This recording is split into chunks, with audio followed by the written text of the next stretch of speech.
baby, Subaramia. Soko Sunu, baby, Subaramia.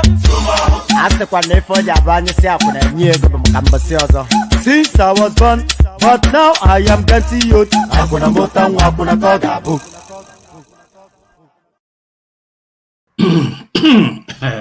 And there it is again, and here I am again, and there you are again. So here we all are again. Good day, dear friends. Good to see you. I don't know. I say it every time. Anytime that music stops and my face suddenly appears, I just feel a surge of nerves. I don't know why, but I do. But nevertheless, good to see you. Always a delight to be in your company. So always a delight to be in your company.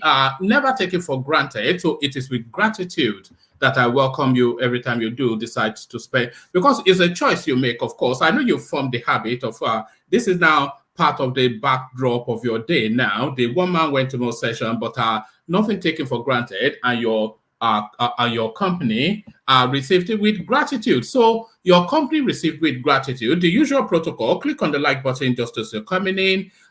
Click on subscribe if you haven't done that already. If you want to come join us on the screen, click on the hyperlink that says StreamYard. You know the routine. So if you click on that hyperlink that says StreamYard, let me highlight it for you. So if you click on this hyperlink that says StreamYard, it brings you into a studio space. It's first come, first served, by the way. There's no designated seat for anybody. It's literally the first 9 people to click on that appear on the screen. So if you feel inclined towards participating on the screens, then click on that hyperlink that says StreamYard.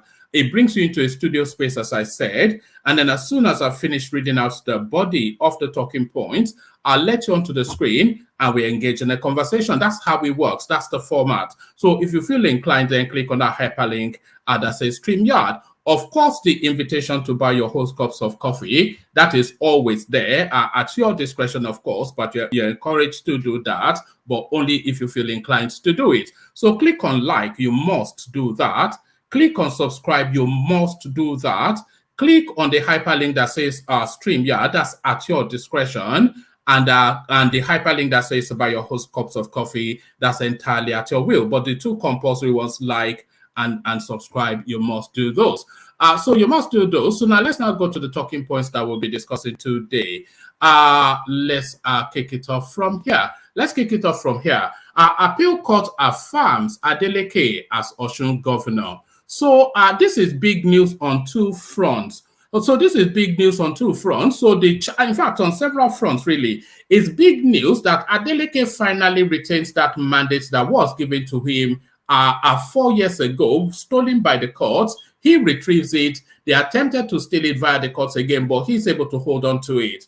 So that's one. But then the second space is that Oyetola, who was the governor, erstwhile now ex, is a direct bloodline cousin of Tinubu. So that comes into play as well. But another thing that is more current that comes into play, the lawsuit, the petition against Oyetola's Adeleke Rada's victory, the petition against his victory is all wrapped around that BVAS narrative, which is a narrative that's now come into play at the presidential space. So the first time that space has been tested in law, it looks as though the law has found in favor of the person that won the victory. Is this some sort of three-dimensional preparation for things to land? So a lot of conspiracy theories, or is this just the law following its natural course? So all of that are for discussion. Appeal Court affirms Adeleke as Osun governor. So we start off with that, and we're still staying within that space somewhat. Appeal Court opposed Adeleke, so we've had that. So now, Oyetola APC to pay Adeleke 500,000 naira damages. So not only have they found in favor of Adeleke, they've also given a punitive punishment. It's tokenism, of course. Worth 500,000. I'm sure anyone listening to me can sign that check on behalf of the government. But really, it's symbolism, isn't it? Oyetola APC to pay Adeleke 500,000 naira for damages. So victory plus cost is what Adeleke got in that space. But what does it mean? Alleged UK meeting with Tinubu, fresh video reveals CJN's true location. So we're back where we were before, as though we ever left that space. The conspiracy theories, of course, we all went around that cycle. The Chief Justice of the Federation, Olukayode Ariwola, a lot of news that he's disguised himself as some disabled person to have a surreptitious covert meeting with Tinubu in London. But then, of course, they also told us that Tinubu was in Paris, but allegedly, apparently, the CJN is not even anywhere near those locations. So, of course, we're back in the Igbo Times magazine sort of headlines again. So we're back within that space again. Alleged UK meeting with Tinubu, fresh video reveals CJN Ariwola's true location. So I have to say this, the people putting out this sort of storylines, they are not especially bothered whether people believe it or not. They don't care how it is being deemed. But what they are doing is to use this sort of narratives to form some sort of relationship between Tinubu and the CJN in order to put pressure then on the judiciary space. That is the totality of all of this. And whether people choose to believe it or not is secondary to all of that. So there it is right there. CJN disguises on wheelchair in London hotel for secret meeting with Tinubu. So I think we dealt with that yesterday. So we skipped through that.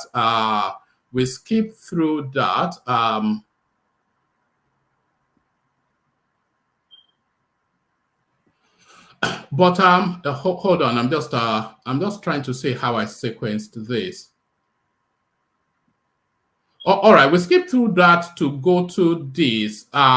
Still staying with the Ariwola space, Presidential Election Tribunal, did Tinubu CJN meet in London? Fresh details emerge. So I suppose that will be somewhat repetitive of that space. Tinubu never met with CJN, says APC PCC. So the fact that they respond to this storyline sometimes, it gives it the oxygen that it should not have gotten. So they should have just dismissed it and disregarded it, of course, because I think the CJN has been cited all over the space, so people can form the opinion then that how can this guy be in London and in another place secondarily? So it's just a bit of a nonsense. But the fact that they are responding to it gives it the oxygen that it should not have. I would have won without PITOBI. I joined Labour Party before him. Abia governor-elect OT. So a lot of people now, they are being drowned in the PITOBI narrative, and some of them now are now pushing through that narrative to come up for fresh air. And this is now this Oti now, who through dint of hard work has won that governorship from his own popularity amongst his own people. But that all of that is wrapped within the PITOBI narrative. But this guy now, he's not going to have his hard work deemed by anybody else's luster. So he has come out to clarify. I won't say he has come out to alarm. I will say he has come out to clarify.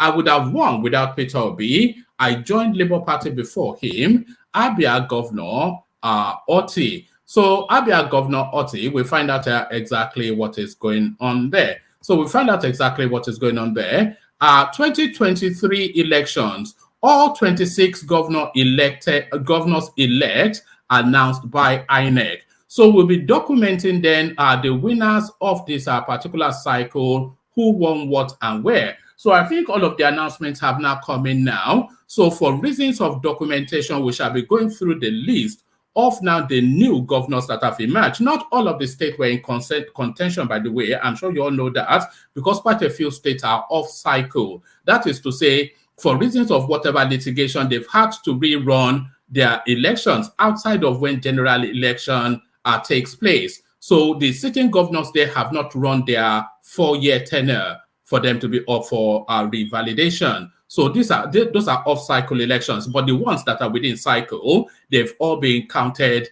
and accounted for. All 26 governor-elects announced by INEC. So we go through a list of the names, and we'll speculate on the ones that are fought to get that space.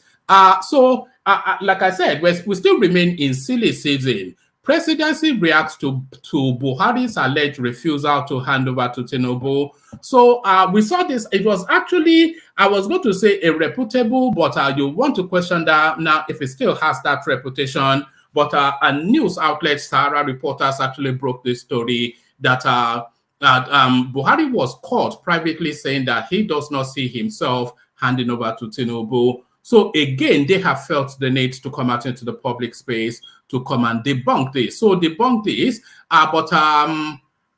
you know, this is just the thing that goes on. But you wonder sometimes if they should be giving all of these sort of storylines the oxygen that they seem to get. But then, of course, the counter argument is that if they don't respond to these storylines, then it builds up a momentum of its own. And then the lie now becomes truth. So that's where it is, though. You at the one hand want to say that these sort of storylines should not be responded to, but then of course you cannot let a lie fester. So there it is. So we're going through those, and plenty more to come through, of course. So lean back, kick back, take it easy, relax into it. As I said in the opening phase, the still obtains. Click on like just as you're coming in.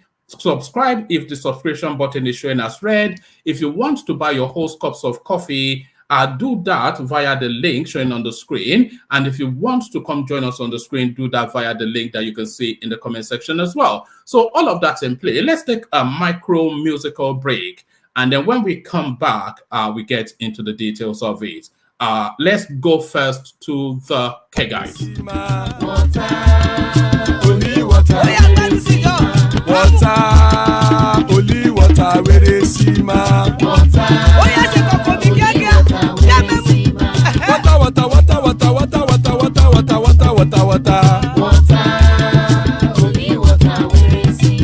Hapa o naido. Hapa o naido. Hapa you don't come o.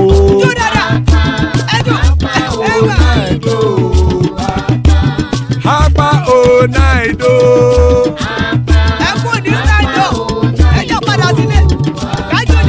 Oro kẹ̀kẹ́ ẹlẹ́mù yé o.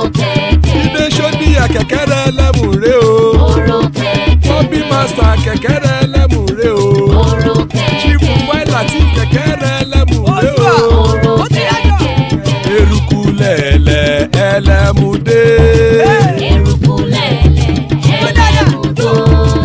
Eruku lẹ̀lẹ̀ ẹgbẹ́ ẹlẹ́mù dòde ojàre o. Eruku lẹ̀lẹ̀ Ghana ti dé ẹgbẹ́ bọ́ọ̀dì o. Ọmọ ẹlẹ́yẹ ẹyẹ o ó dilé o. Odúyẹ̀lá ẹyẹ o ó dilé o. Petrosoname ẹyẹ o ó dilé o. Petrosodúnkẹ́ ẹyẹ rẹ̀ ó dilé o. Ẹlẹ́kọ̀ ọ̀run mú ìní o.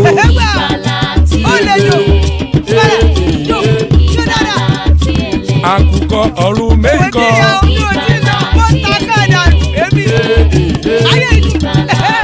Ikú kò ní ríwà gbéṣe o.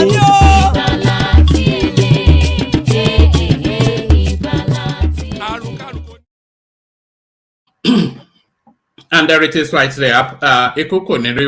So now, guys, apologies. There's something I have to attend to for about 5 minutes or so. So I need to come off the screen for about 5 minutes. But I will play you this live stream from Arise TV.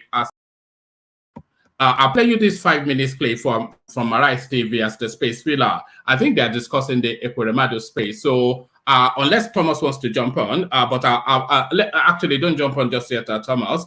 I'll play you this space filler for about 5 minutes. I need 5 minutes. So Thomas, let this clip play for.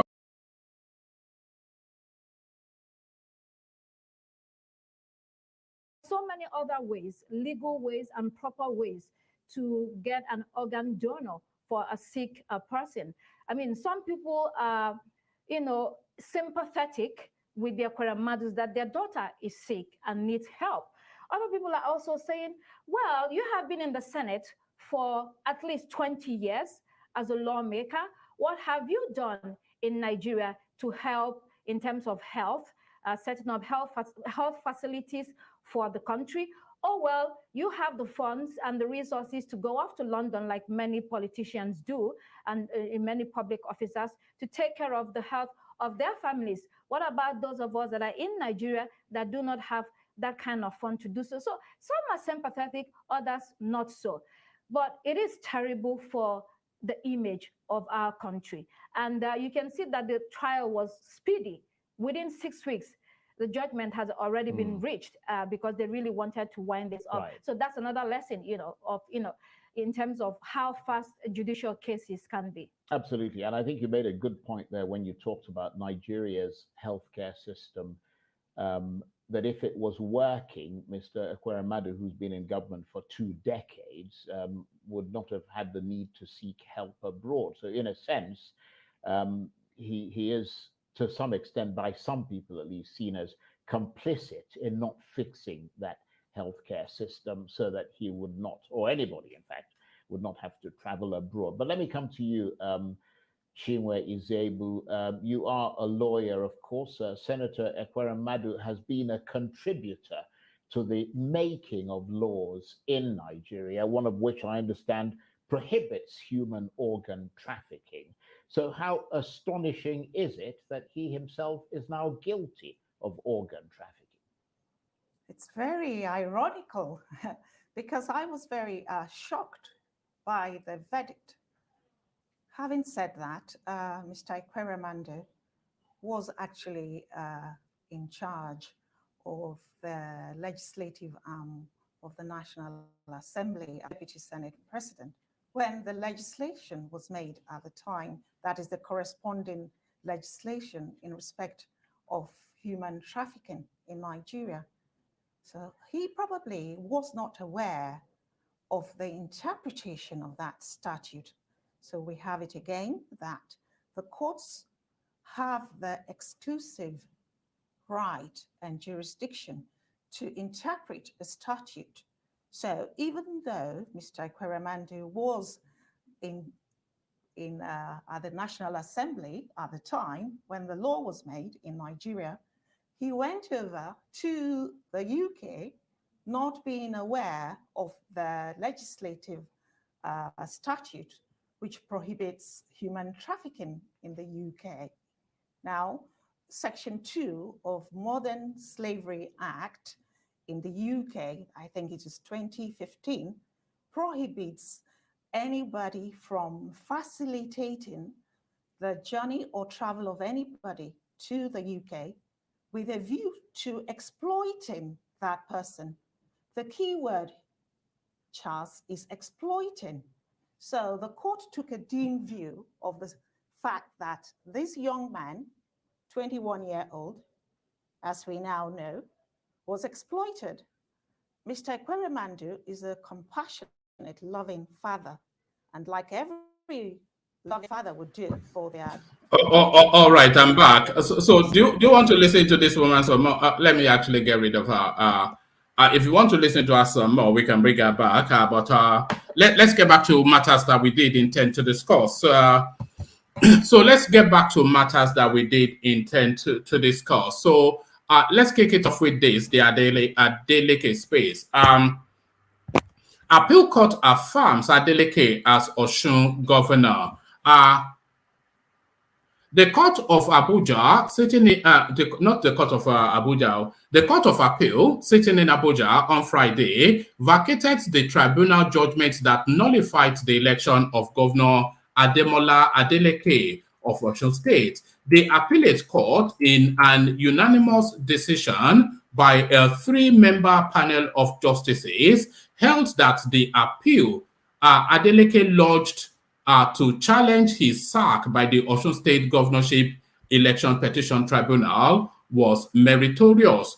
Aside from setting aside the judgment of the tribunal, the court, in its lead judgment that was delivered by Justice Mohammed Lawal, awarded 500,000 naira cost against the All Progressive Congress APC and its candidate Agwega Oyetola. So that's just a short paragraph that captures that space. That was just as the news broke. So that was breaking news brought to you just hot off the press. So hot off the press, appeal court in Abuja has set aside the decision of Osun State gubernatorial election petition tribunal. The court upheld the election of Adeleke as the governor of Osun State. So he continues then. I think maybe the Supreme Court still an option. Oyetola APC to pay Adeleke 500,000 naira damages.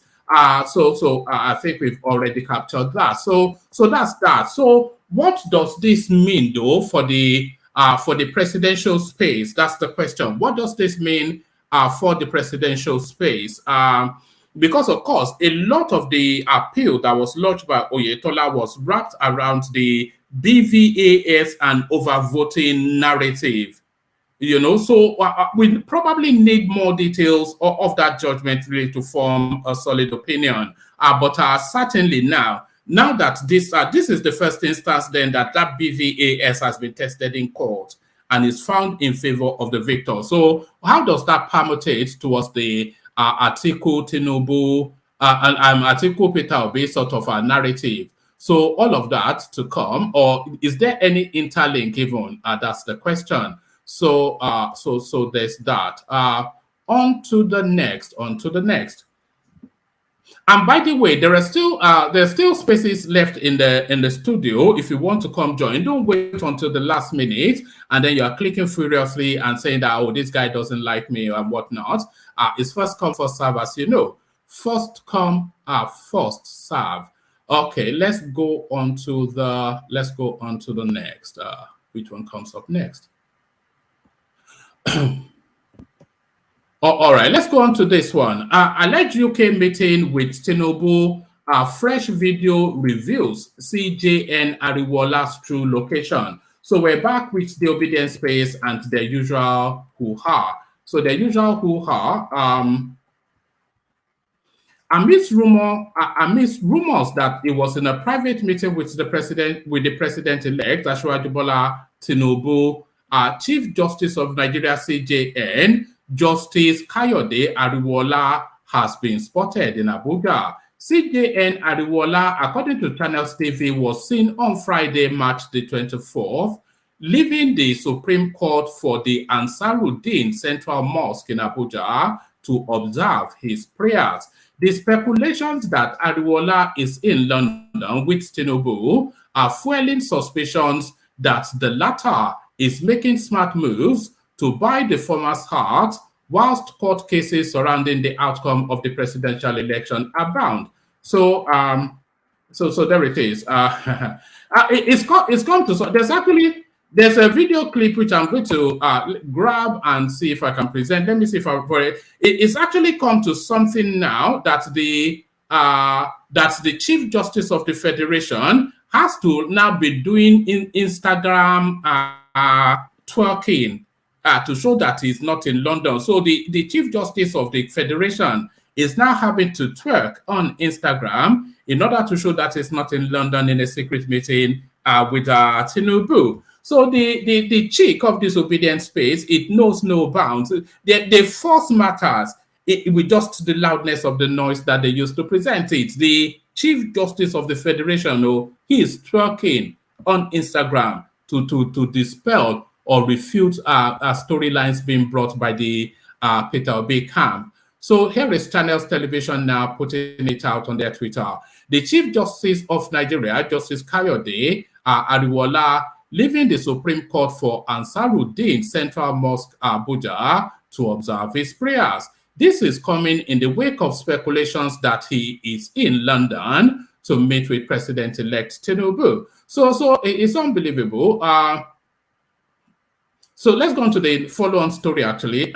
Presidential Election Tribunal, did Tinubu CJN Ariwola meet in London? Fresh details emerge. Amid several news reports about a meeting between Nigeria's President-elect Bola Tinubu and the Chief Justice of Nigeria CJN, Justice Kayode Ariwola in the United Kingdom, Ahmed Raji SAN has dismissed such claims. Raji said the reports were false and were an attempt to mar the image of the Supreme Court of Justice. As reported by the Nigerian Tribune, Raji revealed on Thursday, March the 23rd, that Justice Ariwola was indeed in the United Kingdom, but was there only on a medical leave, but returned to Nigeria early hours Thursday. Meanwhile, reports confirmed that Tinubu had left the country on health grounds as well. So I'm not quite sure. The one thing we have to establish is there a crossover in the times that they were in London? Had Justice Ariwola left London before Tinubu arrived there? Because they only need a window of opportunity to meet. So that's the only thing that can confirm or debunk anything. So let's see. We can actually get the timeline from here. As reported by the Nigerian Tribune, Raji revealed on Thursday, March the 23rd, that Justice Ariwola was indeed in the United Kingdom, but was only there on medical leave, but returned to Nigeria early hours of Thursday. So hold on to that. Meanwhile, a series of reports confirmed that Tinubu left the country on health grounds as well. So here it is. It is in the news since Tuesday evening that Tinubu was traveling to Europe for medical reasons as well as for lesser urge. Further reports indicated that he is in France to meet with his medical doctor. Why would someone link that to the CJN, who has left Nigeria for the United Kingdom since Saturday to observe his own medical session and just came back today as a meeting? So when did Tinubu, it said it's been in the news since Tuesday evening that Tinubu traveled to Europe. So they said Tinubu went to France and the justice went to the United Kingdom. But 30 minutes from where I am talking to you now, there's a funnel called Eurostar that will get you to France within 40 minutes. So being in the UK and France, there's no distance between them, or it's simply hopping on the Eurostar. And you can have breakfast in France and have lunch in London if you want to. So I'm not quite sure about that. All right, that space continues though. So them now releasing clips of Ariwola being in Abuja observing his Islamic prayers. It adds or removes nothing from anything. It's the timeline that really establishes what went on. Presidential Election Tribunal did Tinubu, CJN, Ariwola meet in London. Fresh details in March. So I think this may well be a regurgitation. Okay, it actually follows on. Our politicians need to allow due process to take control. Election matters are in the law courts, but that does not mean that the law lords will not live their normal lives as human beings. Tinubu is in France and the CJN is in London. Where is the contact, he asked. He, however, urged Nigerians to disregard fake reports and malicious statements by desperate politicians aimed at tarnishing the image of the judiciary in a bid to achieve their selfish interest. So there it is.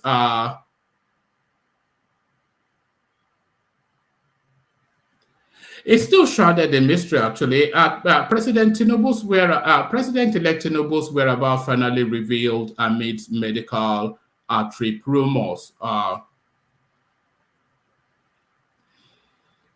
Right, ahead of the, hold on.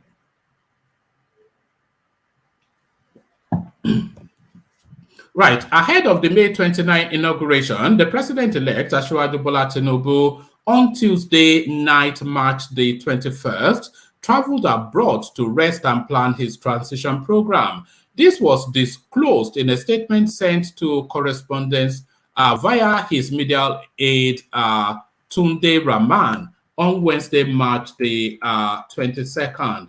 After a very exhaustive campaign and election season, President-elect Asiwaju Bola Tinubu has traveled abroad to rest and plan his transition ahead of May 29, 2023 inauguration. The president-elect left the Muritala Mohammed International Airport, Ikeja, for Europe on Tuesday. So Europe is a continent, though, but where within Europe has it gone to is really the question.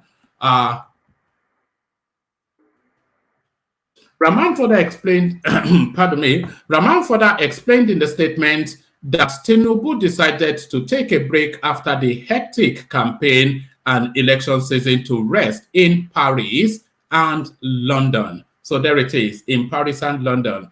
After the rest, the president-elect is also scheduled to go to Saudi Arabia for Umrah, Lesser Hajj, and the Ramadan fasting begins Thursday, March the 23rd. Whilst away, President Tinubu will also use the opportunity to plan his transition program. He's expected back in the country soon, the statement said. We enjoin the media to stop publishing rumors and unsubstantiated claims and to always seek clarification from our office. Correspondents note that the statement was released following rumors that the president-elect was ill and flown abroad for treatment. So there it is.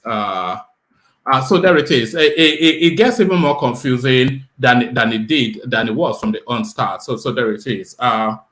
So there it is. Okay, let's take this final one from that space, and then we move on from that space. Tinubu, I can't speak.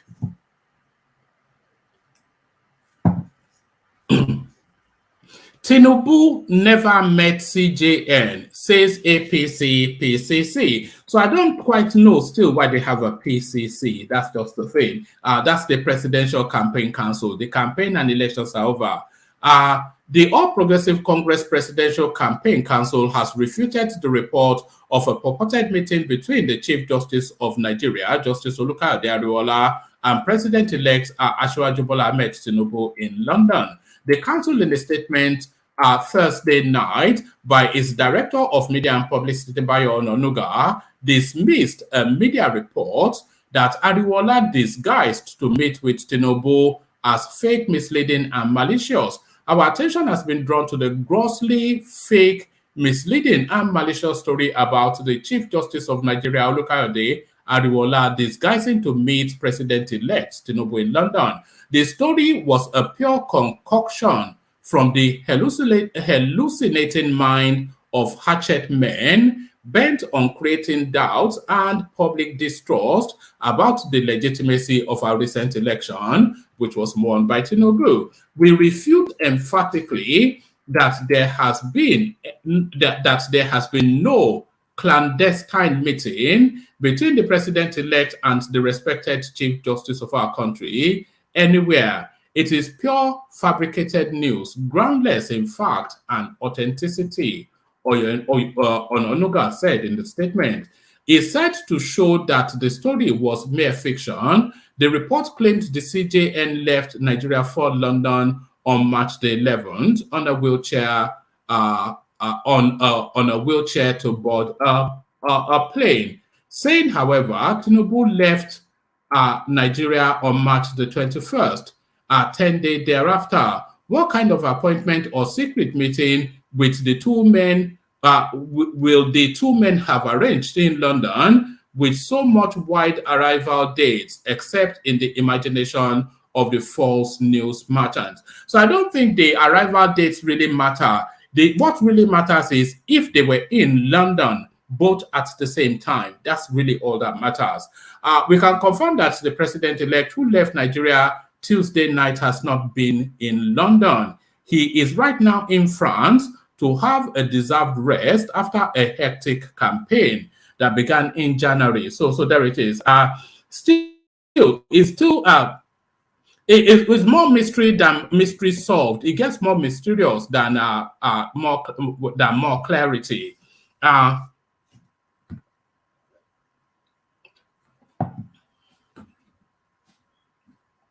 So this is a man now looking to claim his own victory solely for himself. I would have won without PITOBI. I joined Labour Party before him. Abia Governor-elect Oti. Abia State Governor-elect Alex Oti says he would have won the election without the presidential candidate of the Labour Party, PITOBI, who later joined the party. According to him, he won the 2015 election that produced Okazia Akwazu as governor under the All Progressive Grand Alaya Abga. So how did he win that, but he did not become governor? Otti also revealed that he joined the Labour Party before PITOBI. He disclosed this on Thursday night during an interview on Channels Television's Politics Today. The electoral body, Independent National Electoral Commission, on Thursday declared Otti the winner of the March 18 poll. He said, in 2015, when I ran under Abga, there was no Peter Obi, and we have it on record that I won that election. At the time we were joining the Labour Party, Peter Obi had not joined. It took a week before he called me and said that he purchased the presidential nomination form and he was coming to Labour Party. We were prepared to fight the way we fought in 2015. The vote we garnered in Abia could have been hard, but maybe the margin would not. Maybe the margin would have been smaller. So he's acknowledging what he's saying essentially is that he would have won. Maybe not by the margin that he did win, but he would have won irrespective. We were prepared to fight the way we fought in 2015. The vote we garnered in Abia could have been hard, but maybe the margin could have been smaller. That is why it is always good to acknowledge Peter Obi. He came to Abia about 4 times to campaign for us. I think he had done well for us. That is why even the first election out of the 8 House of Representatives seats, we took 6 and sent some people on permanent retirement. Peter Obi is a great addition to our campaign, but I can tell you that we won an election before in Abia without him. So that's a man looking to claim all of his all the glory must be to the Lord, as they say. So he's claiming all the glory for himself, of course. He doesn't want Peter Obi tainting his hard work. So now let's document now the governors that have come in. 2023 elections, all 26 governor-elects announced by INEC. So now the rogue list.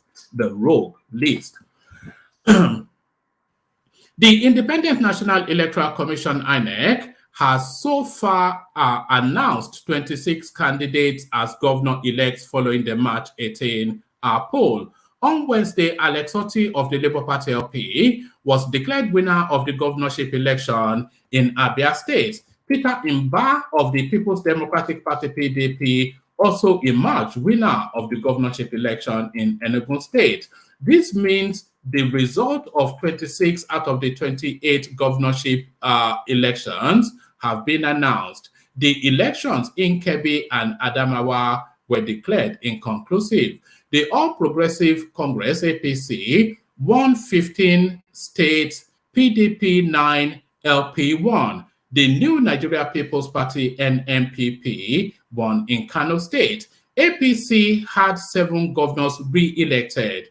They are Inuwa Yahaya Gombe, Miamala Boni Yobe, Abdullahi Sule Nasarawa Babajide Sanwo-Olu Lagos, Dapo Abiodun Ogun State, Abdulrahman Abdulrazak Kwara, and Babagana Zulum Borno. The ruling party also secured wins for 8 new candidates: Ubasani Kaduna, Basi Otu Cross River, Mohammed Bago Niger, Umar Namadi Jigawa, Ahmed Aliyu Sokoto, Diko Rada Katsina, Hyacinth Adia Benue, and Francis Inwifuru Ebonyi. So there it is. I'm surprised that APC would take Ebonyi State, though. But these are the new names that we'll be conjuring with for the next 4 years to come.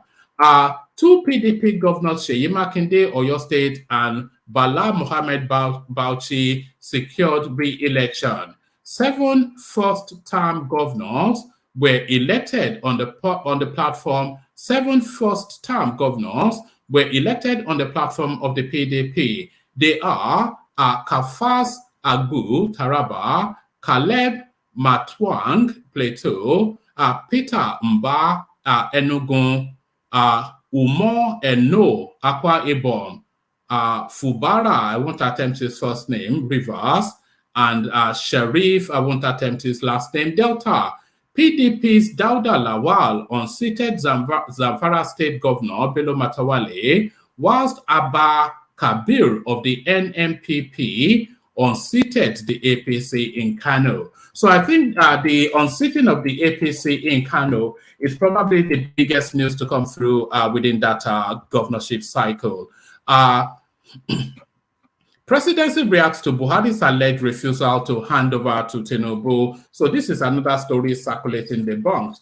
The Nigerian presidency has reacted to reports that President Muhammad Buhari will not hand over to Bola Tinubu, the winner of the just concluded presidential election.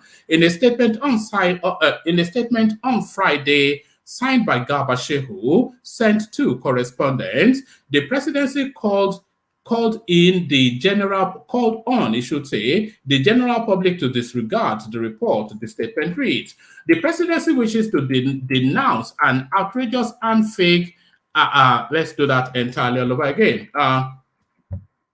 The Nigerian presidency has reacted to reports that President Muhammad Buhari will not hand over to Bola Ahmed Tinubu, the winner of the just concluded presidential elections. In a statement on Friday signed by Garba Shehu, the presidency called on the general public to disregard the report. The statement reads: the presidency wishes to denounce as outrageous and fake and condemns the fake news brigade for attributing a false quote to President Buhari and circulating it. How can you vigorously campaign for someone, vote for him, and then say you won't hand over to him? This beggars belief. The situation of the Sahara reporters is pretty pathetic, since their ownership is politically partisan in today's politics. In fact, a loser in the presidential election. Instead of talking about issues, they repeatedly sell lies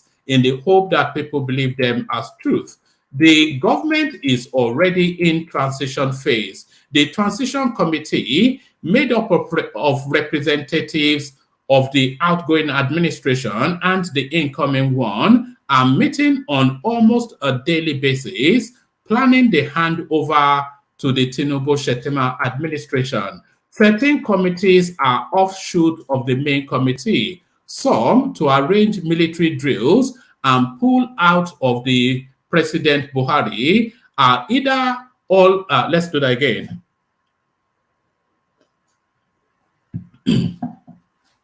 13 committees are offshoots of the main committee, some to arrange military drills and pulling out of President Buhari are either all at work or soon to be. So far, everything is going very well, and there is no indication of any hitch. As for the president, the Daura community has begun their preparation to receive their son back after the successful administration of the country for 2 terms of 8 years. He, for his part, is eager to return home and enjoy his retirement. So does that end that? I doubt if it ends anything. So that doesn't end anything, of course. But enough of all that for the moment. Let's come into the room and see where the conversation is. So with us, we have War Peace. We are graced by the presence of Zita this time around.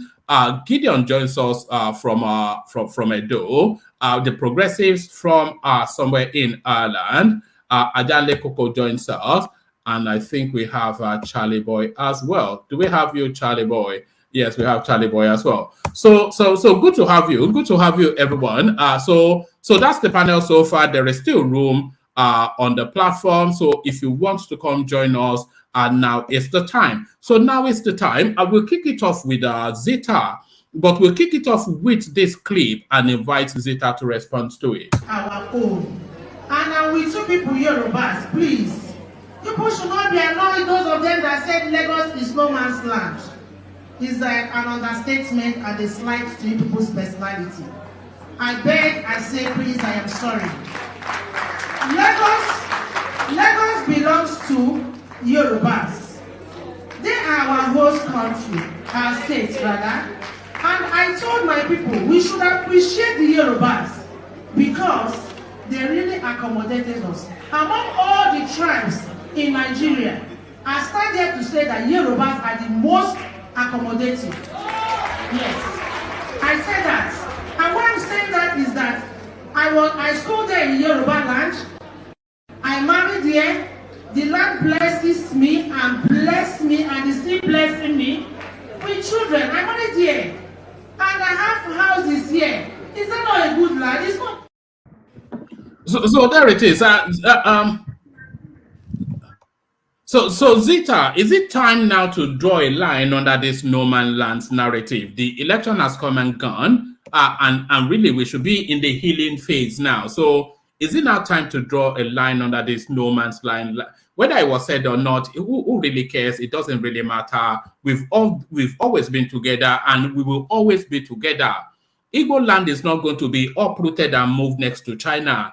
Whether we're in the same country or not, which we are likely to be, we will always be next to each other. So this language of no man's land, is it just, it was for political reasons, the politics has come and gone. Is it now time, as that lady said, to draw a line under it? Good to see you, Zeta.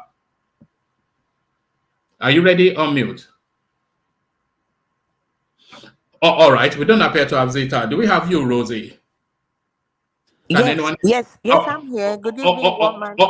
Good evening. Good to have you. So Rosie, then, as I built it up for Zeta, you respond to it. So you saw the clip of the lady saying that that the no man's land narrative is not really the abiding narrative of the Southeast. It's just wayward youths running wild during the course of the elections. The elections has now come and gone. So no man's land or no man's land. Shall we just is it time to abandon those narratives as part of the healing process and just move back together now? All those no man's land narrative was really for elections. So as the lady said, is it time to put it behind and move on?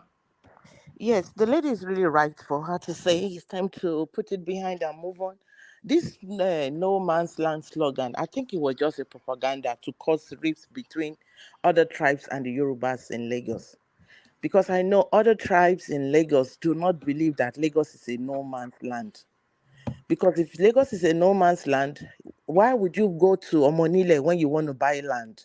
You have to go see the family involved. You have to pay some money. You have to do all these things. If it's a no man's land, that means anybody will just go anywhere, just, get the measurement of the land, the area, and then just build on it without getting harassed. So this no man's land, I think, is just a political propaganda that was brought into the space to cause rift between Yorubas and other tribes. And that way just to, cause a lot of trouble. I mean, Lagos has been a place where like every tribe in Nigeria lives there. And like the Yorubas, they are very accommodating people. If they are not accommodating, no other tribe will be able to live in Lagos. But because they are very accommodating, very friendly, and they treat strangers right, that's why, people keep coming from all over Nigeria to settle there. So Lagos belongs to a group of people. It's not a no man's land. And I think that was just a political propaganda to cause trouble. That's my opinion, though. Thank you, woman. Can we interject? Yeah, come in, Ola, but moderated interjection, but come in, yeah. Okay, you see something is that I don't believe that the narrative of Lagos is one man's land is propaganda. Let's just get it clear. See, this thing predated this particular political era that we are talking about. We were born into this statement, and even before elections, we've been hearing all this story about Lagos is no man's land.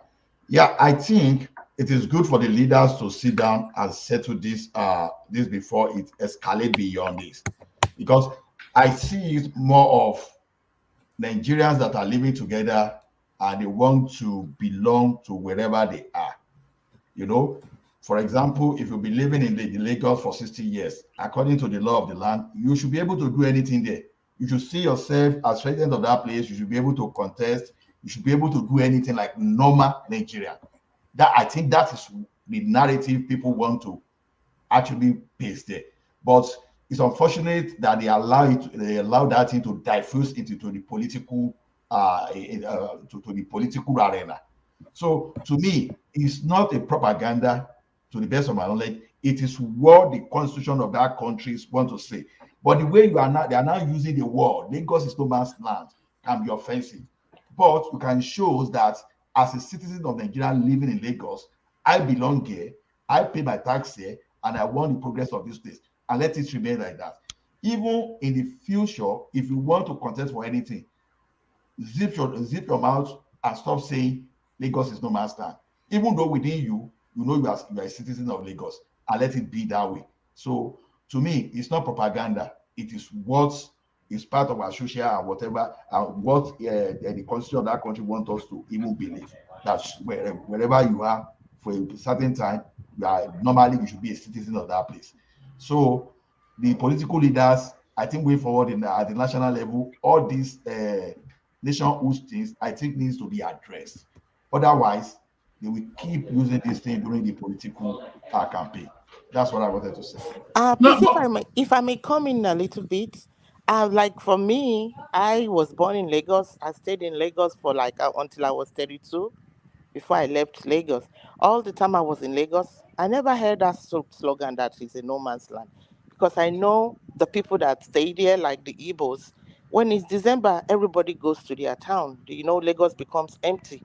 And I went to school with the YORUBAS. I went to school, and I wasn't in that space. People saying Lagos is a no man's land, it belongs to nobody. I didn't have any experience whatsoever like that when I was in Lagos. So if it's a new thing, I don't know. But I never had that experience. You see, Prince, that thing was said in 1947 without any political reason. I was the first indigenous speaker who happened to be an Igbo guy.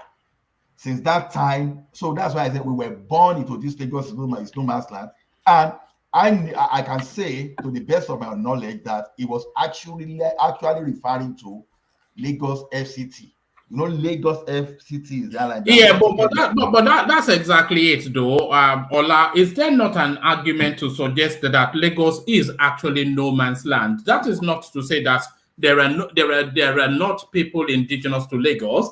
But for the fact that it was the federal capital territory or even the federal capital for so many years, which then made it then home to so many Nigerians who, by necessity of wanting to interact with the Nigerian space, have found themselves within Lagos space. By virtue of Lagos being a just like you can equally make the argument that Abuja is no man's land by virtue of the status that it has for the nation. Yeah, I totally agree with you. Because we see ourselves that we want to live together, we want to be the same without any discrimination. That's how it's supposed to be. And when you come for that place, you say, okay, because this is the federal capital territory, it belongs to anyone. But over time, people that would not understand that concept, they now erroneously they were now throwing it around for political reasons. And many people that didn't even know the foundation too, they started embracing it. You see someone in Abaduja, will be telling you, oh, Lagos is no man's land. In Ikeja, Lagos is no man's land. When you keep doing that, you try to incur the wrath of the indigenous people. So yes, federal capital territory, but still give honor to those people that originally owned that land, because they didn't get that land on the platter of gold.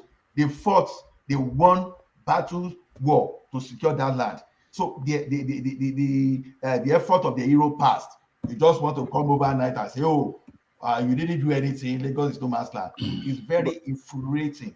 You are incurring the wrath. So one thing is to know, to have knowledge of something. All right, Ola, let Charles come in. Let Charles come. Charles. Yeah, I'm saying Nigeria should be a no man's land in this modern society we live in. Nigeria should change. Whole Nigeria should be a no man's land. The whole Nigeria should be no man's land. Nowhere is no man's land when you have indigenous people. You are welcome to live there, but all they are saying is pay respect to the indigents and to their customs. Yeah, I get it. I'm just saying in this modern society we live in Nigeria to change and become To change to what? To change to what? Like in I modern mean, society, they should not from Kenya, Rwanda, those countries. They should learn and change. To change to what? I think every Nigeria should be no man's land. The Igbo should be no man's Yeah, land. everywhere is no man's land, but there are indigenous. Did you? All right, thank you, Charles. Let's hear from you, Rosie. please, like I said, if this no man's no man's land slogan has been in existence for a long time, why is it that it's all of a sudden it's causing all this trouble? I mean, if it's always been existent, why this particular period that it became so intense that's causing rift between people? And then, like, what is it Ola saying that everywhere in Nigeria should be a no man's land? I don't think that is right. No, not me. That's just. Okay, I'm sorry, Charles. I don't think that is right because I mean, everywhere you go, there are indigenous people. You cannot just say we should all live like we are no. It's a no man's land. Like I mean, anywhere you go, you want to buy a land. There are some people that owns it. You have to go to those people to buy the land. So how would you just say if it's a no man's, let it all be a no man's land? So anywhere you go, you just get there and grab the land and build. You have to compensate the people, the original owner of the land. There are indigenous people in everywhere. So I think we need to respect people that are the indigenous people. It's like, I mean, where I'm from, Bayelsa, you can't go there and say you just want to, go build on the land and say, because, they are everywhere. Indigenous people live. You have to respect those people and you have to, do the right thing and live in peace. If we all live in peace and don't claim rights to, where we stay, then there will be less trouble. There will be less conflict. I mean, you can't go to the north, you can't go to Kano, you can't go to Kaduna or Taraba and just go build on the plot and say there is no indigenous people. No. So I think we need to respect the indigenous people in any place, live at peace with them so that there will be peace generally in the country. Thank you. All right, brilliant, Rosie. Let me take you to this headline that's just come through. Nigerian Bar Association president calls for live telecast of tribunal proceedings. President of the Nigerian Bar Association, Mr. Yakubu something or the other, SAN, has called for the live broadcast of the proceedings of the 2023 Presidential Petition Tribunal in the interest of openness, justice, transparency, and the trust in the judiciary. Candidate of the Labour Party and the PDP are both challenging the results of the 2023 presidential elections held on the 25th of February 2023, which produced Tinubu as president. The aftermath of the election have been the subject of controversy regarding compliance with the Electoral Act as to the electronic transmission of results, amongst others. There was consensus amongst observers that the turnout of the election were lower than witnessed in past elections. The NBA president noted that a live telecast is in the interest of the people of Nigeria, as Section 36, 1 and 3 of the Constitution of Nigeria provides that the judicial proceeding should be conducted in public. According to him, providing public access to the proceeding would meet the aspirations of the public to participate in the process. So what are you then making then of the live streaming of our Supreme Court sitting in adjudication over the electoral disputes? What are you making then? Live streaming of the Supreme Court coming to a verdict on the elections? Rosie. I think that's a very good idea because, like in the US and in advanced countries, most high-profile cases there's usually a live streaming, right? So if we can get to that stage, that's good. But my only worry is that it might start inciting, the obedience now. If things are not going the way they want, people can start getting charged up and stuff like that. But apart from that, at least if there's a live streaming, everybody will be, it's open. There's nothing secretive about it. So, everybody will be watching what's going on, those that are interested. But hopefully it's not going to... That's unprecedented in Nigeria, though. We've never had it before. Yeah. So that's why I'm saying this is going to be the first time. It's going to be new. And with the atmosphere so charged right now, I don't know if that's not going to cause more trouble. You know what I mean? I wouldn't recommend that. I wouldn't recommend that the live stream. It's a recipe for disaster, as far as I can see. Live streaming, and then they'll be streaming every day, auditing the lawyers, auditing the justices, and all of that. But it'd be a new phenomenon within the Nigerian space. That's what I'm saying. Because if it's like in other issues, it's okay. But with this political problem on, the atmosphere is still charged. People are still odd. People are still angry. I think, like you said, it's going to be a real disaster if they do that. All right, brother. Can I add to that? Yeah, go on. Yeah, because to me, I think it is good, but then they should know the part of that proceeding they want to broadcast live. For example, now, if you call me as a witness in such a situation, and I know that I'll be on live camera, honestly, immediately I will decline. I will not make myself available, because when a witness now gives some kind of witnesses that will not go well with other party, to me, I see that as a risk. So then the quality of my evidence may just change immediately, because I would think of my life and I would think of people around me. So if they are going to guarantee protection of the witnesses off camera, maybe what I mean is that if they will take the witnesses off camera and just take their own side of the story, then good, because already we know the justices and we know the lawyers, so all those ones will not be a problem. But the witnesses, I think they have to be protected. That's my own part of that story. I think it's a dumb idea. Why would you live stream such a sensitive matter? Because it will be decided on a technicality of law, which the naive mind will see as cheating. I don't think that's a course of action, but there it is. So Rosie, let me take you to this space then. The headline one. So it looks as though now the matter of the governor of Osun State has now been settled.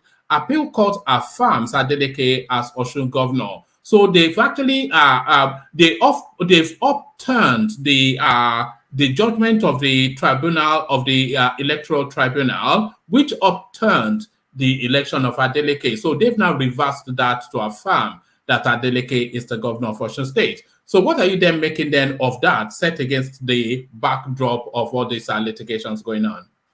I'm really very happy for Governor Adeleke, because I think he really worked hard to get elected, and I'm happy that the court, eventually made sure he got his mandate. So I congratulate him. I'm very happy for him, because I mean, he worked hard to get to this stage. So I'm really happy. I'm glad that happened to him. Are you surprised, given that Oyetola is Tinubu's cousin, and he already had a judgment in place? Are you surprised that they upturned it? And do you think this settles the matter, or do you think they'll take it all the way to the Supreme Court? I think they should settle the matter. That was the point of them taking it to the Supreme Court. And even though he's related to Tinubu, I mean, if some facts are so glaring, so obvious, there's no way they're going to twist it and change everything. Whether it doesn't matter that it's connected to Tinubu or not. Once the facts are out there, very clear, and I think the people too, they prefer Adeleke. So I don't know. Even if they take it to the Supreme Court, I don't think it's going to change what has been done. It's still going to, win. That's what I feel. Even if it takes it to the Supreme Court. The Electoral Tribunal, they upturned this election, the Osun State election, on the basis of voter counts and the BUHARI not working properly. So the BUHARI and voter counts, they are up in play at the federal level as well. So in what way, if any, do you think this verdict from Osun State will color what is to come at the presidential level? I think with the state level, Osun State, I think that's a different, it's kind of different from the presidential election. To me, this is not the first time that something like that has happened. I think in Anambra State, too, Peter Obi had the same thing. He had some issue. They tried to kind of what word is that? Like to get him out. he was able to go to court and win it. So I think state level is different from federal level, and this is not going to be the first time that people have been dissatisfied with the presidential results and taking it to court, because it's like this happen all the time. Anytime that's an election, the only time it never happened was the one between Goodluck and Buhari. Any other one, I think people have always been dissatisfied and taken it to court. And at the end of the day, whoever has been elected, nominated or selected as the president has always remained. So I don't think that what happened in your state is going to affect the presidential problem. That's my take anyway. Do you think this is a victory for the Osun State people, or having some Buga dancing person as their governor? Is this a victory for the Osun State people, or is this a setback? It's a victory for them, because for the fact that Adeleke is always dancing and always cheerful does not mean he's not going to do the right thing. So to me, the people are happy. He's going to bring some cheerfulness to the people, and I'm sure he's going to do what is expected of him to do. People have put their trust in him. People are expecting him to do well. So definitely, he's not just going to be going there and be dancing Uwambe and be doing Buga. He's going to do what he's supposed to do. Do you think his cousin Davido will get a portfolio under his administration? He should, of course. He should. Minister of Igbo Smoking, or Commissioner for Igbo Smoking, or something like that. It doesn't matter. Any portfolio they give him is fine. Because if you have, like one man, if you become one minister, definitely, if I come to you, you will give me contracts. So of course now. Yeah. So if he's going to give, if Adeleke is going to give anybody connected to him, that's how the politics run. Anyway. So yeah, that's fine. All right. This narrative about the CJN, the Chief Justice of Nigeria, Olukayode Ariwola, his trip to London for medical treatment, which seems to coincide somewhat with Tinubu's trip to London, and then the narrative now that he going in disguise to meet Tinubu in some sort of secret meeting to influence the lawsuits to come. Are you following that space, and what is your take on it? I'm following that space, and I just think I think this is just another propaganda coming up again, because what is being said is that actually Tinubu is not in London. He went to France for medical reasons. He's going to go to London and then go to Mecca for this lesser Hajj. And this other man, the CJN, he went for medical reasons too. It might have been a coincidence. So I don't think it's because he's going after Tinubu for something. Or I don't think. It's just some propaganda coming up again to cause people to become angry. But the only thing about all this going abroad for medical treatment, I know this is out of the topic, is this: all these people in politics, all these top politicians, they're always going abroad for medical trips. The poor man cannot even get good treatment at the health centers. That's what happened to this Ekremadu too. If he had set up the health centers in Enugu and some parts in Nigeria, what landed him in trouble now wouldn't have landed. This thing would have been done in Nigeria, and maybe he wouldn't. He's a powerful man in Nigeria. Definitely, he wouldn't have been arrested and tried and be going to prison now. So all these politicians, they are always going abroad with their family for medical treatment, but the poor people cannot. So it's just so painful that it's just, people are dying. Do you think it should be baked into the Constitution that they are?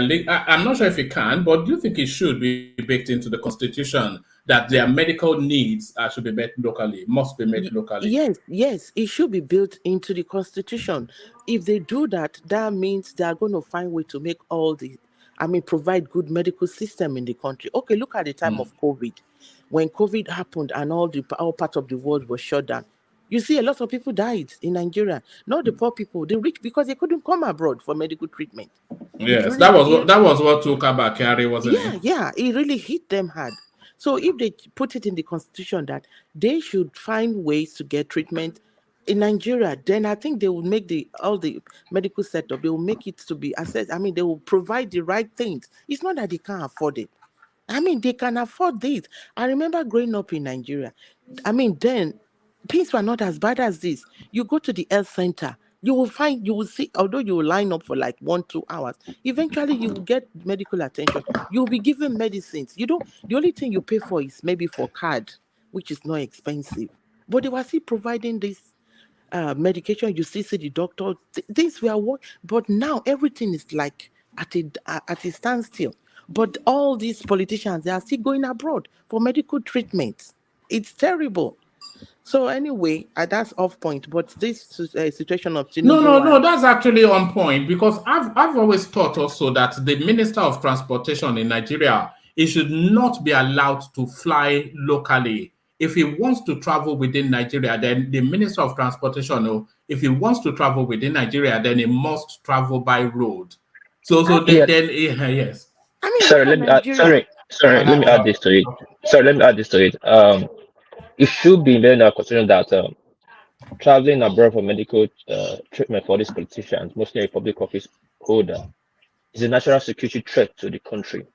People don't understand what it means that your president, your senate, your top government officials, from your generals, are always somewhere under man's country taking treatment. That's a security breach. If your country, the security apparatus, the economic thing depends on, for example, on English medicine to stay alive, that means England will easily influence your country. We see how countries have double spies. Just come on meeting, national diplomatic meeting, they will influence ambassadors, they will influence aid to get information to undermine that country. But Nigeria depends on other countries for medical checkup. Just one injection will make a president change his decision. Just one injection. I'm not sure they influence you anyway, whether you go for treatment there or not. They influence you anyway. Yeah, but it's not even. All your money is there. Your children go to school there. I know. All your stolen money is in their hands. So they don't need you to be in hospital to influence you. It's still the part of it. If your treatment, your health, what will give you life is on their hand, then what do you have to say? There was one report that came out for Waking Late way back.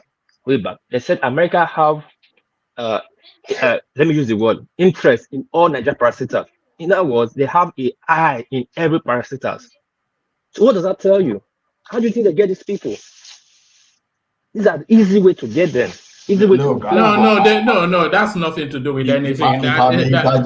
I disagree with three of you, because putting this in the constitution already, you are violating the principle of justice administration already. Where's your fundamental human right? And where in the entire world will you see someone restrict someone because of a reason? And we only think of today. Do we know what is going to happen tomorrow? Oh, you don't travel out of the country. What if you get to a point, there are some things that you don't need the expertise? How do you do that? Yeah, I can agree with you that it can be made a policy of a government, but not something you put in the constitution, because when you put in the constitution, then you are making it to be very bad. Before I go and give my son a shower, let me quickly tell you this. You are saying when you get to a situation that you need an expert, look, if the healthcare system in Nigeria is well set up, all these our people abroad will come home. Like here in the US, when you go to most hospitals, most of the top doctors there, you'll be seeing their names, Igbo names, Yoruba names. If Nigerians set up in a way that the security is good, the hospitals are set up, people will go back home and be taking care of. I mean, is it cardiologists they need? Look at, there was a Nigerian that did the first, I think, what was it, the separated, is it conjoined twins or brain something? Yeah, we have these experts all over the world. There was also a Nigerian that found the cure. What is it that American footballers, for banging their heads together? Concussion. Yes, some Nigerian Igbo doctor actually found some breakthrough in that. So we have super brains. We have super brains. You don't have to be dictatorial. Can I interject? Hold on, let Princess carry on. So we have these experts all over the world, Nigerian, that are experts in all area of medicine. So if the setup in Nigeria is done properly, the hospitals are well, I mean, you have all the amenities. Most Nigerians will go back home and practice. So what is the disease that you think they are not going to be able to handle, that our politicians will be running out of the country for the slightest thing, running out for medical tests? This is just a way of, they're just wasting money. If the a lot of those medical trips abroad, they are status things as well. Because Yemi Osinbajo, he had a minor surgery in Nigeria in the course of this administration, and they made a lot of play that he had that surgery in a very competent hospital somewhere in Lagos. So a lot, like they said, Buhari has an ear infection and they take him to London. Is ear infection, if ear infection is beyond the capacity of the Nigerian medical thing, then they should go and give their certificate back. So a lot of these things is more prestige than anything else, I suspect. That is why during COVID period, a lot of them that couldn't travel, they died because some hospitals do not even have syringes. Some had not. I learned even the hospital in Aso Rock had nothing because they are used to running abroad for the slightest ailment. Yes, Aisha Buhari told us that they didn't even have paracetamol for, their budget is more than the national budget. They Aso Rock as clinic, but they don't even have aspirin. Can I interject? Yes. Come in. So one man said Osinbajo surgery was a minor surgery. It wasn't minor. It was a major surgery. It was a knee surgery. But it wasn't life-threatening, was it? We don't know, but I was life. If it's a knee replacement surgery, that's a major surgery. That's a major surgery. And it's a major but not life-threatening. Yeah, it's a major surgery. So all these things could be done in Nigeria, but you know why they are going abroad to do it? It's a way of stashing away our fund, our money abroad. It's when for the ESTA code, Abi. For the ESTA code and for all means, just to take money abroad to bank it in their foreign accounts. And they will take all their family. They can go with like 10 people, their advisor, their this, and every one of them, maybe by the rules of the country where they are going to, they could come in with $10,000 or so. Imagine they go with like 20 people, advisor, wife, children, everybody, $10,000. You know how much they they could come in with over $10,000. The only reason why, if it's $10,000, you have to declare it. You have to declare, but you can come in with any amount. America allows you to come in with any amount, but you just have to declare it. It's when you don't declare that you get in trouble. But if you declare it, you are fine. So they can come in with just sort of amount. All right. Sorry. Let Zita. Hold on. Let Zita come in. Okay. One man. Good evening, everybody. Good evening, Zita. Man, there are 2 points. Good evening, Madam Zita. We missed you yesterday. What happened? I can only come on weekends. Yes, work commitments. So, Rosie, how are you? Fine, thank you, ma'am. Okay. So, one man, I think acrobatically. You made a valid point, you and Adeleke'S and Rosie. But I think somehow we are missing the main issue. You see, just as one man said, it's a class something. Yes, that's what number one reason. Just as Rosie said, we can have those people in Nigeria to treat us. She's very right. Just as Adeleke'S said, they use it to stack their money. But I want to add that when it comes to medical treatment in Nigeria, I think we are jumping the ship. We should get our judiciary and our security right first, because in Nigeria, most doctors can take any amount. When they see the money, they can kill you. I think most of them that go abroad for medical treatment, it has issues of trust. So when we get our judiciary very right, we are in a case where somebody dies because of some medical whatever, the judiciary will follow it to the latter, and that person will be prosecuted. That way, there will be a kind of fear. Maybe the person will lose his sentence, his license, and remain in jail. Then the security aspect of it, you don't expect those people to be in the hospital. I mean, class is class, no matter how we look at it. You don't expect anybody. There are posh hospitals in Nigeria for the rich and that is why wealthy. I'm saying security. I'm not saying the hospitals are not good. I'm talking about dropping a president in a hospital where we have a lot of angry birds all over Nigeria against him. You see, these are the two things I think we have to get right first. Then whatever infrastructure we put on ground will be protected by these two things. But in as much as we refuse to put this, our judiciary, our security, put them in order, no matter any kind of infrastructure you put in place, it might be mismanaged. Thank you, woman. When you get to my turn, I'll speak. All right, Sorry, I'd like to interject. Sorry, Mr. I'd like to interject. Thank you. I like the way you spoke, but what you said is one part of the problem. Now, the major problem is this: if the judiciary, who the class, because if our elder says something and he obeys the law, the younger ones will follow his directive and obey that same law. If the judiciary, the classic people, or the class people, or the elite stays in this country to take medical for medical checkup, from there, the security apparatus will start falling in place. If the judiciary keep going to abroad, how would they now fix the security problem if the people who are supposed to fix the security problem are always out there taking medical treatment? Please answer me, Ms. Zita. What did you say? All right. Sorry. Let's hear from Jimo, who joins us, I think, for the first time. Jimo, let's hear from you. Bring your voice into the conversation. Jimo, on mute. Mr. Jimo. Mr. Jimo.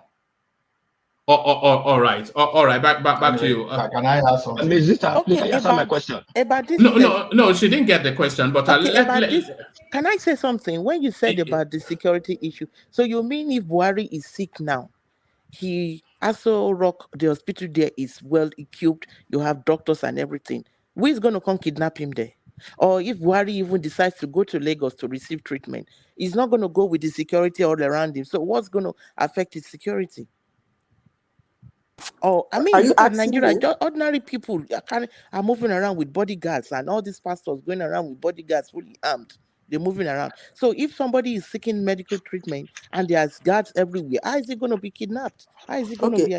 Let me answer you. Ms. Zita, I asked you a question. You didn't answer my question. What's the question, please? I said if all the class people, the presidency, the executive keep going to abroad for medical checkup, who will not face the security problem? You see, I will answer you by saying something. You see, sometimes in our life, more especially some citizens of a country, they think that the only way to solve problem is the problem be solved by the people who cause it. Problems most times are not being solved that way. I used to tell people these days that if you look at what the G5 did, most people will not understand it maybe in 10 years to come. So saying if they are the people who is going to solve it.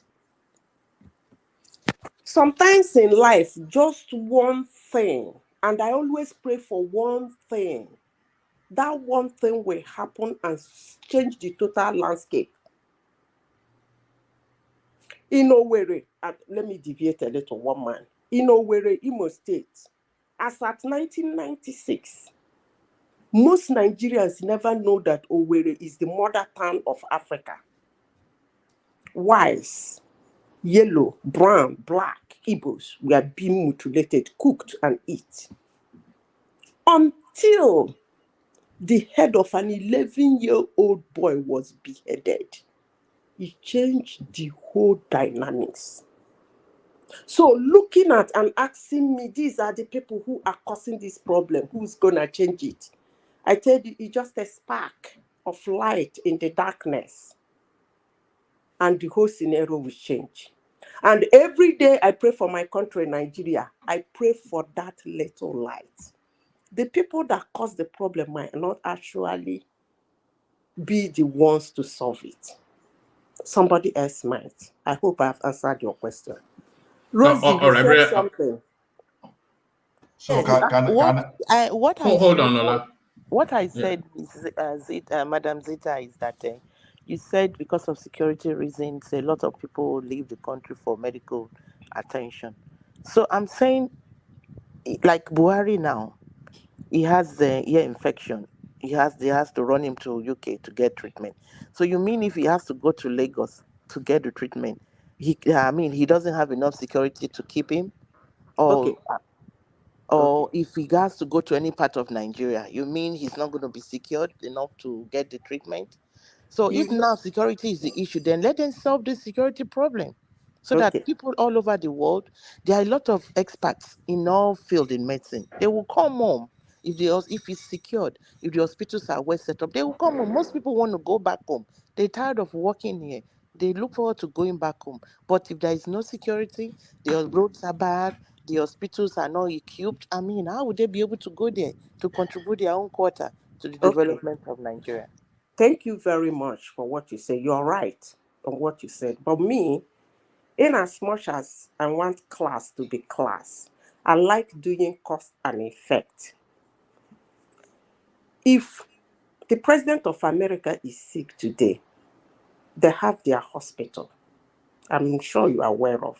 When you go to that hospital, there is no security. Like the security you'll be needing for a president in a hospital in Nigeria. Sometimes people do even hang around in front of the hospital, showing their solidarity, waving the flag of Nigeria, praying for him to get well. Simple. But in Nigeria, if you put a president of Nigeria in any hospital, I can assure you are disenfranchising Nigerians. Somewhat. Because the security that is supposed to take care of Nigerians will be there. Again, as I said before, the David that will show the scenario is yet to come. It might not actually be the people that cause this problem will solve it. But as I said before, our judiciary and our security has to put trust in the citizens, even in the government. Yes, the government is in charge of the security and the judiciary. But that judiciary and the security has to put trust, have to give the whole nation trust before infrastructures in Nigeria can be maintained. Otherwise, they will all be dilapidated. So, all right. Building a hospital, the world-class hospital, is not that all there is. A president going there and getting killed is not all there is, but there should be accountability. The moment there is accountability in Nigeria, all those things will fall in place. After all, we have very good hospitals in Nigeria. Very good ones. Good evening, woman. Good evening, woman. Thank you for listening. Good evening, Tony. So I'll have the final word on that space, and then I'll move Rosie on. Okay. I don't want to interject. I will let you interject after Ola. I want to move on from that space, Tony, but I'll let Ola have the final word. Like I was saying before, number one, don't put that in the constitution. You are just infringing of freedom of movement. So it will be ridiculous when we agree to the United Nations Charter on Human Rights. So that one is not workable. See, what grows your medical industry is just combination of policies. And when you have that combination of policy, it's not what the government alone can do. But like when Obasanjo introduced this insurance scheme or aid that everybody could just go to the hospital at the cheaper rate, then things started working until one problem in Nigeria is that we don't follow through. And I still remember during Obasanjo period that even the governors were now afraid to even travel overseas because there was a trend that time. Whenever they just released the monthly allocation, all of a sudden the governors became sick, and they would now like to travel for medical tourism. But when he made example out of when he make an example of Alamis here, all of a sudden our governors no longer feel sick going forward. So it simply means that we can find a way to do the policy not targeted at these people alone, but to every Nigerians, to encourage huge investment in that industry. So that is what I would think we need. And stopping them may not work for us, because we have to look at the positive and the negative. So because they are staying in Nigeria, there's no proper equipment, and anybody that can afford medical tourism should afford it. So that's one way I see those things. We still have some leaders as we speak today that still have their medical in Nigeria. It's not all of them. I've never heard of when Mimiko, for example, went overseas for medical. So there are still some of them that still rely on the local hospital. Oshibanjo is a popular one that we all know. So to me, we don't have to apply military style. We have to encourage investment. Applying forces will never take us anywhere. That's just the way. That's what I believe. So that's my point there. I don't want to be. Yeah, one more, please, just 1 minute. No, I want to move on, Tony. But all right, I have a very brief say, and I do want to move on. I think we've overlapped that, but yeah, go on. God bless you. God bless you, sir. Thank you for this topic. It's it's the most vital topic this week. Last time you featured some African traditions, so thank you very much for that. But I want to tell that madam speaking that we need to be making practice to make perfect. We can, I mean, how long we got independence like other countries? And then we know that the UCH was the best, loot, and then in Idiaraba and the University of Benin Teaching Hospital. Those are the ones that are closer to us right now. Why is it that we have been doing it? Why should we be retrogressive? And then we compare those barbaric ideas like somebody will come and point a president or a governor. Why can't we set up all this private setups? Government will be doing their own. We need to practice to make perfect. Don't let us be negative here. This madam is too negative and Akim. Thank you, sir. All right, thank you, Tony. So Rosie, let me move you on to the space, even more controversial.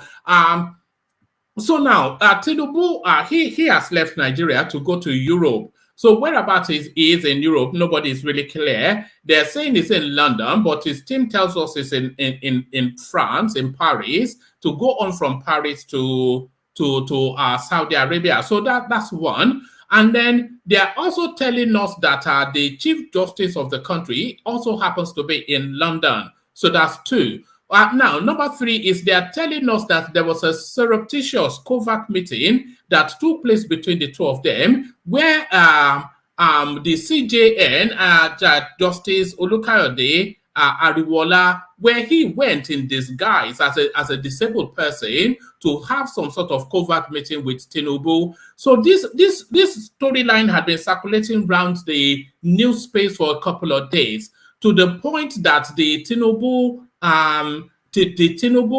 PCC, they've had to come out to try and debunk this. And even the CJN, he actually released a video clip just to explain his whereabouts. Watch this.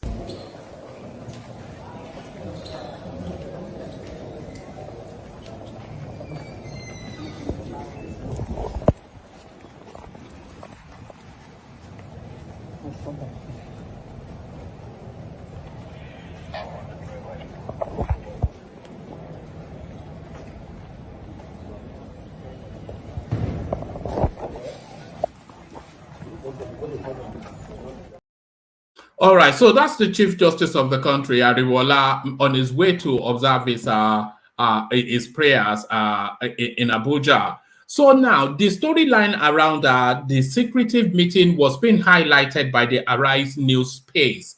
So is this undue influence on the judiciary, one? And this call now for sanctions against certain news platforms that have this habit of always coming up with this unverified and some sort of alarmist storyline. Does this further necessitate that the need to sanction those news spaces? So the rumors of surreptitious meetings between Ariwola and Tinubu, what says you? Undue influence, undue pressure on the judiciary? My take on this is that why will this the Chief Justice of the CJN, why is he gonna go in disguise to want to sit in Tinubu, for goodness sake? I mean, this is just another story that's coming up just to incite people to become angry and start trouble. And I don't think any of this news, these media houses should be sanctioned because there is freedom of speech, right? People are entitled to say what they want to say, but as long as the people involved comes out to debunk it, that's fine. Because what happens is that, okay, like Tinubu now, it's true that he traveled. Okay, now they are now building on the fact that he has traveled abroad, and now they are putting lies on that story. So at least it's good that Tinubu's team came out, explained, and the person involved that was going secretly to see Tinubu to has come out to debunk this story. So I don't, I mean, even though it's not right that they are coming up with these lies, but I don't think it's right for them to be sanctioned. They have freedom of speech. Like, I mean, here in the US, Fox News will say its own things against any government that they don't favor. CNN would say its own. So everybody, I mean, all the media houses, they could say what they want, but as long as these stories are debunked or they are, I think that's what it should be. So why does it have Do you think the stories should be debunked? Because by debunking it, they only give it the oxygen that it should not be given. I think in some instances, some of these stories should just be ignored. I think if it's ignored, then the more stories will be building up, and then people will start getting, they'll continue to incite people. But once they come out and debunk it, then there's nothing to talk about anymore. They'll go ahead and look for something else. But if they keep quiet, then it's like they are flaming the fire. It will continue to burn and burn and burn. But at the timeline, though, the timeline does lend to that story because the Chief Justice, Ariwola, he was in London back on Thursday, but Tinubu arrived in Europe on Tuesday. So there is a window for a meeting to have taken place. Both claiming to have gone, Tinubu claims to have gone for a rest. People said it's medical related. The Chief Justice frontally tells you that he went to meet his medical needs, but there was a 2-day window of them both being at least in the same continent. And even if Tinubu was in France and the CJN was in Europe, was in England or in the UK, that's no distance. So does that window not open for that meeting to have taken place? And we do know Tinubu's antecedent, of course, always wanted to, by foul means or fair. That's always been Tinubu's way. But to me, people don't have to meet face to face before they can strike some deals. I mean, they can strike deals over the phone. These days, with technology, you can do, video call. There's so many ways you can communicate with people without meeting them one on one.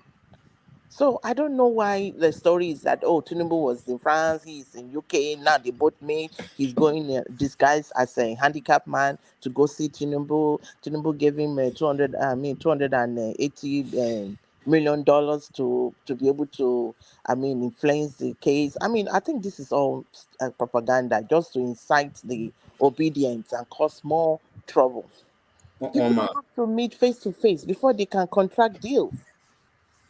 Can I come here real quick if you don't mind? All right, brief interjection. I'll go to say you enigmatic Hondi.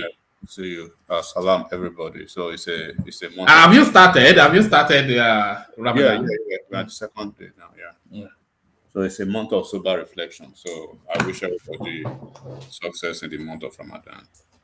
So what is happening? First of all, Madam Zita, what they are doing, there is a certain Cybercrime Act law that the current administration is not really enforcing, right? And it's as a result,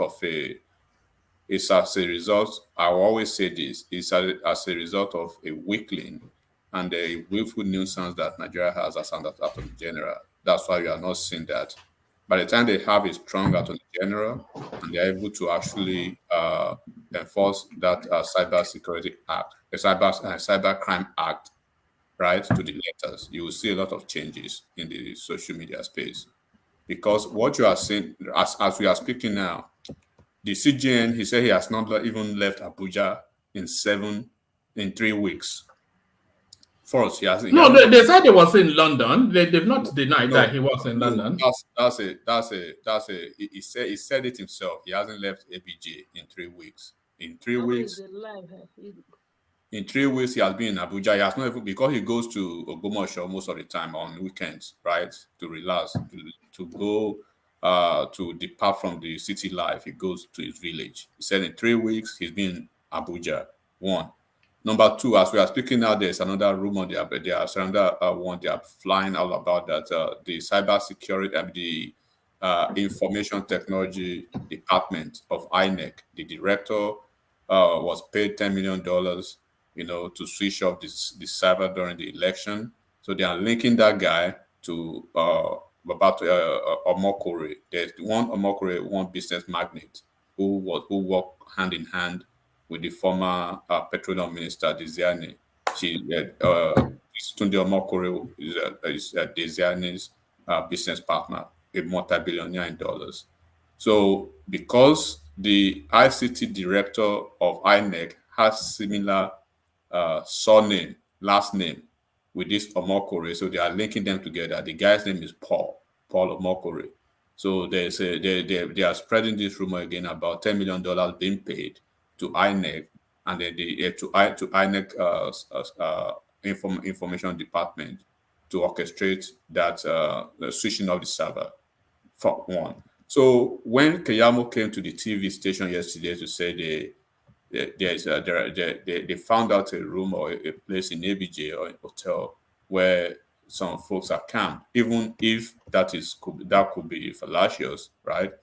There's no way you will not believe this before because of these people, what they're pushing all over the place. And then there's one popular guy that I'm very, very surprised that he could be doing that kind of nonsense. Sam Amadi, I believe everybody will know Sam Amadi.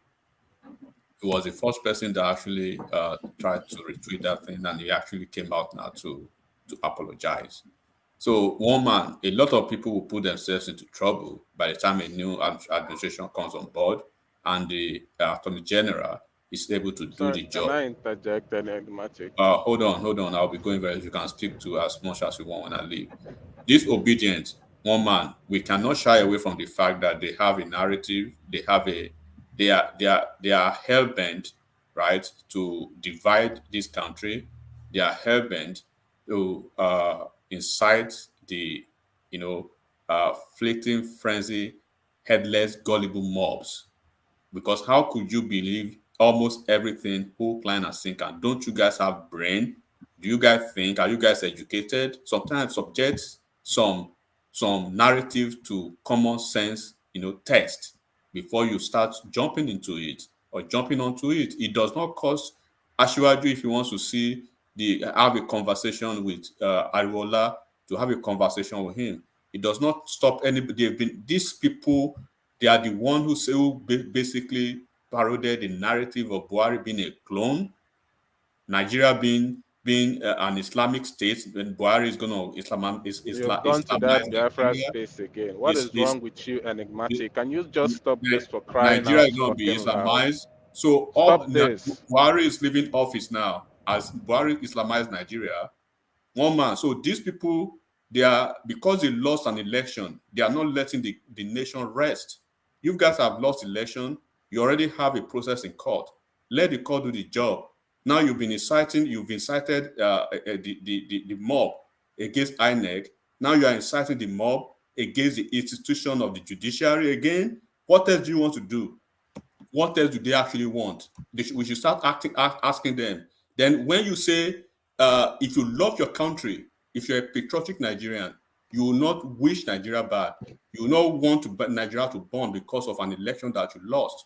And when we come over here to tell them that they are emergency lovers of Nigeria, all of a sudden, temporary lovers of Nigeria, because if you love Nigeria wholeheartedly, like you think you do, you will not be parading out. Do you know what it means? The CJN of the Federation is being targeted. The CJN of the Federation... That was always going to happen, though, because that's now the phase. That's why I did that profiling of the justices just a couple of sessions ago, because the narrative is now at that phase, and they will start to unpick the lies of these people one by one. So look, Mama, there's this Sam Amadi, I believe he was educated or probably is an alumni of Harvard. I would check that this guy actually, is educated to the level of being educated in Harvard, and he could probably be doing all this kind of nonsense. Then he should tell you it's not about education, it's not about how exposed they are anymore. It's about an orchestrated propaganda that these people actually want to keep doing almost and on a daily basis. Yeah, but it worked during the presidential phase, though. All of that hoopla and brouhaha, it got them quite a bounty at the election phase. So it's a template that has been tried and worked. But now where are we now? Post-election season. Yes, but the election is not, the election is gone, but the opportunities are not yet completely. They are going to. Like I said, if you continue to monitor the news space, a lot of these justices are now going to be targeted. Their lives are going to be exploited. Their ethnicity will come into play. The verdicts that they've given in the past will be dug up. They are now on the spotlight. This is where they will get it wrong. There was a guy that has been on Twitter space. He's been accusing everybody. He's been lying all over the place. He was picked up in Anambra, I think maybe a week ago. Do you know what actually came to town immediately he was arrested? They were accusing Soludo of orchestrating that arrest. But eventually, right, when he was released on bail, he's actually released on bail now, right? But I saw that space. Soludo had to come out to say that he had nothing to do with it. But the guy recounted his ordeal, but he was actually a prominent businessman in Anambra State that actually called for his arrest. It's called is it GD4? What's his name? I forgot his name now, because he was telling that the tweet read that he called, that Asiwaju called that man, right? One man, Asiwaju called that man to beg, to plead to Peter Obi to maybe accept or whatever. And the guy immediately did not even, there are some people that they don't play with that kind of nonsense. Immediately he put a call straight to the appropriate authority that he needs to, they are taking him to court. Because look, there's defamation of character right there, assassination of your reputation, and libelous cases. They are not taking it seriously in Nigeria. If they are taking all these laws seriously I'm sorry, people would be in jail. And this obedience, they cannot burn down Nigeria. There will be no answers. They will not burn down. Nobody will let him land, then come in. Yeah, I will be leaving. There will be nobody will give them the opportunity. You've lost an election. You are in court. Atiku is not speaking. Council is not speaking. Nobody. The only people who are still crying and whining, like TD babies all over the place, trying to burn down the nation. You see the presidential candidate crying on one side. You see the vice presidential candidate crying on the other side, telling Nigerians, look at my face. You called a sitting president an incompetent president. The same President Buhari that was your benefactor at the time. You rose to political prominence to the Senate and House of Rep through his political party, through his wave. That you actually even stole the mandate. The mandate was retrieved from you from the court. So we have to go on and on and on. You've lost an election and you're in the process of the litigation of it. Why are you still trying to burn down the country if the country actually means something to you? Does this country mean something to you, or you are just a usurper who just want to? Look, one man, election is gone, the frenzy is gone, the momentum is gone. They need to get back to the reality. They need to get out of their bubbles. Nigerians will not burn down because of them. Instead of Nigeria burning down because of them, Nigeria will burn them down rather. Nigeria is not. Nobody is burning anything down. Thank you, Enigmatic. A brief interjection from you, Desmond, and then Rosie round up that space. Yeah. First of all, nobody is trying to burn Nigeria. Everybody is doing everything in the right sense. And when you're talking about, let me correct you in some stuff. You're talking about cybercrime. I ask you, what is the cybercrime here?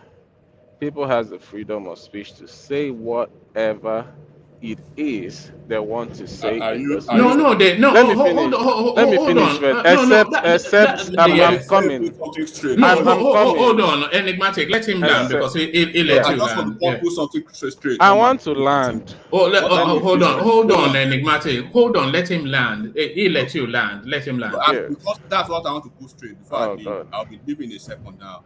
One man. People has the We right have to like 9 say. people over here. I am not talking to Des. I'm not talking to I am anybody. not talking. I'm I am No, he's addressing not making talking a to you either. general He's talking to statement. the conversation. Calm He's talking down. to that's the just what I'm saying. conversation. Yeah. And I'll be leaving. I'm talking Thank to you, the one man. conversation. Yeah. So when you say cybercrime, there are stuff that is cybercrime. If you're inciting people to go and kill someone or to start a war, that is cybercrime, and you're going to jail for that or whatever. But when you're just saying something, I might just come here and say, woman. No, no, Let me use an example. no, Let he me use expands beyond that. He expands beyond that. yeah. Let me even use the example that We are losing you there. Have we lost you? Oh, all right, back to you, Rosie. Anytime you have these two chaps in here, it's always a world war. Back to you, Rosie. I think my Rescue us, network is rescue. bad. Anyway, is Can it back? anyone hear me? Yeah, we can now. Carry on. Okay. I'm trying to use the example of Tinubu and the whatever his name is. If I come up and spread that propaganda, maybe I know it's a lie. I'm just gonna spread it. Am I in trouble? Is it a crime? It's left for anyone to believe it. I have this freedom of speech to say that. I don't No, have no, to you don't. always No, you let me don't. say You something. don't. Hold I on now. You don't have the freedom to spread falsehood. You don't. I'm okay. sure. I'm sure One you know man, let that. me give you an example. There's so many things that are false in Hmm. in let's even say in the movies. In the movies, you watch a lot of stuff that you know that are false. Do you see someone say, No, "No, no, that's this is not"? fiction now. That's fiction. Movies are It's still fiction. the Did you same thing. not know that? I can claim it on something. It's not the only person called Tinubu. It's not the only person called. There's so many things that someone can. You can say, okay, I'm All right, you're losing connection. Thank you, Des. I think we get the thrust of where you're going. Round out that space, Rosie, and then I'll go Yeah. on to Zeta. Yeah. Yeah, like I said before, even though there's freedom if of I speech, the court. No, you are dipping in and out, Des. Just mute yourself. yeah, Yeah, back to you, Rosie. even though there's freedom of speech, it Okay. doesn't mean we need to abuse it. We shouldn't abuse it. I mean, spreading false rumors, spreading stories that will incite the people and cause unrest, it shouldn't be accepted. We all should be held accountable to whatever we say. If somebody is spreading false rumors, then that person needs to be put. The person needs to be called, interrogated, and then maybe if they start interrogating them and they get in trouble, then people would not be spreading false rumors, because you can't just say things to incite people to cause unrest. Already, the society is tensed. So for peace to reign, if you want to say the truth, but don't put one and two together and start making lies. Oh, somebody disguised went to meet Tinubu, and Tinubu, all sorts of stories. If it's not true, why are you spreading lies? These are stories that would cause unrest in the society. So even though, like I said, there is freedom of speech, that we shouldn't abuse it. Anybody that abuses it, they should be held accountable. That's my take. Do you think because there's a petition that was actually put in by Festus Keyamo a couple of days ago to the DSS inviting either the arrest or the invitation of an interrogation of both Peter Obi and his deputy Dati. So is saying that their pronouncements are now getting so insightful that is now a danger to the public space. Listen to this example of what he was saying. This is Dati on TV. Elections, but to let the system then tell people to go for interpretation, no way. You think the election of 25th of February was rigged? It was rigged. What about some of your candidates in the National Assembly who won their seats? There are at least 6 of them or so. Any of them should be taken to the court and have it taken away. I'm talking of presidential election. Does he interpret? You think that the presidential election was rigged? It was rigged. Even the 6 million plus vote that you have, was it rigged also? It was not rigged. So that the lawful votes that you got? It was not rigged. So remember, you're talking of electoral matters. I'm talking of constitutional. So that's just an example of the sort of goings on that we are still seeing within the space. But what Festus Keyamo was inviting is that the DSS should intervene because this sort of commentaries, which it continues to ratchet up, not peter down, is starting to become some sort of a national security risk. So we're now still in that space of free speech versus other people's right to live of free will. To me, I don't think it's right that Keyamo is asking the DSS to pick them off, to interrogate them. Nigeria is not a police state. I mean, Nigeria is supposed to be a democratic state, a country, right? So when you start asking DSS to pick this up, that means you are trying to suppress people. You are trying to become like an autocrat. It shouldn't be so. Whatever they say, they are saying their opinion. People should be entitled to their opinion. So, I mean, we are not yet in Tinubu regime. Now we want to start having people being picked up, DSS suppressing people. I mean, it's not going to be a military regime. It's supposed to be a democratic regime. So I don't think people should be, it shouldn't be saying, oh, they go pick DSS, go pick this and pick this and pick. I mean, who are they going to pick? People will continue to talk. I mean, look at like... Madam Zita, there is a statement Keyamo made there. This is Rosie. It's Rosie. So like Rosie. I'm saying, yes, like sorry. in the US. Sorry, let Rosie land and then you come in. Like in the US now, when Biden, what's the last guy that lost the election, what's his name again? Trump. Trump, you still have people in Trump's camp that are still talking and talking. If you go to Fox News, they talk and talk. So, I mean, Biden is not saying they should go pick them up and interrogate them because it's a democratic country. Nigeria is supposed to be following the examples of America, which is a democratic country. So there is no reason for anybody to be picked up. That's my opinion. They are entitled to their opinion. They shouldn't start trying to sniff people from talking, threatening people of DSS picking them up. I mean, to me, that's wrong. Do you find some of the pronouncements coming out of Dati and PITOBI, do you find them somewhat insightful? Can incitement be read into some of their public pronouncements? Okay, what they are saying actually, it looks like, they could incite some people to come out. But now, after they said it, have you seen people running around the street protesting? Have you seen people burning down public places and causing trouble? They are not burning, they are doing riots. Where are they rioting? They are not doing it to riot now. It's not about riot. Let me say something. What incitement here? Incitement, there's what Keyamo said in that interview. That is the definition of incitement. When or trying to it's almost like he was trying to wage a war with the word he said. I wish you can play that video saying that if they want to push out crowd, they're going to push out their own crowd. We're going to fight them propaganda to propaganda, this to this. I'm like, why are you making such statement? Are you trying to create some kind of war between two No, he's cautioning the space because PITOBI continues to threaten the federal space.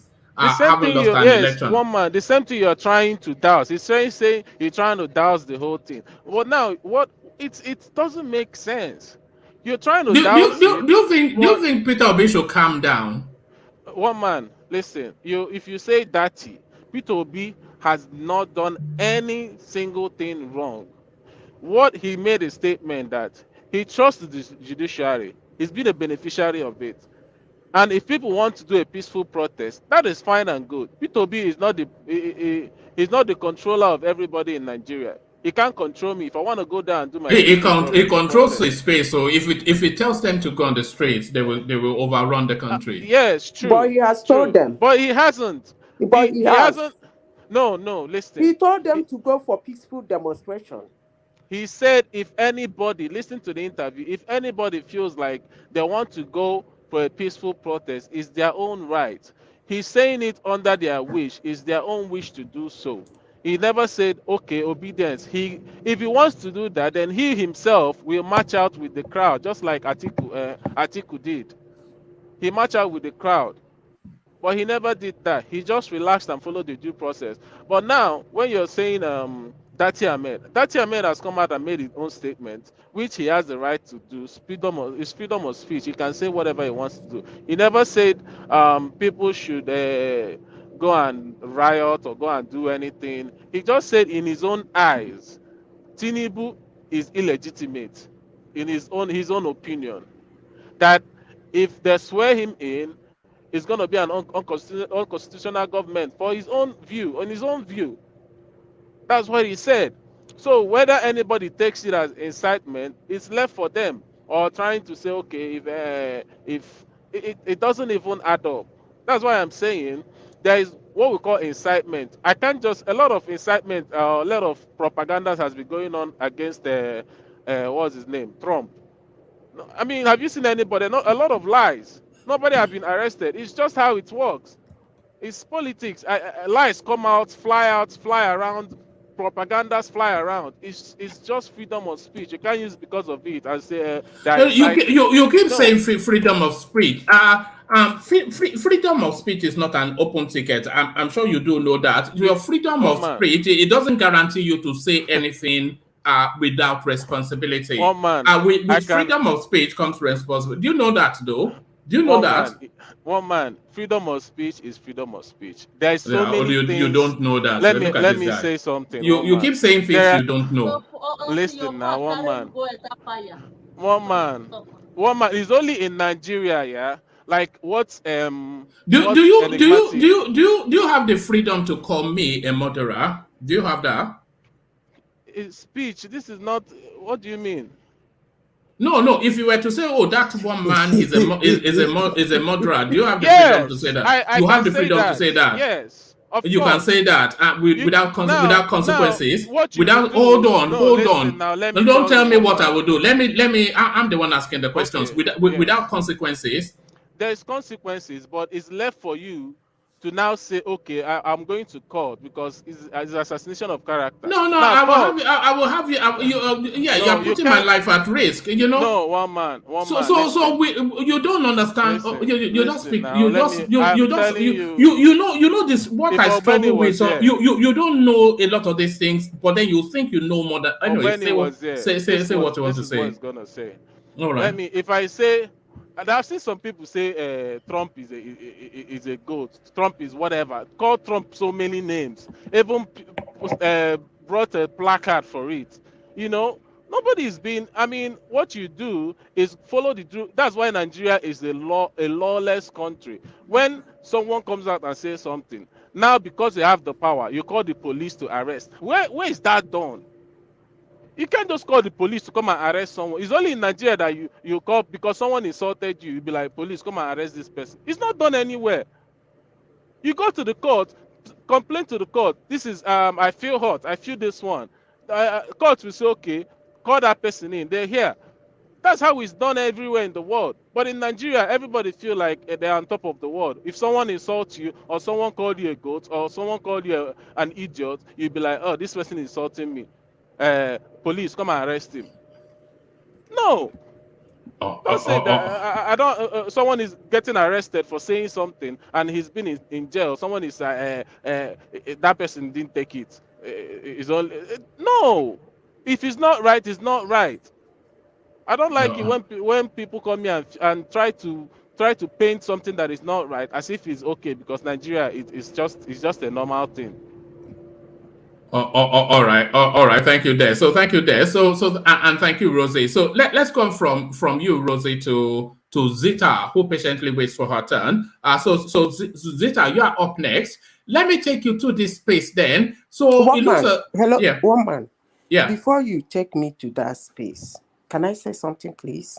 Of course. Yeah. Let's hear from you. You see, when people who live abroad come to your platform, most Nigerians that live abroad, they come to your platform and say things like, where on earth does that happen? overseas, it cannot happen. I begin to wonder, is it that they are not monitoring their space?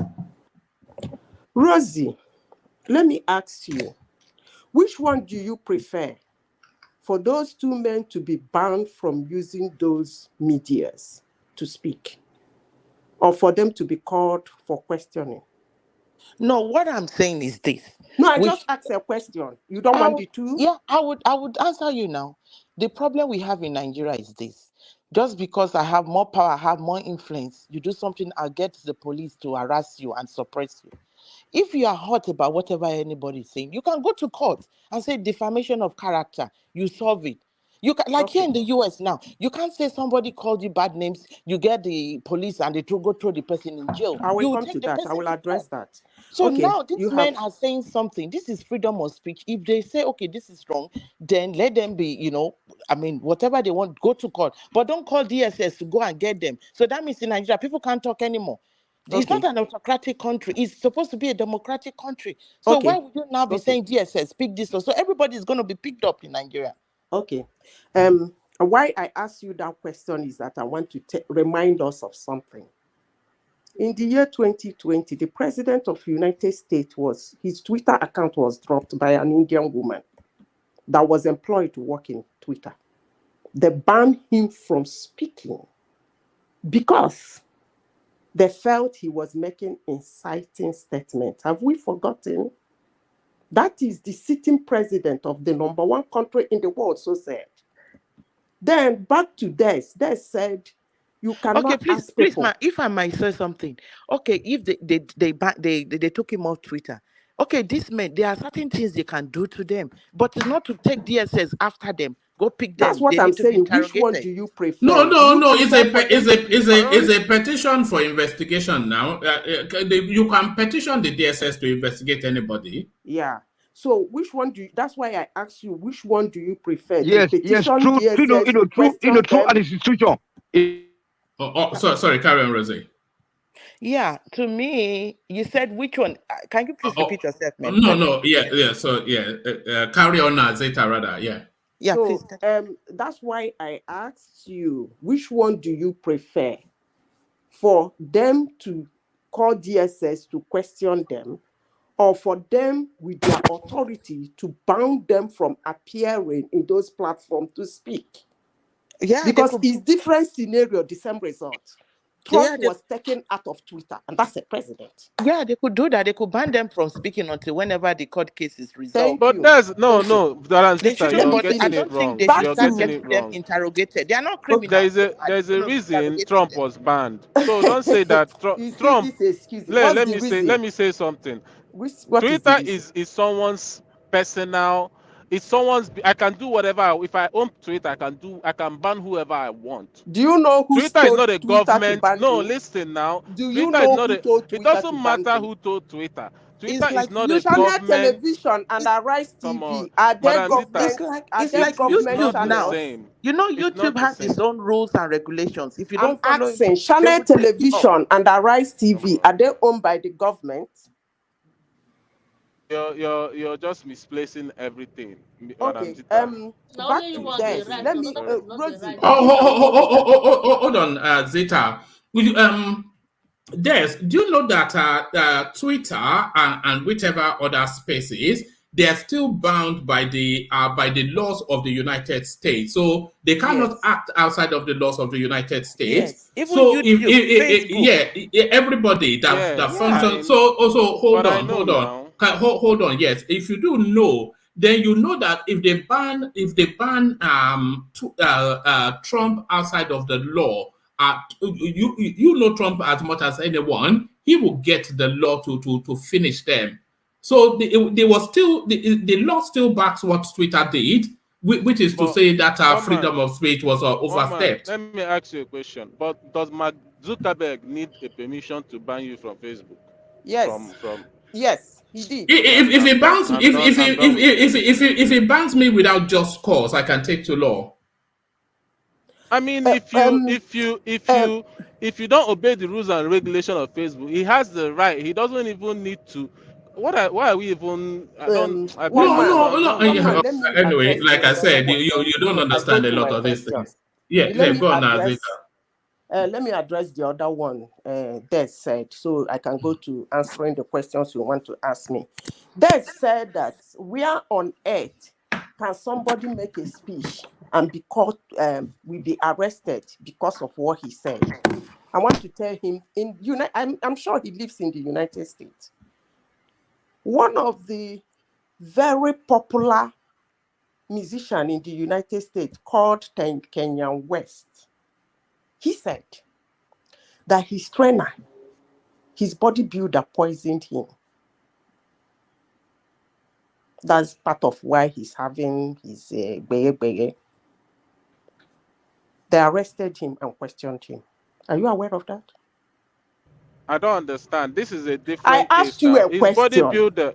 They arrested him and questioned him. It's when you say someone poisoned somebody. This is I don't know. Do you understand the statement? Oh, I'm Madam talking Zita, you're about what? contradicting. This is a Listen, statement of death. listen. Someone said someone poisoned someone.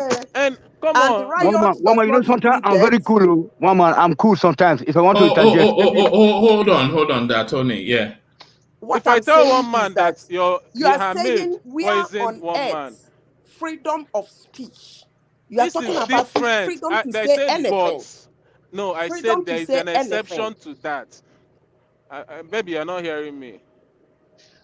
You weren't hearing what I was saying. One man, please ask me what you want. All right. Like I said, Des is on a special diet. So, Des is one on a man special. now, can I interject a bit, sir? Please, sir. All right. Come in, Tony. Thank you very much. Thank you very much, sir.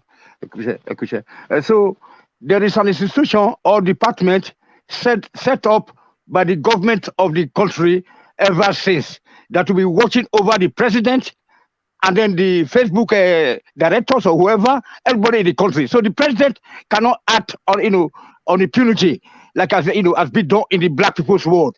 That's what we're trying to say here. We don't to be extending this, consuming the time. You have to consider that this guy have to go and rest later, not just parabolity around.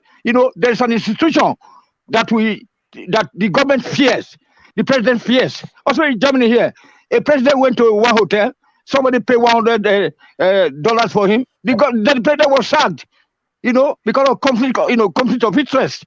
So you are just talking. So there's a government that failed in Nigeria. We have no institutions, no departments that are there that will be watching over the past and the future president. That is why we are having all this problem in Africa. Nobody has a right as a president to just go and say, okay, go and close out this, go and close out this. You know what I'm saying? Thank you, sir. One man, sorry. One man, take me to can I the explain question, this? please. Let me answer. I think Zita is saying the right thing. Sorry, can you hear me? Yeah, carry on that. Yeah, I think Patrick, Zita is saying the right thing, and then Des also is trying to make almost the same statement, but in a different way. Des is saying there's an exception to that. But what Zita is indirectly saying is that this is also an exception. Because when someone is making a statement that is capable of inciting the whole country and throwing the country into chaos, then you don't talk of freedom of speech. Freedom of speech does not mean freedom of incitement or freedom of you to be able to cause problem. You understand? And look at that.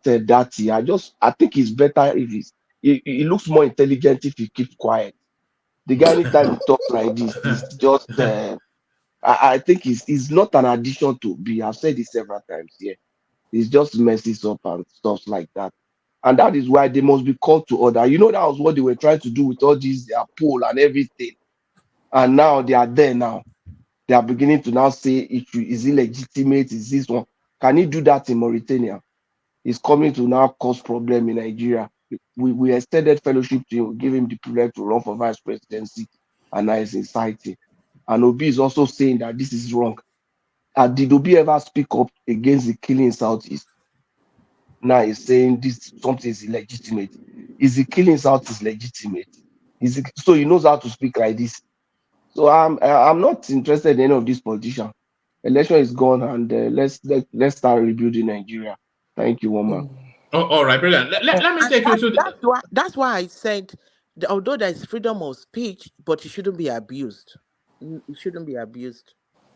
All right, freedom of speech, but with responsibility. I would have won without Peter Obi. I joined Labour Party before him. The Abia State governor-elect now, Alex Otti, who worked tirelessly for his victory, but the sheen of that victory now seems to be glowing with Peter Obi's image. So he's now trying to claim full ownership of his own mandate. So what are you then making of how this guy is positioning? It's also telling us, by the way, that he was a member of the Labour Party long before Peter Obi even joined that space. So he didn't even come into the party under Peter Obi's wave. And he told us also that he won an election as far back in 2015. So he's an entity within his own space, but his victory seems to have been consumed by the obedient narrative. So now he starts to attempt to untangle himself from that space. So what are you then making then of this outcry by the governor-elect of Abia State, Zita? I don't even know whether I will say that he's crazy. He won which election? So why wasn't he the governor if he won? No, he did win. He did win, but he's saying Peter Obi was not a contributor. Oh, No, the 2015? He said he won before under Yes. Abga. That's what he's saying, that he won before under Abga without PITOBI. Is that not what he said? That's what he said, yeah. So I don't like this situation of somebody saying that he won an election when you are not there. You didn't win, you didn't win. You are not the one announced, you are not the one announced. So that, by the way, I keep saying, yes, go and tell him that I said that his victory is tied to PITOBI. Not only to PITOBI, his victory is tied to the electoral law. So he should stop saying that thing he's saying. The victory is tied to PITOBI and it's tied to the electoral law. If not for the electoral law, PITOBI phenomenon wouldn't have been this thing, and he wouldn't have gotten, because if you watch the, what will I call, the aftermath of the election, it was like they were trying to rig it away from him, but the angry bears were chanting and disturbing, and they gave it to him. So it's not outside of PITOBI and it's not outside of electoral law. He should just keep quiet and enjoy his happy hour. Why do you think it? Yeah, come in, Adeleke'S. I think that guy is right. He won on his own effort, not Peter Obi phenomenon that won that place for him. He have structure on the ground across the state before Obi came into the party. And like you said, he contested 2015 and he almost won. So he have existing structure. When we talk about structure really matter. These are committed people, committed members of the party that are all over the local government and in every work in that state, in every ward, in each local government, that will work with all their energy for their candidate. So Peter Obi couldn't win in any other part of Eastern State for governorship election because it doesn't have structure in those states. This guy have existing structure already before Obi moving into the party. He has been in the Labour Party already. So it was the structure that worked for him and his own, effort that he has built already is popular among the people. So it's not. Adeleke'S, is there not an argument to say that it was actually the Peter Obi wave that gave that final push to push him over the edge? Because, like you said, he has tried several times and he's a popular candidate within that state. There is no taking away from his efforts and structure, but he has tried and failed on several instances. But the Peter Obi phenomenon pushed him over the edge. I don't think that is Peter Obi phenomenon that push him over the edge. Why Peter Obi phenomenon cannot push other over the edge to win. Yeah, because he was already 90% there, but he did not, like he said, like you've just confirmed, he's run several instances without success, but now he's finally able to tip over the edge. And that has to be the PITOBI's phenomenon. It's not PITOBI phenomenon. I keep saying it. So why wasn't he able to win in 2015? Yeah, they robbed him. He actually won. They robbed him. That's so Babajani, he won. They robbed him. They robbed him.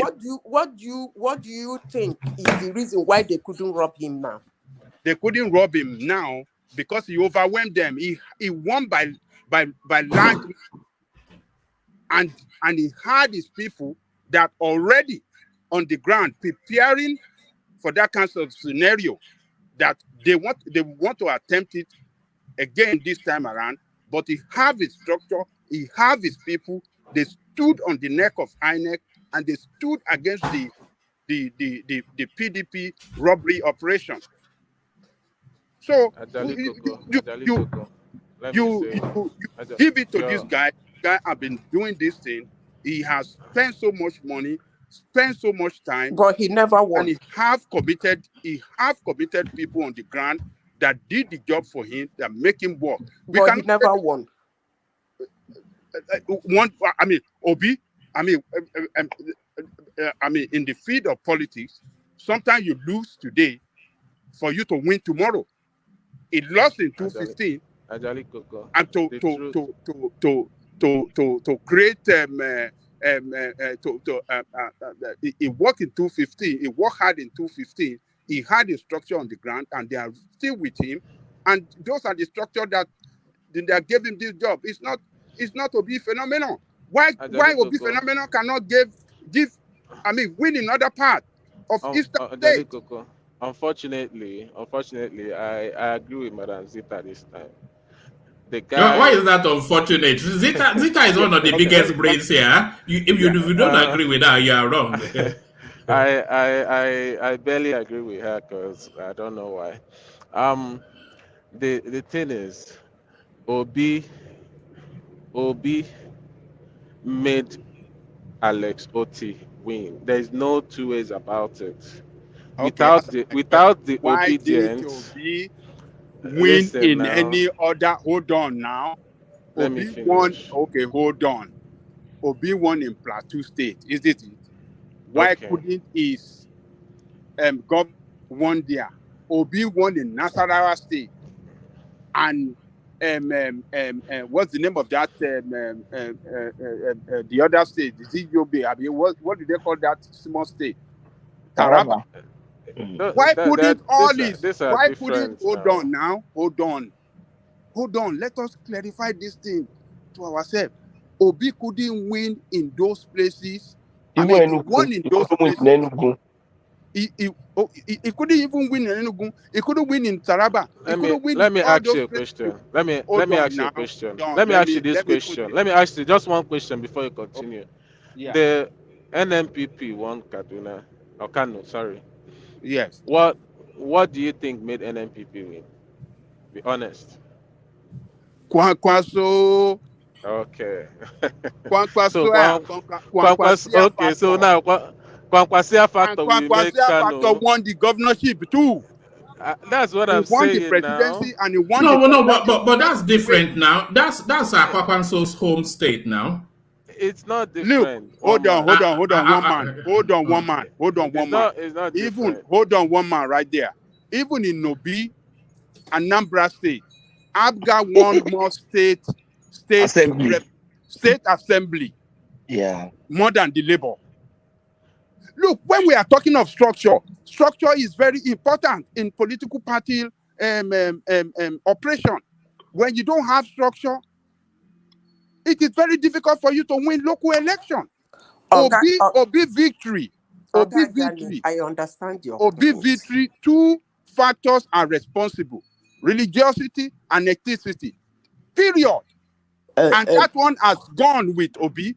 But when it comes to local government, local election, people know who is who.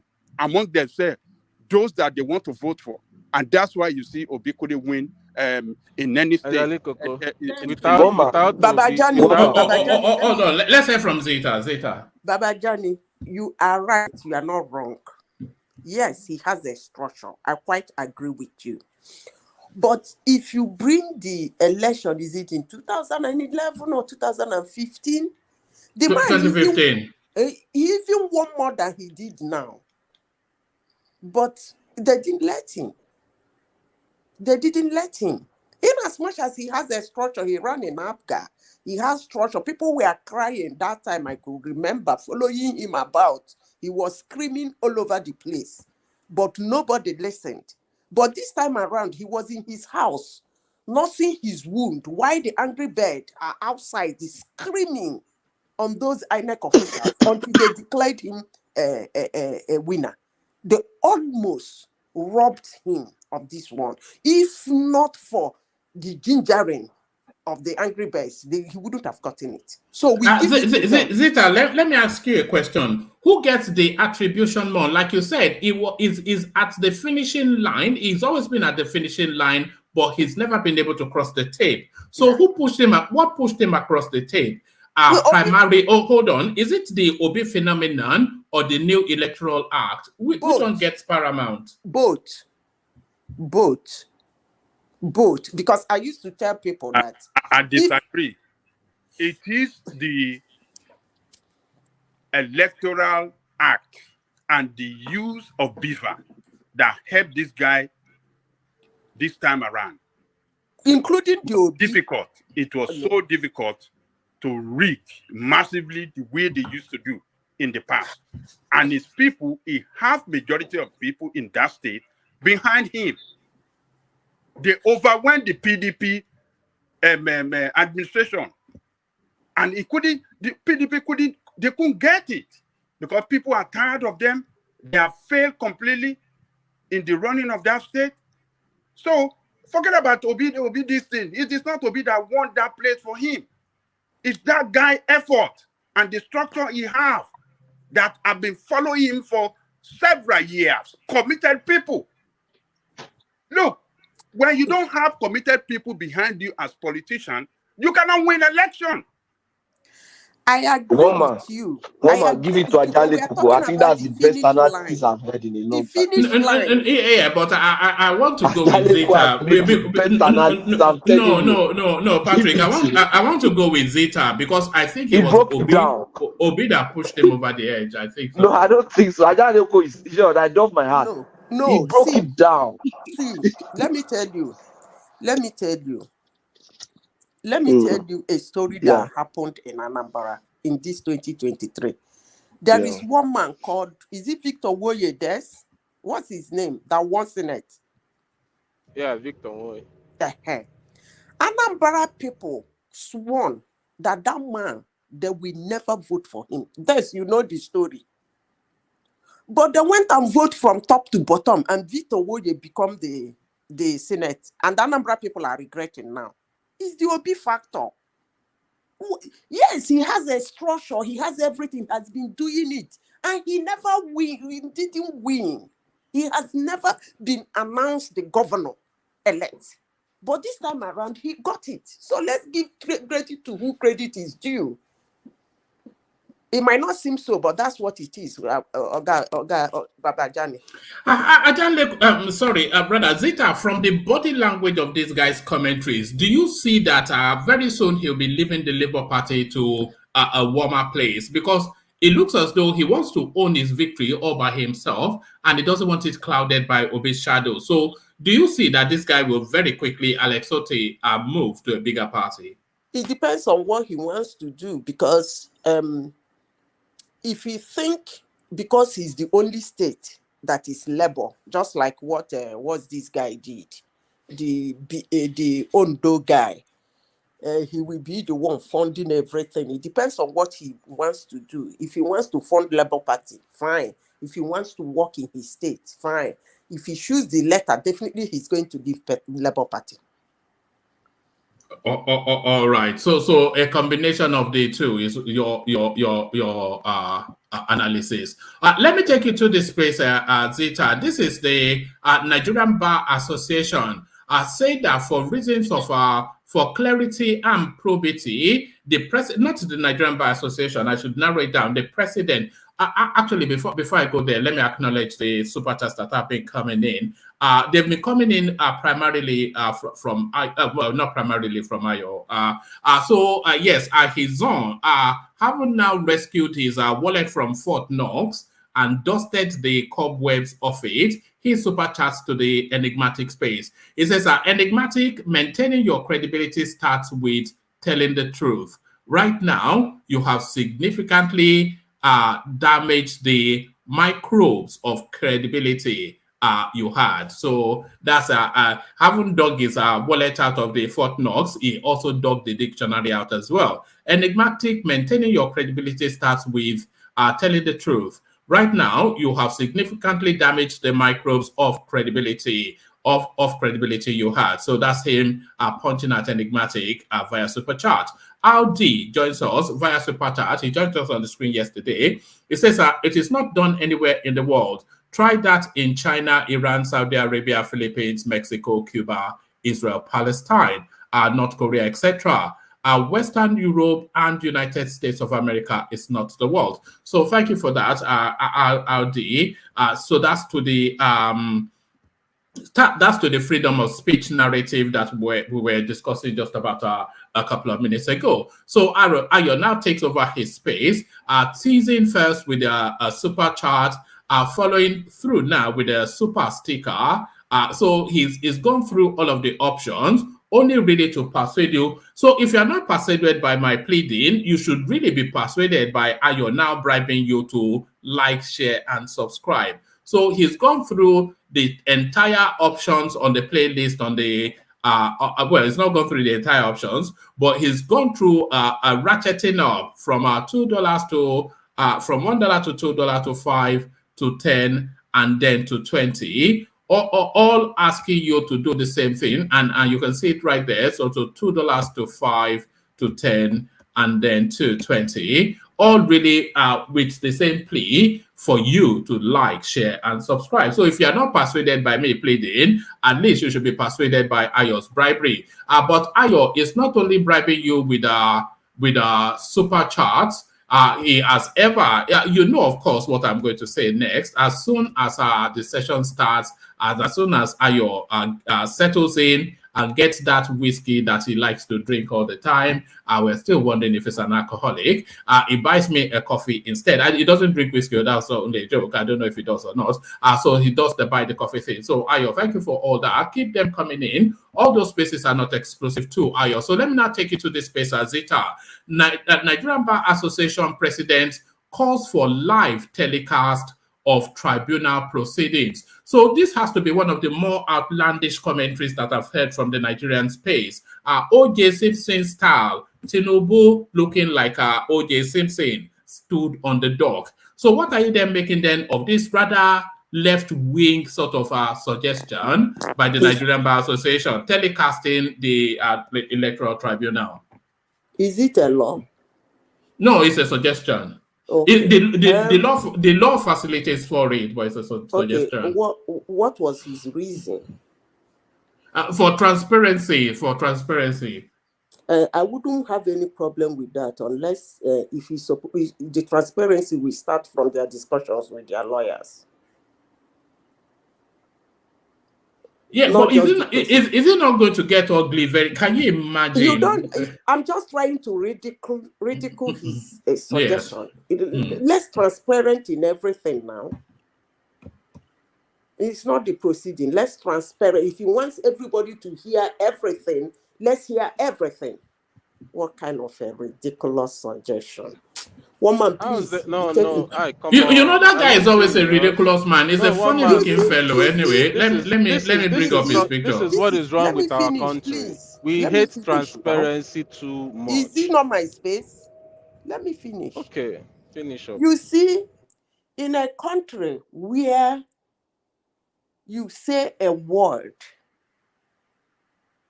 your opinion, according to people who say there is freedom of speech, that somebody is not supposed to be banned from speaking his mind.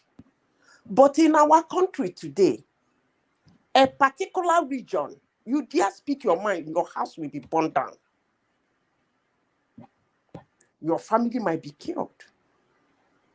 And somebody is suggesting that they make an open drama of what is going on in the courtroom so that the angry birds will see it and start burning judges' houses, killing their children, setting cars ablaze for somebody doing his job as a lawyer or as a judge or as a magistrate.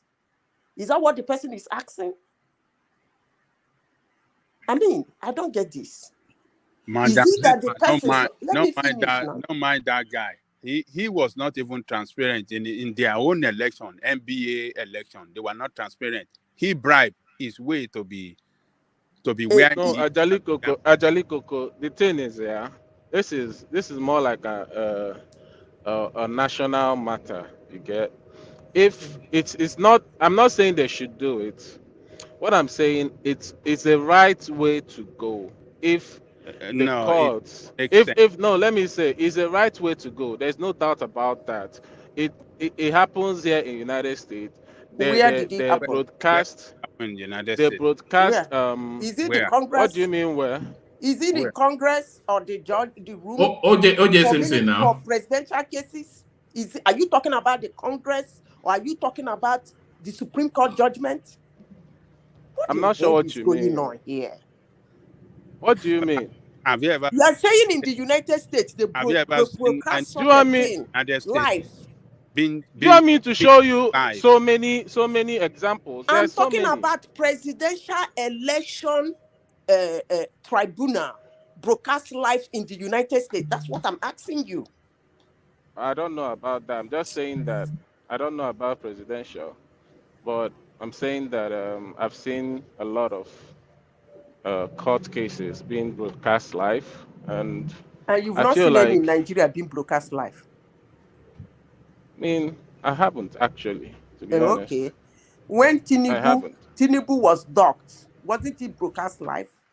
When Saraki was docked, wasn't he broadcast live? When they judged the case of the woman that was beaten up by U.S. Navy in Lagos, Nigerian Navy convoy in Lagos, wasn't he broadcast live? I mean, I don't know. Like I said, I don't know. You see, when people seem to keep blind eye in what is happening in the place they are, and begin to talk, bring down the bar in Nigeria as if Nigeria is the worst country to live on earth. I get very, you like exciting my nerves. Presidential election tribunal. We are some people already angry. They have already accused the Chief Justice. They're accusing people. They are ready to burn their brothers and sisters, their houses. And somebody's suggesting. Is that not exciting violence? When everywhere is charged up, it's a matter so that anybody arguing against their own interests in the court, they will follow the family and go and crush them. I mean, I think I get the point, though. I get the point. Yeah, for security, we can't do it for. I mean, lawyers are going to do their job. Obi hired competent 20 sons. Is it not 20 sons that he hired? And all that, they will do their job in the court. And whatever is going to be the outcome is what is going to be the outcome. Showing it live is not going to help or what do I need? Or hinder. Or hinder it. So it's not going to do anything special for us. The lawyers anyway, it's true. I get the point. Can I come in one man? Can I come in one man? Yeah, come in, Tony. Thank you very much, sir. So I just heard somebody saying that we are acting as if Nigeria is the worst country. In the actual sense, madam, Nigeria is the worst country in the entire world. because we Then have got all the denounce your resources. citizenship. We can't, no, hold on. Denounce your We can't, no, hold citizenship on, and madam. leave We Nigeria can't, no, alone. hold on, madam. Please, Biko. Tony, don't say that. No, hold on, please. Now, Don't worry. Hold on. It's a freedom of speech now. Hold on now. Hold on. Let him land, and then he'll get a response. Thank you, sir. So, yeah, Nigeria is actually the worst country in the world because we, consider the fact that despite all the natural resources that we have got, we can't even refine any of them. We can't even carry out a simple, electoral something. We know that somebody, there was a law that was okay. Let us transmit this after 25, 1 month. We can't even complete the result process. And then we can't. Nothing is working in the country. And you are saying that other countries like Thailand, like Burma, they are having powerful, power, electricity. But Nigeria, we are paying for darkness. And all of us in abroad. And then you are saying that Nigeria that we are acting as if Nigeria is. That's why today, one man has performed very, very, very credibly, by just being objective today. Thank you very much, one man. I'm always objective. Yeah, but let me just give Tony a brief response, and then you continue. Having critically observed the way and manner the Nigerian election has been conducted so far, I have come to the conclusion that Nigeria can never be redeemed.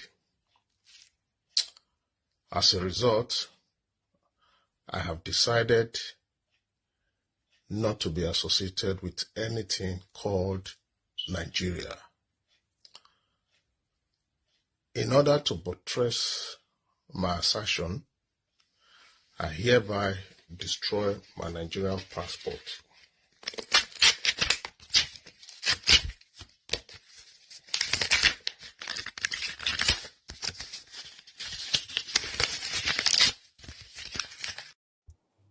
There it is, Tony. If Nigeria is the worst country, you have options. But back to you, Zita. Back to you. Yeah, there is one man. thing I told you I turned my passport, right?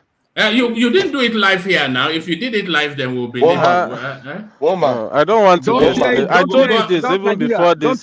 Don't hear your passport. South Nigeria. Can I continue, please? Even before the video started coming out, I already told you like a long time ago. But sorry, Madam Zita, sorry, give me 1 second. Can I finish, please? That man, sorry, Madam Zita, before you people sorry. continue. That man that changed his passport, he should also go and change his father's name. If he's actually dislocated himself from Nigeria, he should change his name. He should change his father's name from Nigeria. He should take the blood in his body. He should change it. Yeah, he should change his. He should change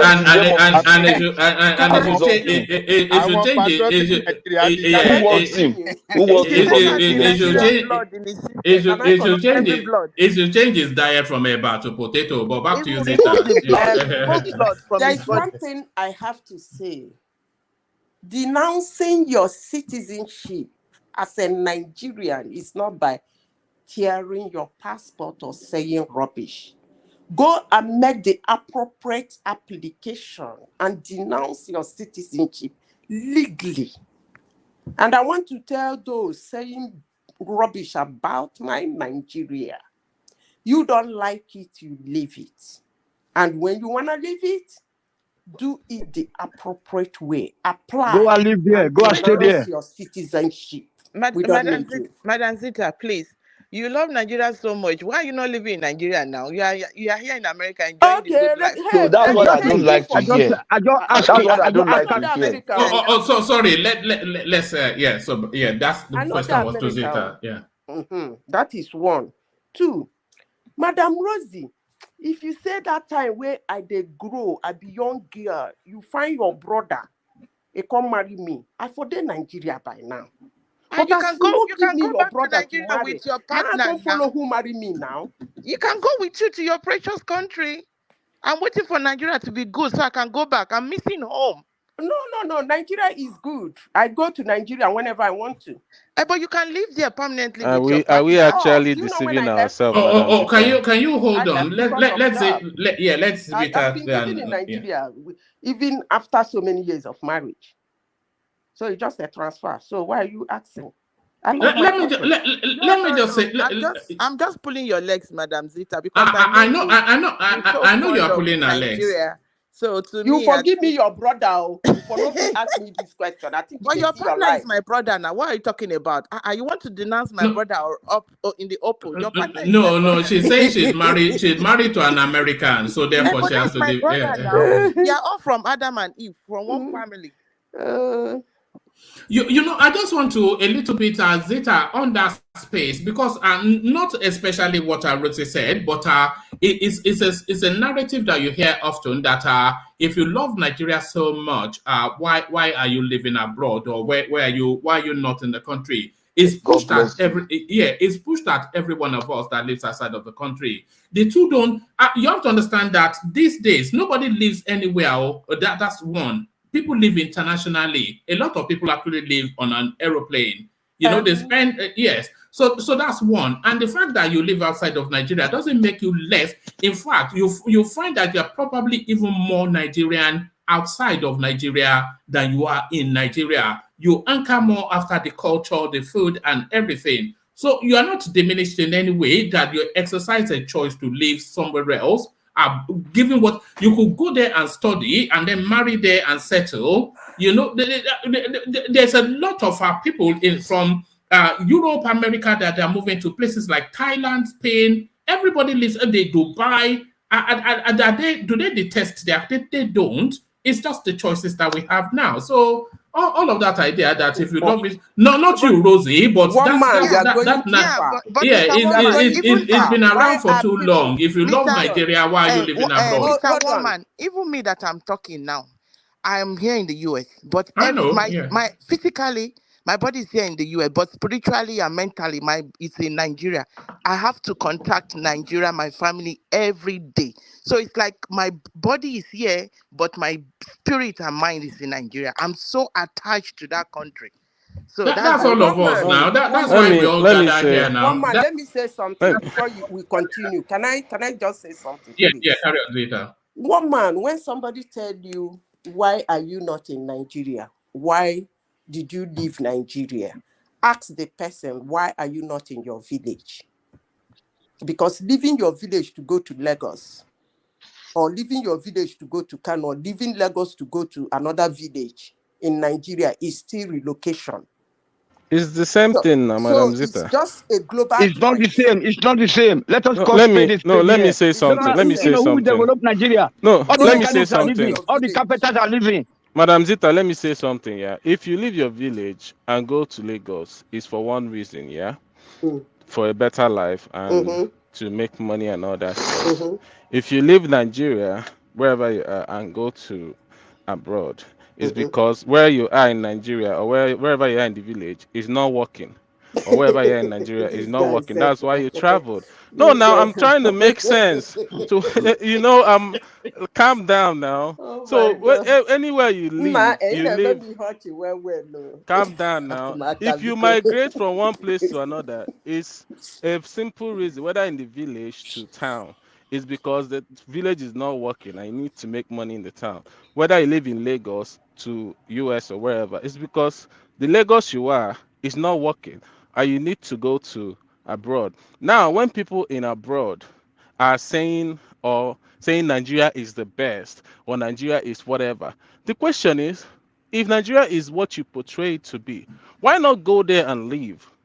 So if you're portraying it as one fantastic place that you left because of a reason it's not working, and you're saying it's working wherever you are, then come back and live that life. It's as simple as that.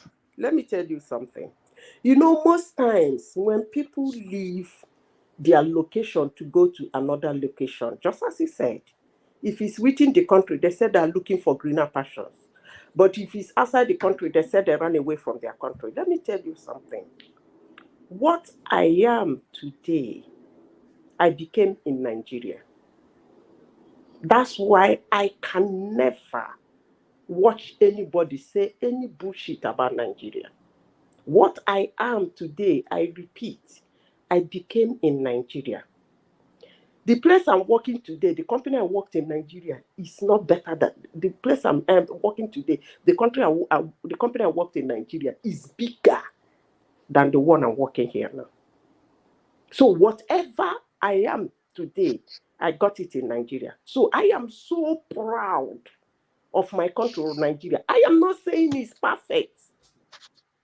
But for anyone that is living anywhere in the world to turn a blind eye to what is happening there and open his eyes wide to what is happening in Nigeria and start making detrimental statements about Nigeria, I'm not going to take that from you.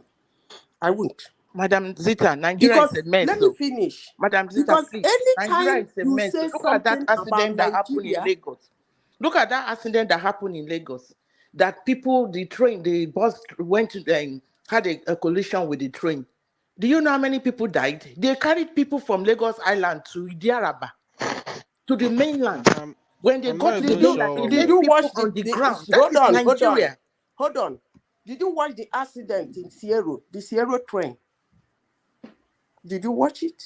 Can you not stop doing this? No, Madam Zita. No. Can let the conversation take place between Zita and Rosie. What country was that? I didn't say that. Something that is wrong, no matter where it happened.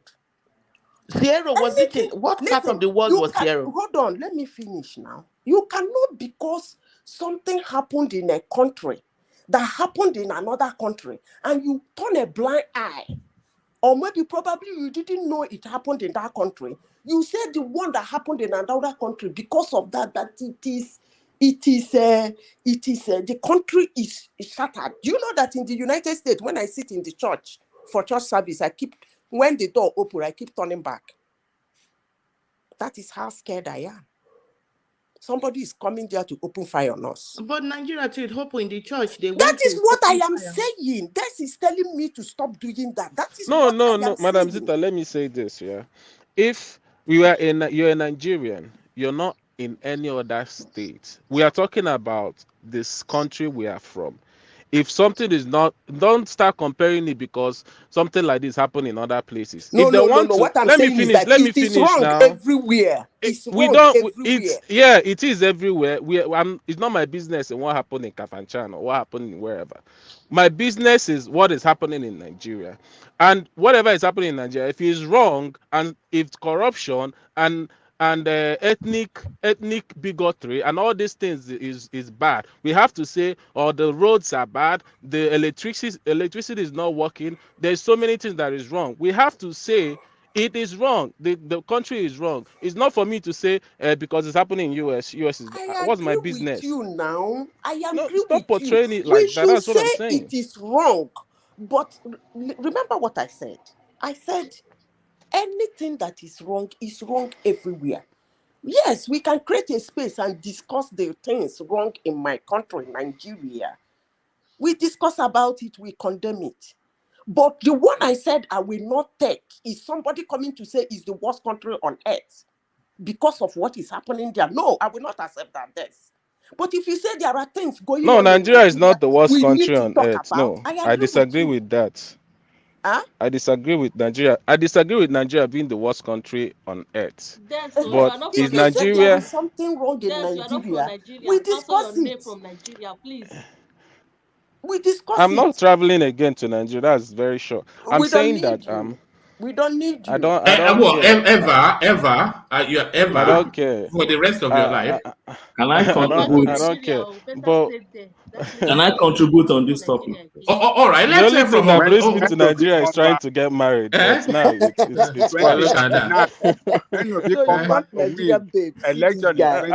I was trying, but it didn't work. Can I contribute on this topic? All right, let's hear from Ogbeni and then round up that space after Zita, and then I'll move to another space. Good to see you, Ogbeni. Thank you. Good morning, everybody. Good morning, Des.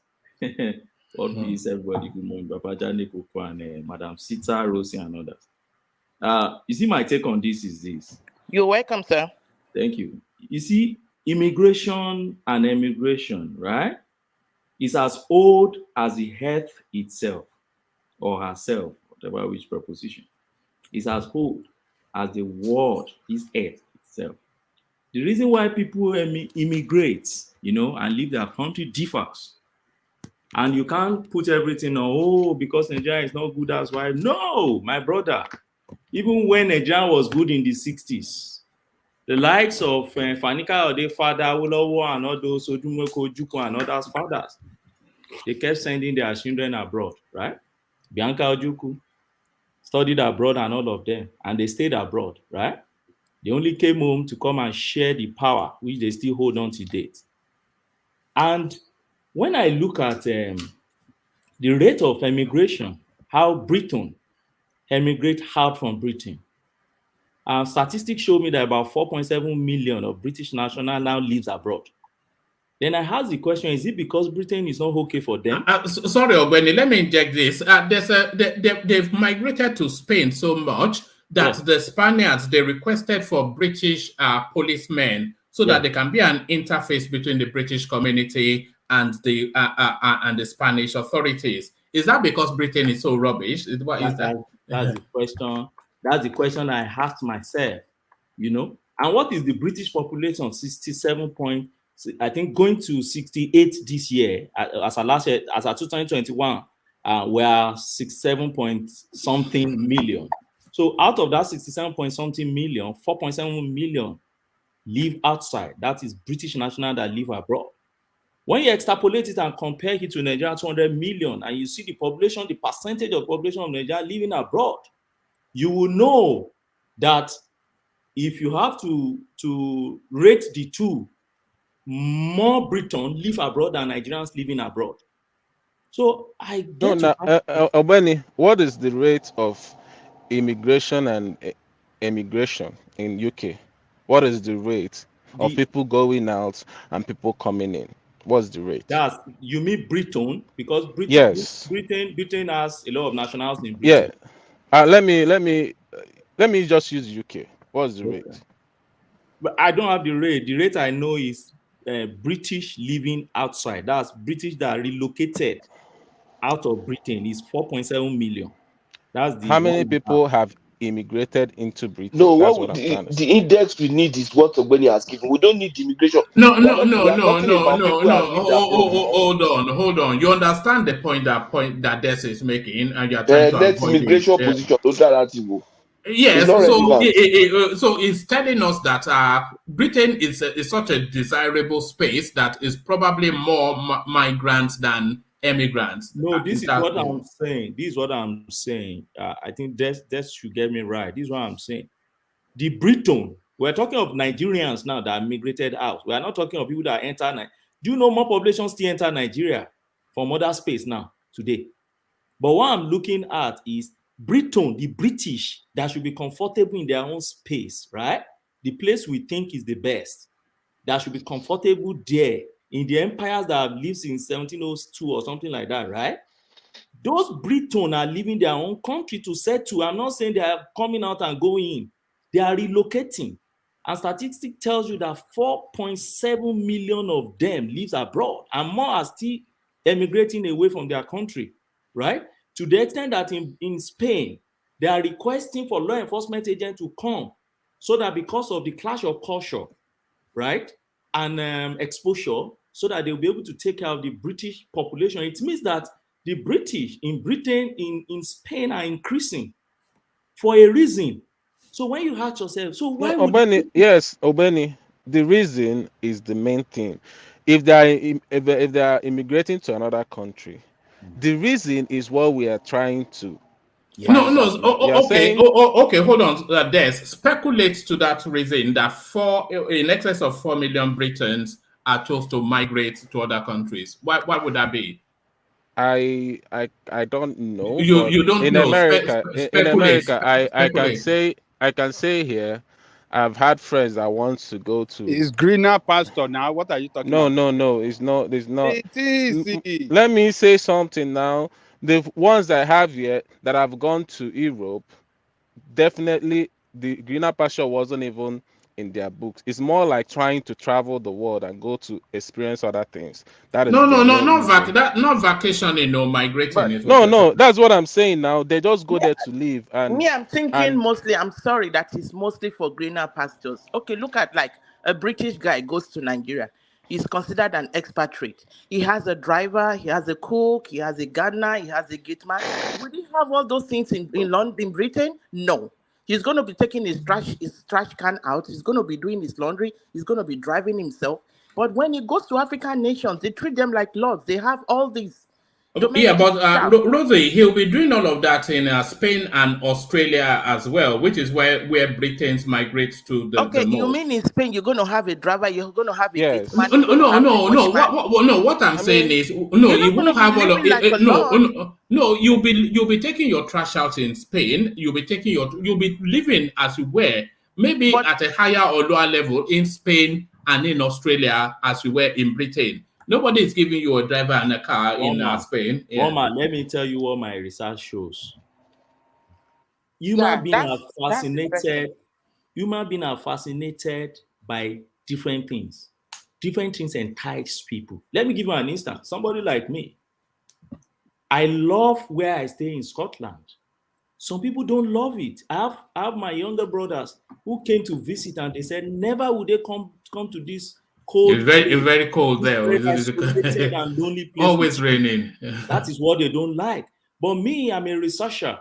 I like because when I go to a place like Creche and I go to a place like Inverness, quiet islands and lowlands of Scotland, I sit down, I write poems, and it makes sense to me. That is what I like. That's what attracts me, right, to Scotland, and I stay there. But some like a very busy life. So you can do same in Ekiti as well now. I know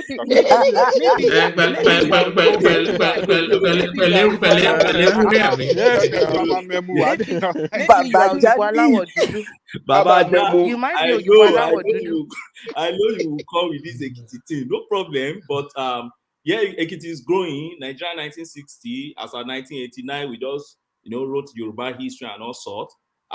This civilization we have here is a very old civilization, electricity everywhere and no. So you may say, okay, that attracted me too, apart from the cool.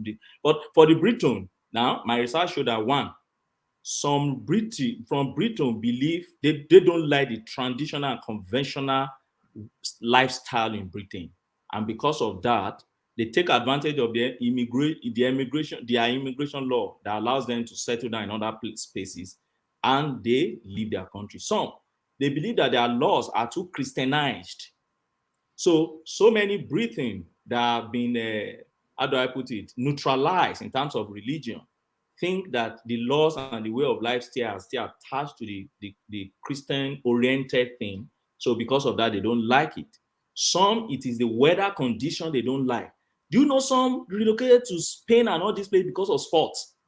They just go there to retire there because they have access to some type of sport they just love. Some, they don't like the royal way, the way the monarch, okay, has not been liberalized in UK, and they believe they immigrate to Greece and all those places where they have been able to destroy their own royal system. Some is because the life insurance, if you take it in UK, the strictness and all sort of policies surrounding it, they relocate some part of Europe where they think the life insurance is okay. Places like Norway, Sweden. Do you see the sweet reasons you're giving? Yes. I wish the reasons for Nigeria migrating was this sweet. No, Des, you know where I'm going. I know where you're going though. Yes, the general thing is, our country is not good. Do you know, I've met people who say they can never relocate from Nigeria. I know a lot of people like that. Yeah. I've met How much do they have? Well, millionaires. They are reasonably okay. They are just middle class professionals. They're not okay to be truthful. So many of them are okay to be truthful, but at the same time, I've met millionaires who said they will never return to Nigeria. Even they are millionaires too. They will tell you, just to tell you that there are different things that attract human beings, different things that fascinate human beings. If you read the history of Roman Empire, many people migrated from different areas to come and build that empire, right? And at the same time, while they were building that empire, some still stayed in their own empires because at the end of the day, Roman Empire fell. So the way I see it is this different thing. I know one of the major contributors to people emigrating outside Nigeria, which we can't blind ourselves from, is that people believe or people know that things are not working the way we think it should work, okay, in Nigeria, and we migrate. But I don't just want us to generalize it. There are other reasons why people migrate out of Nigeria. And when we go back to history, you will know that Nigeria is in a phase. We are transiting, we are evolving. We are just in a yes, we are not where we should be because we believe that if a civilization have gone ahead, we should be able to learn from that civilization and jumpstart at least, frog leaps on things. But at the same time, we should understand that it is a phase and we are passing through that phase. At a point in time in America, they were just killing their president as they liked, right? You see president within 2-3 months, they just shot the president dead and others. But today, you don't find things like that because you know if you shot a president, it's of no value to you, right? So they planned coup also before. Democracy didn't just come and just drop on their lap. The same thing with the UK. They fought each other before Scotland fought before one king rise up and say, see, let's unite all these states and let's come together. Centuries back. So we're evolving. Yeah, we can be critical about our country, but let me tell you, if we demonize our country, we have become demon to the world. Somebody told me today, he said, I was in a bus and they were holding the Metro, one of these newspaper, and boldly at the front page of that newspaper was DK Ekweremadu and so I tried to engage the Oyinbo woman, like, what do you know about this story? And she was telling me that bullshit happened everywhere. It happens to the whites too. So, that attracted me, and I said, that's such a liberal mind. So we got to talk, and she started exposing a lot of ills in the society and things, how they apply their own law, not even uniform and things like. And when they make a scapegoat out of you, your nationality matters first and things like that. I said, yeah, you're right. She now told me, she said, but why is it that Africans we like demonizing our country, that we have good countries, that all we just need is to get it right in terms of leadership? And I agree with the woman. So that's just my point in that, as is just to tell you, and to give you also statistics also show that about 3 million or between 3 million and 6 million of Americans also leave America every year. That's the statistic. There's a phenomenon that is going on at the moment. They call them passport bros. So these are largely an American phenomenon, but it's really a Western phenomenon.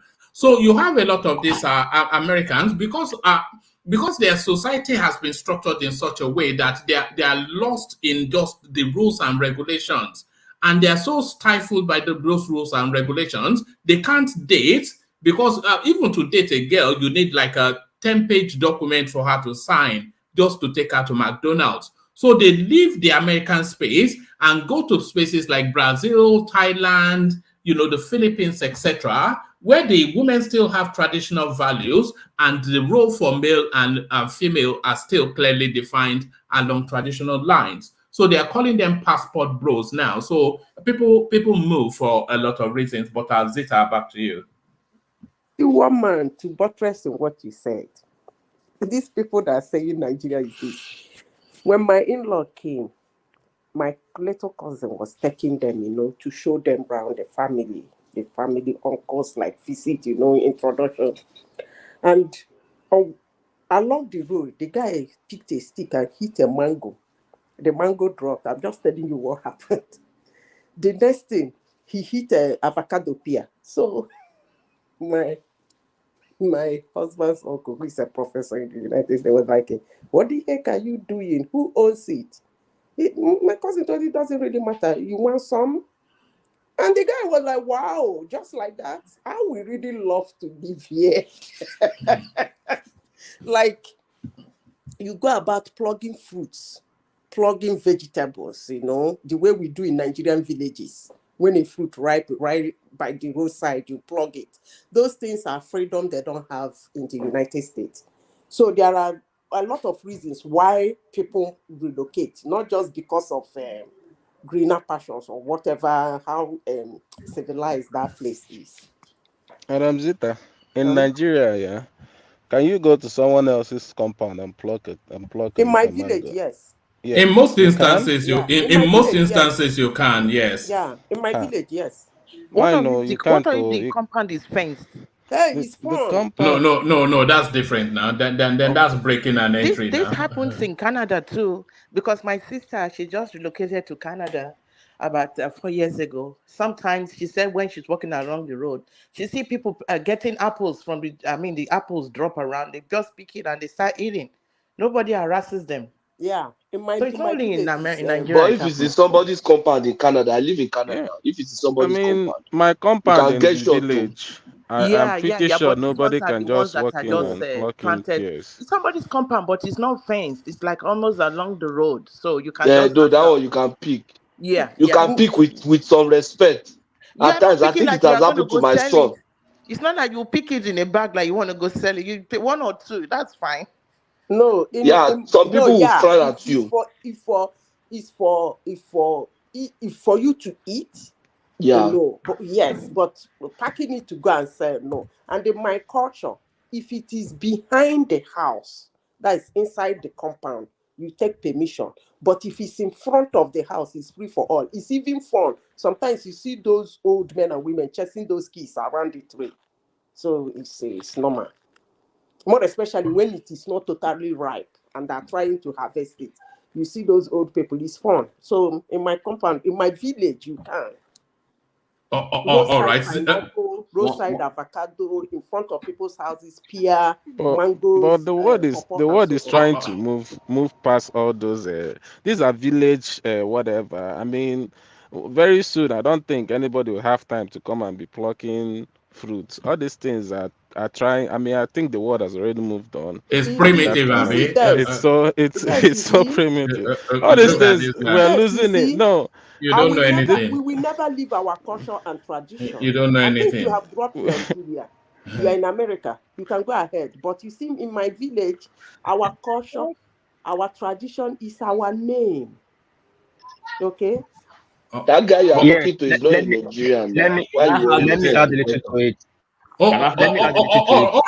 Add that wall piece and then we move on from there. I think we've labored that enough. But add that and then we move on.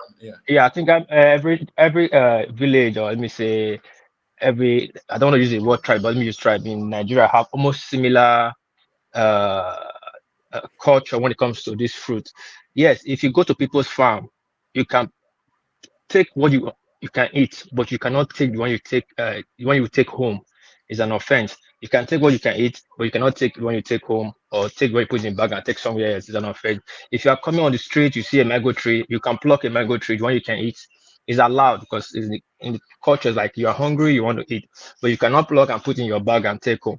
But again, there are some trees you see they will tie a red cloth on it. That one is no. They don't want you to take from it, so you walk past it. I think theirs was born and raised in America. Even in America, they do something like which one be born? Me. Hold on. Sometimes they have some county, they do all this lemonade in summer, which they give out for free. Why some you buy for a penny, for $1. Even in Japan here, there are such laws. You can take something on the road, something along the road is free. You don't. Even in Japan, if you lose your wallet, it's not a must you take to the police station. If you have $1 million inside, somebody found it and take the wallet and take that money, there's no offense to it. There's no court for it, because it's their tradition and their culture. Even if you buy pawn shop here in Japan, it's a culture. If you buy a stolen watch, the man has to clean it every day for 2 weeks and put it on the display so everybody sees. If nobody comes to complain it's my watch, that watch forever belongs to that man. So we cannot run away from our culture and our tradition. Thank you. But what no, sorry, I want to move on. Thank you, Wapi. So thank you, Wapi, and thank you, Zita. Zita, let me move you to this space. Then Senator Adeleke, his victory now upheld by the appeal court at the Electoral Tribunal. As you know, they upturned this victory, and there was celebration in the Oyetola's house. So the champagne was put back on ice, now reopened in the Adeleke house. But how does, because this lawsuit in Osun State is all wrapped around the BUHARI narrative. So that BUHARI narrative comes into play at the presidential space. But how do you think the Osun State verdict at the appellate court, because you know the appeal court is the first court of instance for the presidential disputes. So that it doesn't go straight to the Supreme Court. So how do you think this verdict in Osun State will impact on the presidential space? So speak to us first on the verdict for Adeleke, and then speculate as to how it might impact on the presidential disputes. Zita. Woman, for that Adeleke, I don't know. I'm usually somebody who is very objective, but that man, I think somehow I have a soft spot for him. I'm happy for him. He has a very welcoming spirit, if I may say. Maybe because of the way. Would you have him as your state governor? I wouldn't mind. A young head. A young head. I wouldn't mind. Because that time he lost the election in 2018, I was watching when they want to enter the court. He will now come and dobale for what is his name? The other guy, his lawyers. He will greet them, he will dobale for them. I was like, what? I mean, he has a gentle spirit. They should just leave him alone, honestly. They should leave him now. In 2018, it was seemingly that he won it. Now again, they should just leave him alone, I beg. I hope he wins in the Supreme Court. That's all I can say. Or rather, I pray he wins.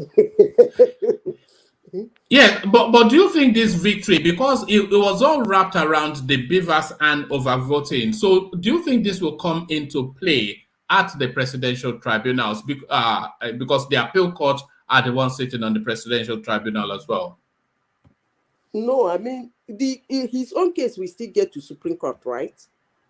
It might well do if Oyetola decides. You know, it's 1-1 now. At the tribunal, Oyetola got it.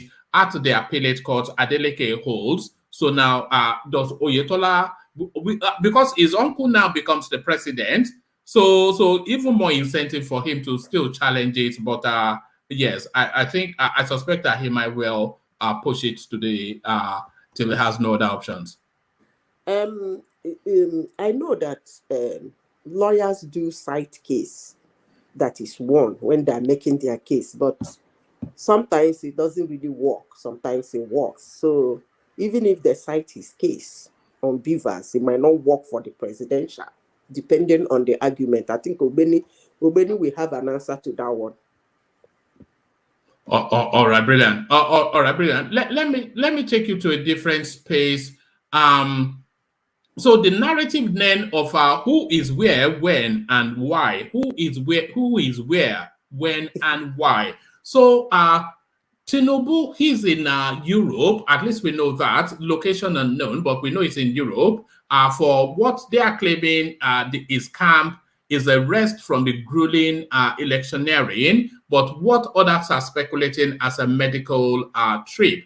But for whatever the trip, but we also know that there are speculations, although it looks as though that may well be debunked, that the Chief Justice of the country is also in London for medical needs. So now, a lot of people are saying that they met secretly to discuss these upcoming elections, to the point now that the Chief Justice is coming out with video clips to explain his location, and the Tinubu space, they are bringing out press statements to tell us that no meeting took place. So the elections are gone, but the tone and texture of that electioneering, it has now moved into the judicial space. And is it your anticipation now that the focus will be on the judiciary and all of these justices that are likely to sit on these cases, their lives will be unpicked and their movements scrutinized? So what are you then making then of that little name cameo that a lot of people are saying is fake news? Yeah, they want to bully the judiciary with fake news and propaganda. But the thing is that they did it during the election and it worked to an extent, but they didn't win. They're trying to try it on the judiciary. But if I may ask, when you should know this, if you have lived with a judge before, they always come to meet them. Both the lawyer, sometimes the person secretly or this thing. I don't see anything wrong in it. If they think Tinubu is meeting the man, I'm just trying to be Zita now. If they think Tinubu is meeting the man, they too should try and meet the man. Tell me, who won a case that never met the judge? Is it the Imo State governor? Or is it PITOBI in Anambra for 3 years? Are they telling me they never met the judge? Or is it Wike? Well, we know that it was Justice Mary Odile that wrote the judgment that gave Obi back Anambra State, and he went to meet the husband Peter Odile to wait, let me finish. Is it Wike? Yeah. Wike was alleged in 2015 to have paid them 1 billion. 9 of them. Is it Amechi? Amechi was in Ghana. Wike did all he did with the judges to bring him back. So what is wrong with that? It might not be legally right, but they do it anyway. Madam Zita, please, did you say 1 billion to 9 billion? Yeah. That man is that rich? 9 billion. Yeah, River State is that rich. Yeah. It's not the state money now. This is why the Nigeria doesn't develop. Although they said it's Mama Peace that gave him, that helped him, because then he wasn't the governor, he was probably to people. Remember, he was the minister for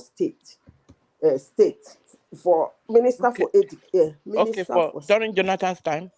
Yes. Okay. In 2015. So they rumored it.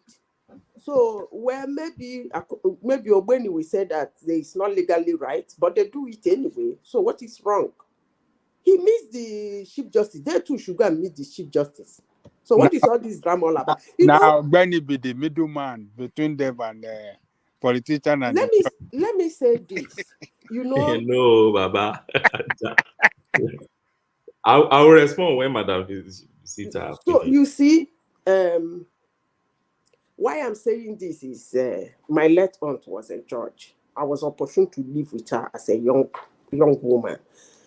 But what I have to say is that sometimes when they push this propaganda and lies to the public, that's why I said that it's high time we start educating our young ones.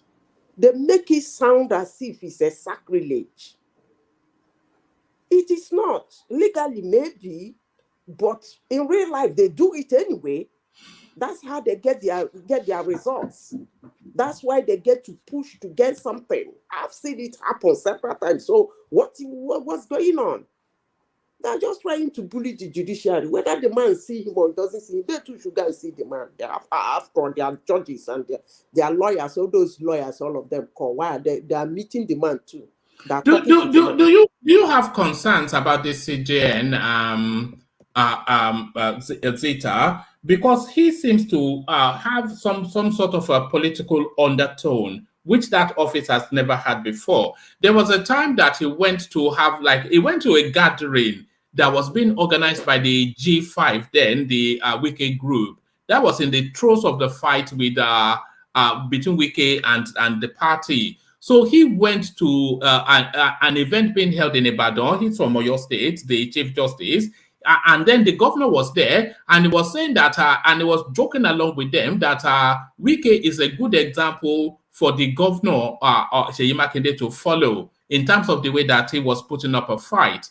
But then, of course, all these matters could end up in court where he will sit in judgment, and he's making such a highly politicized commentaries. So now the speculation and that he's meeting with Tinubu as well, whether that is fake news or not, but do you think do you think, because my imagination, and I've never really known a central bank, a chief justice that has been so frontal in the news space as this guy. Is it too political? Is he getting too political, this guy? Is he even fit for the office? This Olukayode Ariwola. One man, the question you should ask yourself is, judges, magistrates, lawyers, most times, what impacts their judgment? Is it the law? Is it the fact? Is it the argument of the lawyers? Or is it their feelings? when you find out the answer, you know that maybe he might be outspoken about it, but he's not doing anything different from others. Yes. Can I say something? Go on, Ola. Yeah, my opinion about this issue is like Madam Zita said earlier. You know, they are just trying to bully the judiciary. In my own opinion, I think that judiciary is still the only arm standing very strong when you consider the three arms of the government. And it has been like that even since the military era. Despite the harassment from the military, our judiciary always stand up to their constitutional duty. It's only that when politicians are involved, no matter how credible a particular judgment may be, they will still not agree, because I believe, I could be wrong because I'm saying this so that Ogbeni and Enigmatic can correct my ignorance. I still believe whatever these people will judge, what they present to them, they are going to apply logic. I don't see they will see facts and they will throw facts away and will just produce something from nowhere. So, and I think it's still whatever they are going to give as judgment will be based on what the lawyers present and the money to present in the court. You see, all these people. Ola, yeah, that thing you said, you think they can see the fact and throw it away. That's why I asked. Most times, what enables them to give the judgment? I remember in Zambia, a man was killed, mutilated, and his body roasted. In Lusaka, when they brought the judgment to the court, there is nothing about that man's hand that looks like the hand of an animal. Obviously, everybody knows what a hand of a human being, even the monkey, you can differentiate it from the hand of the human being. But the judge looked straight in the eyes of the family of the man and said that cannot be a human being. It's the hand of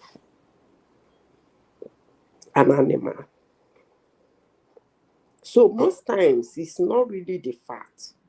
My late aunt used to tell us that sometimes there was a day she came back and she was behaving funny. She said she condemned 3 people to death. And then she was like, she has to take almost a half bottle of whiskey. But when we know better. Okay, I got your point, but I'm just saying it based on my own limited knowledge of that space. And there's something that we go away with easily in Nigeria. And I wonder, how come that we citizens, we hate Nigeria and Nigeria so much that we keep spending some kind of propaganda? You are trying to manipulate the judiciary. You are trying to preempt, because already. No.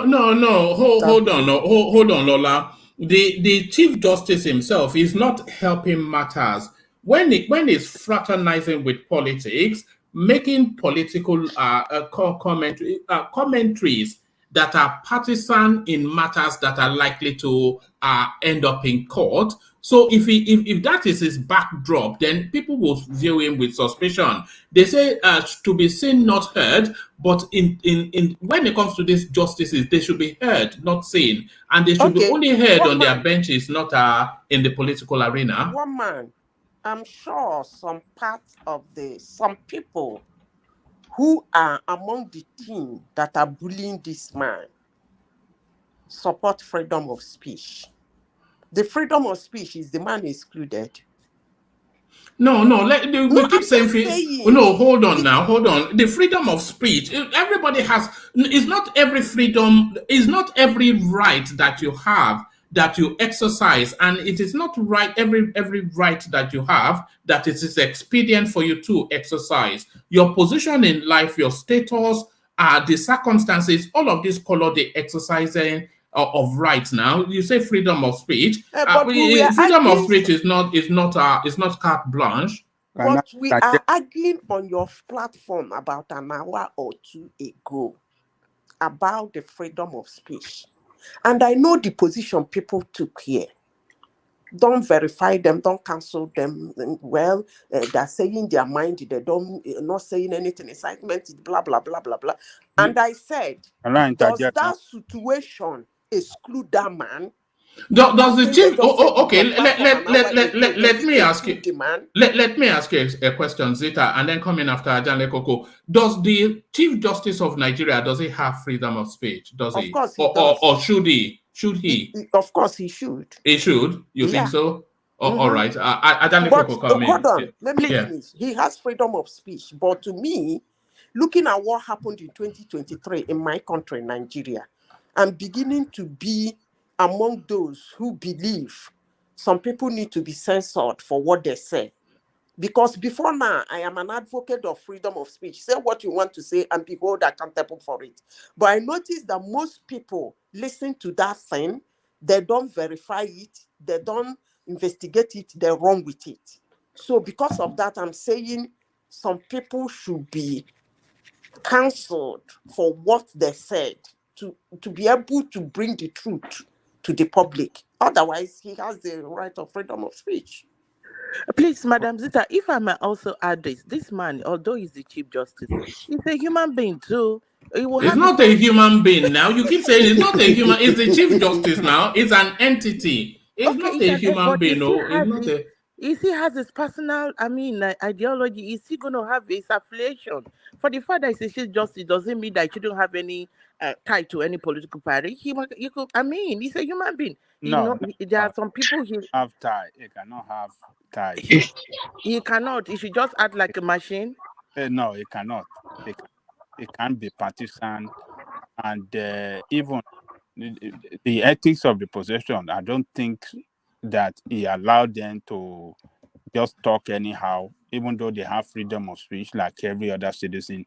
But being Chief Justice of the Federation and other justices and judges, they are men of honor, they are men of integrity, and they have to hold the ethic of their profession in high standard. So therefore, they have to be very, very careful and be very careful and don't make any statement, any public statement, because people can politicize this, people can use it against them. Okay. People can use that against them. Some people Adeleke'S, in the United States, this statement, the line is drawn. Hold on. Every CJ. Hold on, Zita. Let Adeleke'S land and then coming after him, and then Ogbeni after you.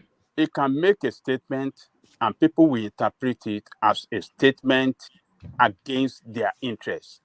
And therefore, if they have any court case that he has to sit upon, they will ask for they will ask him to recuse himself, because they will say it constitutes a conflict of interest because of the statement he has made so against their interest, and therefore he cannot sit upon that matter because he can't deliver a fair judgment.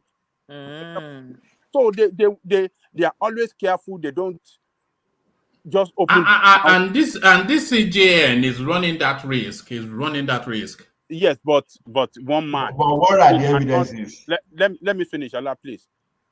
What he did, that we saw it did, that being politicized by opponents of Wicked Group and other parties, that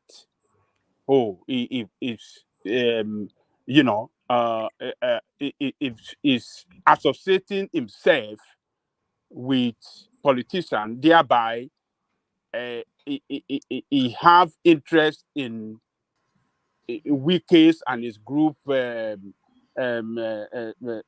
political interest whatsoever. What happened then was that he was invited for commissioning of judiciary something, maybe judiciary bill or something like that. That was what that man went to perform, the commissioning of that thing. And after that, they honor him. They held a gala night for him or something like that. And then the opponent, the PDP, what do you call this? Ayosha Ayu and their group, an Atiku group, being that Wike invited him for commissioning, they started to carry the rumor or they politicize it that, oh, this man is on the side of Wike group. We can't trust him as a... You see, a politician in that country can divide people against each other, and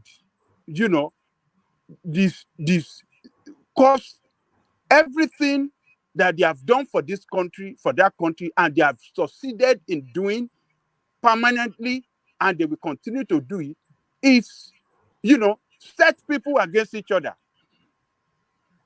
divide people along their political interests, and then turn people against each other. And then what that will bring on that country at all the times always grievous. That is what the politicians have done for us. So it wasn't that man was fraternizing or Adeleke'S, his headline is on your screen. If you look at the screen, his headline is there. It says, Ariwola, I am glad Makinde is part of Integrity Group. He will emulate Wike in project delivery. So those sort of comments, it's not. That's no political. No audio evidence of that, because Supreme Court has since issued a reporter. They denied that this man never made such remark, and up to now, nobody is able to provide whether audio or video evidences. See, we are in the era of propaganda. So some newspaper cannot just be trusted for this. So to me, if this thing was making a serious wave, then hold on. Let him land. Please let him land. So there's some structure. A person like me, after reading how the Director of Information of the Supreme Court debunked this, now I be expecting concrete evidence. If I see video and audio, I'll just keep quiet. But if it's just what some of these newspaper, and if I cannot find the mainstream newspaper like Punch, and maybe Vanguard and Guardian, or some kind of TV station saying the same thing, then I can't base this on this cable, because we are in the era of propaganda. That's just the way I see it. Yeah, can I interject now? Yeah, sorry, Ola. I want to suggest what you were saying. Understand is the era of propaganda. These days, before I even say anything or anything I see on Facebook or news media, I don't know which to believe anymore or which to hold credible anymore.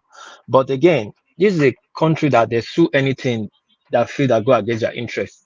How come the Chief Justice have not sued all these newspaper company ever since? Just like what just happened 3 days ago. How come he has not sued them that is to show a character that he was not in London? How many people will do so? Because every time you seem to say that, how come they've not sued?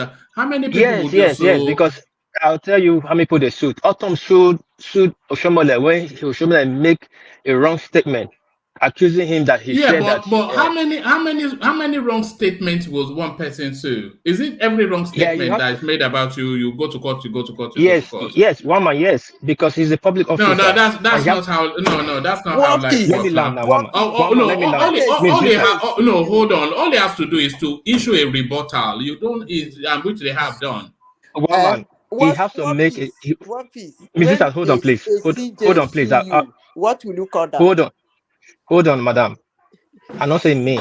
These newspapers are national newspapers, like Tribune and Premium Time. These are big national newspapers.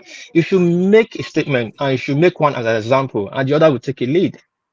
Every day, all of them come up with different news. Like I said, I'm confused. I don't even know what to read anymore.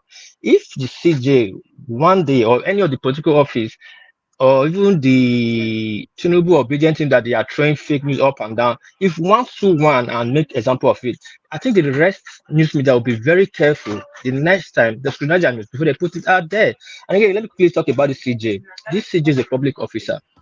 I think Ogbeni will tell you what really led to Abia removed from power is because they said they saw him in Dubai, or they spotted in Dubai having meeting with Atiku, which he came out to say, no, I did not. But yet he led to his impeachment. They not took up with the story. In America, when the how will I say chief justice, let me say chief justice, or put it like that, of Trump recused himself from a case because they felt he would be so partisan to Trump. He has to recuse himself from the case. So all these chief justices, they have to be careful. Like Adeleke'S said, they should not use their move, and people use it as criticized as a political That one for Trump was tools. Attorney General. Was Attorney not General, yes. General. Yeah, I just saying Attorney General. So this justice is on the wrong. Every time we try to cover for them, he has to be careful. He has to know how to. He's supposed not to move fraternize people in church. The position he holds is so sensitive, very sensitive. You cannot go to guard up and down like just like that. He has to be very careful. Hold on, Ola. Let Ogbeni come in. I think he wants to put a legal angle onto it. Ogbeni, what's in that clip you sent in? Did he say it? Did he say Yeah, it? I think I've tried to fast forward it to get, but I can't still get the place. But I've heard that before. He did say it. Yeah, he said that when that whole EU started, I watched that on YouTube, and but I can't specify the exact minutes that you should just pick. But he said that, and I'm not sure it's in this video, but I think it was this occasion. So for me, you see, judges are human beings like me and you. Let's start with that. Yes, they have their legal training and they rise through the rank. To become a Supreme Court justice, you must have spent minimum of maybe almost 20 years in the profession as a judge or as a lawyer. Because for you to even become a judge of a high court, you must have spent 10 years minimum before you now start rising, and you get to the Supreme Court. So don't forget, you rise within the profession and you have colleagues in the profession. For instance, before you can become anything in the legal profession, you need your colleagues to approve anything you are becoming. In fact, you need somebody you're handling case against to approve what you want to become. For instance, you want to become a senior advocate of Nigeria, the way you see them, you go and get letter, of endorsement from somebody you have found a case against. That's your opposing counsel, to push you up. That's the way legal profession is woven. That's the way legal profession works.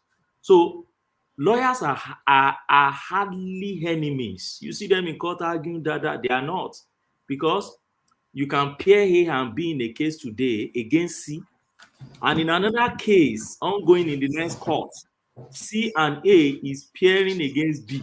In another one, B and C is pairing against A. So that is how lawyers work, and that's why sometimes people say, oh, the profession is so mysterious, don't mind them, they are courtists, they are this and that. Is because that is the way the profession works. Now, let me take you a bit to that occasion. Who were the people in that occasion, and what did the CJN went to go to do in that occasion? They are more like a gathering of lawyers for me, right? Yes, they had the integrity group guys there. Perhaps or possibly the governor may not even know that the integrity guys will be in that location, because that occasion was for them to commission something that has to, a very landmark project that has to do with the law profession. Don't forget, Wike has been doing a lot for judiciary, more than even what federal government is doing for the judiciary.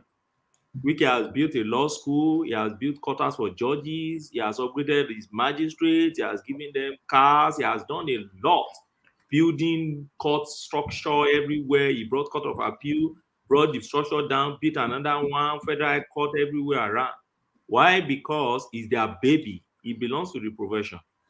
Wike is not just a governor. So I don't see Wike, you see, I don't see Wike in that space as a governor, all right? I see Wike in that space as a member of body of benchers. Don't forget again, Justice Odili, just retired from Supreme Court, was in that occasion. Don't forget again, Wike's wife is a judge in that place. Don't forget the CJ of Rivers in that space. and other justices in the place. Yes, everybody see only the politicians. It's the narrative people come and peddle. But you see, these days, I think for us who are well informed, we should be able to sieve people's mischievous narrative from what exactly we want to pick from anything they are peddling. Okay, now he went to that occasion to do. When he was wrong to make that statement, whatever it is that you have just said, it was wrong to make. Let me try and analyze that statement. What did he say? He was referring to Makinde as his governor. Yes, he's from Oyo State, right? He got the Oyo quota to get to Supreme Court, right? And he's saying that I'm happy that my governor belongs to this group because he will learn from this man and deliver more projects for the judiciary. So now the headline came out and they put project and they said ... And you don't ask yourself question, what project is this man talking about? What is the background that led to what this man was talking about? No, it was wrong to have said that he's glad that Makinde belongs to the integrity group, because the integrity group were in battle with the PDP party, and that battle could well have landed in the law courts. So if he's already given his assent and indicating a fondness for the integrity group, then it colors the sense of justice that PDP might feel they could get. It was wrong to make that statement, so there's no getting away from it. What you see, we live in a society which I think he ought also to be very careful. If not because we live in a society now where we watch one another and where there's a high level of distrust for one another.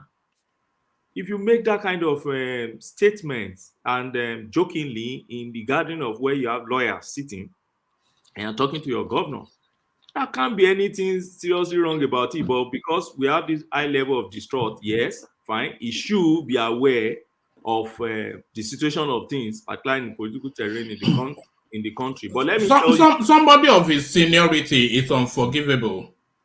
No, I don't think so. What do you mean by unforgivable? You see, let me tell you the way they thank God that Buhari. I'm coming. Let me tell you the way I just thank God that Buhari didn't listen to this one. You see, when they brought Onogen issue, it started like this. Peddle lies everywhere. Yeah, it should have been stepped down off the back of that. The only reason why they didn't step him down is because they wanted to use him for Tinubu. No. Step down for what? Do you know what it takes to appoint CJN? So step down for what now? So tomorrow, if the next person now, you find the next person in that is living close to a politician, then you should step down again. No, Onoge did less than this and he was stepped down. No, that is why we are saying. So it was what they did for Onoge, is it right? Are we justifying it now?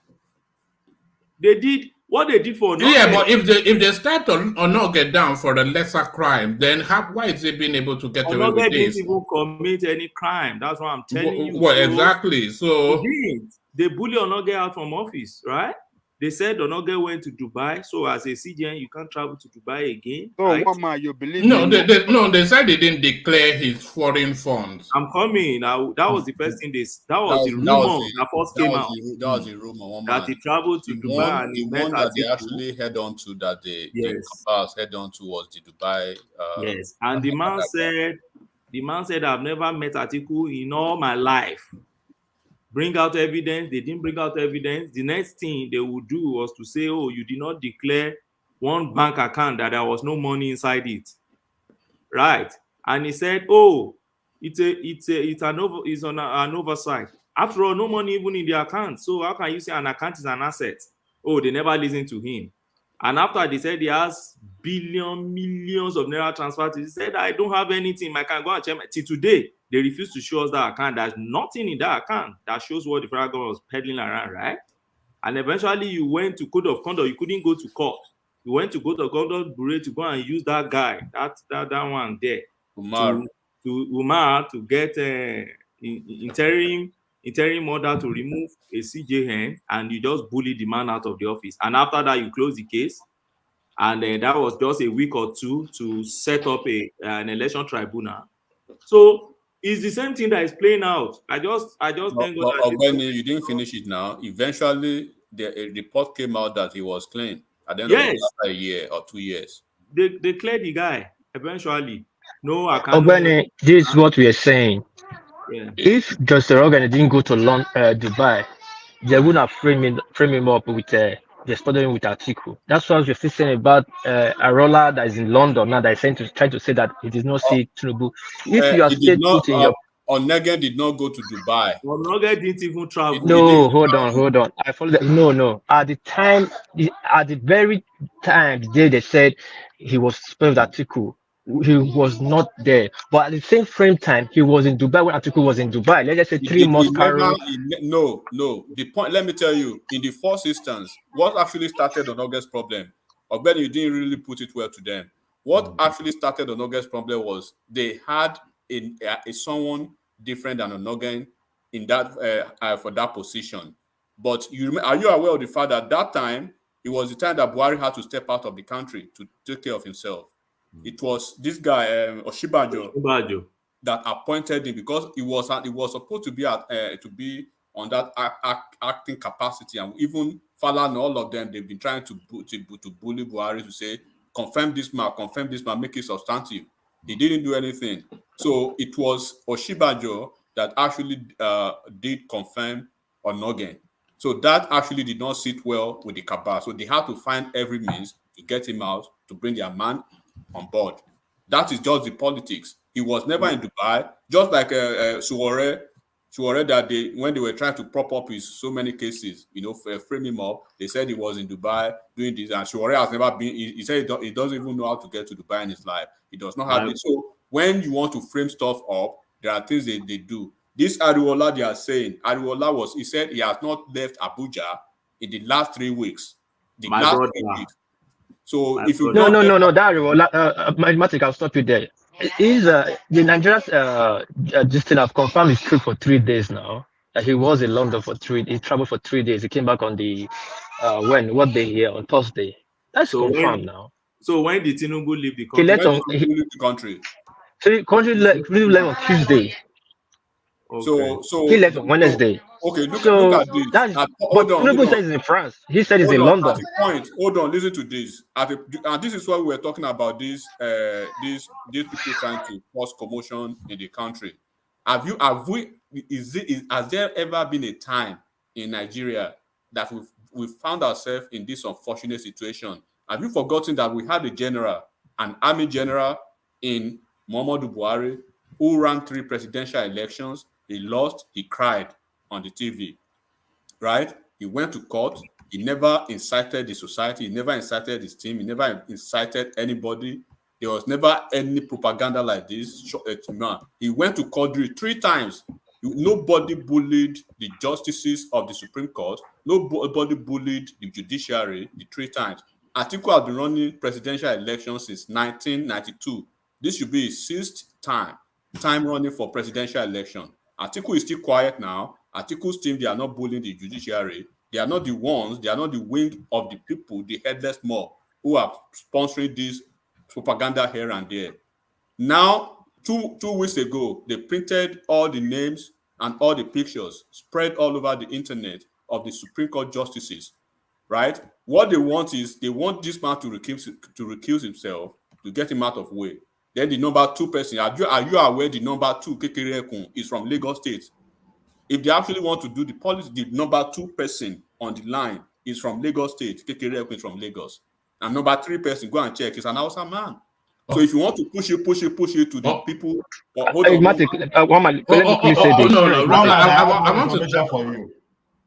I want to round up that space fairly quick because sometimes we deviate so sharply. But we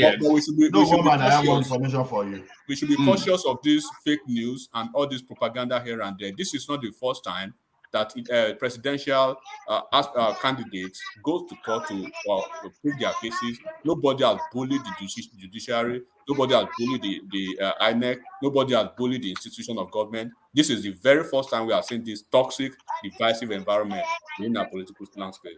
Very unfortunate. All right, brilliant. Let's have that information, and then we make our way back to Zeta. Just okay, let me clear say this. What Ogbeni is saying to you, if you go to minute 10:25 from it, that's where Ariwola made that statement. And I want to tell you that they've taken this man out of context. Because this man started no, hold on. It doesn't matter. It shouldn't have said, if he said the words, then he said the words. Let me just tell you the brief now. Well, man, you two, you are believing them already. That's just what I'm saying, that he should be guarded in his words, but carry on. Now. Because the context you give us is your interpretation, isn't it? He went there to commission judicial license office. All right, just give us the context in a condensed, Go on. No, that's what I'm saying. Now, he said because he said no governor in the history of Nigeria has done what Wike has done for the judiciary. And he now wait ahead that he's happy that his own governor is there, that he should be able to emulate what Wike is doing for judiciary. So this guy is canvassing on behalf of judiciary and see the way people are throwing that in. He's just begging that, okay, do more for the judiciary. That's the contest. And look at the way people now pick it. It's just like you want to say Tinubu computerized Lagos State judiciary and everybody should follow what Tinubu did. Is there anything wrong? All right, sorry. What minute did you say he said it? What's the minute? The meaning is this. No, not the minute. The minute. Where in the clip? Go to minute 10:25. Listen from minute 10:25, and you will see where he made that statement. All right. Sorry, can I quickly say this before you play the minute? No. Let's. I want to move from that space. It's getting too labored. But let me just let me just play this, and then Zita rounds it off, and then we move on. My home governor is one because you will. Men of integrity group, and that's why we should not be scared to have this men of integrity group, and I'm happy that my home governor is one because you will try to imitate his friend and in-law because we came here to marry, and that's why we should. I understand we continue to commission projects till his last day in office. There are projects wide open all over the place. And that's why we should not be scared to have this men of integrity group. And I'm happy that my home governor is one. All right. I think that's a damning statement, but Zita, round of that space. Which space are you telling me to round up now? No. We with the Chief Justice space and his unguarded comments. I've told you now that Chief Justice, that woman, according to people in the platform, you should not. In as much as they should be careful in what they say, you should not stop them from talking. It's freedom of speech, so they said. But there is no freedom after speech. That's what you people are doing to him. All right. And just briefly on this space,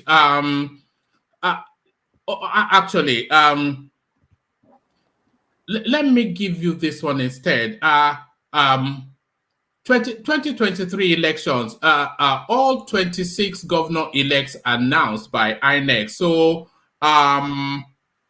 yes, there's no surprises there, but do you have any thoughts on that space? So the names coming in now, APC taking 15 states, PDP 9, Labour Party 1, the NMPP 1. So the landscape changing somewhat, and new names now, some new names emerging to conjure with. So are you monitoring that space? Basi Otu, the governor of Cross River State now, Francis Inwifuru, the governor of Ebonyi State. So the new names emerging into the landscape. That's really good for democracy. Yeah, it's good for democracy, as I said before. It's the let me tell you, this, as I said before, this is the closest we have gotten to democracy.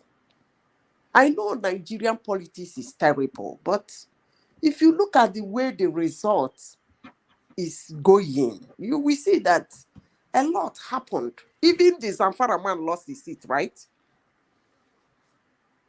Yes, he did. Yes, he did. A sitting governor losing. He was kicked out.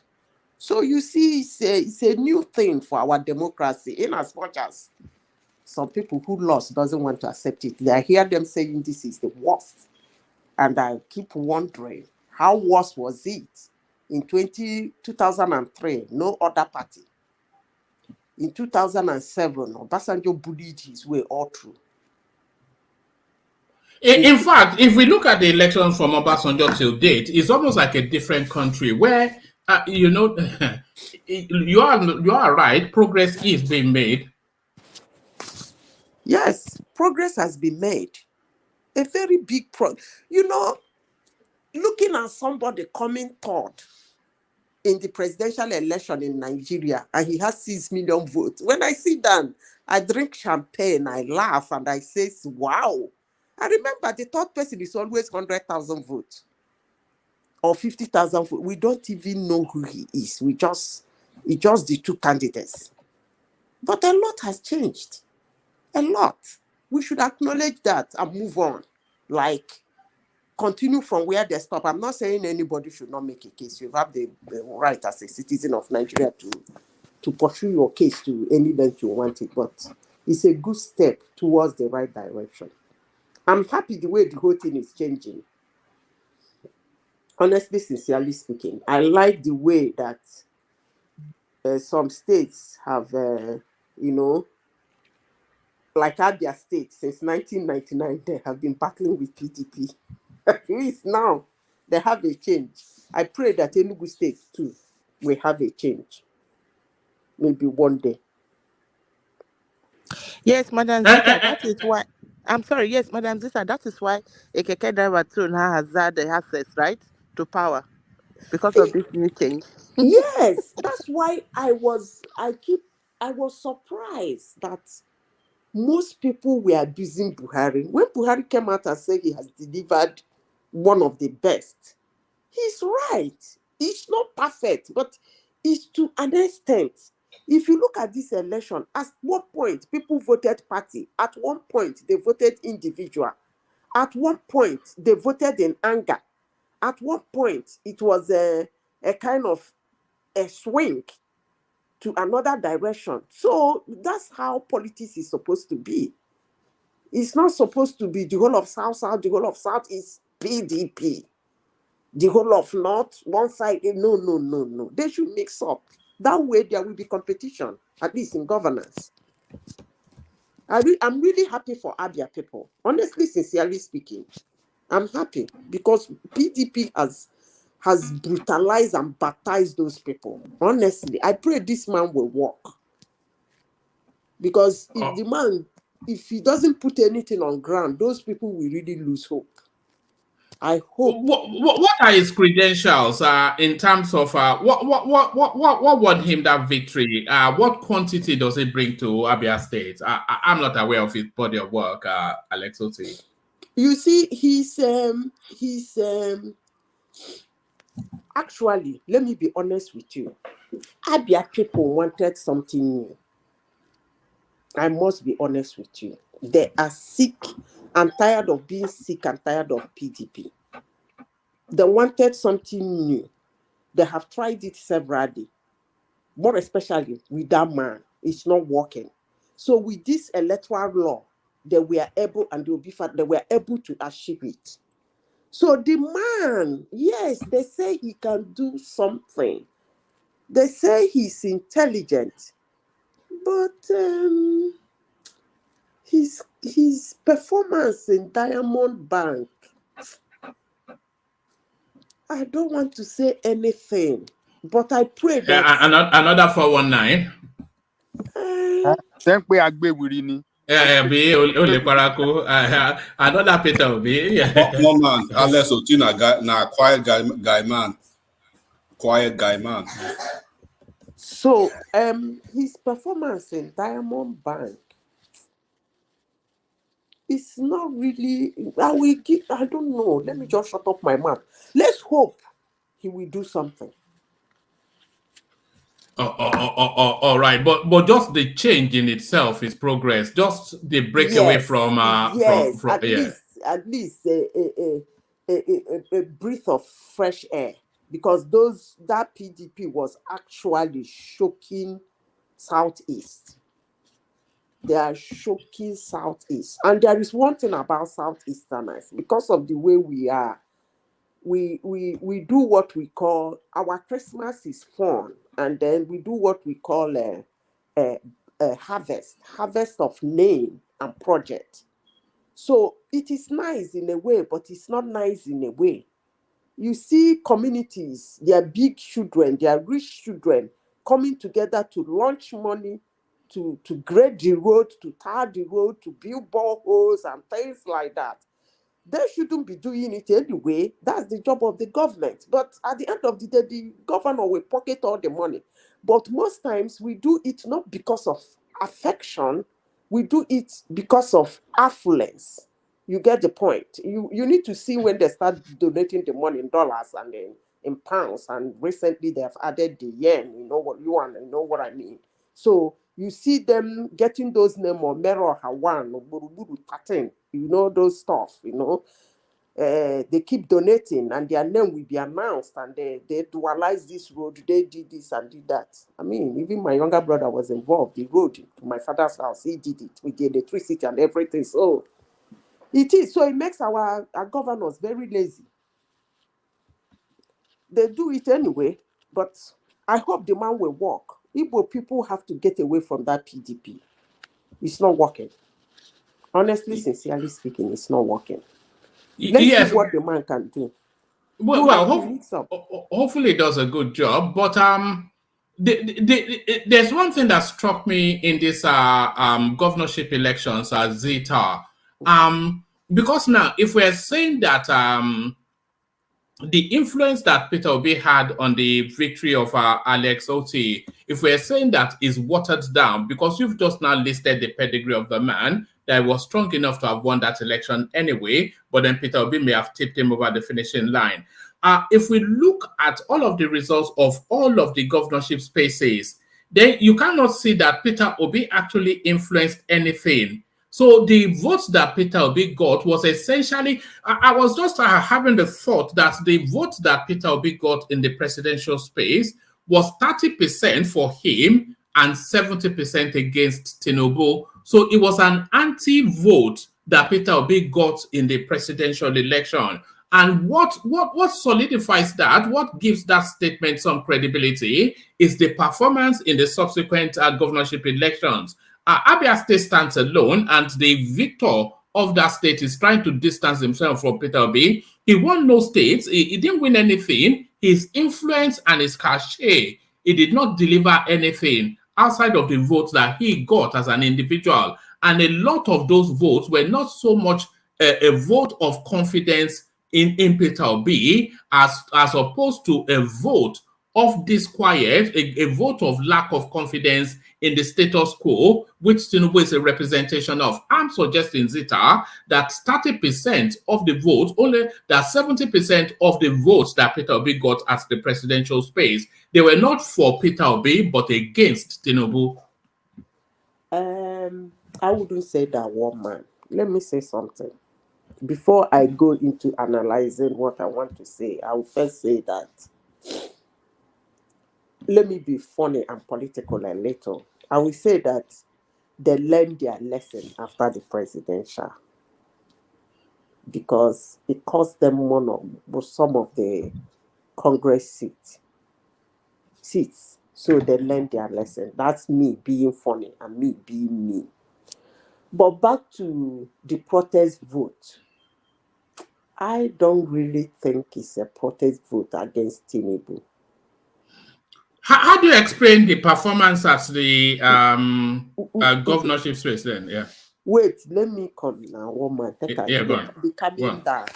Yeah, See, the Igbos, they don't vote APC. You and I know that. They vote PDP. So the protest vote is actually against Atiku, not against Tinubu. And when you come to my place in Imo State, I told you people in this platform that he will not win in my district. And he will not win in Okibe. We are too learned for that shenanigan and propaganda, lies and innuendos.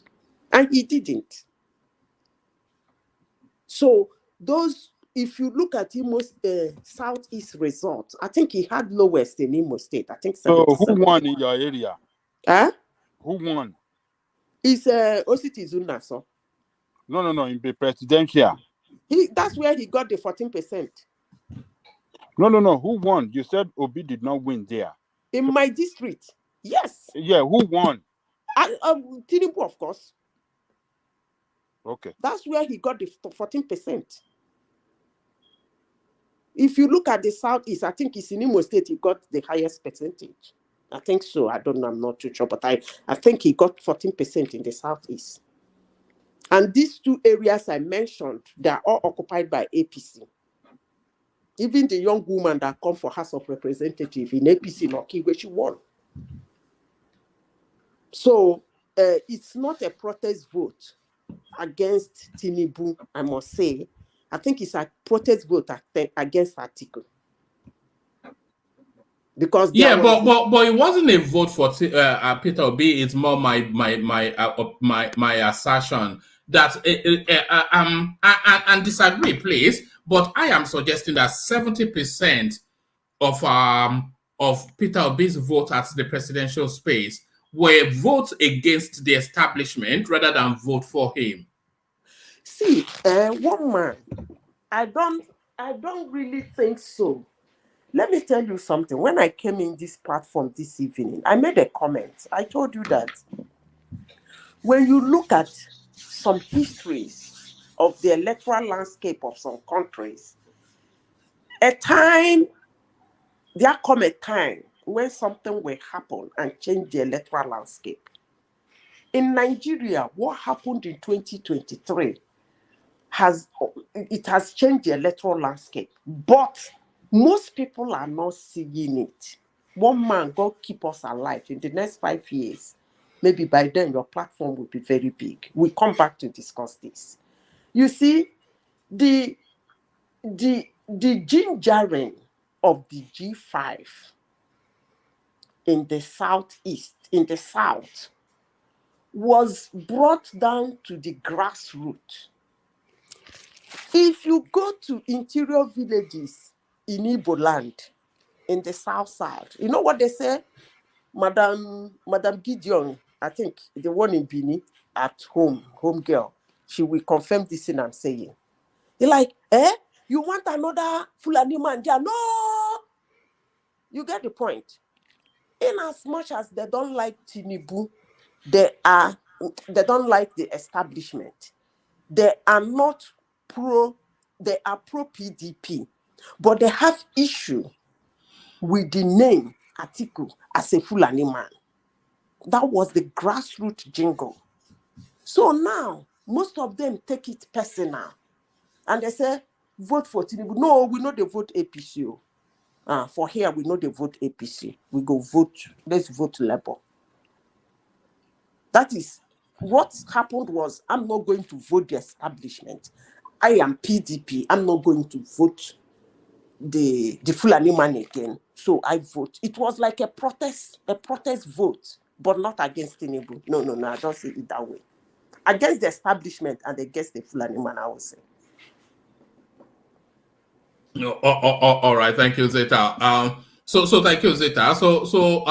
Is there anything else that caught your attention in the news cycle today? Actually, hold on. Let me play you this clip. Let me play you a clip, and then I'll take a short commentary from you on this clip, and then I'll go on from you to Ogbeni. So this was where I opened up with Princess Rosie, but I was going to open this with you, but you were not available then. But you are available now. So what is it? Our own. And I'm with two people, Yorubas, please. People should not be annoyed, those of them that said Lagos is no man's land. It's an understatement and a slight to people's personality. I beg, I say, please, I am sorry. Lagos belongs to Yorubas. They are our host country, our state, rather.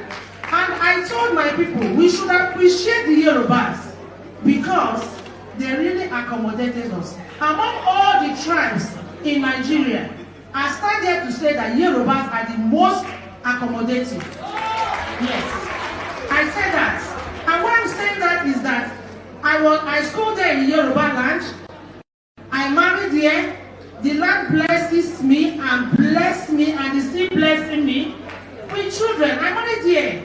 And I have houses here. Is that not a good land? It's not. So there it is. So that language of Lagos is no man's land. It was at the front burner just a week or so ago. But now that the elections have come and gone, so that lady then in a gathering then saying that, look, nobody really holds those views and is certainly not representative of the wider view of any section of the country. Let's put this behind us seems to be her message. Would you agree with that lady, Zita, that the elections have now come and gone? People should sheathe their swords and just let bygones be bygones. Everybody knows who Lagos belongs to, and now the politics is over. We come back together.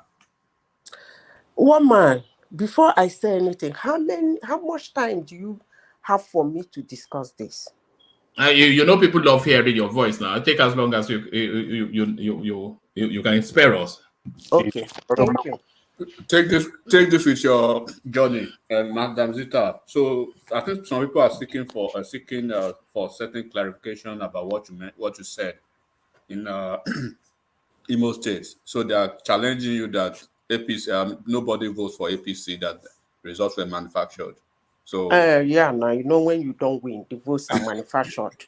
When you win, you voted. So I don't. You know that he just said that in that clip we watched. He said their votes was good, but the rest were rigging. That is somebody. But yeah, it's what it is. My place. People who know me, know my family. They know that we don't do those PDP stuff. My place. We decide who become. I said it in this platform, who becomes the governor of Imo State, not because we are the largest number, but because we are enlightened.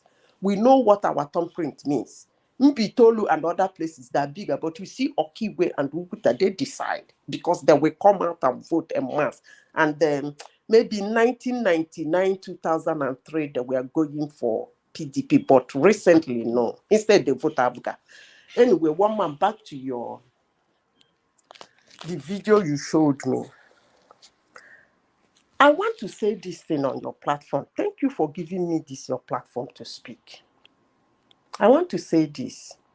When I say some certain things about my tribe, I used to hear Yoruba people show pity, show concern.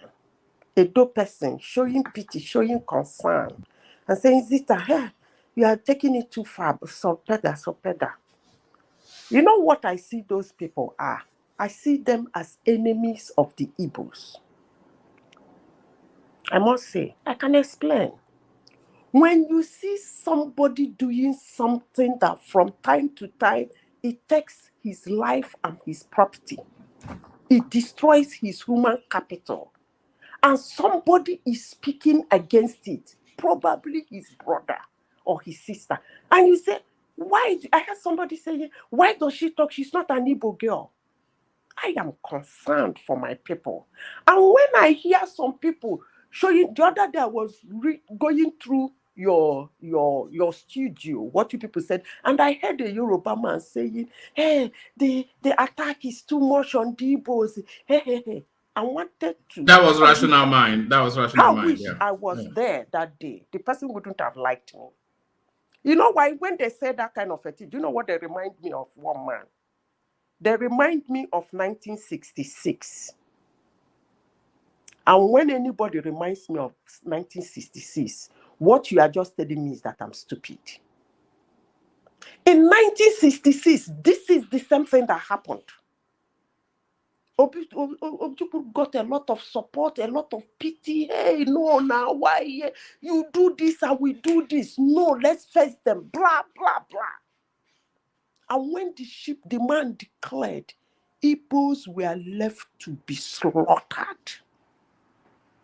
No help. It didn't end there. Even the River State people by our side, they rather die than say they are Biafrans. When the Biafran soldiers come, they will raise their hand and be shouting, "One Nigeria." Some of them were killed. A lot happened during the war. A lot. Fine. That's war. Nobody sent you to go to war. What do you expect from war? People will be killed. Human capital will be lost. You are going to lose your property. Blah, blah, blah. Then when I hear people trying to show support, mercy, pity, agree, and blah, blah, blah about what is going on with the Igbos. I remember 1970. Then after the war, the same people who wants to be Biafra, who was Nigerians, wanted to be Biafra, couldn't make it to be Biafra, came back as Nigerians. What happened to them? In the South, who's supposed to be their brothers, to help them to speak their pieces, to start again, they took all their property. Landed property was gone. And what did they have? The same from the South. The percentage of the money they have in their hands was reduced to nothing. That was totally unfair. But I thank God for one thing today. We have a group of the Igbos. Most of them are extremely wealthy. We are speaking to our people. And some of them are understanding us. They are listening to us. No man is an island. Wherever you go, live in harmony with your people. Don't tell them to come and take permission on who will lead the land. It is not done. Don't be too frontal. I say all these things in this platform. I've never documented it, but Chinwe Ashabe documented his own. Different English, he knows English very well. I don't know English very well. But if you read what he wrote, it's not different from what we are saying. The other day, a woman, former congresswoman in Abia State, screamed. So what's going on? Soludo is talking. I'm talking on one man too. A lot of them are speaking. You cannot be, it's inhuman for somebody to be telling somebody, my own people, that I should leave them. I should not talk to them. That I should leave them to continue doing what they do that takes their life and property every time. Yeah, I'm happy the lady has come out. The groups are there. They should live in harmony with the Yorubas. No man's land. Lagos is no man's land. It's a cosmopolitan city. Let's agree on that. If it needs to be annexed, is it the Igbos that will annex it? It's closer to Yoruba land. The one you accepted that is Yoruba land is closer. And peradventure, those saying Zita should not talk to her people like that. Peradventure, the Yorubas are incapable of annexing Lagos. The next people closest to it is Benin. They should take over. Why the Igbos? Why the Igbos? And when people like me say, hey, you shouldn't be that frontal in a land you are, you can still go and vote who you want to vote without making noise about it. You shouldn't come every time to campaign and be opposition in a place you are. You have a governor. You should be supporting him. He's not doing bad. So why all of a sudden you want to become an opposition and you are campaigning publicly? Are you the only tribe in Lagos? By the way, why are people pushing the Igbos? Do they want Igbos to be wiped away from the surface of Nigeria? What is all this that I don't like the way you talk to your people? You want them to be killed. If this woman, look at what Gubana, is it Gubana? What is that guy's name in Lagos? Cubana, oh no, Wadebo. No, Gubana. Is it the Obi Cubana? Yeah. You see what he did? Because he's among our group that is screaming. Yes, he supported Obi's, his brother. There's nothing wrong in that. For presidency. During the governorship election, he was going to every enclave, campaigning personally for the incumbent. I'm freaking out with his name. Sanwo-Olu. Yes. He was campaigning for him. I know why he's doing that. He's in our group that wants to show Lagosians. No. That's not what we are gunning for. We are your land. We are peaceful. We are here. But you see some people shouting, let's go and take over Lagos. And I ask, take over Lagos for what? Somebody said it in one man's platform. Go out and vote in Lagos and take over Lagos. Look, one man, let me tell you something. If somebody call my little Uguta, even if he's turned to Washington, D.C. in the near future, and somebody call my Ugute no man's land, I swear with everything that I worship, I'm going to send killer hornets after you. And I will make sure you don't escape it. It is good. Some group of Igbos are coming out openly to talk to the Yorubas, to avoid killing, to avoid people losing their property. My people are fun. They're hustlers. We like affluence. We like opulence. But when you are doing something and the thing is hurting you, you should listen to the concerns of people around you. No man is an island. You don't wave their concerns away and say, I'm going to do what I'm doing. Who they are there? I have the... No. You should put into... The other day, I was listening to one man show. One boy was... I think it's one man that asked him, why do you think Yorubas have issue with giving Igbo people making Igbo people their tenant or something? I can't remember. And the guy started reading out the same thing I was saying. And that was a Golo. Yeah, I think he's an Akwa Ibom guy. Yeah, it was from the Creeks. Very well. Huh? Yes, it was from that region. Yes. So those Effiong sort of. Yeah. He said they group all of them as Igbo. He started saying this that Igbos don't. They're loud. That this. Sometimes they take the landlord to court because they know the court they will just pack and go. Is that a nice thing? Somebody will hear about your own tribe and you'll be happy. I'm asking. Because I hear people come to say, Sita, I don't like the way you talk about your people. I'm trying to save them from the people who wants them to be killed. Because when you say Zita... don't use that word too often. It will trigger YouTube, but carry on. Okay. Yeah. So because when you say, calm down, don't talk to them like that. I remember 1966. That was exactly what happened. If everybody has told Ojukwu, more especially other tribes, that look, this thing you are going to, we are not going to support you. You shouldn't do a thing like that. Let's find another way. But he was encouraged. He was propelled. He was even advised. They agreed. They proposed. At the end of the day, what happened? What happened? They slaughtered the Igbos. Our productive age gone. And now, to tell Zita to shut up. No, I'm not going to shut up. If you like, throw rocks at me. I will continue to. And I'm happy some people are talking too. Not only me. We are telling them this is not the way to live with your neighbors. You don't go to another man's land and tell him to come and take permission from you who rules. By the way, you are not the only person there. But well, one man, I will conclude by saying that when civility turns to stupidity, you pay big time. Thank you.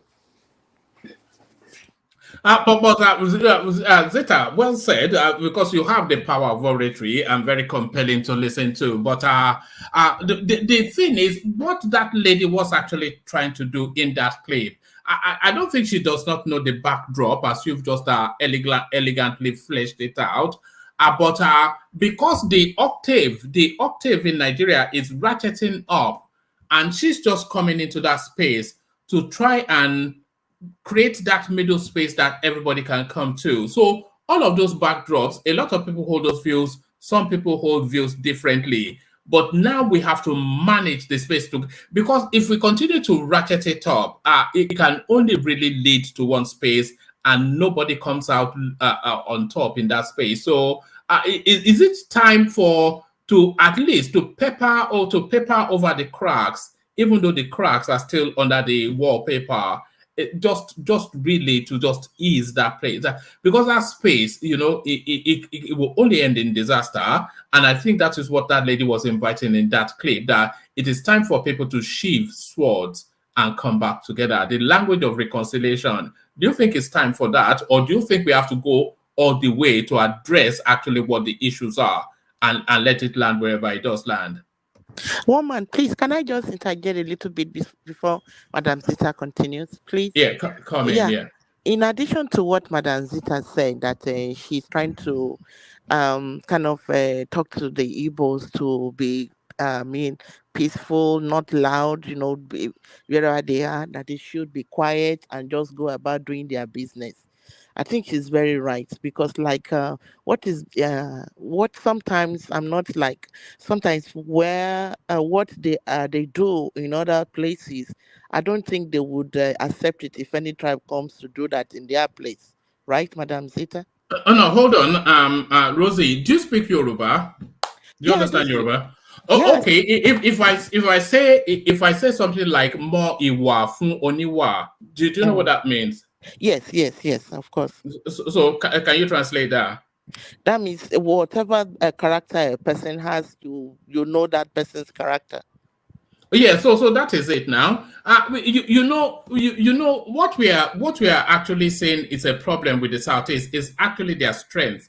They are very assertive in their ways, and they are very single-minded in what they go for. So if that spills over in some negative way by somebody else's understanding, you cannot ask somebody or a society to change the way they are. No. So maybe a bit of give and take. That is their strength to them. But what I'm saying is that what they do in other lands, no other tribe can do it in their land. I mean, no person can go to any part of Igbo land and say, this is a normal land. I mean, we have been here for ages, so it's a normal land. Or, being,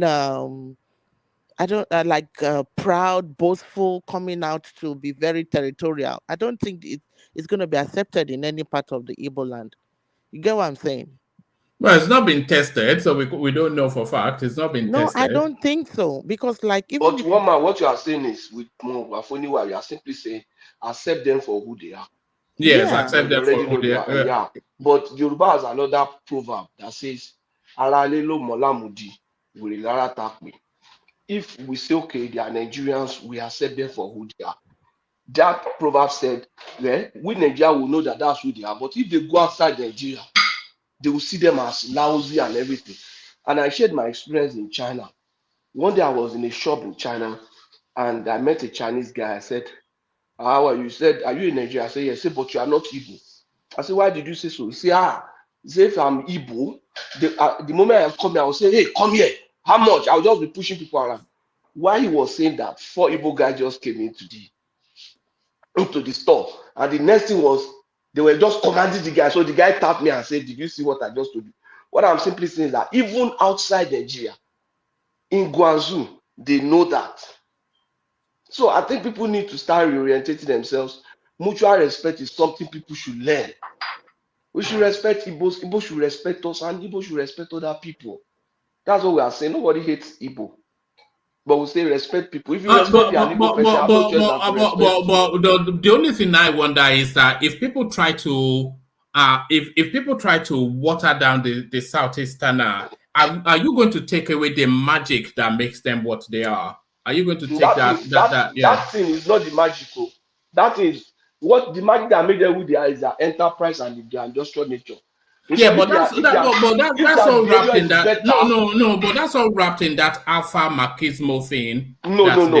If they work on this side of things that we are talking about, they will become very wonderful. Can you imagine somebody being that industrial, being enterprise, and then respectful? It will make them a super being. No. But what I am saying is that you cannot take an arm of somebody and say it's a whole body now. Part of all of that. Are you telling me, okay, that's the way they are, they cannot be changed? I'm not saying that's a vice now. It's not a vice nor a virtue. Bullying people and no. That's how you've chosen to say it. But another way to say it is being assertive and clear in your mind. So you can say it's bullying, but I can say it's being assertive and being clear in your mind. But the Yorubas are so very assertive now. The Yorubas are not assertive. The Yorubas, they are more stealth and guile. Yorubas are stealth and guile. If you mean being assertive, it's standing your ground, standing firm in believing in what you know and what you want, and pursuing it. Look at the way we asserted ourselves during June 12th now. We said we want June 12th and we pursued it. But we did not. But we go around and harass everybody. Yeah, but those are ethnic peculiarities now. Those are ethnic peculiarities. So if that is our ethnic peculiarity, and nobody is asking us to be more frontal and more vocal and more punchy. So why should we say that people who are more frontal and more punchy should be as we are? You can't. They are not. Okay, that's they should continue the way they are, but they should expect pushback and fight back. No. You and you tell me to hold back and not fight them. If they come at me, I'll go at them. If you are saying they should know the culture of people for who they are or whatever, the question you should be asking, right? Because it's like you are focusing on maybe the Southwest now and stroke Yoruba as a whole. But you will ask yourself the same question in the North. Why do they have similar issues in the North? Why do they have similar issues in I think that is the same thing Madam Zita is saying, that they could go about doing their business and not be frontal, not be loud, not be aggressive. Just be calm and don't go there and try to think that you want to, rule over the people or take over the place. You can go about doing your business in a very quiet way so that you don't get in trouble. Why is it that anytime there is trouble in the north, it's the Hausas slaughtering the Igbos? In this thing, it's like in Lagos now, area boys, they are going after Omo Igbo, want to fight by Lewa, why? No, I think that's a bit unfair because they are the most traveled. If you anywhere in Nigeria, hold on, no, we have to be balanced in this. Anywhere in Nigeria, the second largest population outside of the indigenous population are most likely the Southeasterners. Yeah. So if the indigenous population is going to weigh against outsiders, then there's the probability is that it's going to be Southeasterners because they travel wider and they constitute the largest non-indigenous populations everywhere. But the Hausas travel too. Look at Ibadan, for example. Where do they travel? No, Hausa have two settlements in Ibadan. They are present in Sabo and they are present in Sasha. There is no place in Yoruba land that you don't have a Sabo. In Yoruba land, there's a Sabo. It's like a city community. The whole of Nigeria, every tribe in Nigeria travel. In those states, the Yorubas too. Okay. The only thing I'm being conscious of is that the Southeasterners are underrepresented on the panel outside of Zeta. So it's almost like talking behind people. If somebody from the Southeast wants to come and join, I'll make room for you. Just for balance, I am from the Southeast too. I'm from Bayelsa. When did you are diet Coke Yoruba? Diet Coke Yoruba. Don't worry, you're Yoruba. Woman, we don't inherit you now. Woman, can I interject? Yeah, no, carry on. You have the floor. It saddens me when I hear you said it's our character. They should leave us that way. And I ask you, woman, If somebody has a character that always take his life and property, that is you detrimental don't to them. Yeah, think it's he should detrimental. change it. Is that what you're saying? But I don't. let me say, I don't consider it's detrimental. Is the thing. really? Yes, I think I think that you talk about industry and profit and Okay, sorry, woman. entrepreneurship. Woman. In South All Africa, of that is wrapped in into South that Africa, character. most of the people that were killed, were they not Igbos? In South Africa. Okay. That is why they say it's detrimental. It's still my narrative now. Who constitutes the bulk of Nigerians in South Africa? There are lots of what are they doing that beg them to kill them? One man, you don't understand. Sorry, Gideon. Let me shuffle you for a Kenne because I did call for a Southeasterner voice. We have Zita already, but for counterbalance, so Kenne joins us. Yeah, carry on. We don't really understand what they are saying, one man. If you look at it this way, let's even start with from this political cycle, right? Look at during the campaign period, Atiku and PDP, they were basically campaigning for trying to woo people to their side. APC were doing the same thing, but there is a certain group of people, right? The Labour Party folks. You cannot campaign for your candidate. It's either you campaign for your candidate or when you campaign against.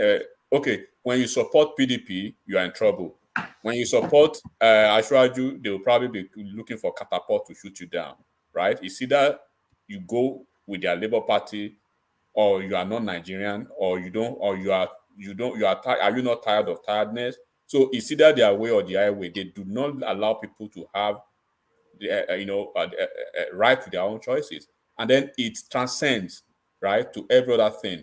If you've lived in certain places in Nigeria, or if you live in the north, for instance, right, you will see the coziness of some certain groups, tribal groups that the northern folks are cozy with or cozier to, right?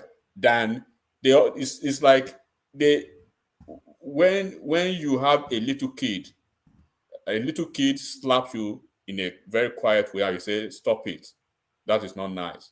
And then again, that kid does the same thing. And then when you want to teach the kid, probably one time, you give the kid your own, you retaliate by the strength and the state of your own retaliation. That's why you start seeing the kid crying, playing the victim. So ìgbà téṣì bá ń jẹ Labour, I don't know how to say it. Ìgbà téṣì bá ń jẹ Labour, kò sí ọ̀n tó rí, but ìgbà tí Labour bá pa ẹṣin, ẹ̀pìṣà máa kígbe sókè. So like they have what Obi Cubana chief priest was doing in Lagos, and some business folks in Lagos from the southeastern extraction. They are trying to tell them, look, in some certain localities, leave them to their thing. Let them do their thing. When we are talking of all this, even investment here and there, go and look at the numbers of investors in Lagos. Right, number one, they are the Northerners, over $70 billion. The second are the Yoruba people with over $50 billion. Right, the Middle Belt / the South are the third by 40-something billion. The last on the ladder on the table are the southeastern folks, 7 billion. Is you got the statistics from a reliable source? Because I'm surprised that the Igbos are not. They are the number. If you look at people investments like Dangote, people who own banks, and it's not the economy is not a spare parts dealing in Alaba. They are not doing container. Look at this thing alone, the cement, the new fertilizer stuff, or the new what is it? This new refinery that is starting. Alakija. So, and one thing about Yoruba for South, let me just say Southwest people now. Let me use that. You can have a Southwest folk, a Yoruba guy sitting beside you, worth almost $10 million. His body language is calming. You won't know. No. Yorubas are lousy. That's not. Look, but traditionally, Yorubas are not lousy. Traditionally. Yorubas are loud though. When they live in one room and pack a V-boot in face me and face you. No, but what we are saying is that, okay, we say we want one Nigeria, right? But when we have to speak the fact too, because and I always use this simple scenario, when we have like 10 folks in the room and 9 of those folks are pointing to you, and you keep telling them that you are playing the victim. So it means you have to look at yourself in the mirror and say, what are you doing wrong? So it's not by coincidence that you are always almost the topic of any discussion. All right. Let's hear from Ekene, just for balance. Ekene, you join us. I suppose you really decided to come in just because of what's been discussed. So Ekene, let's hear from you. Good to see you again. Yeah. Good. Thank you, everyone. You know they sleep anyway. We know say you know they sleep. I just sleep. Also, I sleep. If I sleep early, I usually wake up. But I can hear sleep in your voice already. Anyway, but carry on. Let's hear from you. Yeah, thank you. Like, I just decided to come in because of this conversation. So I've been following other ones.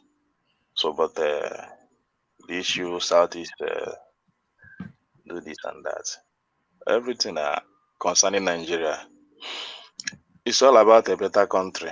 And I used to say it, like people that say they don't like Nigeria, and Nigeria is not working, and Nigeria is bad, Nigeria is this.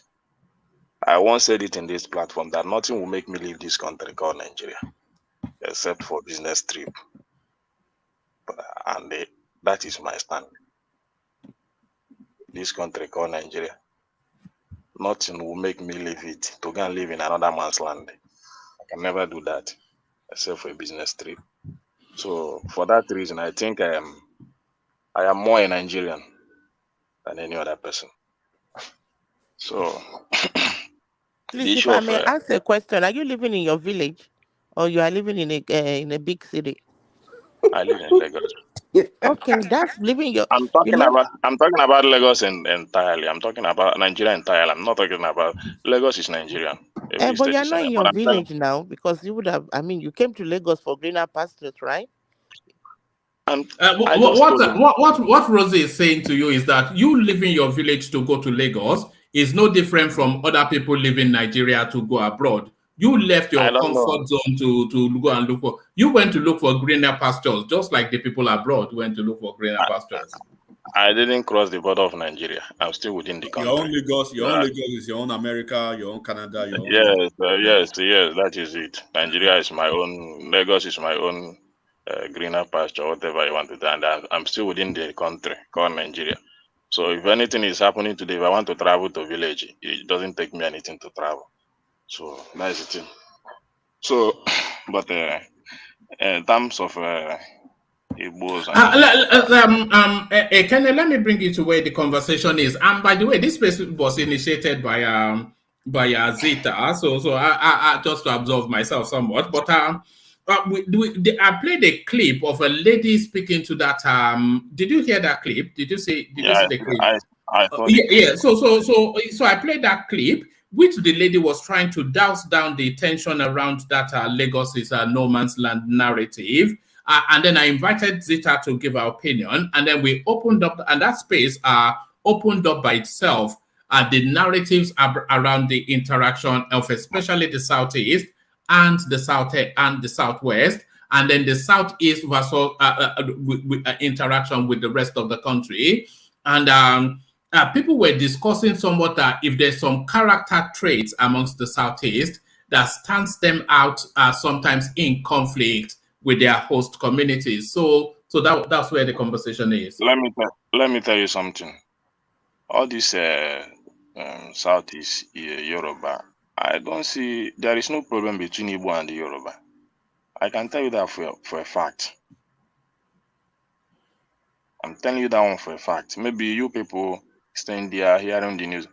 There is no problem between Igbo and the Yoruba. Do you understand me? There is only problem between politicians and their supporters. Okay, let me ask you this. The reason why, let me finish. The reason why I said that is this. That's why I said I'm a Nigerian. And I told you how I love my country. I stay in Yoruba land, quite all right. I live in a Yoruba woman's house. The first place I lived was a Yoruba man, very close to me, in a good relationship. He called anytime he visited. He came inside my apartment. I buy drink. We discuss. An elderly man, much older than my father, much older. Till I packed out. I never have any problem with him. I still live in a Yoruba woman's house, Alaja. Still today in a very good relationship. I'm the one. If anything happens today, I'm the one she will call. See my compound though. I'm not around though. They see this, that. And all of us staying here are from the southeast. The whole tenant she has is a southeasterner. And nobody owns him penny. Let me ask you a question, let me finish. I want to bring all this narrative so that all right. People saying that there is a problem within Southeast and Yorubas. They are talking in a political view. You understand? And anybody that wants to follow them can follow them. No, hold on. You know the language you are speaking now is the language we want to hear. But you, the speaker, there are two things that about you that may remove you from the conversation. You're a gentleman and a middle-class elite, so you might not have a direct interaction with that space because that's not your manner or your income bracket. But you are in Lagos. How is that narrative of Lagos is no man's land? How is it? And you cannot say that you're not hearing it. So how is it being discussed in Lagos? That language of Lagos is no man's land. So you are within the space. How is it being discussed, and how is the space digesting it? Lagos is no man's land. That is something I'm telling you. Nobody said even that Lagos is no man's land. In my area, I don't know who is bringing that narrative. Lagos is no man's land.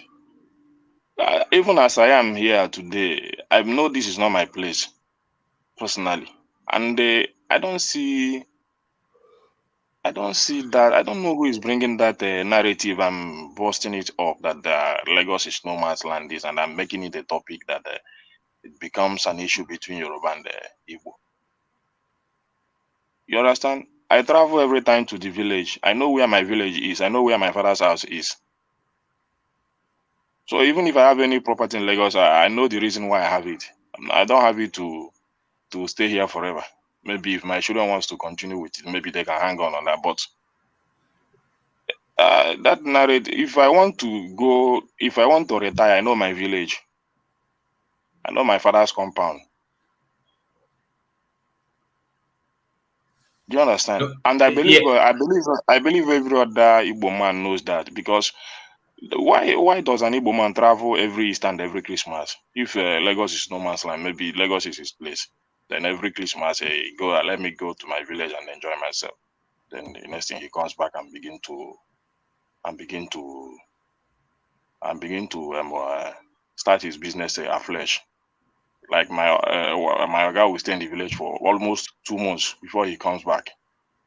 If you ask him, he say, I went to enjoy my village.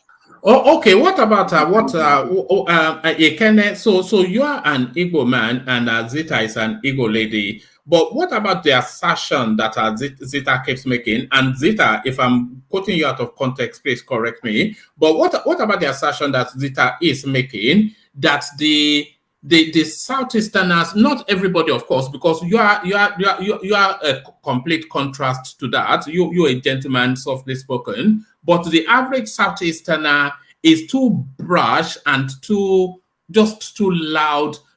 I don't want to use the word obnoxious, but that there's a brashness and a crassness and some sort of a crudeness to the presentation that jars the senses of people. So this is what Zita was sort of fleshing out. Do you identify that as a character trait? And do you see it? And if you do, is it a strength or a weakness? Let me say something. In terms of character, in terms of personal character, whether an Igbo man or Yoruba man. There are even you as a Yoruba man, there are some of your colleagues as a Yoruba that you will not be able to accommodate their character. You may even like an Igbo man character better than your brother's character. And that is life. So I believe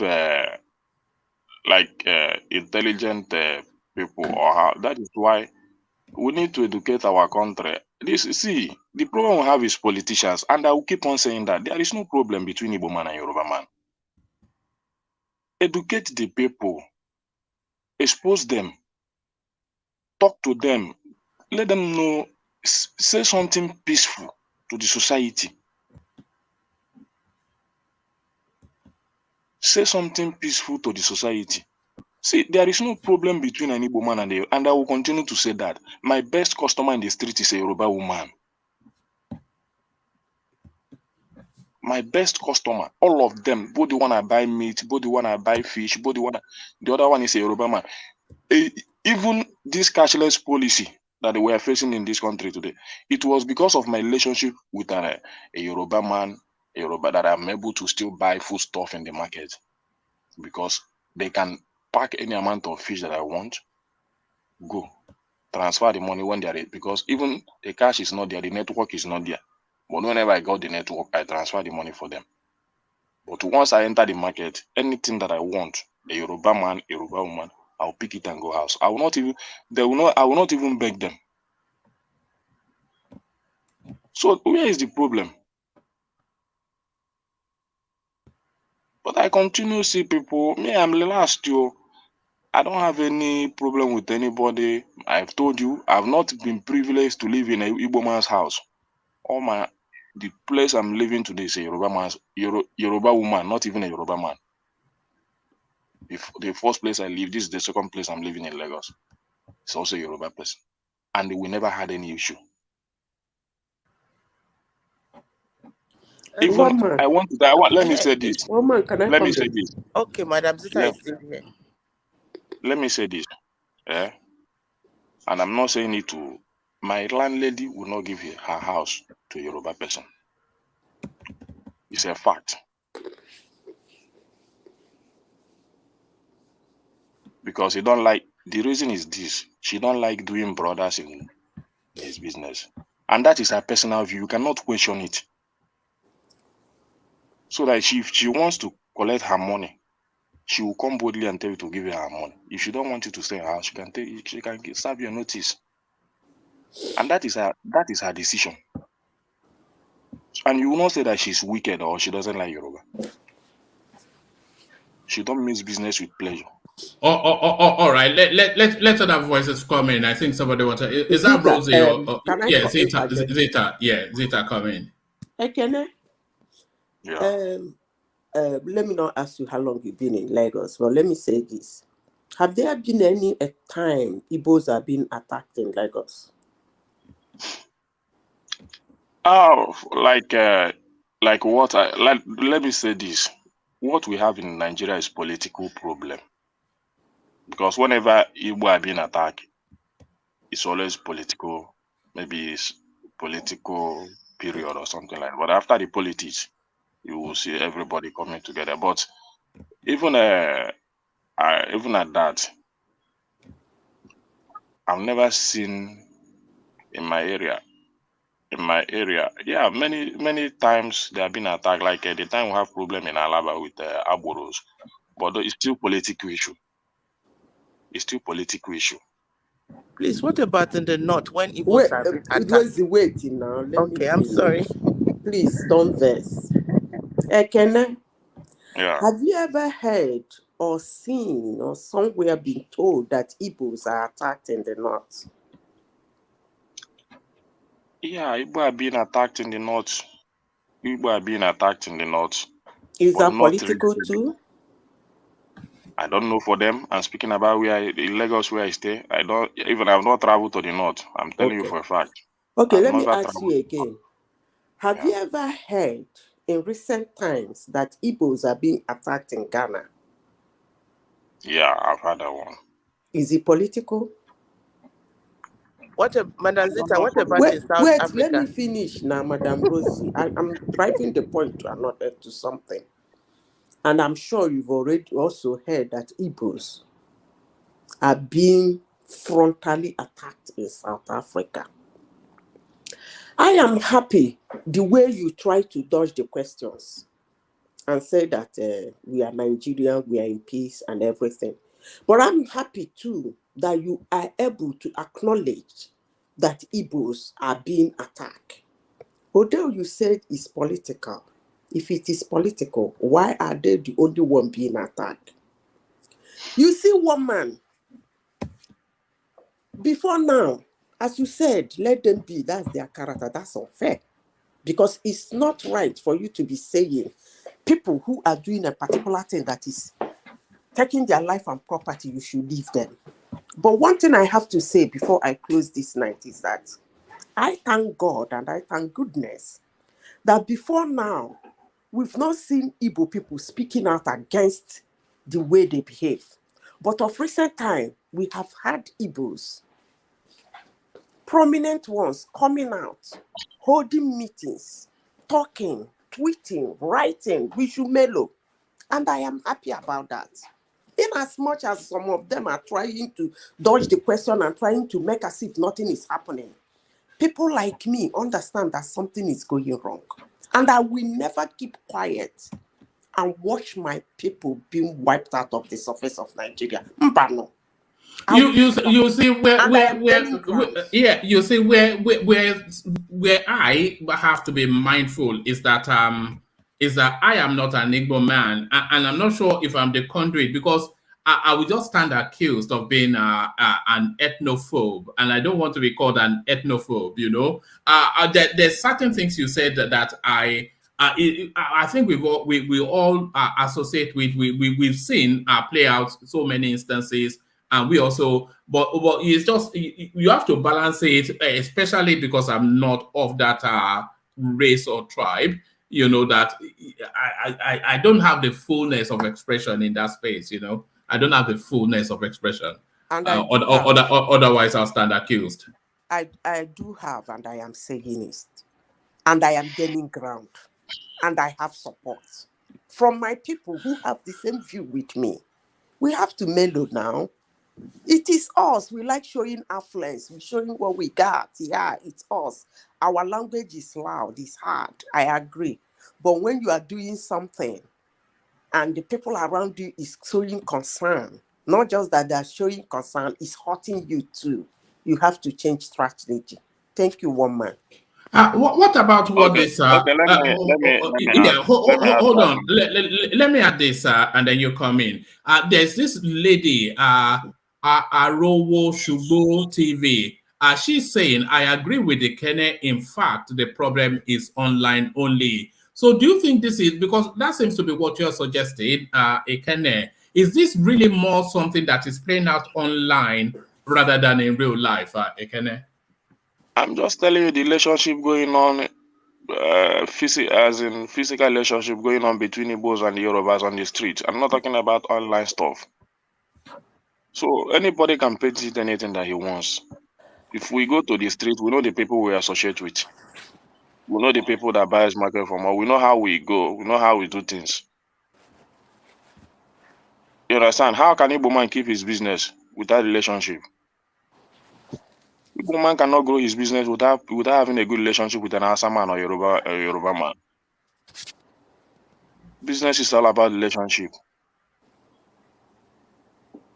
Do you understand? So I'm telling you what is going on the street. You got an Igbo man or an Hausa man cannot come and say, I want to buy in your shop and begin to fight him. You're an Hausa man, you come to buy. Oh yeah, go. It's not possible. Or you're a Yoruba man, go. Igbo man was able to grow his business because of the relationship he was able to build. And that's business for you. You cannot build business without relationship.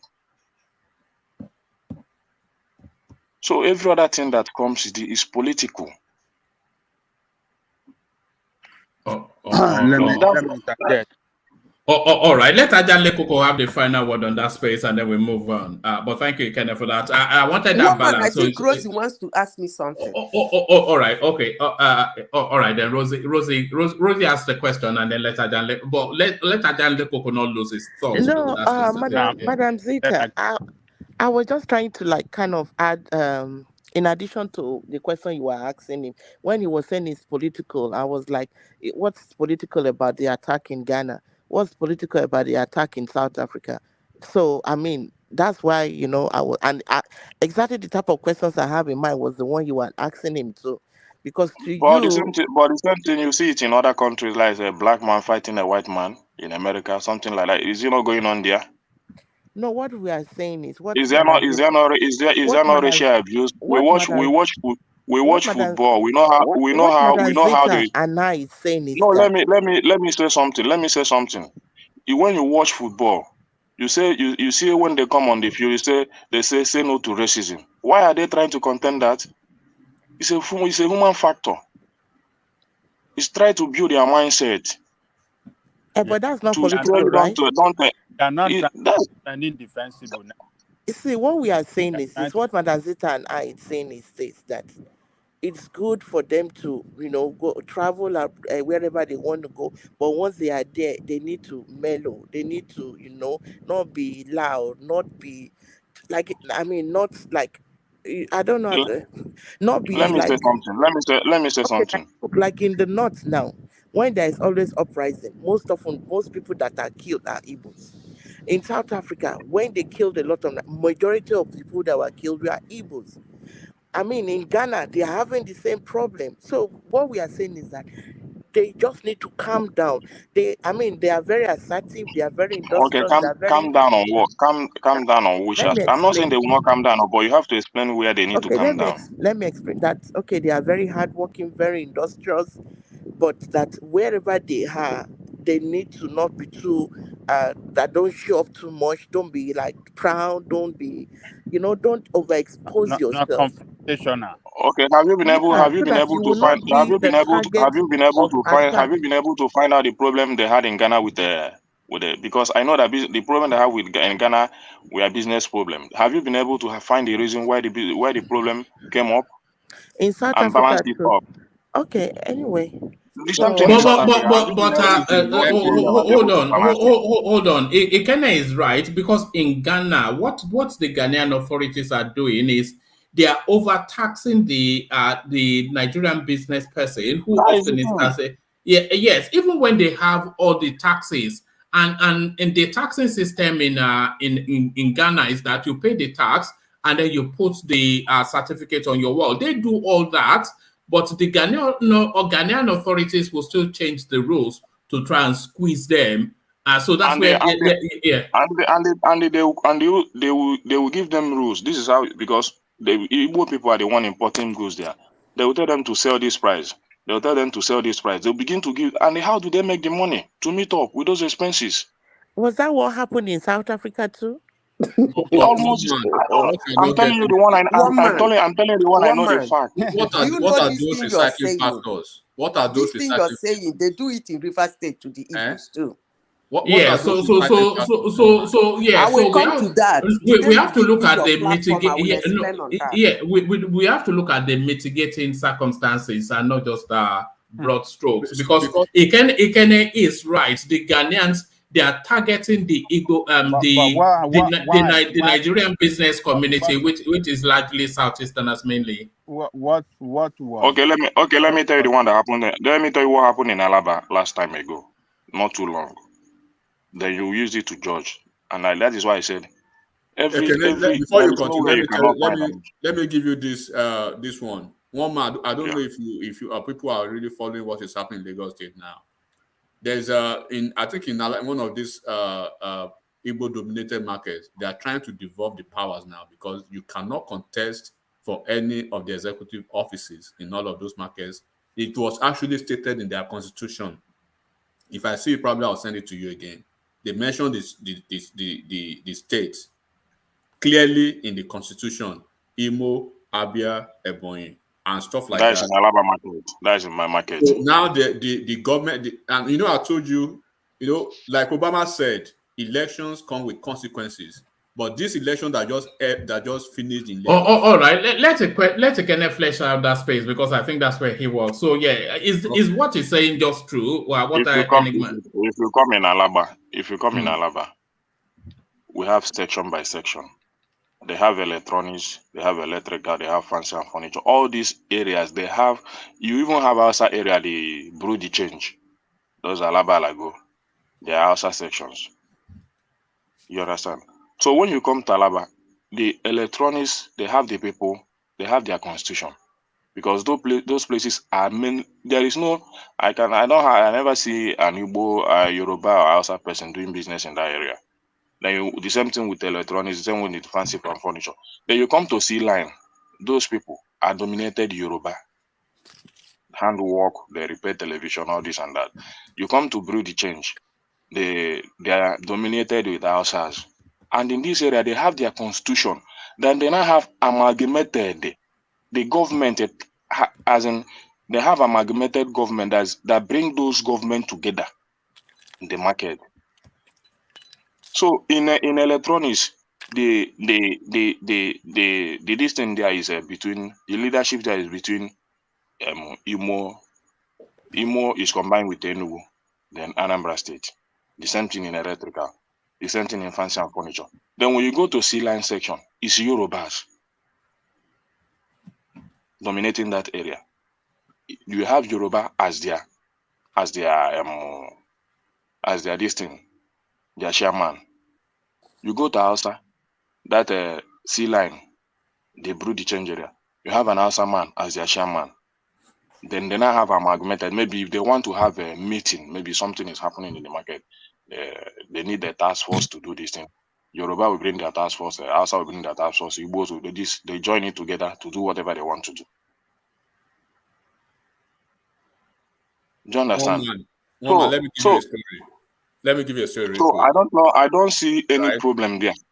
Let me give you a story real quick. When Mimiko was about to be, when he was campaigning for the election in Osun State, they had to find a way to meet with the leaders of different groups. When they got to the northern groups, you know what those people said, one man? They said, "Oh, very simple. We are here. So it is the government that is in power that we go with." So they are basically telling you, right? What does that mean to you, one man? It means they go with the flow of the local politics and everything that you do. So acclimatize yourself with that, and that's what happens in their own neighborhood that they basically do. But when they went to Arakali and all those places, those people said, well, at the end of the day, they were not really, they were not really trying to listen to, okay, there's no problem. At the end of the day, they voted against the party, and then they voted for PDP, which was actually the party. So when you look at all this stuff, and what Ekene just said now, if Ekene had not been here to actually confirm it, people who do not want to listen or hear from any Martin say, oh, it's probably lying, right? But like I said, this election came with a different dimension entirely in Lagos State. So there are so many things that is changing in Lagos that people, even Ekene is not even aware of now, that I know already. And it's because of the hoopla and the noise that came with the Lagos election. And then when these policies and these bills have actually been rolled out, you start hearing the victimhood again. But they will forget when they actually started opening up the eyes of these people, because sometimes you are unconscious of what is happening, but it's like they wake you up from your slumber to say, oh, you need to do this, you need to do this. Like all this, I spoke about the Land Use Act one time. The Land Use Act now in Lagos as it is, 99 years. But there is a possibility that it will be reduced. So if they have reduction to that, what do you think has actually led to that? It's because of this election. Because look, they will not leave things the way it is to continue. And most of the states they are basically having a uniform.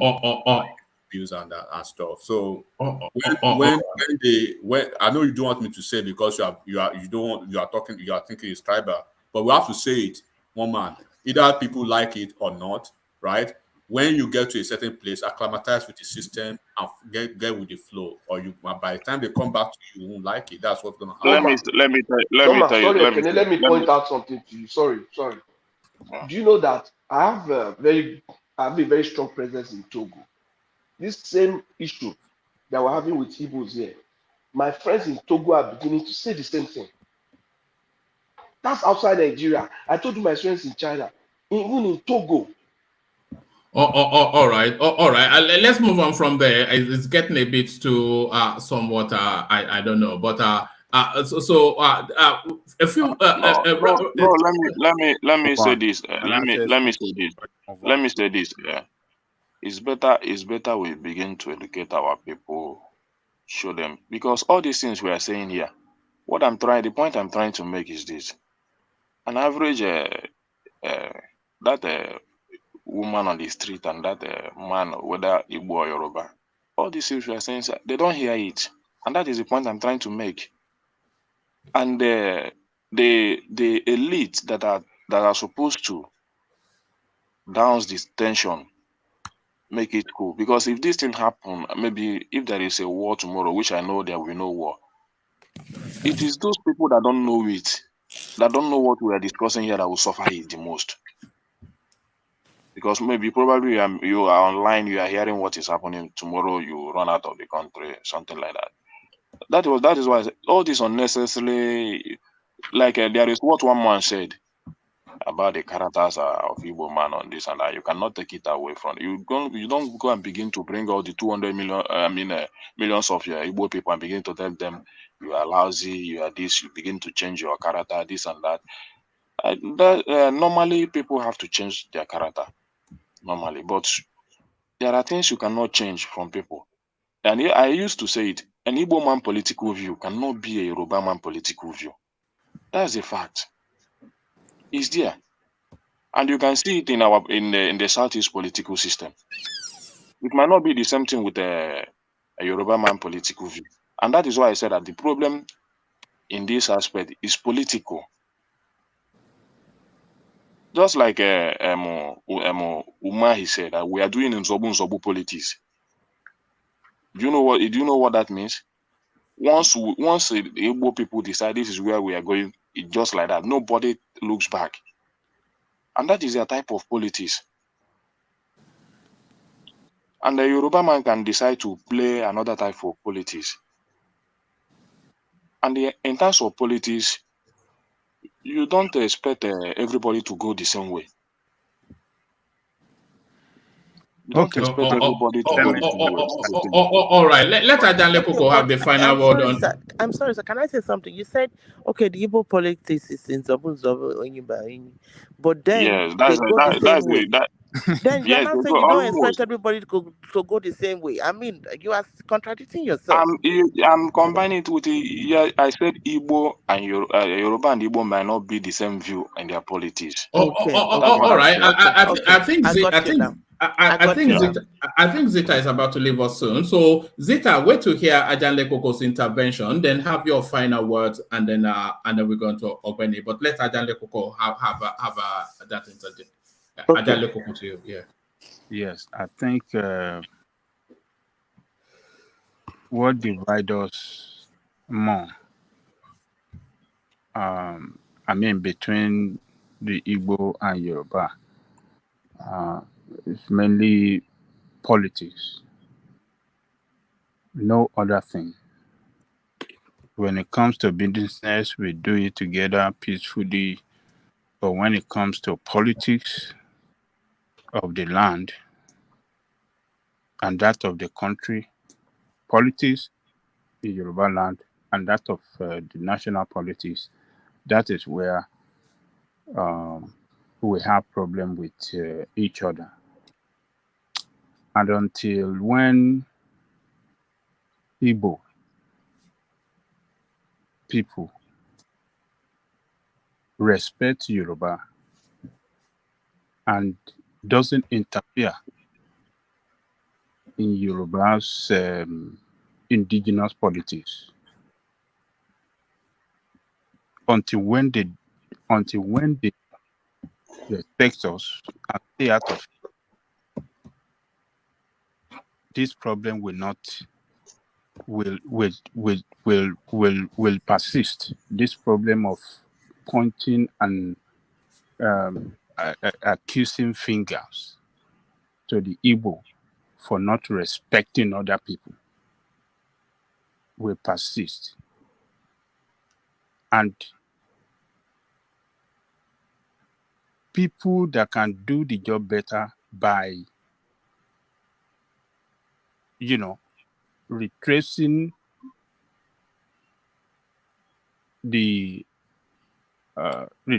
and redirecting Igbos from interfering in the local politics of other people, particularly that of Yoruba land, are the elders of elders of the Igbos.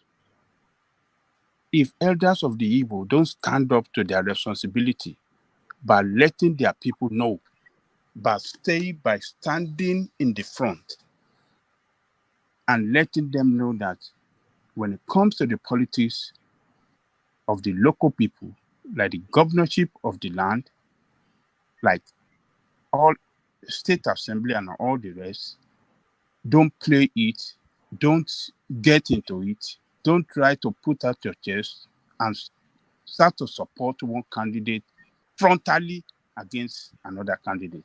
There will be no peace. And we have seen what played out recently. And it has not just started. It has been like that for so many years. Igbo doesn't play in the same political camp. They don't stand in the same political camp with Yoruba people in Yoruba land. No, overwhelmingly, Igbo people will be on another camp. And politics is very, very sensitive and it's so dear to the heart because we are talking about power and interest, political power. How dare you on my land? You want to wrestle political power with me, supporting an opposition that I don't like. But it is not that you will even split yourself evenly, but you will concentrate in majority on one side against the politics and the party that we overwhelmingly support on our land. That is the problem. If Igbos don't recognize that they have to pull back and then stay out of the politics of indigenous people and not interfere, this problem will never leave, and it will continue to degenerate. What will it degenerate to? We don't know. And it's very, very dangerous. Politics is dangerous. It can bring peace. It can bring. Let me ask you something. Then you conclude. And I want to understand something from you, my brother. Yes. Then you conclude. Are you saying that anytime there is maybe political season, Igbos should just stay behind and not come out? What I'm saying is that when you see the political party where Yoruba stand, where Yoruba political party where you see majority of Yoruba, the political party that rule the land, it is very wise for Igbo not to come out frontally against that political party, because coming out frontally against that is as if you are challenging the power of the people on their indigenous land. You are challenging their explain it as in coming out frontally and the other. I want you to explain it very well so that I can understand it. There's a coming out frontally as in. Let me actually, Coco, let me answer him. Okay. Let me answer him, please. Ekene, what he means by coming up frontally is, it is politics. It's not your land. So when we want to throw your support, you divide so that it won't send. That's why I use the word concern of the people around you. It will not seem as if you are against them. All you need to do, some people vote the other side. Some people, if in Lagos, some people are campaigning, so IGBOS are campaigning for PDP. Some people are campaigning for APC. Some people are even campaigning for Labour. Some people are campaigning for ADC. Nobody will say that Igbo people are frontal. But when you come together and you are against one person and totally you are for another person, that's what he means by frontal. Okay. I still want to understand it. I still want to understand it. How do you, as in, how has it shown that an Igbo man is totally against the Yoruba opinion in terms of politics? I still want to understand. Okay. As in, how Let me have tell they it. played Actually, it to Coco, show don't that worry. they are He's my totally, brother. Let me address it. is totally against Igbo Yeah, let me politics? address Yoruba it. man. Yeah. In 20, you know the party, the Yorubas, more especially Lagos. Igbos know the ruling party in Lagos. It was, I think, CN before it changed to APC or something. That has been the ruling party in Lagos. Let me tell you what he meant by frontal. You so much campaign about what it is in the land to the extent that the Oba even threatened you people. He said, if you don't vote for this man, he will throw all of you inside the lagoon. That is how frontal you are.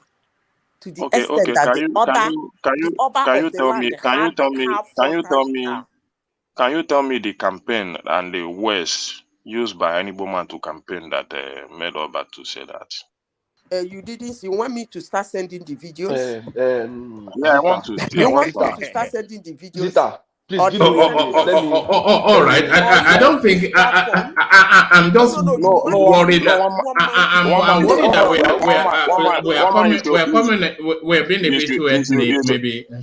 No, it's not Mama, ethnic. You should allow this space to flow because I still want to understand all these things. The way I understand, maybe when I go out, I will tell my people. I will tell my Zita, people let's this is please the give me view 1 I'm minute. holding. Give me 1 minute. You see, Ekene, I'm sure you will be of help. Be guided in the language. Be guided in the language. No. I won't. You'll be of help to your people in Yeah. this area. I used to live in Abeokuta, so I'm involved with politicians there. Do you know what these people do? They try to use your people to gain power. You understand? They try to use your people to gain power. They say, let's mobilize the Igbo community. They plan, they put you in their plan. And once they gain power, it's not as if they do anything to help your business or anything. They've seen that you people have collection of people and that you have leader, and you can easily reach them. They can easily reach those leaders and get you to vote for them. They do that. I met a very major politician in Lagos. We met in the plane. We flew together from Abuja. I won't mention his name because you all know him. They try to do the same thing. And Jimmy Agbaje also, not, I didn't meet Jimmy Agbaje, it was another person. Jimmy Agbaje also tried to do that. You understand? That was when the Oba made that statement. So you should understand that these people are just trying to use your people. And when the consequences come, it comes on your people. You understand? That's no like the fact that I said that the problem we're having is political. Exactly. So you should be sensitive to it. What I'm saying. You understand? I understand you. So be sensitive to it.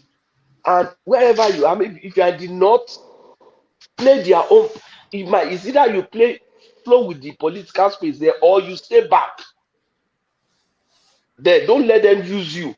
What they do in Ogun State, for example, they will give them one special assistant, and even man, they will make you special assistant. They'll say they are even in cabinet, and they use them. So please don't let people use your people. And then when the consequence come, you'll be the one facing. If, for example, you support somebody in power today and they use your people, if that person leaves power tomorrow, the new person that will come in, what will happen? You understand? So those are the things that we're trying to make you people understand. And that's the Ekene, beauty of the process. I need to clarify this for you. And I want to use Lagos space for you because you live in Lagos. Yeah.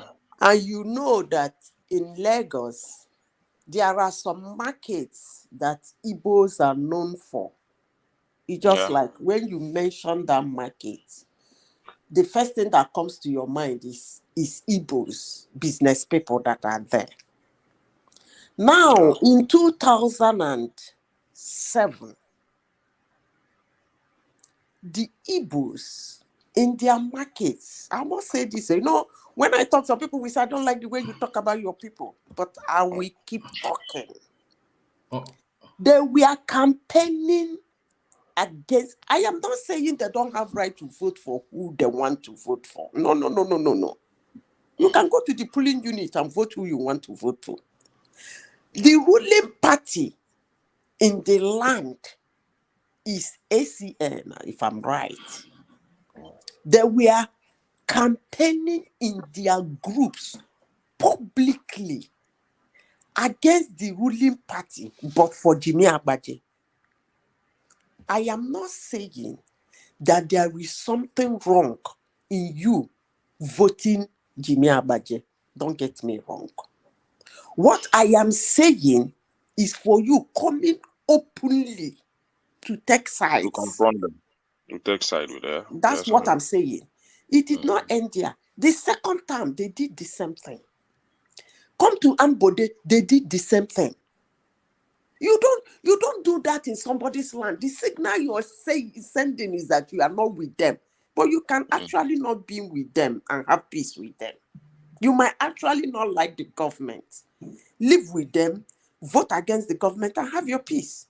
You don't need to be loud about it. Go to the pool. It's a secret ballot. But do you know? Wait, let me finish. Let me finish. Yeah.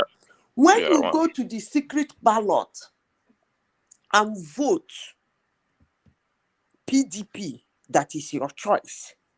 There is nowhere it is written that vote you put is written Igbo man voted PDP. So now you understand what they mean by being frontal. You cannot come openly. It's just like Hausa people living in Owerri.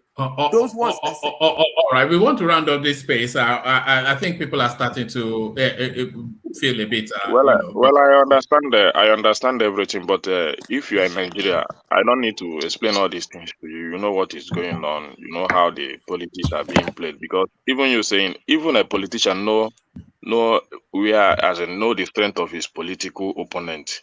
You understand? Even before they begin their campaign, they know that this person will have his large vote from this place. But so let me say something before. I want to move away from that space. I want to leave now because I have to go and start my stuff. But what I want to say, why is it that it is only this platform that some individuals that we see even their comments and what they say in other platform, very cool with them when they go even off tangent in ethnic and tribe, but they want to come to this platform to control the narrative. Why do they do that every time? Why? No, they are not controlling the narrative. I know where you're going. They're not controlling the narrative. And we spent a good hour on this topic, but I'm just mindful that in the course of the conversation, lines will be overstepped. I think that's what I'm speaking to your sense of magnanimity. At least you are being conscious of that, right, one man. But you go to other platforms where they will speak for 10 hours, right? And they will. It's just going to be one. It's like zombie discourse. If you come with a, I thought one man was afraid of Google. Yeah, if you. No, I'm not afraid of Google. Google doesn't care. It's just that I don't want to offend my audience. Have you ever asked me why? Have you ever asked me why I love to come to this platform? Have you ever asked me? You never asked me that. You just bring me in. You just bring me. You never asked me. You never asked me why I come to this. All right, hold on. Let me ask the question. Why do you come to this? Is the elegance of my presentation and your handsomeness? This is what draws everybody. But what draws you? Since you are not a female, you are not attracted by my. What draws you? Why do you come here? Okay, I love your slangs. I love your slangs. I love it's just I love your attitude. That is it, and that is what I always say. You know, You a see, lot of people don't get it. You know, a lot of the things that we are saying here, at least myself, is mainly in humor, and it's just I'm just I messing know, but around, people don't really. But understand it. Sometimes yes, you yeah, will try to hear somebody, but the most people of the time, will be taking it serious. I'm just messing around most of the time, but people don't get that, you know. But you get it clearly, Ken. You know, so there it is. So there it is. What I want to tell you, there are two people on the comment section now, right, one man. I've seen what they wrote about even Kulata and you and myself on the other platform, and they come to this platform. They want to be sanctimonious with their comments. They basically call you bastard and everything, all openly, and they are here on the platform acting. So if you cannot practice what you preach, then stop preaching. Then, because you cannot come to a platform where they will be speaking 10 hours and you see only one dissenting voice, dissenting opinion, right? They want to suppress that. But you come to a certain platform, we are just having an open discussion, but you want to keep controlling that discussion, sending stuff to say we have to move, and you are moving away. I just have to say this before I leave. All right. If people want to stay within this conversation, we can carry it on. Is everybody happy to stay within this conversation? I'm not afraid. This conversation has to build. It has to yield fruit. I haven't. Let me round up here. Can anybody hear me?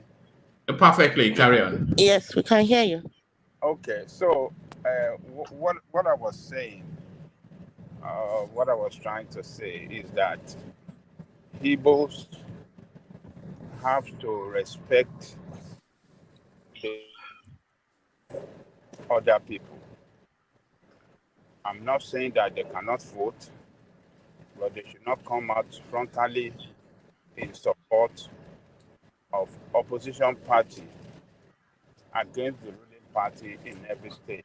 When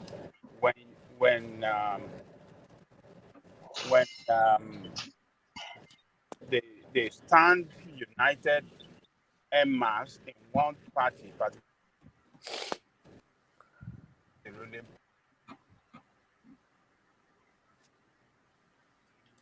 Adeleke'S. Adeleke'S is driving, so his connection may be dipping in and out. I think we lost him for a moment. Adeleke'S. All right, we cannot have a vacuum on here, so somebody else can step in.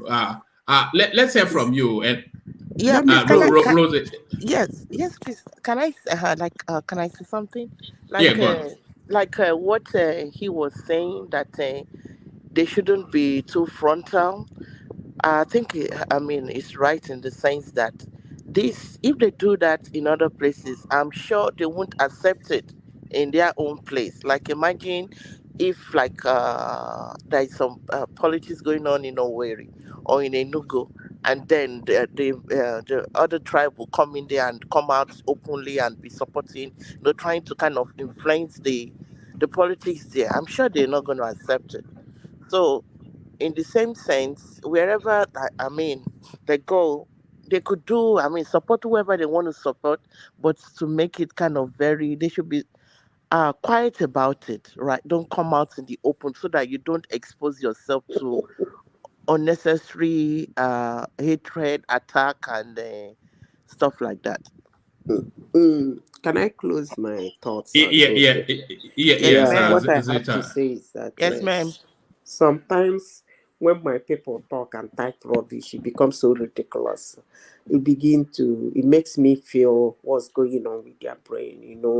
When somebody say, can't we campaign? Who is saying that you should not campaign?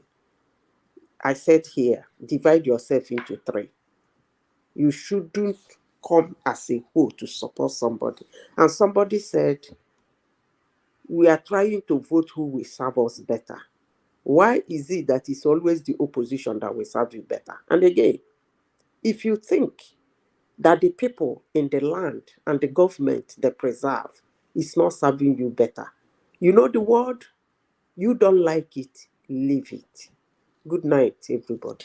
All right, good night, Rosie. You've come and drop a letter bomb in the session and then you've run away. So that's Rosie. So I have to pick up after you now. That's not me. That's Madam Zita. No. So Zita's, I beg your pardon. How can I mistake the two voices? No, that was Zita. You've come and drop your letter bomb as usual, and then your nuclear bomb, and then you run away. So that was Zita, of course. You all know Zita, the elegance that does graces us every so often. So thank you, Zita. So let's move on from Zita to Ogbeni, who I suspect may be snoring away now, already in bed. Ogbeni, the conversation is too gripping to, but so thank you, Zita. So to you then, Ogbeni, where do you want to pick it up from? You take I don't like. I think the space we have now is a bit sensitive for me because I'm half and half. Yeah, half and half. Okay. I'm half Yoruba, half Fulani, half Igala, half IGBOS as a sister-in-laws, half Fulani as a wife. So you're a melting pot then. A true Nigerian. My family is a complete Nigeria, so I don't know where to pick it up. But all right, let me take you to go to Adeleke then if you want to kick it off from there. Before I go to Adeleke, my thought on this. I support Ziekene to an extent, which is that you see, there is nothing like we and us. There is nothing like we against us. I've looked at it. I've tried to reason the thing and rationalize it. To date, nobody can come out and tell me who exactly, with a video evidence, tell me who exactly among the Igbo elites staying in Lagos, among the Igbo industrialists staying in Lagos, apart from maybe few ones in the street, but those ones that has weight, that have influence in Lagos, that actually came out. If there's any video evidence that say, oh, Yoruba, Lagos, we are taking over Lagos. Lagos is not Yoruba land. Lagos is a place we must conquer. Lagos is... I've not seen any woman to date, right? Yes. And secondly, when they talk about talks, because I have so many Igbo friends that will tell me they are fighting them in Lagos, talks enter their house, and I ask them a question. Are you saying talks don't also enter Yoruba man's house in Lagos?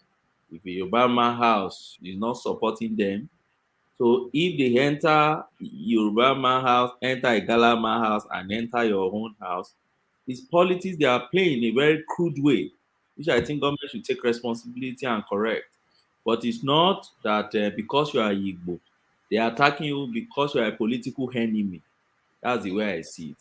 Then another thing, when you go back to history, I remember there was a guy called Bomboy.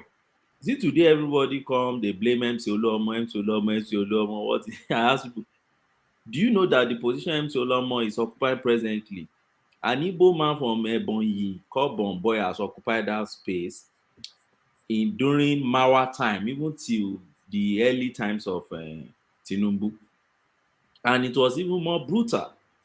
Back then, before you can be NURTW chairman, you must plan a coup. It used to be like a military coup back then. They will strike one day, and the entire garage will be set on fire. You see them chasing one another with guns, with pistols, with cutlasses and everything around in the garage. The whole Lagos will be a standstill until they either kill the former chairman or dethrone the former chairman and enthrone a new chairman. That was the reign during Bomboy time. I can't remember what happened to that guy again. But even spread to Ibadan and others, all those Tower and all those guys in all those spaces. But yes, now it is the turn of MC Oluomo. One day, another person will come until our government find a solution to find a way to take back the transport industry which if you come to UK, for instance, transport industry is not left in the hands of illiterates. They commercialize it. The government is making huge revenue from it. But we have left it in the hands of the illiterates in Nigeria. And it's a big business, not entire space in Nigeria anyway. But if you go to Southeast has modernized their own. That's why you find the Fesinashi, the Kede Dilishuku, the God is Good and others. But back in the Southwest space, we've not been able to do that. So we are not doing it. And that's why you find all these guys around. No, they have their own MC operating in Igbo. And I'm not aware that Igbo has a very strong NURTW and RTA. I know it's a Yoruba. They are nationwide now. I know. Yeah. No, they have, but not like that. Like in Onitsha. Yeah, they don't really function like that. But they're not too powerful like Lagos. Yeah. But all right, gentlemen, let me ease myself out and hand over to Thomas as the conversation carries on. But just bear with me 1 microsecond to acknowledge the super chats that have come in. Hazel came in first, and then Abi came in next. And of course, the only person that's been dominating the one man went to more space in recent times. Ayo, of course, he comes in copiously. So the electricity continues to be switched on the platform thanks to the official sponsor of the space. So that's Ayo just going wild with the super stickers and super chats.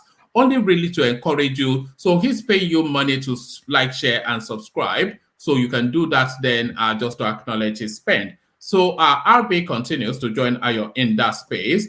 And then Solly from Amsterdam, he comes in only to acknowledge Zeta. It says, for Madam Zeta, rational mind, you see yourself, laugh out loud.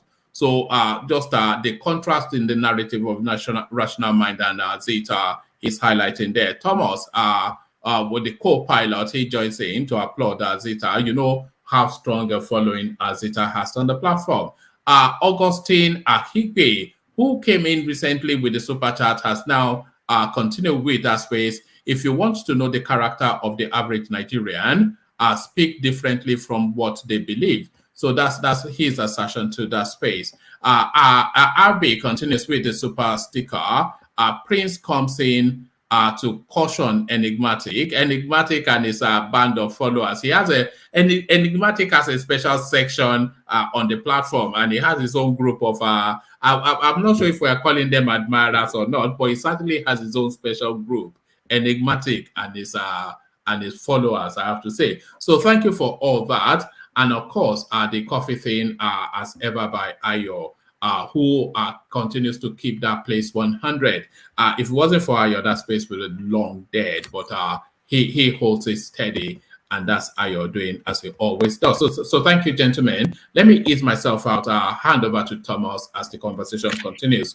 You still have the floor, Ogbeni, and of course, so round off where you were, and then take us into Adeleke and let the conversation flow on. So to you, Thomas. Hello, everybody. Good evening. How are you guys? Good evening. Before you speak, I want to say this.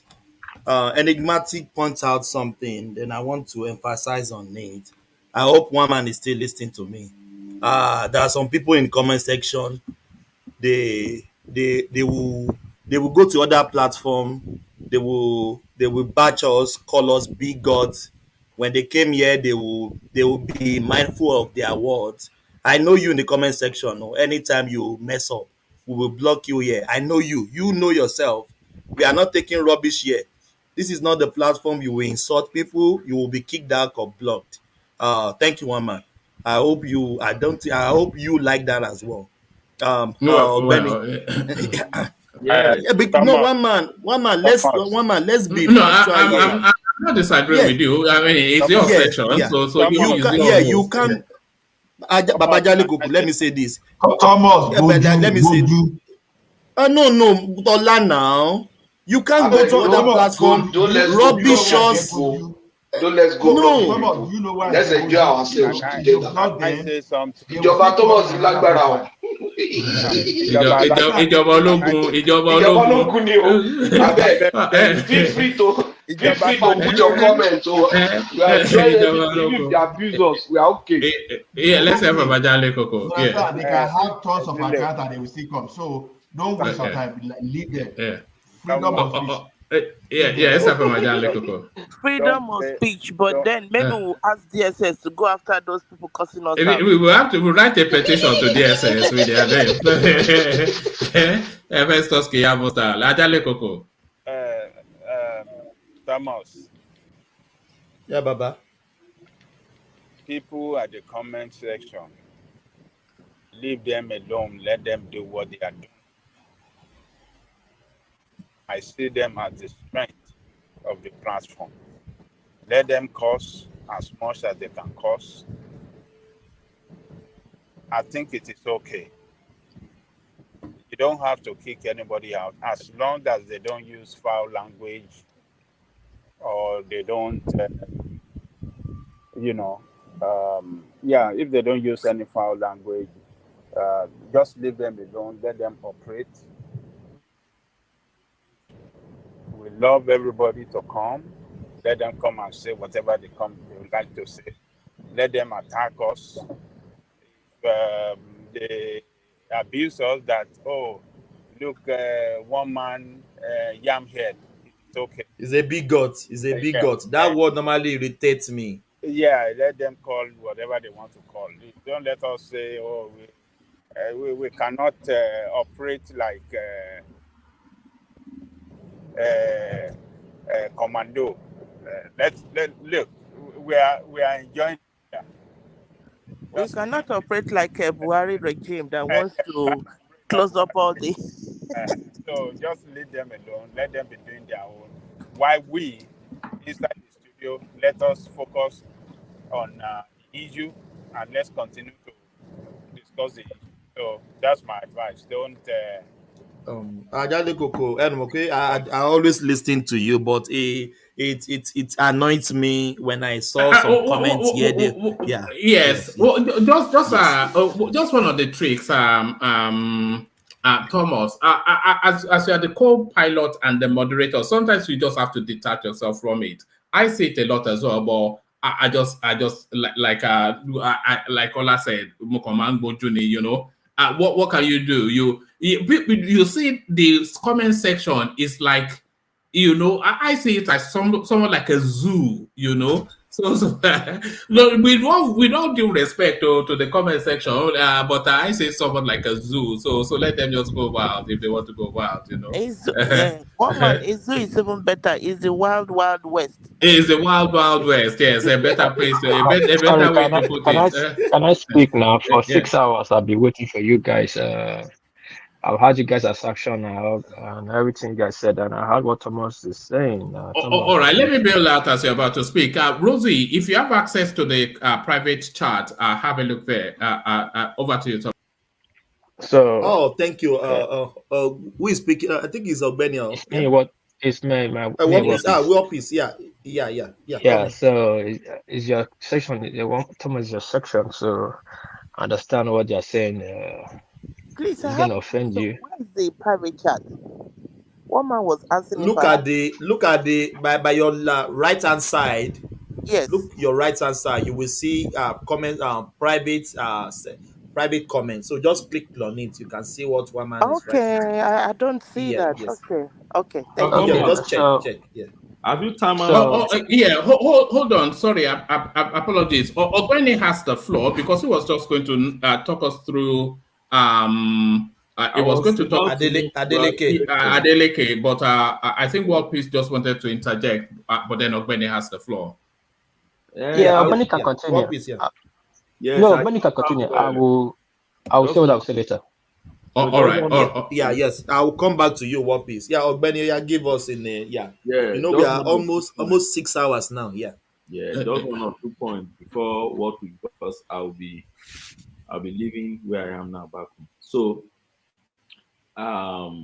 for me, that's about the we and us. Because for me, the danger in it, you see, the danger in the issue of we and us is that eventually it becomes a bandwagon thing. If you're not careful enough, You will know who to pack with the we and not to pack with the us. I know during this election, so many Yoruba supported Peter Obi. Some Igbos do not want to see that. Okay, so many Igbos also supported Ashiwaju. Joe Igbokwe is one of them who even got his house burnt in Igbo land. But why would the Yoruba man not see that too? Somebody like Obi Kubana and supported Sanwo-Olu and others. So we should see that. So for me, it's neither there nor there. But my stance has always been that the owner of the land should determine what happens on their land. You are a tenant and you remain a tenant. Somebody asked a question. I can't remember the person they asked that question, that how do you see Lagos? I think it was on Dr. Damage's platform. How do you see Lagos in the next 100 years? Just to peddle a narrative that, by then, probably Lagos will no longer be Yoruba land. And I can't remember what the person said. But my own take really? Yeah. Really? Yeah, that was the question. I think it was before one man later joined and just they bamboozled one man out of that thing and kick him out from the place. So it was a talk. It was the same topic we were discussing presently. This we again Igbo, Yoruba, Lagos space and everything. And they brought some two Yoruba guys, one I think Kayo and one other Remi Oyenei in one ship. And then Remy and Chief Oyeyemi or something. Oyeyemi, and then on the other side, they brought Franklin, one Paul, one very polished guy like that. That section was so my brother. I will not lie to you. That section it went wild. Yeah. And wow. You see, those guys started on a good footing, but at a point in time, it became a serious thing and it became insulting.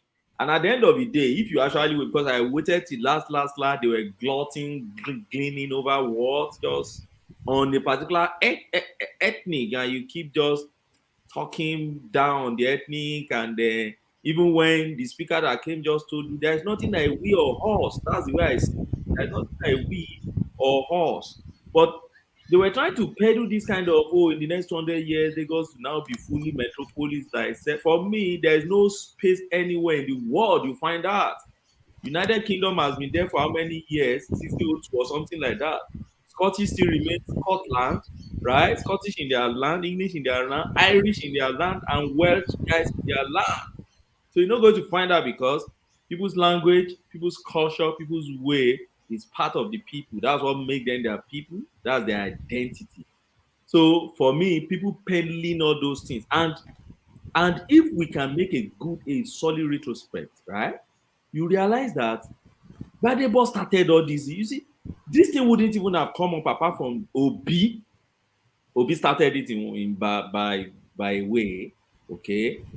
And for Lagos space, Badebo started this thing. He was the first to go and put on his profile that a true Lagosian or proper Lagosian, son of Igbo woman, Igbo wife, he put it on his profile. And that triggers people. But Ogbeni, even before Peter Obi, before the election, nobody knew Badebo. That is it. He just came out from nowhere. And they started saying Badebo. I said, nobody knew him. That's the issue. He used to be one of their cause. But please, if I may come in for a little bit. Rose, Yeah, what you were saying about what Lagos will be and stuff like that, I think there really needs to be a form of education, about the value of our culture, our belief system. Because right now, with the youth coming up, this Gen Z generation, they are like throwing everything to the wind. They are like have no regards for culture, no respect for elders. It's like they are throwing everything away. So if they continue that way, then imagine what is going to be much, much later in the future. Yes. I don't think they don't care. I think they don't care. That is what I think. Yeah, that's what I'm saying. Hopefully we don't lose our values. We don't lose our beliefs, our traditions. Because right now, most of them is like they're trying to, become westernized. Oh, doing all these things like, oh, I mean, even though they're in Lagos or in Nigeria, they want to believe like they're in London or they're in America or But they're Rosie, westernized is not going to happen in Yoruba, We are still indigenous people. It's not going to happen in Igbo land. They are still indigenous people. It's not going to happen in Hausa land. Yeah, They are they're still indigenous people. people. But what about the educated youth that are coming up that are losing all these values?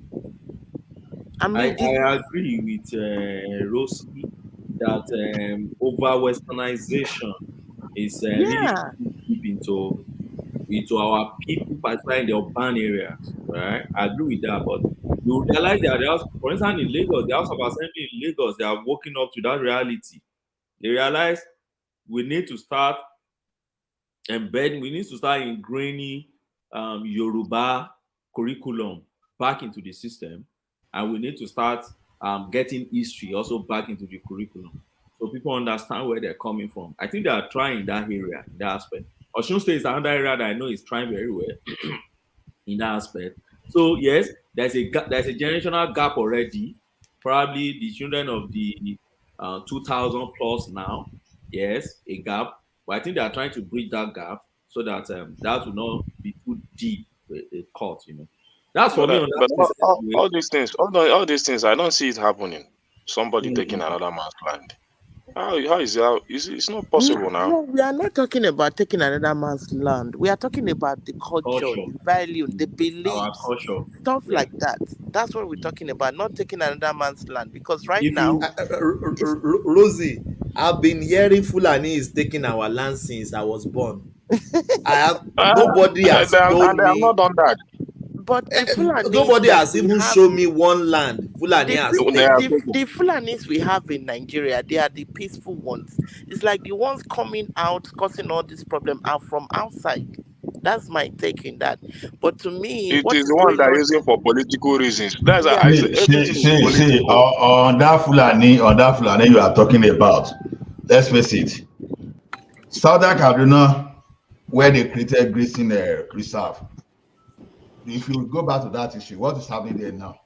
It has turned to a full village or full town.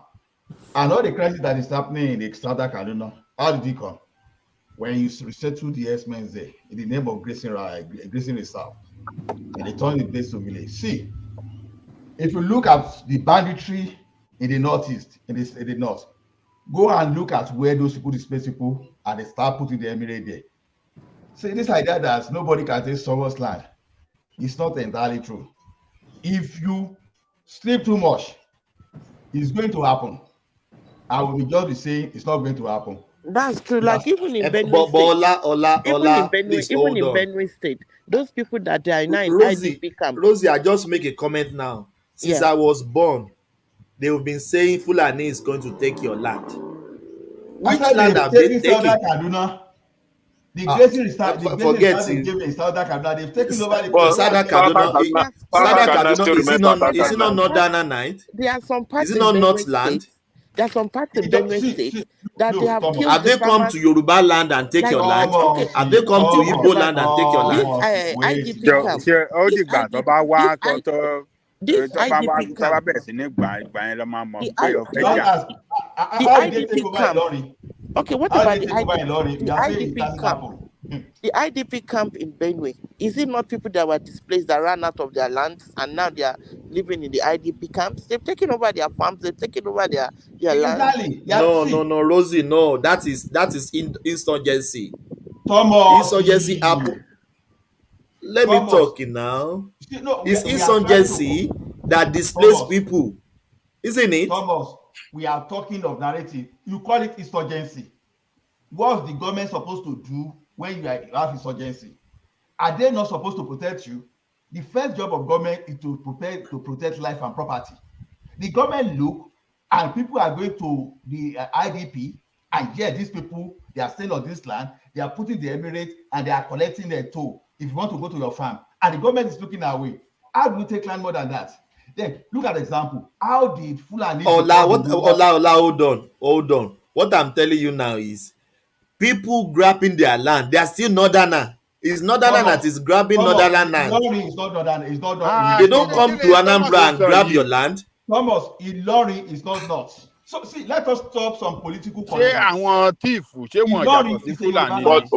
But do you know that And even who is within the the emir villages, of do you know that even Yoruba? even within the villages, they are dragging land in the village, killing themselves, as in community to community. That's right. Thank you. Community, And they are community. both Igbo. They are both Yoruba. They are both Hausa. And they are fighting a serious war. They are fighting a serious war. each other. Wait, this community. So what are we saying? The community to community wars that is happening. Have they created the IDP camp that people are running off and deserted? I can tell you one that I know. As in, they chase out the whole village to village. They chase out the whole village. Army need to come in. They didn't sleep in their village for close to 2 months. I know the place. See, Thomas. So all these things, after the settlement, the indigenous have to still need to come back and settle, because you cannot chase them away. Where are you chasing them to? Army have to come in, police have to come in after the whole thing. This is community to community. So with all this banditry that is happening, the government didn't do anything about it. Look at one thing in our constitution like that you people you are not putting into consideration. Did you remember that they want to amend that part of constitution that say when you stay on land, or I can't remember, maybe Ogbeni can remind me. If you stay on a land for 10 years and you are associated with that place, you know it's become difficult for you to be chased away from that place. When we say this thing, we have to go back to the history. How did Fulani capture Hausa land? They came as a visitor like this. All of a sudden, they started preaching that, oh, your leaders are keferi, all those things, and they kill all their leaders. What happened? They put the Emirates. How did they take over Ilorin? They are using the same method in the modern way now, and we are saying it's because it hasn't happened in Koma. Go and look at the security reports. Go and read about the intelligence report on this. These guys, they've taken over some places in the north. So we can only say to the extent to which we've researched and to the extent to which we know. We can't just say and be speculating that it can't happen. I'm telling you. Then there must be a law. There must be a law in every state. Like I know in some places in Lagos, they give out land for 50 years, 90 years. Yeah, because like if you keep saying that. I know places they give out land in Lagos for 90 years to Igbo people. If you keep saying since you were born, you keep hearing Fulani is taking over the land. Nothing has happened. But there is a lot of banditry going on. They are taking people. I mean, the problem. It's like you are downplaying the problem in the country. No, I know it's a problem, but trying to say that you will take away somebody's land, that I don't agree on that idea. That's the idea. But I do not say that there is no problem. You do not agree is one thing. Whether that is happening is another thing. Ekene, my brother, it's happening big time.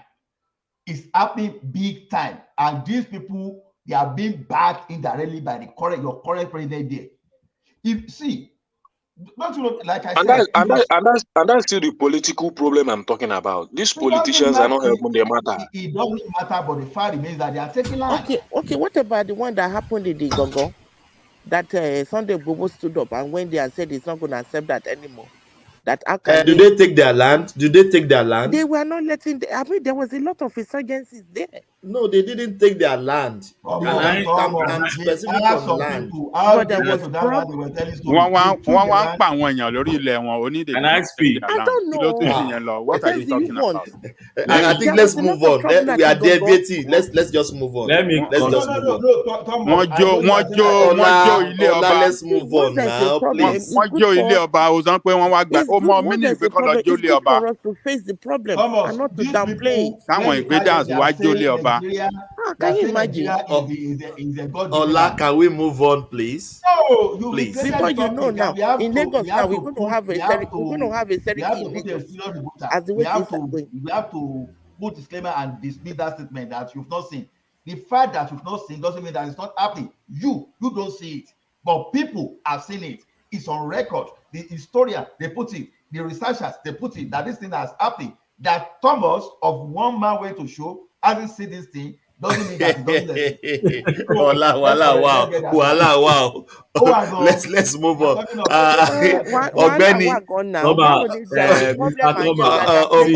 Ogbeni, please. Let's go to dancing governor. Before we go to Mr. Makosa. Governor. Can I quickly make one point before we move to that? what I just see, we just finished doing now is what they call ethnic profiling. Now, every one of us now, we agree because there is no one Fulani man here. If it's the Igbo we are talking about now, one Igbo will stand up and be agitating. So we just, yeah, it's just ethnic profiling, right? Because I have a wife who is Fulani, that's why I speak out to tell you that. Bravo. I don't think it's ethnic profiling. We are just facing the problems in the land. I will tell you why. People are being displaced. There are people living in IDP camp. Let me tell you why it's ethnic profiling is because probably you don't have Fulani as friends, you don't relate with them. What? I have Fulani as outside Have you lived in their land? Some Fulanis, we have always lived with Fulanis for a long time. Do they look like people who grab land? The cattle rearers, the people that sell Do the cattle rearers need land to settle? They don't settle in a place, they move around. You see? That is Ogbeni, that's all I said. Which land have they grabbed? That's what I'm be asking. Nobody has tell me the land they've grabbed in Yoruba land or in the east. Mr. Thomas, let me tell you, there are three major, even within the Fulanis, they know one another. There is the Bororo, who are the nomadic pastoral ones. They move around. They don't have interest in your land. They settle temporarily and they move, right? They don't settle in permanent in a place. They move around with their cattle, right? Those ones are the ones you see who are bandits. They are bandits. Those are the ones disturbing Igangan, disturbing all those Ogun parts, disturbing part of Kwara to date. Those are the ones who ESN was trying to push away from the Anambra because Anambra share boundary with that place. And the one also affecting Benue and all those asses, right? They are the Moburo, the nomadic pastoral.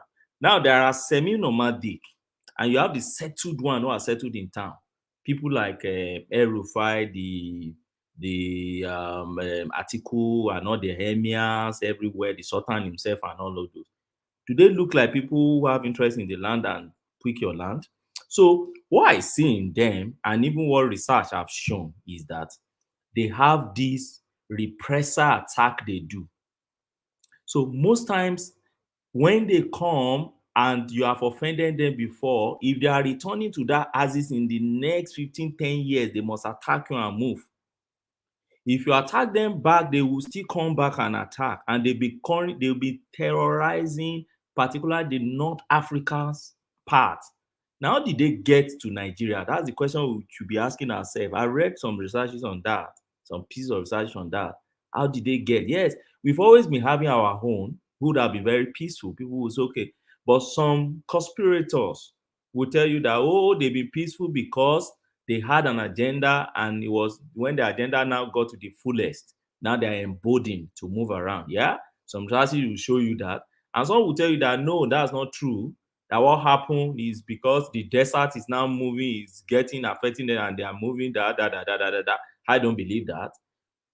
The story I believe so much about this bandit, what they call Fulani, let me tell you, they are not all Fulani. There are people of many tribes among them. By the time we will change government, and I pray there will be change in all those our services and service chief and others, and they start arresting them, you discover that they are mixtures of they are mix of all ethnics in Nigeria and in Central Africa. But because we have ethnic profiling a particular tribe, which is very dominant in that thing, then we follow that narrative because they don't get to be on the social media like us. So now, for me, Libya issue was one of the major issues that led to those guys migrating into Nigeria. And then the fully so-called APC and others who went to go and invite them to come and fight Jonathan out in the country for them and register to vote and all sorts. Is that really a true story, or you were just made up? No, one of them came out That's now. That's a true story now. That's a true story. He said it when Daddy Onindo went in now. The man said it. We brought them in.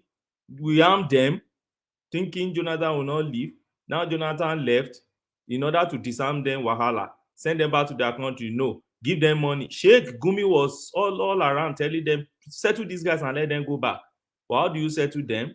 So they hang on in our forest, and they are there terrorizing everyone, moving up and down.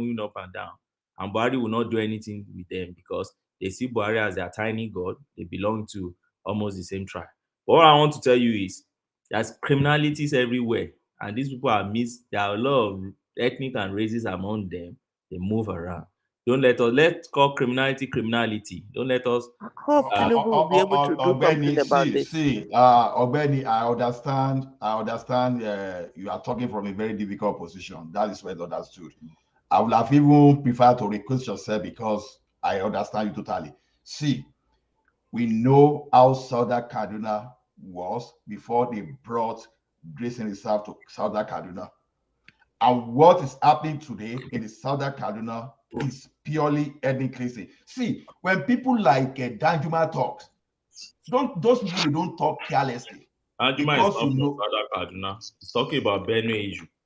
No. I'm just talking about when the like of Danjuma, the former chief of army staff, will be telling you that under this government there's ethnic cleansing.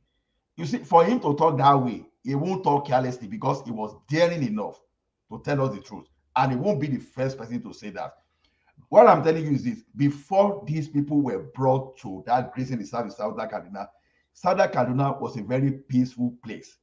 Today, when that place now grew into full township with all amenities, please, who are those people occupying all those grazing reserves? They are Fulani people. Now, when did that problem, the ethnic clashes start? When did it start? Did it start before those people? It was when those people came to that place. Now, look at what Buhari is doing. They are saying people from your tribe, people from your ethnic group are the one creating problem. First of all, there was the time they announced that everybody with a weapon, they should submit their weapon. Secondly, you started looking for one grazing reserve that never existed in the history of the country. You are looking for it everywhere. Sometimes ago, it was an issue of creating a cattle colony around, as if cattle is the only business in the history of Nigeria. Then, not only that, then it came to water resources a bit. See, we've seen the hands on the wall enough hands on the wall. If they make an attempt to repeal the Land Use Act, why would the federal government try to repeal the Land Use Act? See, when you see all these things, and we are still saying there's no agenda to grab land. Can we please move on, please? See, Thomas. You see, this is why I was criticizing Tinubu initially. You see, anybody that doesn't know how I criticized Tinubu in the past, they will mistakenly believe that maybe I'm one of the parties. No, it's just that because I'm dynamic, I play within the context of what is obtainable. That's why I came to the area of Tinubu. I used to criticize him based on all these things. So that nobody is trying to grab land. If you don't get this thing history, Yoruba will say Pansa Ofura, Pansa Jonah, Aja Ofura, Ajaji. We keep saying a lie. And if you don't do the right thing, the thing will come in front of us. So there was a time that we say, all those things I don't want to be stereotyping. See, this political correctness is what is killing us in the South. Show me the land they grab in Yoruba land. Just show me one, or in the East. What are you talking about? We've told you that they grab it already. Can we please move on? Please, can we move on? I want to go.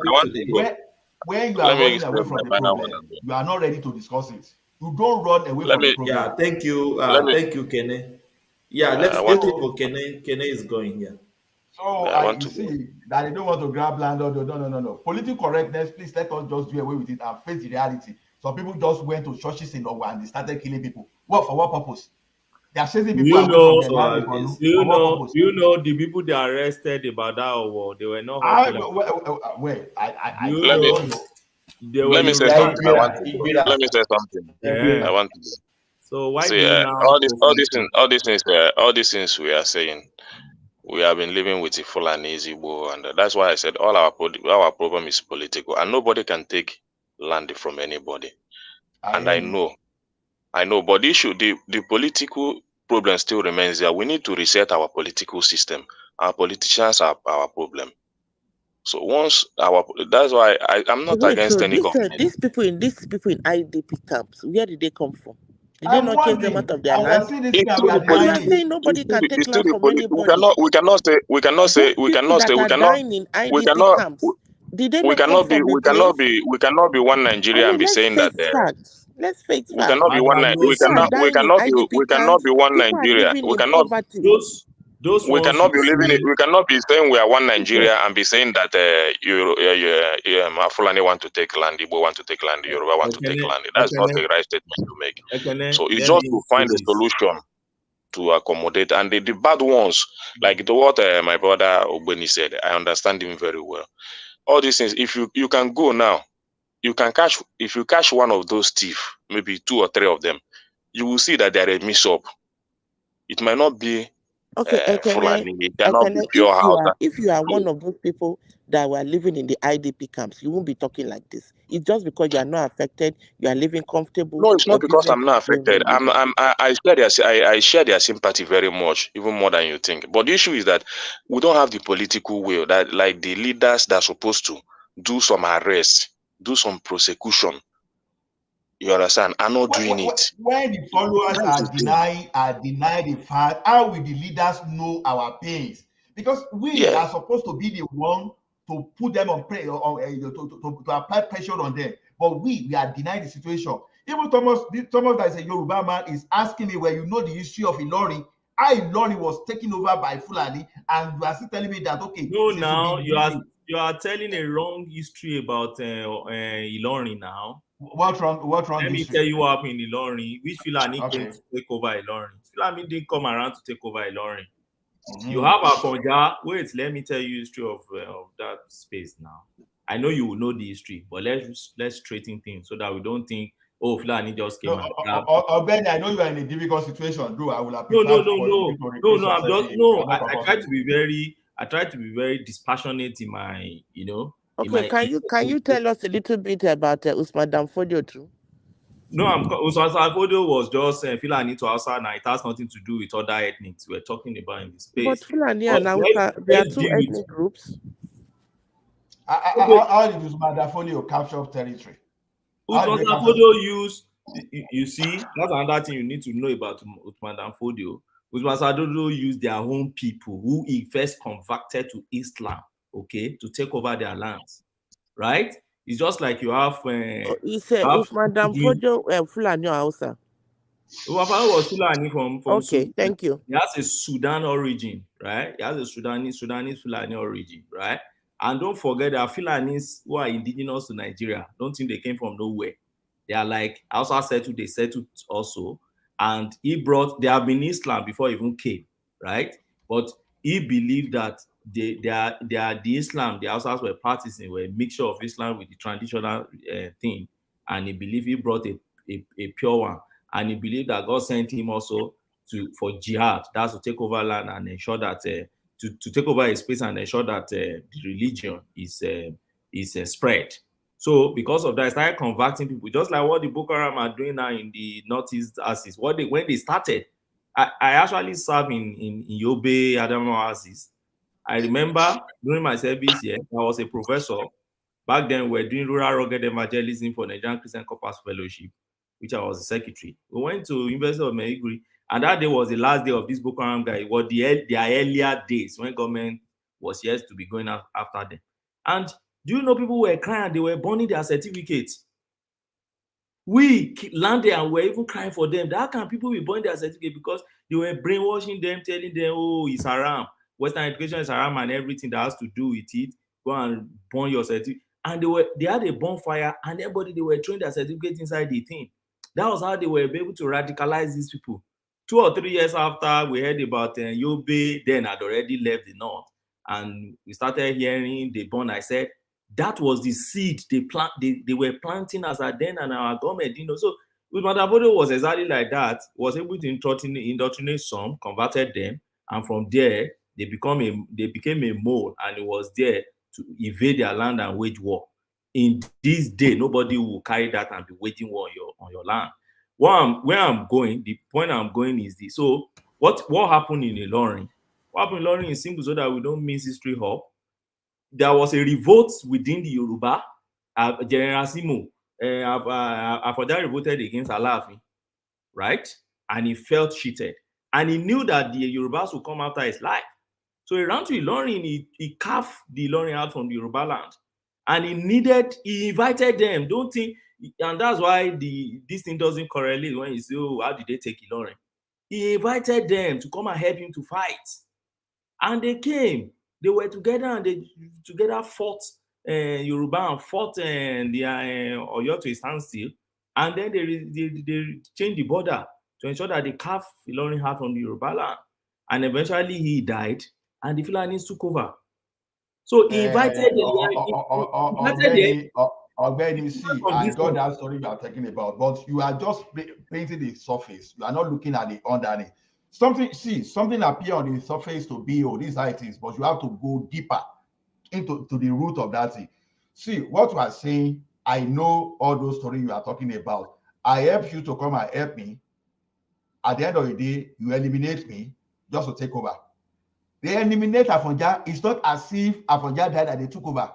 No, Afọ̀njá grew very old. Exactly what I'm saying now. See, they will use people on grant to achieve their aim. That's exactly what we are still saying. Afọ̀njá on his own was rebelling against Aláàfin. But wait now, but those people that were helping him too, they had their own mission.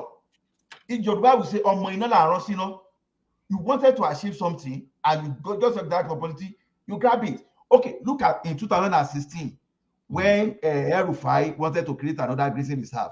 You know what people of Southern Cardinal told those guys that, okay, rewarding these people with this land, 500 hectares of land, is like you are legitimizing, you want to make the killing of people on their land, you want to legitimize it so that you make it legitimate.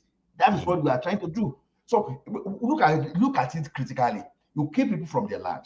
And the next thing you wanted to do a few years after that time is to now create a grazing reserve for those people that eliminate people. What exactly are they doing? You are encouraging them to even do more tomorrow so that they will carve out that place too as grazing reserves. See, look. I agree with you. Let me tell you, see. Everybody has access to the history. Like I said, I understand your situation. I don't really talk, to be honest. If I were you, I won't get myself involved too much here because by the time we go deeper in this history, I can tell you that there will be a lot of materials that we are going to release right here that will just everybody, the truth will be staring at everyone blankly. So I would love to see. I would love to see all those materials. I love reading historical book like that, and what Buhari could do. What Buhari could do back. You know, it took Osinbajo to come out to say we never agreed on Ruga. No, it was yes, because they were trying to. Adobe was the one that came with Castle Colony. What they tried to do for Osinbajo was they want to railroad Osinbajo into the program by saying that the federal government livestock and something program. They now raise it to Ruga. Even some people were started giving Ruga some kind of fake name. And that came out to tell them that no. So for me, when you look at that, that Ruga thing was an agenda. Ogbeni, please, I want us to move away from that talk. Okay, let's move away from that's enough. Have your final talk, then go to dancing governor so we can move on, please. Well, I won't speak much on this again. I just believe that. I don't hear what I don't like what I'm hearing because the place I don't want to put you in a tight corner, please. I understand your situation. No. Ogbeni, it is unfair on me knowing your background and to put too much pressure on you. That's just me. So anyway, tomorrow if you are not here, with me and Thomas and other people, we will face ourselves. You will Ola, you will show me that land they grab before I agree with you. That land they grab in the kitchen. Thomas, I'm surprised you are telling me they didn't grab. Benny, let me ask this question. So you add it to your final talking point. Okay. This court, this thing they grant PITOBI to able to petition Bola Ahmed Ashua Tinubu, if they can't see in person, they can give it to his media aid or go paste it at the APC secretariat. What was the meaning of that? So it's called service by substituted means, right? Because the election petition, the paper itself must be served personally on you. Okay. And so they have a big order to cross, because they are not only serving Tinubu now, they should be looking for Shettima also all around. Normally in most petitions, you just put the main man there, you don't put the deputy. So for me, this is the first time I'm seeing them putting the deputy. So now that you have both the deputy and this thing, then you have to serve all of them personally. So if you made that thing and you can't serve personally, then you have to come back to court to now enable you to go and serve by subsidy means. So subsidy means could be different ways, maybe to go and drop it in your compound, then that they deem it that you have a notice of it already, or to serve it through your political party, or serve it through your wife, or serve it through DHL, so that DHL take it to your house, or paste it in court. So there are so many other ways. It's just an alternative way to dropping your court paper with you, personally, if they can't find you. Since Tinubu is not in the country, so they just need to do that. Because they are buying time, APC is buying time, of course. Because it is when you serve that their own 21 days will now kick off to file. So if you add another 21 days now, we're already hitting into May now. So by the time you now start the preliminary, before you even go into the main case, swearing in date, May 29 has come, and the man is already in charge. Okay, because I was reading yesterday, the court have granted the Obi or the LP that prayer, so now they can serve it to Tinubu's to APC secretariat, and they can go places in Shettima's house. So it's ready for them to appear in the court within 21 days, starting from yesterday. They granted that prayer. For me, it's just a trouble they are giving them, particularly by hiding Shettima. I understand what they are trying to do with that Shettima thing by saying, "Oh, Shettima, you don't have, you're not qualified to be a candidate as at the time." Benny, do you know I'm not happy with that court judgment? Which one? I want them to Adeleke'S judgment. This guy. Adeleke'S judgment. This guy, this dancing governor. Yes. Okay, let me speak about that dancing governor thing. Yes, I don't like the judgment. I want them to sack him. You see, Mr. Thomas, you see, court cases are not like that. And this is the major problem I have with the obedient guys. And Atiku too, although Atiku has been a bit relaxed recently, when it's not going your way, still be happy with the court, be dispassionate, and look at what court is doing. And when it goes your way, then thank the court. You see, the work of judges are why you always call it a thankless job. You win a case, you praise the judge, you lose the case tomorrow, you lambast the judge. And even the person the judge gives a case will still go and find something there and say he did not look at this aspect. So whichever way you look at it, a judge is just doing a job, a thankless job, a job that nobody will come and say thank you. Even government will be looking at you. You give a judgment against government, they look for a way to sack you like another. So that is the situation they always find themselves. But now, let's go a bit deep into Adeleke case. You see, for me, Adeleke case is just is a prelude to Tinubu's case. So by the time they free Tinubu that Peter Obi are not able to prove over voting, he shouldn't complain. And Atiku also should not complain. Now PDP is rejoicing, Atiku is congratulating and rejoicing with them. And what's the major findings in that case, which they should be very curious about? I know they are so many of them are exuberant. They only listen to essay, what Obi tells them or what any of their Oga tells them, like zombie. They don't go and check themselves and know what is happening. Now already a principle is being laid down, because don't forget, BUHARI is new, right? It's relatively new in our electoral system. So the court is just getting used to it gradually. The guys from the technical world are coming to court to explain it to court gradually, and the court is making principles. And don't forget, in our jurisdiction, there's something we call judicial precedence. That's third decisions, where if a court make a decision today, if tomorrow a similar case is coming, the court need not to be wasting its time any longer. You just look at the principle you have established yesterday, then you rely on that principle to make today's decision, and you don't leave that principle unless you find that it's no longer in tune, right, with times. So now, what is it that they have laid down here? They've been able to. So okay, Oyetola went to court and said there was overvoting, right? And you remember we've discussed that here before. How did he prove his overvoting? He got a certified true copy of the data from BUHARI, right? From INEC. And then by the time he tabulated that data, he chose overvoting. And what is overvoting? It means that the numbers of people you are accredited in that place, the numbers of people that eventually voted exceeded the number of people that you are accredited. So what Oyetola simply did was that he just looked at areas where Adeleke won very well. He attacked those areas. He didn't go to the entire state. He just attacked those parts, those areas, and said there was overvoting here. If you cancel the election in those places where there was overvoting, then I should be the one to lead. Now, by the time Adeleke are coming up with their own answer to reply, the CTC they got from BUHARI shows that there was no overvoting according to them. So there was this question about the fact that the data has not finished synchronizing. You know, the same thing that happened in presidential election and they're shouting about. So as at the time Oyetola got his own, the data were still being synchronizing. As at the time Adeleke got his own, the data has already completed, so there was no overvoting.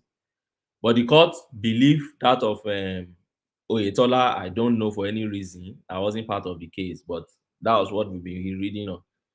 And Tribunal said, yes, there was overvoting because I believe this one is a certified record from INEC. And also they said INEC came to court and agreed, considered to the overvoting thing, and then the whole thing went like that. Now Adeleke appealed and said, no, there was no overvoting. They should have looked at this my own to judge if there was actually overvoting. And a lot of issues they raised. They said the second judge who agreed to the majority judgment didn't write our own judgment too. But Court of Appeal threw that one away. They said, well, as long as the person signed whatever they've written, it's as good as he also wrote. Okay, fine. That one was against Adeleke, fine. And a lot of other cases. But let me tell you, what was now their finding on this overvoting thing? Which we should be very curious about. And I think we should be on a lookout when we are analyzing Tinubu's matter, or whenever we are meeting our friends, particularly those ones obedient, to analyze this issue so that they can understand and be schooled.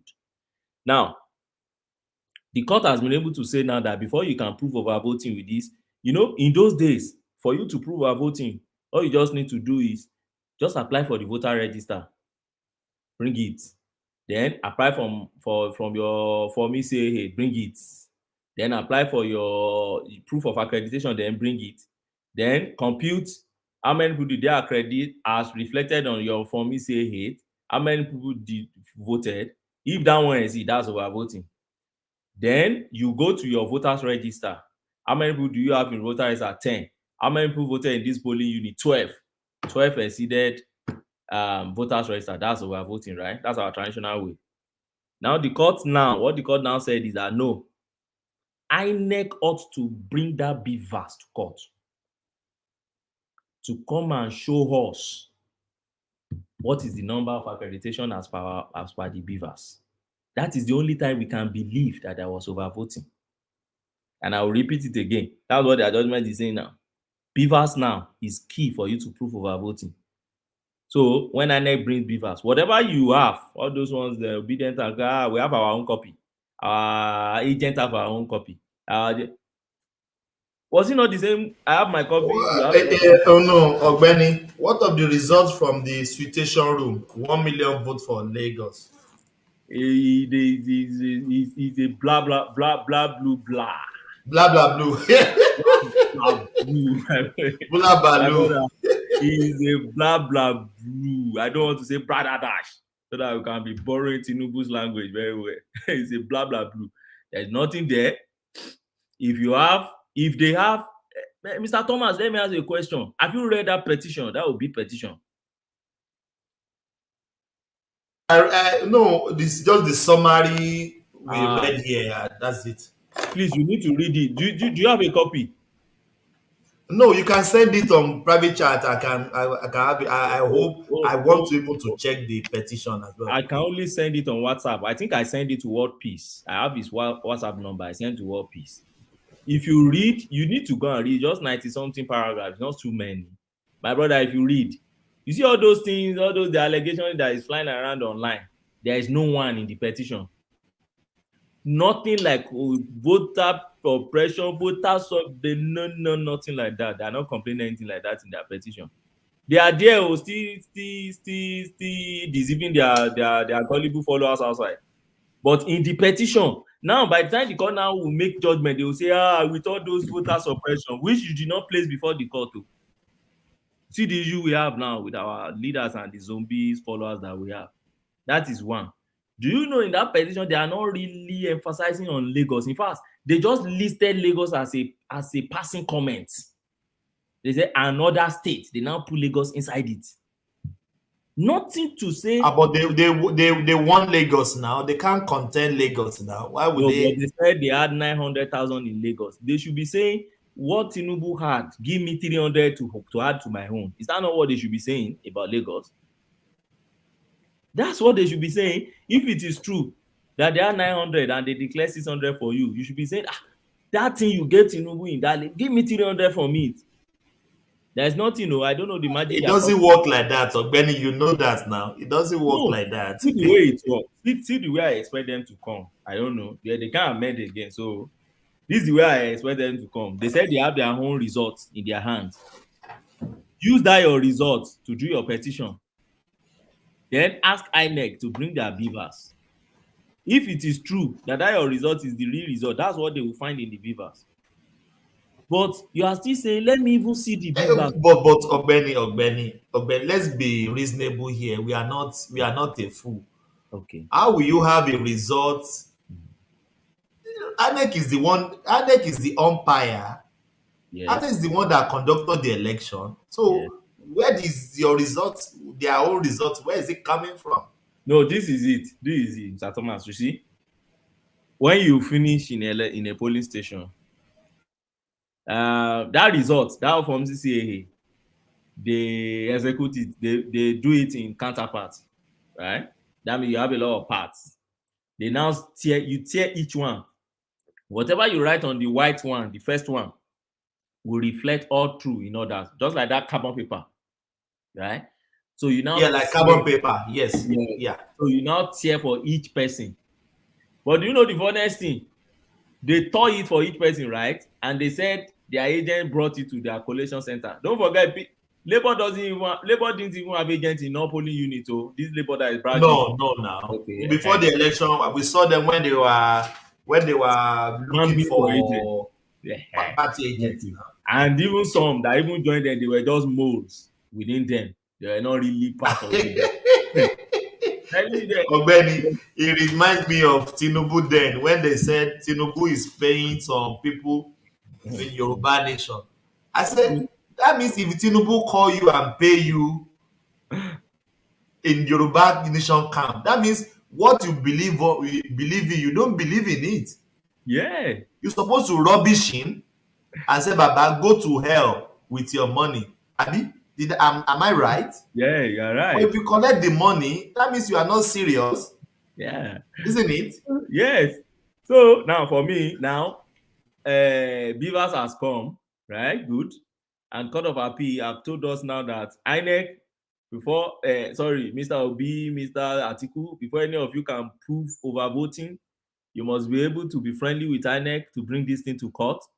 If you are not friendly, if INEC refuse, then you must be able to come to tell us to compel INEC to bring Beavers to court.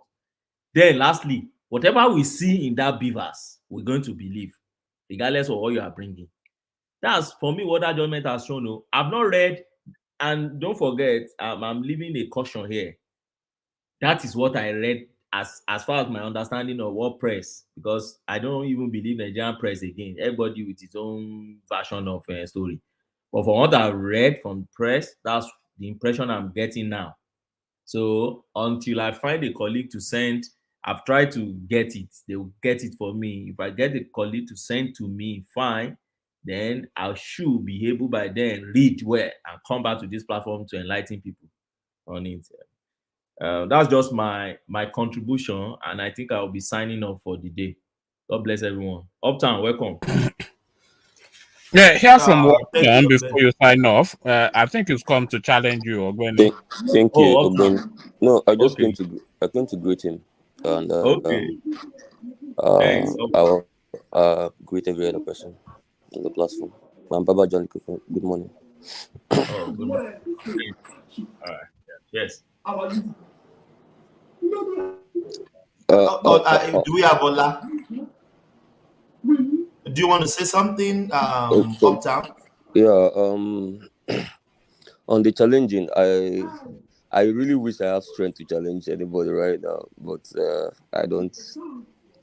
Sadly, but I think on the Obi case, on a very good day, yeah, we'll come and talk about it. I've had the opportunity of sitting with constitutional lawyers, at least 3 of them as of now. That was able to, because me, I don't like stressing my head with legal issues. I would rather listen to counsel or people that are into it to explain for me. That was able, because me, I don't like stressing my head with legal issues. I would rather listen to counsel. I can hear myself. I don't know why. Yes, yes, it's from Remy. I've muted. He mutes himself. Yeah. Okay. You two, we are hearing some background noise from you as well. Oh, okay. Let me check that. Yeah. Maybe you are watching Nollywood movie. Yes, it's playing on the TV. Yeah. All right. So. Yeah, go on. Yeah.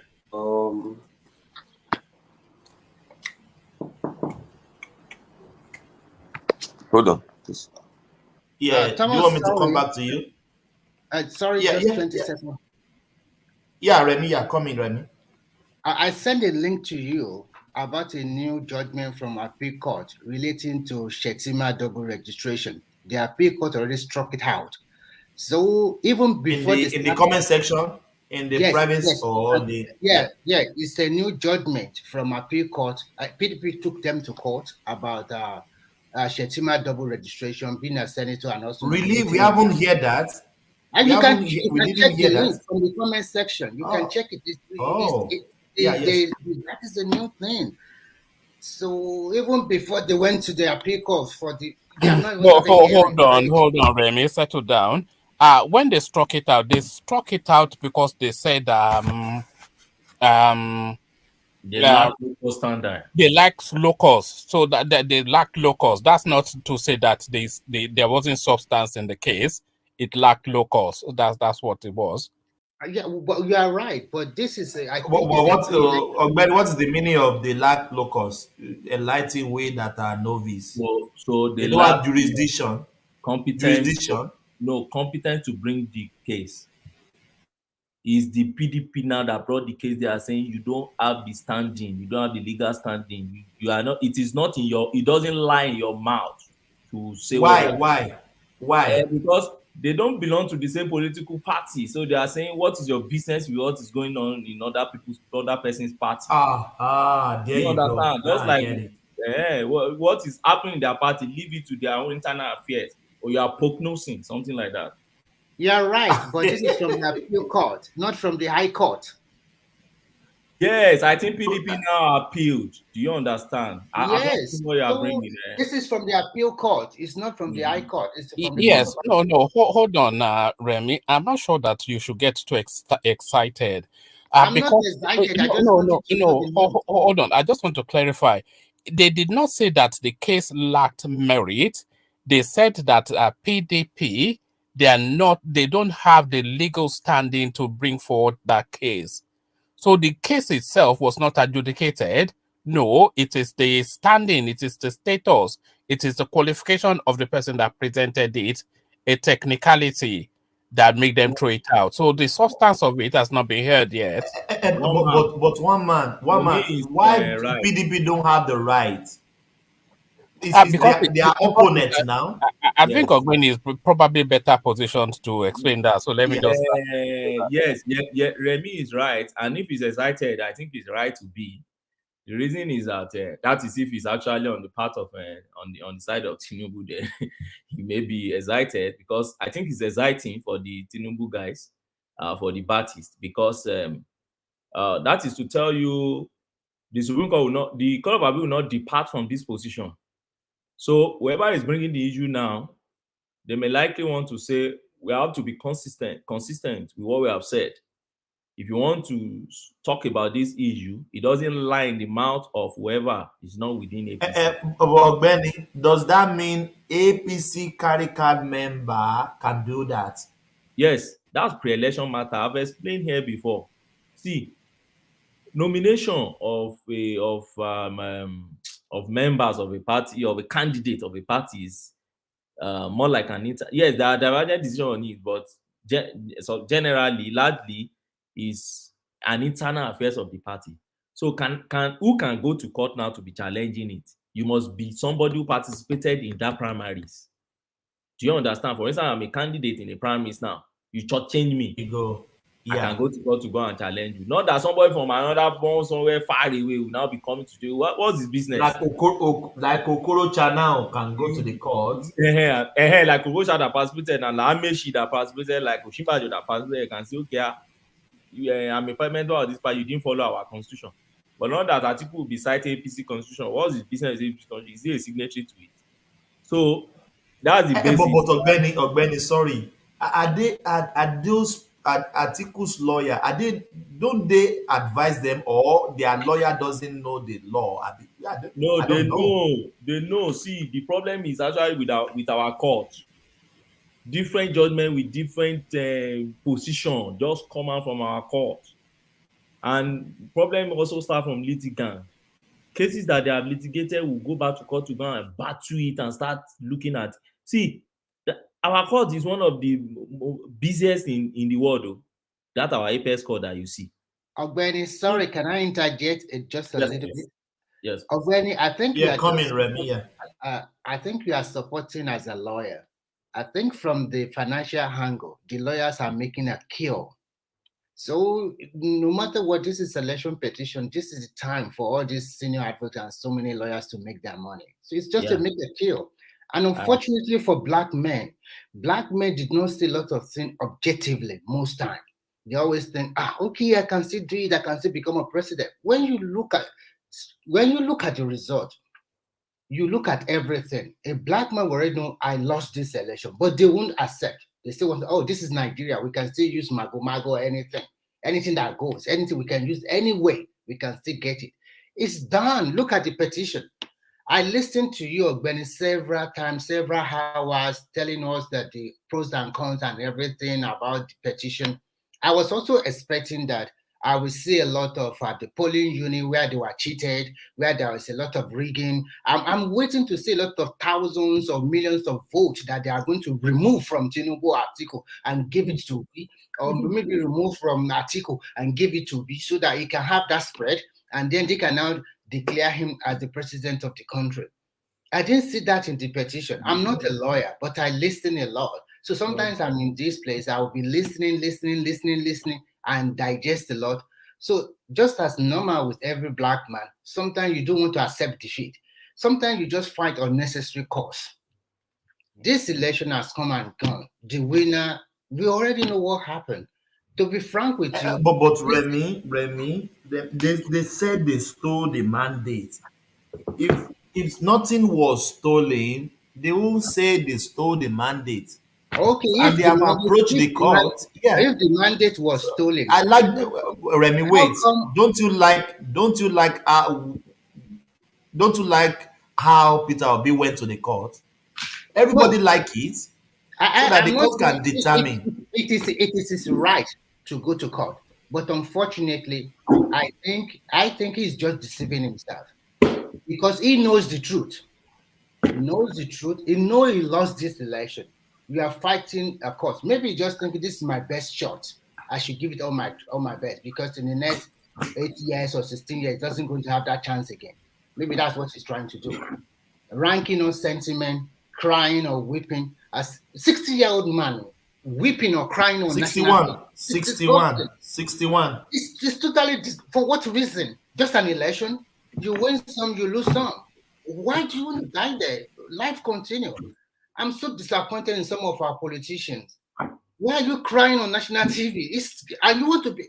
We think that a president must be a strong leader, a person that must show good example. But Buhari does as well now. Buhari does. Yeah, well, to be frank with you, I really supported Buhari in 2015. But during the second time, I was totally disappointed in him. Especially, he didn't handle the insecurity system very well. During the tail end of his career, it just destroyed everything he has. Why, for God's sake? Look, if not because of that cashless policy, maybe APC would have even won more votes because there's a protest vote against their candidate. So it makes the party lose a lot. And now you are just playing double face and you look at him. He's just a cheeky leader. You voted and you're not showing everybody, hey, I voted for APC. Who are you, for God's sake? To me, him and Obi, they are not too different. Obi weep and he also cry. These are not strong leaders. We need strong men. We need somebody that can take action. Not these people too soft and too sentimental about everything. But what I'm trying to say is that as a pre-election matter, the Court of Appeal have taken their decision about this thing. And I was expecting the petition from all these other candidates. Show us where you are rigged. Remy, are you thinking maybe this article can instigate one of the person that participated in the primaries to bring back the case to court? Because they can't file again. You understand what I mean? They can't file again. The time is foreclosed. So Otupari? now. They can't file again now. Time is foreclosed. So even before the start of the petition at the Court of Appeal, I mean the presidential election, the things already showed. So look at it. And look at Adeleke'S yesterday. Let me tell you, the judgment of Adeleke and this judgment you just talked about now, those two judgments are prelude to what will happen to Obi and Atiku's petition. Go and write it down. They will be the major authority to throw away those petitions, but they won't depart from their decision. Wow. So they just leave Adeleke and nobody will cry foul now. Of course. You understand what I mean? Yes. Nobody will cry foul at the end of the day. Even the Oyetola said if they have to advise, and I know their legal team will sit down and re-strategize. If they have to re-strategize now, what they will just simply do is just to leave the judgment the way it is. Don't go further to Supreme Court to overturn it. No. They will go to Supreme Court. Now Nigerian politician now. Well, it's true, Sha. So because the issue is that so that leave that principle, don't ruffle with that principle. Let the principle be binding of the court as at the time we are doing our presidential case, so that nobody will say the Supreme Court has changed that principle. It's a very strong principle, that Beavers thing. I'm telling you against them, and they are not conscious of it now. People will still be going to TV station and be deceiving them, and that's Baba will be going to channels and be saying they should swear and they should not swear.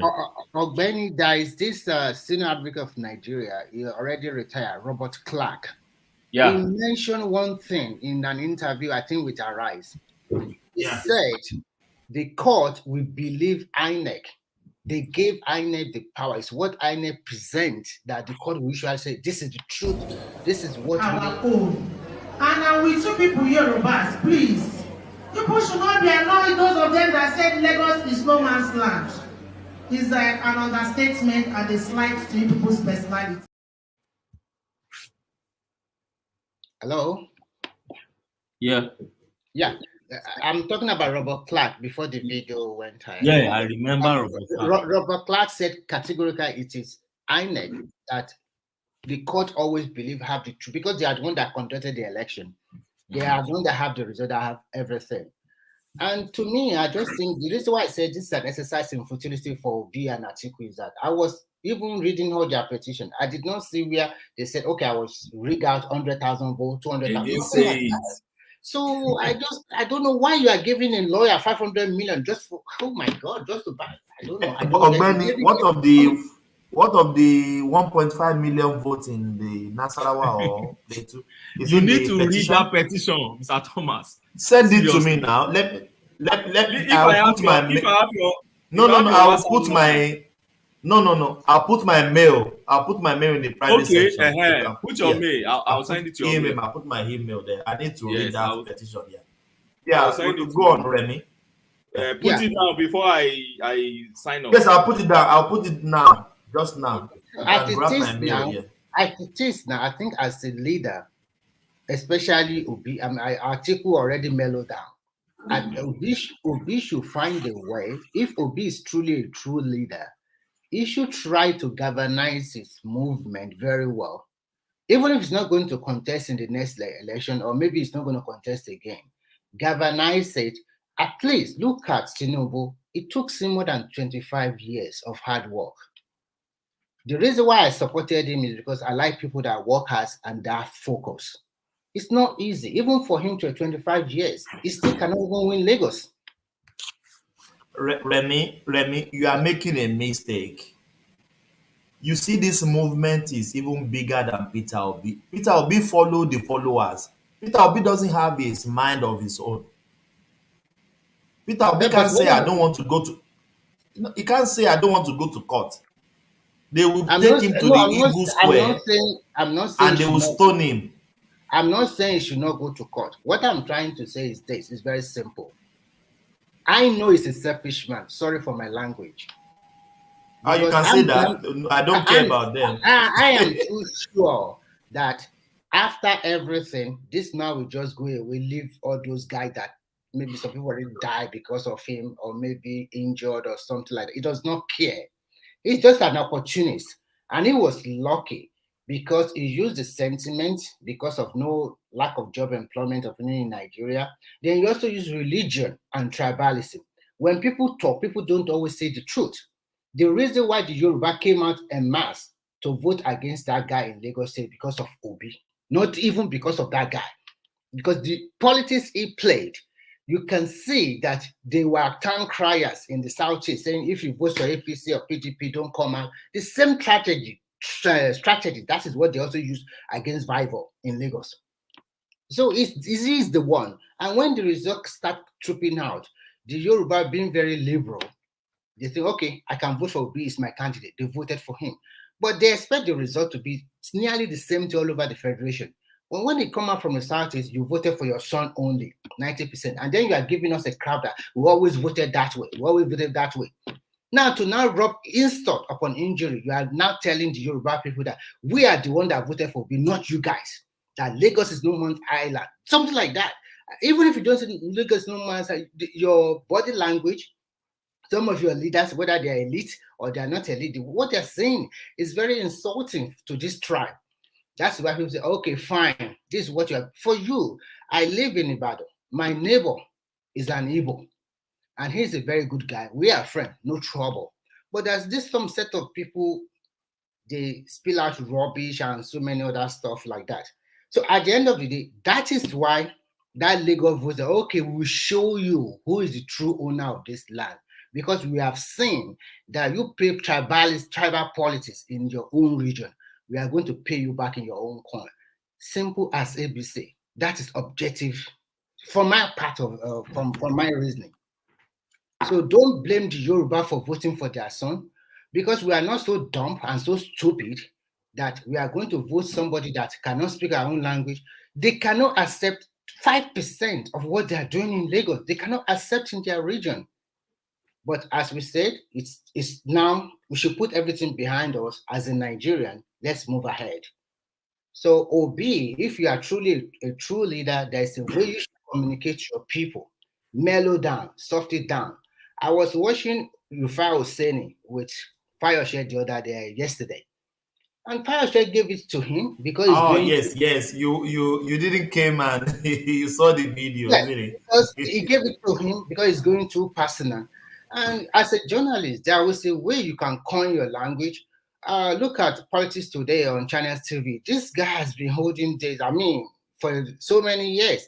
When he put his question, he will always find a way to ask questions so that it doesn't feel personal or maybe insult the person you are interviewing.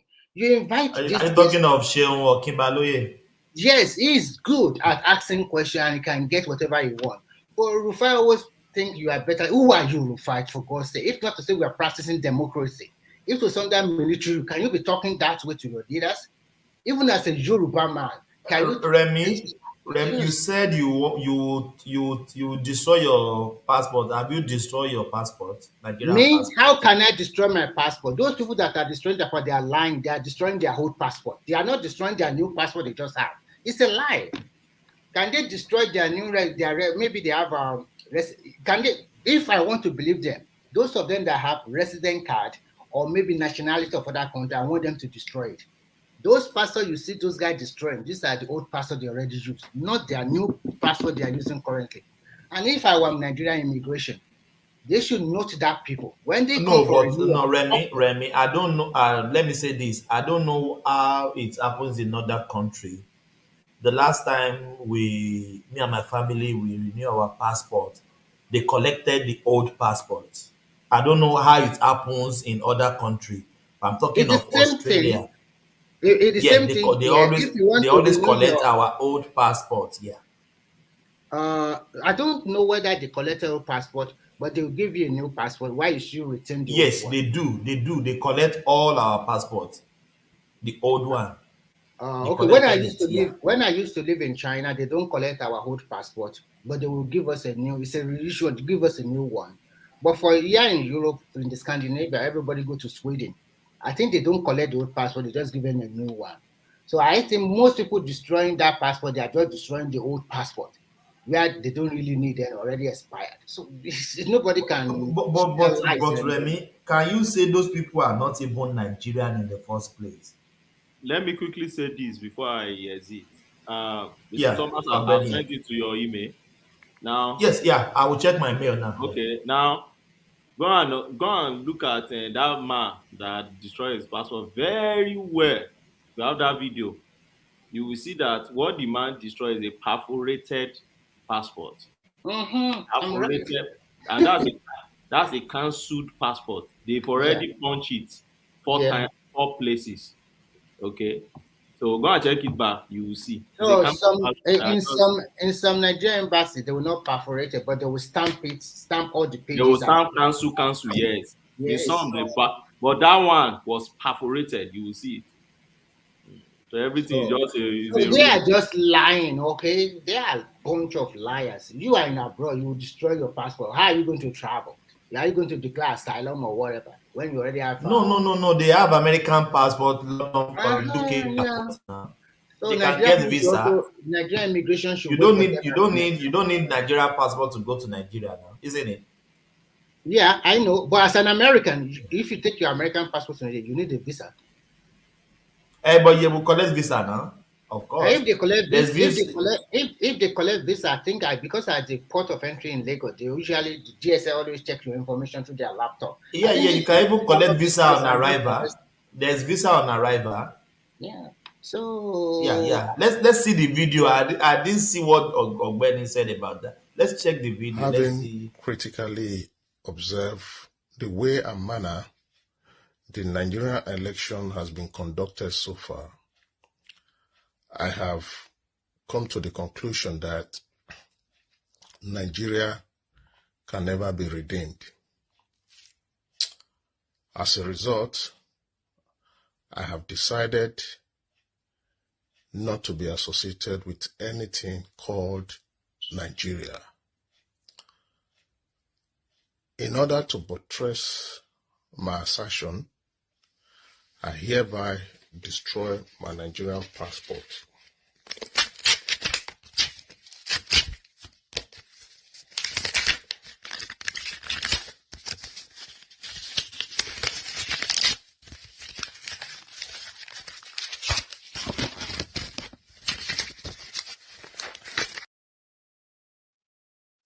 So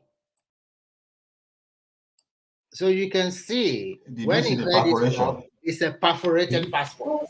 He's a liar. He's a liar.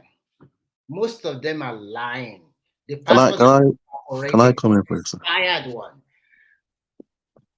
is expired. Hello, So Thomas. yeah, God, man. So they just deceive people unnecessarily. People now continue to trend. It's a perforated passport already expired. And it's a lie that he will not associate himself with any Nigeria. He will be the first person. Sam, let's hear from Samo. Samo, you want to come in? Yeah. Yeah. Good morning. Well done. Oh, you just wake up. You sound. Yeah, as usual. Right. Yeah. I woke up like 20 minutes ago. I've been listening. Remy, I really align with Remy 100%. I just want to say thank you to Woman for this platform. I come in here to learn a lot. And the lawyer guy, Benny, that guy is a very, very bright guy. I learn a lot from him as well. Enigmatic. No, the lawyer guy, Benny, the lawyer guy. Ogbenia. Is a very bright guy. I really like him. Kulata, Enigmatic, they're my favorite on this place. I just want to say, all of us love them now. yeah. I like listening to these guys. Also, when they are not here, I'll still put it on. But when they are here, I listen all night. I can listen to them all night. I really align myself with what Remy said. Everything he has said tonight, just briefly. You see what is happening now? Obi has brought a dangerous dimension into our polity, and I'm not lying. It brought religion, it brought ethnicity. It's not as if these things were not there before, but he has made it more pronounced to us now, in our faces. You went to the church take back your country. You will do something and you come back and lie that you didn't do it. See how he threw all the pastors under the bus when he lost the election. Straight away. He was distancing himself from these pastors that he went to in the first place. See the guy, a nature in Port Harcourt, he lost his state to a reverend father. All of this that went on, it was premeditated. They knew what they were doing. Can you imagine? Can you imagine the Supreme Court or APC, PCC issuing a statement that the Supreme Court, the Chief Justice in Nigeria is around, that he didn't actually travel? To what end? And I know what they are doing. They are trying to call out this man. Now you have released the statement. See, we should stop dancing to their tune. They know what they are doing. At the end of the day, they want this man to recuse himself. Because when the election petition gets hotter, when we get into the thick of things, they will tell you like he's a Yoruba man, he's an ethnic man, he needs to recuse himself. They will start reminding us of today, what they have done day before yesterday. And this Sam Amadi guy, I don't know what the DSS is doing, not picking up these guys, for Christ's sake. What if they say that immediately they picked him up the next day, they invited him to come over, grilled him for like 6 hours. Sam Amadi is doing nonsense on the social media, you left him alone. That was too dangerous. The Chief Justice of Nigeria,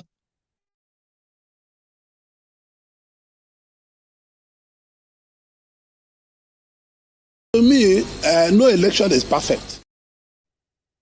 Can I continue? Can I go on? Go on. You now tweeted, this Sam Amadi now did a rebuttal, tweeting that he did it, it was a mistake, that he shouldn't have done that. And the DSS is watching. Is it until this nation goes on fire before they start taking action? What is wrong with the apparatus in Nigeria, the security system in Nigeria, for Christ's sake? Why is Buhari so aloof and looking at things like this? The reason why I said I align myself with my brother Remy is, see this Buhari guy, if you are a supporter of him, I know how many friends I've lost because of this Buhari. Buhari is an indefensible person. You cannot defend this man. See what he did at the dying minute of his administration. However good or badly he had done, I'll rate him, I'll give him 60%, because infrastructure-wise, he has helped the country. If all the previous government have done what Buhari did to us in this last 8 years, infrastructure-wise, we will not be where we are today. So to us, it looks like Buhari has really helped us. Well, it's their job anyway. I supported this man personally, 2015. But when I saw the dimension Saraki took and derailed his government, because if Saraki didn't derail this guy's government and they actually chose the Senate president they wanted, he would have done more than this. So the Buhari's first 4 years was a waste. It was in the second part of the government when they have the Senate president they wanted, whether it was a rubber stamp or not. See, I don't care. I want development. I want progress. If the Senate president will be a rubber stamp, let him be stamping it and let us see development. What's the point of having a Senate president or a House of Reps that is always at loggerheads with the presidency, and some people are happy with that in the name of opposition? What kind of opposition are you doing? Your country is not going forward, and you're saying you want a belly grant and a callous House of Representative or a Senate to be, to always be at loggerheads with your presidency? Is that what we need at this time? Just in the name of opposition? See where we are today now. See how Buhari started. Very, very bad. But he picked up in the second term, and see what he did to us with this cash crunch. So if you want to stop people from buying votes, is this how to stop them? Is this how? I went to Nigeria. I told you yesterday or day before yesterday, I came early in the morning. I couldn't spend cash. My uncle, I'm not saying this to be braggadocious, is getting into a billionaire stage in Nigeria. My uncle is into estate survey. He always have cash at hand.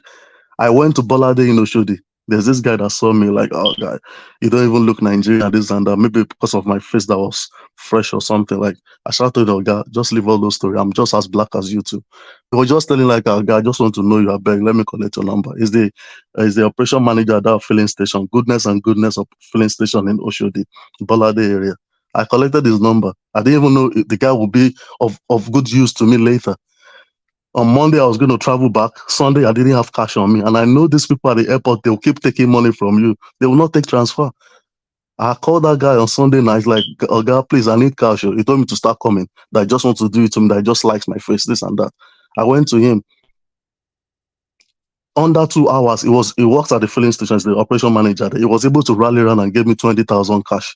I told my uncle, you won't believe it, he's a pastor in Christ Embassy. That my uncle. He told me like he's gonna get me some money before evening on Sunday. He couldn't do it. I told him I just got 20,000. He said, where did you get 20,000? Imagine a millionaire. If you give people 2,000 naira cash in Nigeria, they will almost be kneeling down for you. Millionaires, for Christ's sake. See what this guy has turned our country to. I got that 20,000. I almost finished that money at the airport on Monday morning. What if I didn't get that cash? What if I didn't take that guy's contact? I would have almost missed my flight at the airport in Lagos on that Monday I was coming back. See the cash crunch in Nigeria. You have money in the account, but you can't take your money. You have money in the account deposited by yourself. And the government is telling you can't take more than 5,000, you can't take more than 10,000 on top of your money. So if people want to stop vote buying, is that how to stop it? When people can buy votes with dollars and change it to Naira later? When people can go across the border and change it to CFA franc and change it back to Naira later? How daft is that, for Christ's sake? And people keep coming on here, everywhere on the platform, keep blaming Emefiele. Of course, I will lay blame at Emefiele's feet as well, because I saw how Sanusi Lamido, the emir of Kano, the former emir of Kano, dealt it with Jonathan. That position was meant to be apolitical. You are not supposed to dabble into politics. See what Emefiele did to Nigeria. He was even interested in presidency. He even went to the extent of going to the court to help them interpret that why should the CBN position be apolitical, so he can position himself for presidency. And that's the same central bank that we kept our ballot papers. What is wrong with this country, for Christ's sake? Everybody's just running like a headless chicken, like there's no order in the country. So Abati will sit down on TV. If you follow Abati, what have we gained from this money policy? Just telling me one thing. There's nothing. It's just an infliction of pain on Nigerians, because you want to. Nobody can tell me Buhari supported this Tinubu for winning this election. Nobody can convince me. I'm a Buhari supporter. When it came in 2016, straight away I cut off myself. Like, what kind of nonsense is this? If you, Thomas, or one man or whoever on this platform had contested against Jonathan in 2015, I'm telling you 99% you will have won the election. Nigeria wanted a change. Anything but Jonathan at that time.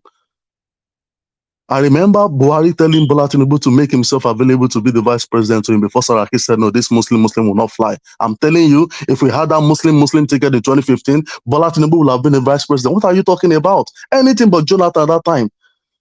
Because the insecurity was crazy. We didn't even know we were going to get worse of it during Buhari. Turning the blind side on security, and we brought him as a general to help the system. You are asking me about this cash crunch, about this exchange of money. When I even saw the 200 naira that was given to me in Nigeria, I saw the different currencies. It was just like they poured some dye on the money. The money even looked fake to me. And I'm asking them, are you sure you are giving me the right currency? He said, oh God, this is how we spend it. Is the real naira. Imagine the new naira note look like a wash out. We have not gained anything from it. We have just wasted money in printing monies. And Emefiele knew all this outrightly because we are not printing this money from Nigeria. The security papers need some security features on it. They print them from Germany or from Britain here. They will have told you ahead of time. These white people, they are not stupid people. They will have advised you ahead. We can't get enough of this, what you want at this time.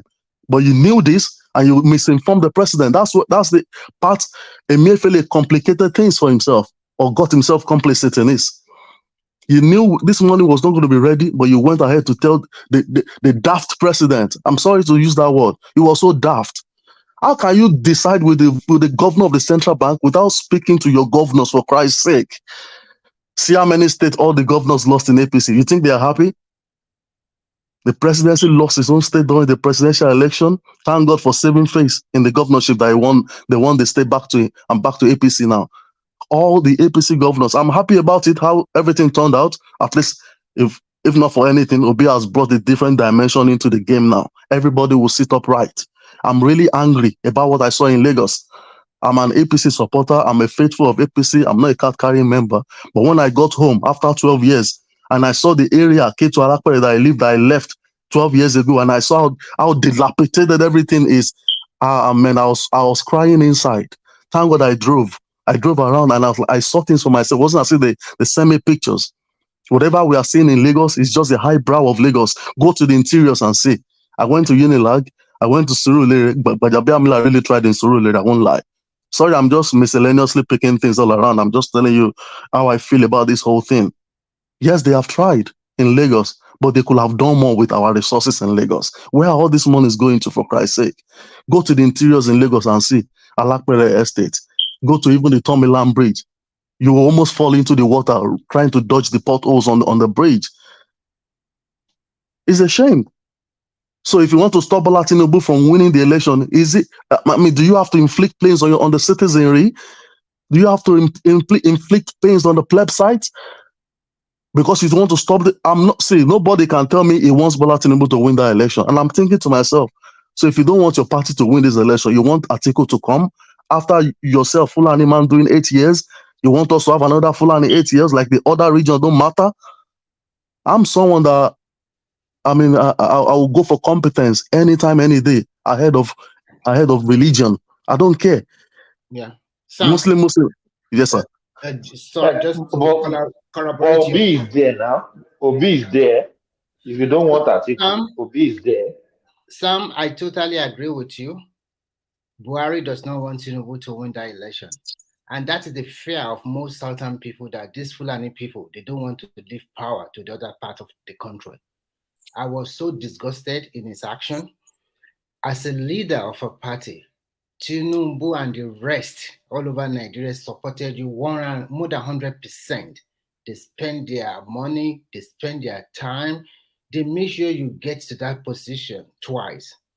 Even if Tinubu, you don't really like him, you are supposed to be in the forefront fighting for him. This is a guy that makes you, apart from God, he is the only one after God that really tries his best to make you become the president of that country. He was in front, amalgamation of all the parties together, campaigning for you all over Nigeria, follow you all over the 36 states. When they campaign, he was always talking, campaigning, even to the extent, the reason why a lot of people voted against him is just because that he supported Buhari. It's that anger and that hatred some Yoruba people transfer to Tinubu, not that they don't like him. And I always tell people, nobody is a saint. What I'm after is that I don't care whether you eat money. They eat money in Europe, they eat money in Asia, in America, but get the job done. If you are getting the job done, I don't care how much you eat from it. We have good roads, train, everything. I was so happy when I see the Lagos blue rail line. I'm living here in Europe. That blue rail line they just constructed in Lagos is as beautiful, more beautiful than the one I have in this place here I'm living. Because of the elevated and everything new, everything is new. That is what we should support. When you have somebody that is performing, let's come together and support them, not bringing them down because of sentiment or tribal politics or something like that. I was totally ashamed. I was totally disgusted in BUHARI. He just turned the country to a mess. How come this kind of cashless policy? How many days to the election, for God's sake? That means he really wants Tinubu to lose. It was deliberate. It was deliberate. They didn't want him to win. It was deliberate. But there's one thing, because as God will have it, God destined. It is destined that this guy is going to be your next president. With all everything they threw at him from the primaries, I was disgusted in Osinbajo also. Osinbajo does not know nothing. He just unpick him, come and be a VP. All the other people in, associates of Tinubu, they refuse. Say no, not Osinbajo. But sorry for my language. I always think people that are short like that, they're always evilish. Yes, I'm sorry to say that. And see what he does. You want to contest. You that cannot spend money, you don't have the time to build your own grassroots. Does he even have the clout? Do you think let me tell you, Atiku have been the president now for 100%. 100%. I just wanted to say that. Do you think Amici can stand Atiku or Osinbajo or even Lawan? None of them. They knew this, but why do you want to lose the election? Because I don't know why people are not reasoning. They won't raise it because sentiment is a lot in that country. People don't always say the truth. They won't say the truth. They would just be. There's so many hypocrites in Nigeria. It's the nail on the head. They won't say it. They will just be putting it. I don't know how to say it. So you see a lot of our people, even from my own tribe, the too much hatred. My tribe, I'm a Yoruba guy. It's all right that if somebody is successful, some Yoruba guy, they will just hate you for nothing. They just want to bring you down. I don't know what they gain from it. This is the first time we're having a core politician. This is the first time we're having a core technocrat. This is the first time we are having in the history of that country, that's somebody that really know what he really wants. All the presidents or military of the state that we have been having, they did not prepare for the position. This is the first time you can be proud. We have a chartered accountant to become say the Obi they want to foist on us. You remember that National Economic Summit group where they interviewed Bola Tinubu when he was sitting down and they were asking him a question about the oil industry. They asked Obi the same question. One guy actually stood up and asked Obi, what are going to be your 5? I've forgotten how that guy framed that question. Obi said, I don't know everything. I've come to learn here. For Christ's sake. For Christ's sake. And they are giving him a pass on that. Because Obi uses religion and tribal politics, then he just packaged himself very well. And therefore, unfortunately for him, the country is not well economically. It's not well. And we have everything's not going well. So everybody will turn to his side. And a lot of people said, Obi that is 60, it's an establishment. He has been a governor 2 times. And what did he do in Anambra that is so special? Nothing. And people will always tell me, hey, Lagos State have more resources than Anambra. I don't like that. I always give example of Ebonyi State. That guy is a workaholic. He turned that state around totally. Today, they have 3 senators from that state. They also won the gubernatorial election. That means Ebonyi people appreciate good work. He did a lot of things, built new universities, new roads, bridges, everything, and never make noise. This is the kind of person we are talking about. But I just don't get it. So one thing I've realized is some section of the country they don't want progress. They believe they want to be stuck in the same place so far. It's not their own person there. If it is their own person there, see. I'm not even talking about sectionals. Not only section. Even some Nigeria, even you can see that even some part, even in Yoruba land or Hausa land, the reason why they also voted against El Rufai is because they see a lot of development. And if you are developing a state, there is no way you are not going to step on stones. You are going to demolish a lot of houses. You are going to do a lot of things to make room to get the money to do all this. Our people don't like it. Our people are too egoistic, whether Yoruba, Hausa, or Yoruba. They just want to show big man. When they are in abroad, they will obey all the rules.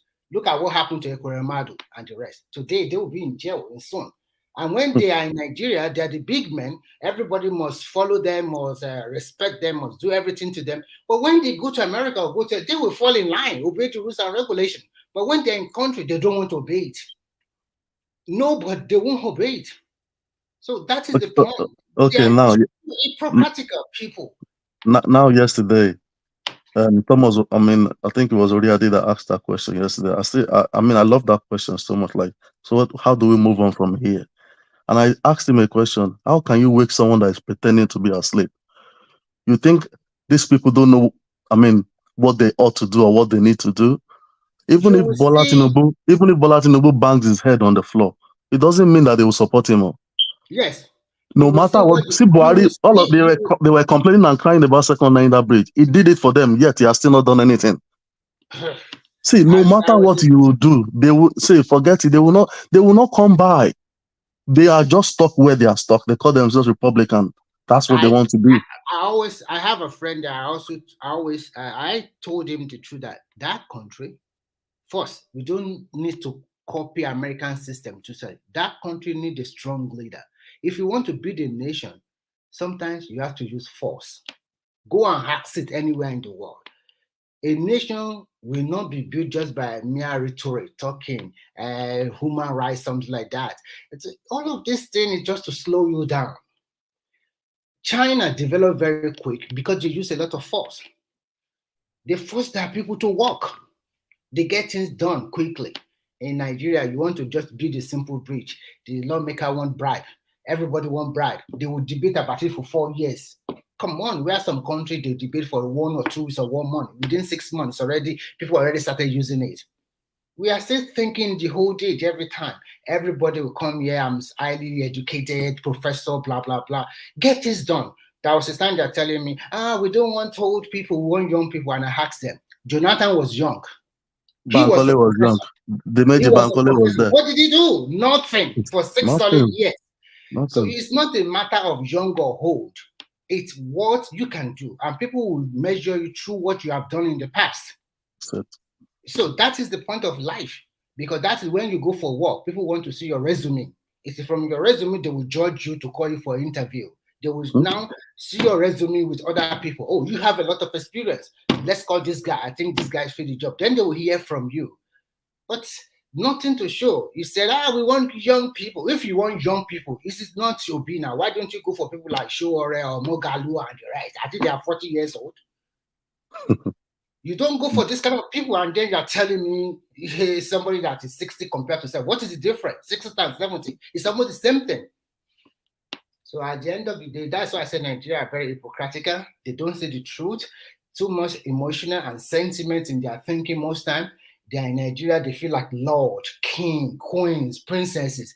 When they're in abroad, they now subject themselves to the rules and regulation of that country. And they can talk rubbish about their country all over the world. Hello, Remy, can I quickly say something, please? Yeah, go ahead, please. If you watched that the interview Obi did at Arise, when he was talking about the age of people running in elections, and then Ruben then read a message from someone from outside about how that is a discrimination against people of elderly. That you cannot do that. It's almost like you are discriminating against somebody because of their age. And if you watch that interview and you listen to Obi's response, and then you wonder how that man was running for presidency, Obi was trying to explain that an elderly person, he said, we always want to compare America. Elderly person in America is not the same as elderly person in Nigeria. It didn't even make sense. What do you mean? What does it? If you're discriminating against somebody, you are discriminating against somebody. It doesn't matter whether it's in America or it's in Nigeria. Discrimination is discrimination. And when you look at the things that goes under discrimination, age is one of those things. Sex is one of those things. A lot. So race is one of those things. So you cannot openly discriminate against anybody, whether that is what you think or not. But you cannot go on a TV and say people. I think we should ask Obi at 61. Is he young? That is the question Nigerian fail to ask. At 60, in some country at 55, they already retired. At 61, are you young? And when we factor in true age of most African men, because people lie a lot, are we sure you are really 61? So we shouldn't deceive ourselves, okay? It is an opportunity. He catch it on it very well. Use Christianity and tribal politics and the sentiment of the NSAS for the young people. He used it, and he played. No, but brother, listen. I think. You see, let's be honest with ourselves. There were two things that gave Obi those votes in that election. One was tribe, and the other one was religion. The effect of NSAS was minimal in that election. If you are just limited to NSAS only, these people would have known. They would have known. Even they would not win Lagos. Bro, I said people who were other party members. Don't forget how religious some people can be in Nigeria. A lot of people, especially when it comes to these Pentecostal churches.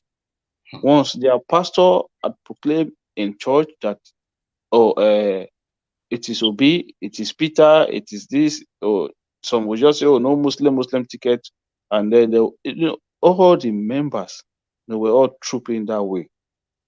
All of them. And I said it on this platform that the governorship election was not going to be like that, because there will be that issue of Muslim is not there. Obi is not there. And I said, Labour Party will struggle. And look across the country, not just across the country in that election, in that second election, NNPP got more votes than Labour Party. Yeah. NNPP that was only in one state, they got more votes than Labour Party that won one state in Abia and then won across the country. But NNPP still got more votes than them in this second election. So that tells you that the effect of that religious played in that election was huge. Go and look at any state where you have overwhelming majority Muslims. Obi performed woefully. Yeah, you are totally right. It performed woefully. You are right about state where you have overwhelming majority Christians, the guy did extremely well. Yeah. Extremely well. So now you ask a very good question. Remy, everybody, Peter Obi really use that religion. No. He really use it, and it works. If you look at the whole of that core northeast, northwest, the best Obi did was in Kaduna. And why was that? The southern Kaduna have huge numbers of Christians. That was the only place he did well. Mm-hmm. Every other place they got hammered. It got 190.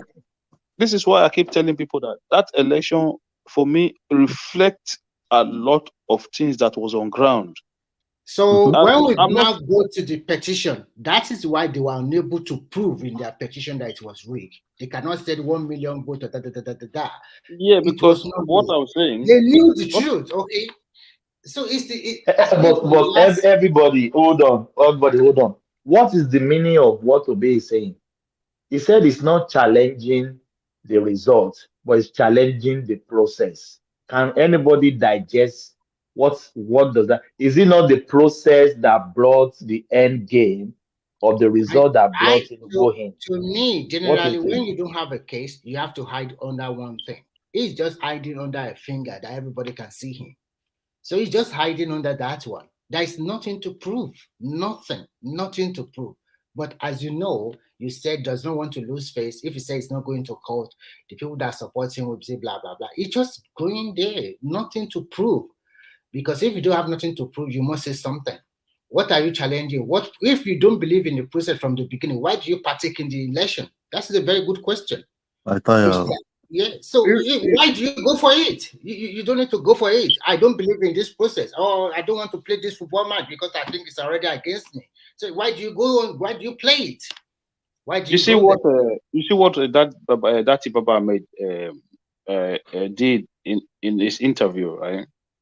You already took this case to court, and then you went on TV station and say they should not be swearing in. That if you swear it in, that will be the end of democracy. Imagine. You know that interview, those comments from that guy was stupid, and that guy doesn't. That is one person when he talk. You can tell he's a very dumb person. Like, and the DSS has not invited him since. That guy is not very bright, because listen to this. You're already in court. You're going to challenge a position. The position that you're challenging, you're using that same position on a TV station to say that person should not be sworn in. It doesn't matter. Let them swear it in. If you believe in your position, the court will still give it to you, right? And then you still get it back. So why are you saying look, you said the 25% in Abuja is a big thing. Look, it has not been a situation we have not witnessed it on a presidential level before, right? So you're going to test that part of it in court. Why are you still worried about it? Why do you have to say, oh, there are problems? Let me explain to you. And I said this before. When they were collating the result, they wanted to stop that collation because they know that once you declare a winner, everything goes to court. Yes. They wanted to stop collation. As soon as they fail in that, their next move now is to say, don't swear him in. Look, the process, the system is going to take its course. It's going to work the way it's designed to work. Yes. You go to court, and whatever the court comes up with, then that will be the position that everybody will abide by. What is wrong with you? Continue with your journey. Nobody say, no, go to court. Go to court. So, and if you look at it, if they have delayed that decision, not announcing that result, I'm telling you, we will be talking about interim government now. Us now. They'll have been chaos everywhere now. Yes. Anarchy all over Nigeria. Because what you are telling me now is what you are telling me now is the 8 million people that voted Bola Tinubu don't matter. Yes. How can someone in the third place, second runner up, be claiming that? Is that not delusion? Let me tell you something. This is the problem. None of Obi's petition is even challenging Atiku's vote. So you just believe that. But Atiku is more smarter. He is trying to say, even if you are going to cancel the election, let us have a run between him and Tinubu. Of course, he knows that he needed to be out of the race. If Obi is still in the race, he has no chance. So he is saying, if you're going to have a rerun, let it be between the first and the second place, right? So if that is what you want to do, this petition is already dead on arrival. I think they just throw it out. It's rubbish, to be frank. And I think there's going to be a new thing in Nigeria from next month, April, because a new sheriff in town, and I know Nigerian police, they will start to do eye service. They will start arresting people. They will start even that's what stupid thing that Abati always do with his gang over there is total rubbish. Most time you are totally partisan. Totally partisan. When obedient or anything labor or some part of PDP come to you, you won't ask them any question that is. But when it's the other way, APC, you are asking questions, you are arrogantly asking them some question that you don't even put very right. It's so glaring that you are in just to slaughter these people on national TV for nothing. And Tinubu being a very master trader, he just ignore you. And I want to know, when Tinubu power will be sworn in, what are they going to be doing? They will change around. I'm talking rubbish again. I don't let to add one more point. That Abati, he was a deputy governor to Buruju that was a known drug addict in America. He was a deputy governor. He contested for Osun State election in 2011. And you are going on national TV and talking rubbish. People forget history. I don't give a hot about him. He's just a terrible human being as well. They are hypocrites now. These are people are hypocrites. Let me quickly answer Thomas. Let me answer Thomas' question, please. Let us be honest with ourselves. You see, a lot of us are like that, right? We'll be busy looking at other people's ass, whereas ours is even worse. This is what we do. This is what Nigerians. This election, you see, this election that just happened now showed me a lot. Look, I will thank God for social media. Right, thank God for social media. Then I saw a lot of behaviors from Nigerians, and then I came to a conclusion that we have almost have like a wasted generation, whether they are educated or learned or enlightened. The reason why I call it wasted generation is that they are very biased. You know what I'm saying? They are very, very biased. If something is bad, but if it's in favor of their agenda, they will abide by it. They will keep quiet. They won't see anything wrong in it. If something is good, they will run with it. No, this is why I like somebody like Showore. If it's bad, it is bad, regardless of who it is in favor.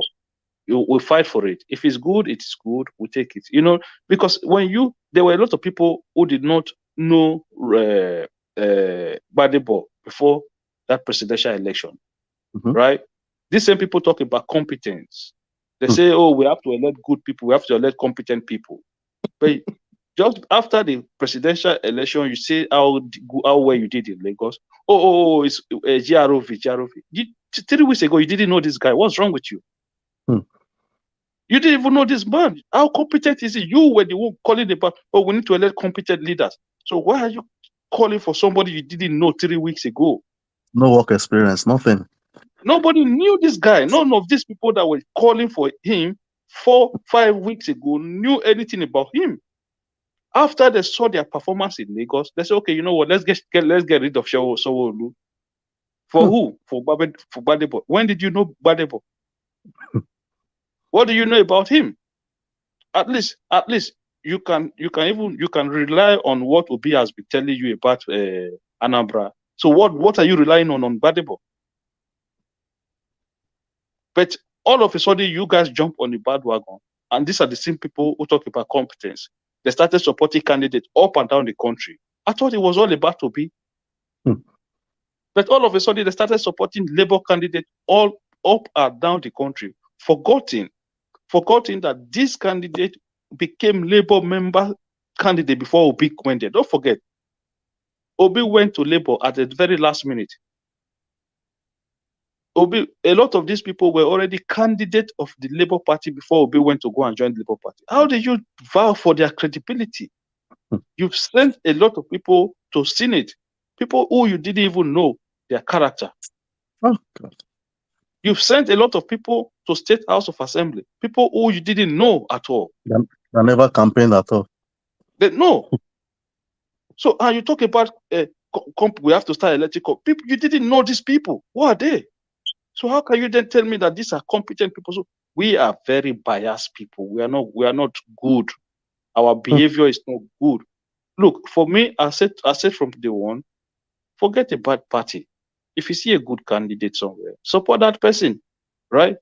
The person will do well. There's one guy in one of those constituencies in Edo State, right? The guy is doing very well. So last time he contested with this Igbenedion daughter, the guy won his re-election. But this is one of the things that we should do. People who did very well, that you reward them. Even with the Labour Party tsunami in Edo State, the guy still came out of it. You know, he still won his re-election because people saw what the guy did. But you have a situation whereby no accountability. You just vote for people because it's LUP. It's madness. Stop this stupidity. Let the country move forward. Look at the good things that have come out. Last time we were talking about the bills that President Muhammadu Buhari signed. Look, start going to your state and hold your state governor accountable now for electricity matter. That's it. Go and hold your governor. If you don't have electricity in your state, start holding your governors accountable because now they have the powers to give you electricity. There's no more excuse. So you cannot say the reason why you don't have power in your state now is because of the federal government. Now they've given power to governors.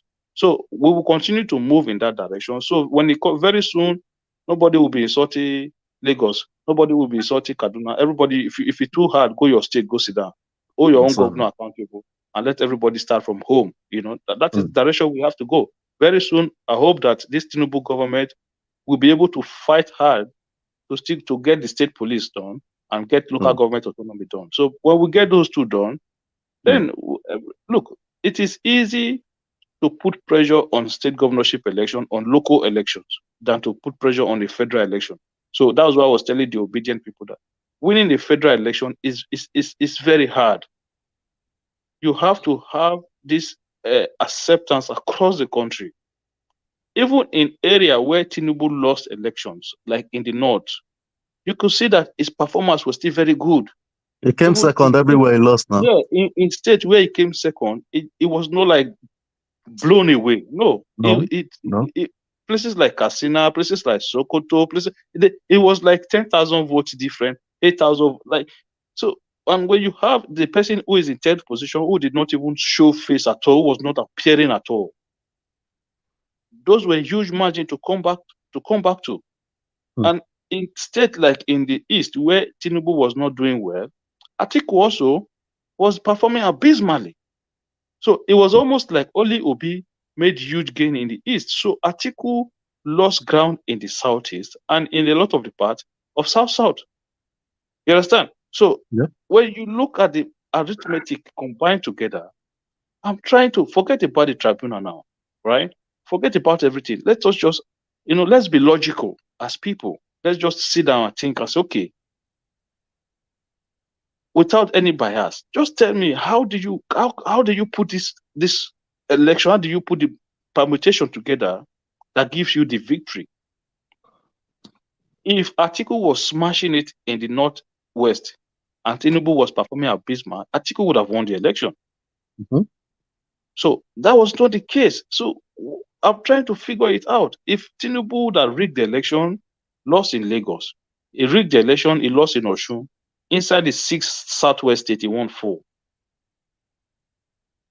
I think the area where Tinubu did very well in this election was in North Central, because I knew he was going to win Kogi and Kwara, but the Niger State and Benue State, especially Benue State, I'd never expected him to win that state. I thought that was go to be. It was the effect of that father. So I think that is the effect of having a good candidate. So that kind of helped the party in that state. I also think he also did very well in the Northwest. Although he did not win, but he was very competitive. That's it. Yeah, he was very competitive. That's what I said. In areas where those Northwest where he was coming second, but he was very competitive. He had huge number of votes coming out of there as well. And these people complaining about rigging, how come other party, they have APC chairman, PDP chairman, they have party people, they have party candidate, they were unable to even get 1% or 2 or 3% of the vote in the South. But Remy, guys, but we told them all this before election. That is why when they lost the election, when I was gloating, mocking, people were saying, no, don't rub it in their face. I am not a Tinubu fan. But we are politically educated, we said it now. Does it come to you as a surprise? The outcome of the election doesn't come to me as a surprise. I've said it. I said PDP or APC will win the election, and Bola Ahmed Tinubu has the robust chance to clinch the ticket. I said it. I didn't change my position. Even to 1 day to the election, one man asked everybody to document their permutation. That's what I said. How will Peter Obi win this election? So they stole our mandate. Where is the mandate in the first place? The truth is, a politically conscious person that knows Nigeria very well, even before the election, I'm not joking, you will know who will win this election. See how very fragmented and fractured PDP was. Peter Obi left, Kwankwaso left, G5 left, and then you think Atiku will have still won that election? You must be deluded. Obi left. See, I really wish this guy was there, the lawyer guy. I don't know, maybe it's going to be a pre-election matter. Obi got into Labour Party a week, and he got a ticket. And according to the Constitution, you must have been a member for 30 days. You must have been a member of a party for 30 days. The same thing for this GRV guy. But nobody's looking into all of those. So there's a saying in Yoruba land: if you throw a stone, you don't know where it's going to land. It might break your glass if care is not taken. So now they are going to file a cross petition. Only 1 week and you get the presidential something. So that is the point. It's your point against me. You said I rigged the election, but me as APC, I did not win any vote, even up to 2% in your state. Why you won mine, but I still rigged? I lost 1 state to you in my own region, but I still rigged. Look at Atiku. He won 5 of the 6 out of 6 states in the Northeast. I think Tinubu only won Borno. The rest goes only Borno. So, and he won Borno because we have a vice presidential candidate from there. But see the margin in Borno too. It was very close. It wasn't even up to 100,000. It was very close. And it's only in the Southeast that the margin is don't even talk about close or near or something like that. It was so glaring that people there, they just maybe they threatened them or they didn't tell everybody. But do you know what I think? If Buhari didn't do what he did at this time minute, this election would have been a blown away. I'm not lying. Yeah, Bola Tinubu will have blown away all of these candidates. People were really angry now. They were angry. I went to Lagos. I'm telling you, during the the gubernatorial, which was postponed. I was in Lagos when it was postponed, and I kept going around the Keja area asking people. Like I chat with people. Like, how do you feel about that election? What did you think? Do you know majority of Lagosians didn't come out for that presidency because they were angry? They were telling me like, what's exciting them? Why should I come out? Do I have money? Have I eaten? Imagine. So nobody see it was deliberate for APC to lose that election. It was a deliberate act. They want him to lose the election. He's a double-faced man, and you know, as God will have it, I think he is going out as a disgraced individual. Okay, he would have even had a pocket of good thing like infrastructure, but when they now place him side by side with Jonathan in history, they will say Jonathan is even better than him. Are you surprised now? Are you surprised that he's quickly signing all of these things into law? Signing that if you did, are you surprised that he's quickly doing all of these things? He's just trying to save face now. He knows that he messed up. He messed up at the dying minute, and personally, yeah, at least he did very well to me. I'm not going to criticize him so much, except for that insecurity. But for every other thing, he tried now. He tried. We'll see how he messed up. I like him because he did a lot of infrastructure roads and something like that. That is very fantastic. But people will not remember for that. They won't. At the end of his tenure, you feel because of you don't want this man to be there, and then you just punish the whole country. You punish. You see, I'm even suspecting it may be a conspiratorial thing, but I'm suspecting maybe this naira thing have been this money that were saved in the central bank. Maybe they've been destroyed because I don't understand how since last week or a week and a half ago now, you said Nigeria can start spending their money. No. They did not destroy it. It's a lie. They did not. Now bank. So where is the money? No, there will be money. But I think after this, I think Nigeria will go back using that old money. Continue to print the old money and forget this new one. This new one is rubbish. Okay. We're not talking about the new one. We are talking about the old one they took from people. Give their money back to them. I'm telling you, central bank did not destroy that money. As of today now, they said bank will start continue to open Saturday and Sunday. My bank already sent information they are open Saturday and Sunday. They will be doing it for the next 1 month until everything regularizes. You see what Emefiele is doing? Emefiele is just trying to save face. There is no. You are not giving money to these banks. See, I have people today on a program or last night. What's it called? His name is Mayor. I was listening to Journalist Hangout. The guy said he went to Stanbic IBTC. Citizen Jones, the presenter of that program, told you not to mention the bank's name, but he already mentioned it. So I'm able to mention the bank's name here as well. Stanbic IBTC, we're giving people 20,000 over the counter. At some point, the money in the vault was getting very small. They couldn't cope again. They started giving people 5,000. At some point, they shut down that they were not giving people money again. So if he's saying he's pumping money into the branches, where is this money going to? Is it being diverted? Is it being diverted elsewhere? I think you are right. I think what left for Emefiele is where's our money? Money? I don't know. Oh my God. No, it's frustrating for Christ's sake. Yeah, why do people have to suffer like this? In what economy of the world has this been done? See what happened in India in 2016. The same thing that happened to Nigeria. Yeah, they are still suffering from it. Don't we learn from history? What is wrong with our people? Even America, when they bring out a new $100 bill, it takes them 1 or 2 years to mop out the whole currency out. Talk less of a developing country. Even in Germany, the most industrialized economy or the most industrialized country in Europe is not a cashless economy. What are you talking about? Yes, most of them. What is wrong with us? The amount of cash you can withdraw through the counter. But so you should know this thing was deliberate. Emefiele is not the brightest tool in our box in Nigeria. It's not the brightest mind. He's even a failure. None of his policy ever since he's been there, and I don't blame him. I blame Buhari. How can you leave a PDP man in position like that, for Christ's sake? No, don't You forget left him. PDP man, because that position is not a political post. But we all know Emefiele is cousin to Okowa now. We know this politics now. Let's not imagine Shebai now. It was PDP now. And you left him there for 9 years. Let me tell you something. I want to answer the question this guy asked, my brother asked Thomas. Whatever Obi is doing now, he's doing it deliberately. He's just trying to excite his base. That is not throwing in the towel quickly. He's just trying to keep hope alive. That's what he's doing. And he knows what he's doing. But I hope he doesn't get himself burnt in all of this.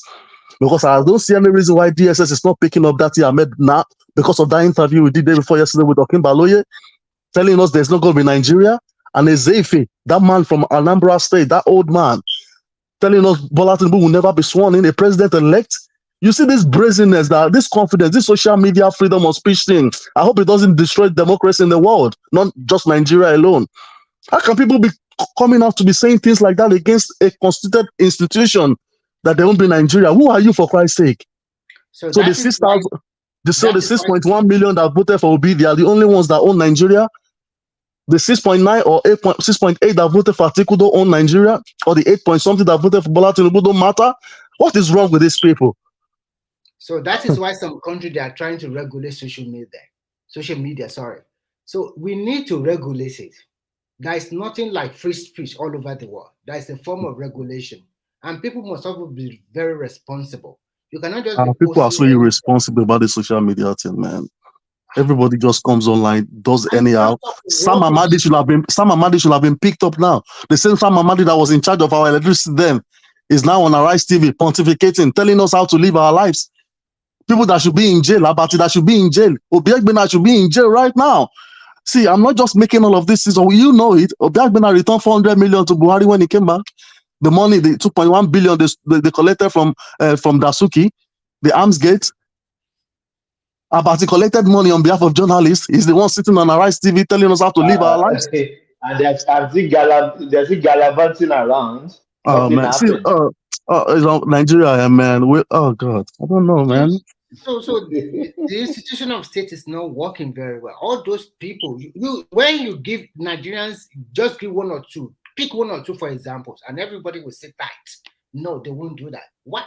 They just spitting rubbish out every day. Okay, didn't they pick up this guy that wants to be our Senate president, this Igbo man? What's his name? What Jules Okalu? Didn't he go to prison?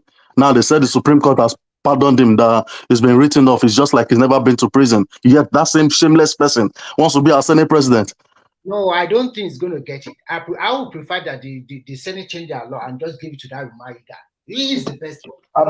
But he's been licking Tinubu's wound now. He's been licking Tinubu's butt around. He wants to become the Senate president. He won't get it because the South caucus of APC don't like him and people don't trust him.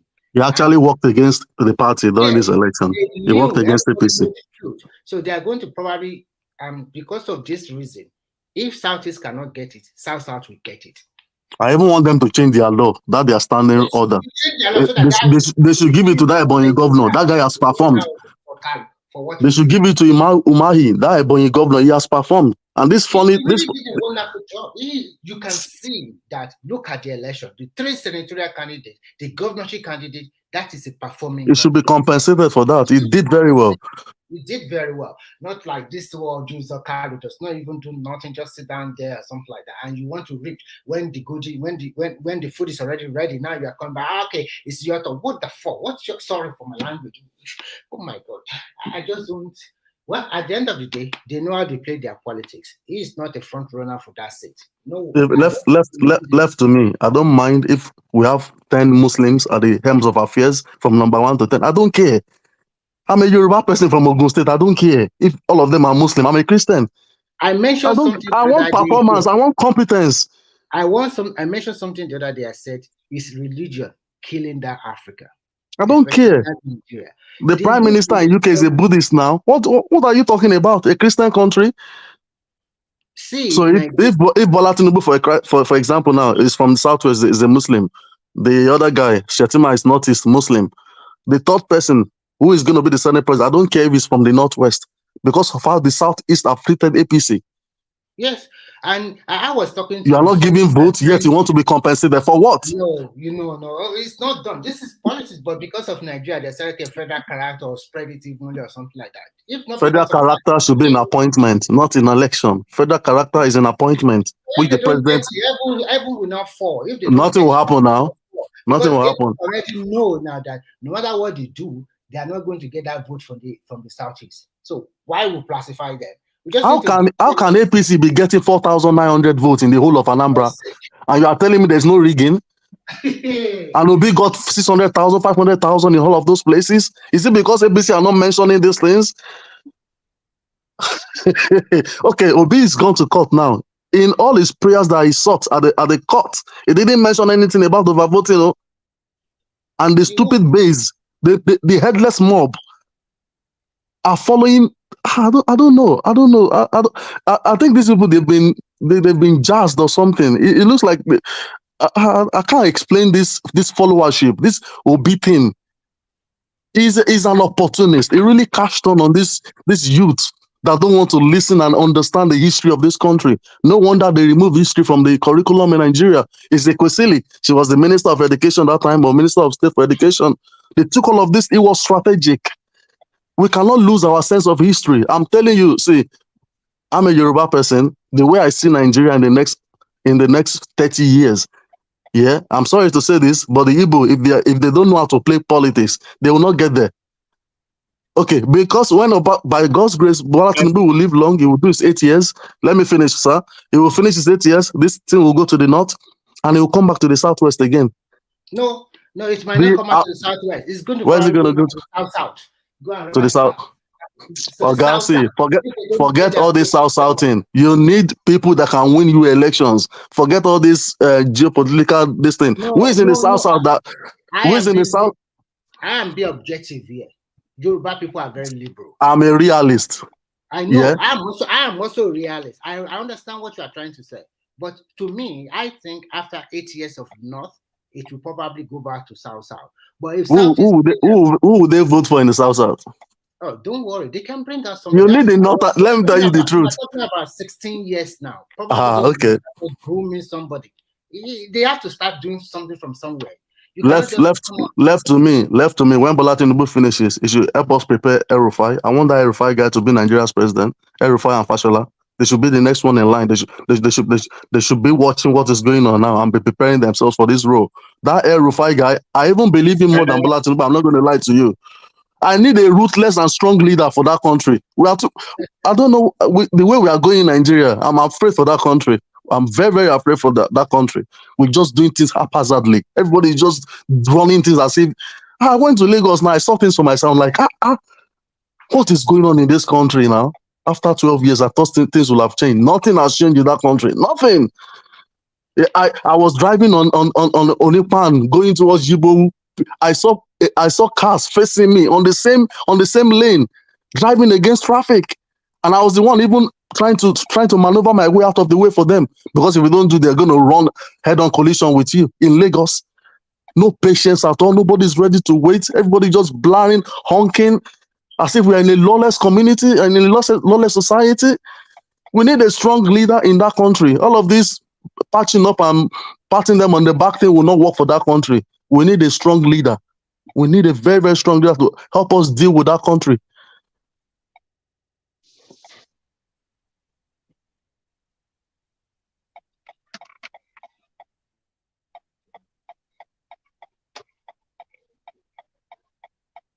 Now he's going to the court. Going to the court. You that came second runner up, going to the court. Okay, I was thinking. Yeah, can you hear me? Hello? Yeah, I'm hearing you. Yeah, I said he's going to the. Yeah. Are you hearing me too? Yeah, go on if you want to speak. Yeah, I want to put my own opinion here, because there are people talk about many things here that actually make sense, but at the same time, it's like we're also contradicting ourselves. I heard you when you said, why didn't they arrest Ahmed Daddy? But I heard you at the same time, you said, if arrest who, sir? To be having Ahmed Daddy, the vice okay. Yeah, Obi's deputy. Yeah. Obi's running mate. Okay, now at the same time you said if, for example, we are to be having a interim government, we'll go into anarchy. Can we also say the government should arrest you for saying that? So because you said so many things here. Let me tell you. Did I mention about us having interim government? I think you're supposed to listen carefully. What we said is very simple. We said that if you're not listening. You're not listening, bro. Declare the election. Let me finish now. Let me finish. No. Before you can listen, please. I'm sorry. Listen. I'm listening to you. We said during that Mahmoud was trying to declare the election, and then they are saying it should reveal if it takes 3 or 4 days before. If they did not release the result, Nigeria will be in anarchy, and that might lead to interim government. That's what we said. So now you can continue. It was your daddy Ahmed that said, if from what he said, from what I could gather, that he doesn't mind military taking over Nigeria. How can you come on air and be saying that reckless? That was too careless. And the DSS should have picked him up. Yeah. Fani Kayode was picked up the other day, grilled for 6 hours for saying something less vitriolic than that. He said this on live TV. Shehu Okinbaloye was cautioning him. He said he doesn't care. And the DSS is still sitting down, watching until Nigeria goes up in flames. So if you're listening, you may be listening and not listening correctly. So I've just told you, nobody here is sponsoring any interim government. We don't want it. If you go on Niger Watch, where Elvis and his headless mobs are sponsoring that one, this is a different platform. Nobody wants a military government in Nigeria. If a military takes over, you think they will hand over to Obi? You want us to go back to status quo again, or to go back to the beginning to start again? What is wrong with these people? So because Bola Tinubu has won now, you know what is going on in the town now? They said they prefer military government than Bola Tinubu taking over. Imagine such unpatriotic.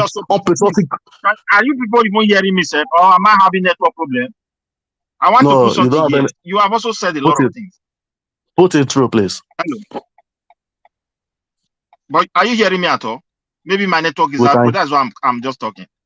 Don't run away. We can hear you. People can hear me. I can hear you. I can hear you driving as well. Speaking. See, one thing is this. The government is an institution of its own. They have an agent that works for them when it comes to an election. And that agent have declared somebody a winner. In every society, in any democratic society, occasionally it do happen. And every party that are not satisfied, it is their legal right to go to the court. So we shouldn't be seeing that like a bad move on anybody. That is the highest thing you can do. If you suspect anything or you are not satisfied, it is your right. All we have to do is to wait for the judiciary to look at this matter from their own judiciary perspective. Maybe tomorrow, they may even say, this result that was announced, we don't want it. They have the power. They can also say, no, sorry, this result is perfect. They can say, this man must remain. The right is with them, the power is with them. Can I ask you a question, now I'm coming, please. Let me just put this one. I will allow you to question me. Please let me just finish this one. Just a moment. Go on. So the power lies between the judiciary. All we need to do as a people, particularly certain part of Nigeria, we have to analyze the past 8 years carefully. We are passing through a lot of things. Any attempt to say Obi did not play a vital role for the power to come to the southern part of Nigeria, it means you can't say someone that analyzes politics very well. Then you have to go and look at the whole election carefully, how people voted and the role they play. Because you go and look at area where PDP lost, there have been a PDP stronghold for years. It means if Peter Obi was not in that area, I will tell you, there is nothing would have stopped the man that the president was expecting to win the election. Nothing. It would have been so clear. So, my dear, let us unite. Let us see ourselves as one. I keep on saying it. Election is over.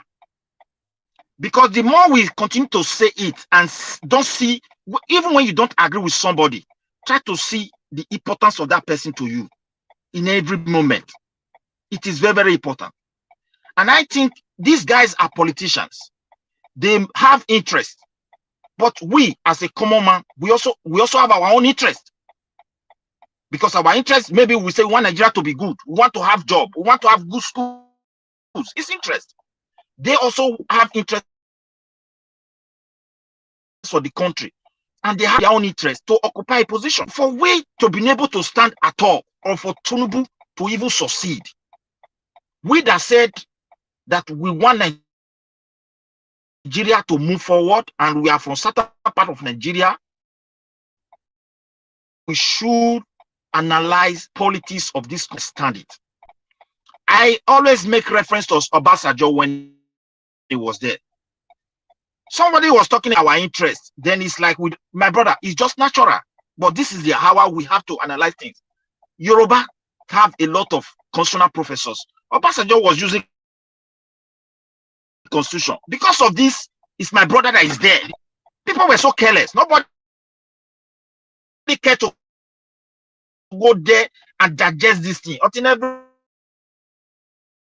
went on. They are like, okay, this constitution is bad, it's great, evil. More than times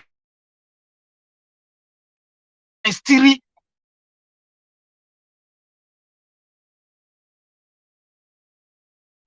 or times 5, we don't even white cloth, it will stain it. You are the breaking, economy is bleeding. People are just up. If you see hunger, my brother. Okay. Yeah, if you go back, we can hear you. If you go back to, are you hearing me? Okay. Yes, we can hear you. We can hear you. If you go back, you are breaking before. If you go back to Nigeria, the level very bad. The situation is so critical. People don't know what to do. And professionals cannot even take care of their family. Don't talk of the common people. I've never seen that kind of situation before. So, brother, let me tell you, don't look you.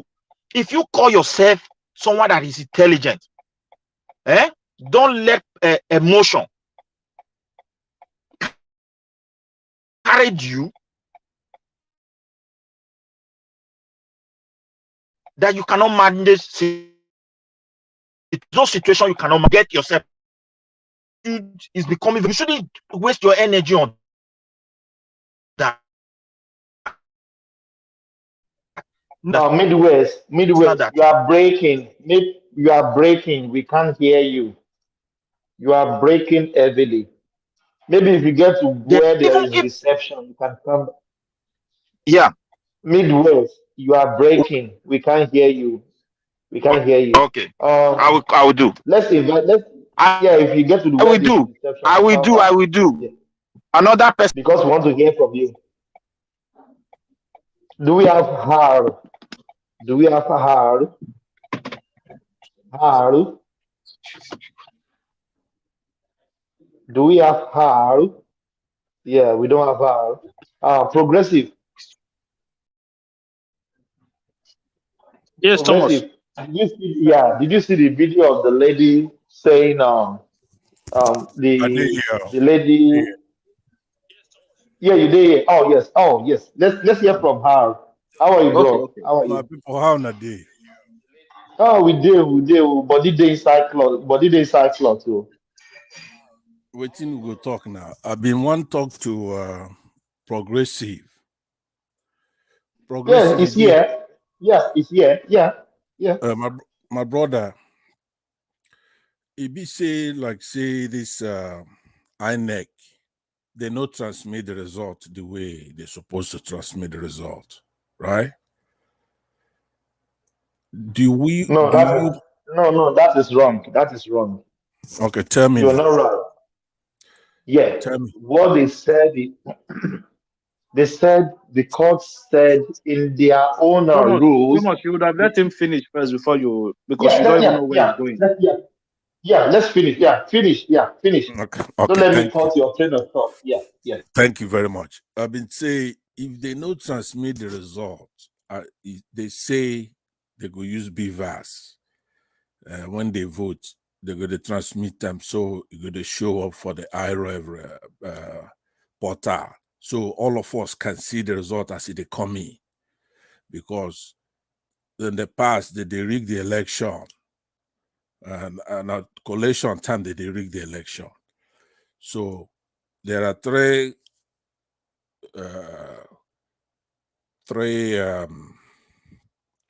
elections that took place at the same time. The senators and the other one. They transmit that one fine. So they no transmit the presidential one. So my question to progressive is say, you know they good if they hold INEC accountable, make them do them right, make we know who Nigeria pick. No matter what, no matter who lose, who win, it no matter, but make we do them right. We pay money for this thing. What do you think about that? Okay, thank you very much, my brother. I appreciate your question. You know that this election that was concluded now, right? It's three-phase, not even three-phase, two-phase. So one, the most important thing in that election is not the transmitting of result. The transmitting of result is just to show people the result real time. Say, okay, as they vote, the result they come in. But the most important part of it is the accreditation. Okay, what am I trying to say? Back in previous elections, without BVAS, I want to tell you something now. Labour Party would not get 100,000 votes in Lagos. Let's be honest with ourselves. Let alone to win Lagos. They would not get 100,000 votes without BVAS. A lot of the states that they won, they're not going to get 100,000 votes for many of these states without BVAS. BVAS make them possible, say, those politicians, big politicians, governors, were not able to write the result because it's legal. It's not impossible for you to just write the numbers because before, if 20,000 people register for one ward, that is the number of people who register. It no matter whether 3,000 people come vote.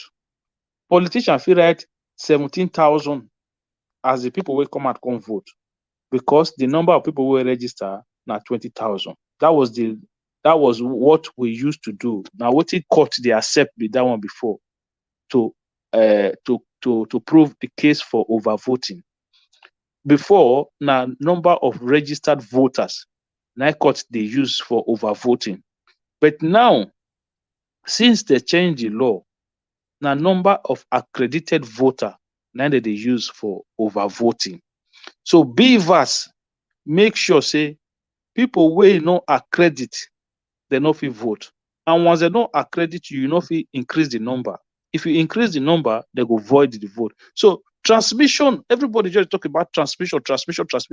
The magic for that election are BVAS. And BVAS did its job. If to say BVAS not there, all this one where they talk say Obi win this, Obi win that, Obi for no even get 3 million votes.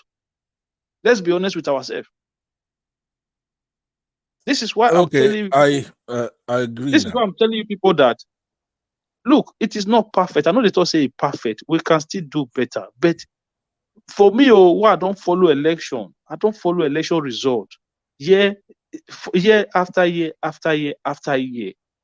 I used to witness our electoral registrar. You go see the name like Mike Tyson for there, name like Michael Jackson for there. During Obasanjo, the same Obasanjo we can talk now. Go and look at the election that was conducted during Obasanjo. Because the reason, the reason why we talk today, because we not get social media at that time. You to say we get social media at that time. Una for no say now peacetime now we day now. Una for no say now peacetime. The level of violence where you see that time, the level of reckless killings where would they see at that time. The number where somebody go win election for village where people not there, it go come, they will declare a winner against somebody who will win election for inside city. How can you go and win maybe 2 or 3 local government inside village? They'll come declare you winner against the person who will win election for a city where people plenty. That was what we used to have at the time. But that is no longer the case today. I want anybody to come and bet me and tell me, say, without beavers, say whether it will be for get the vote we get for this election. It would never, no way it no go ever happen. If it took get 3 million never. They go 3 rig million vote. They go rig But beavers make sure say the vote they no fit.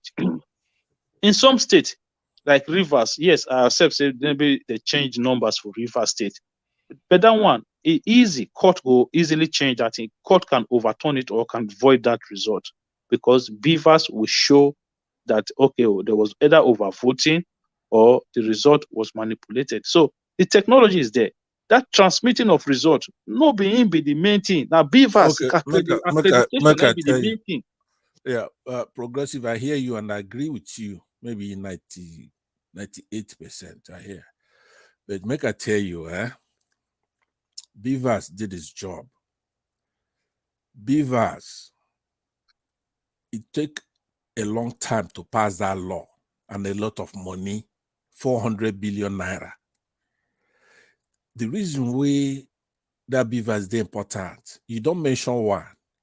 That one to make sure, say, somebody there credited.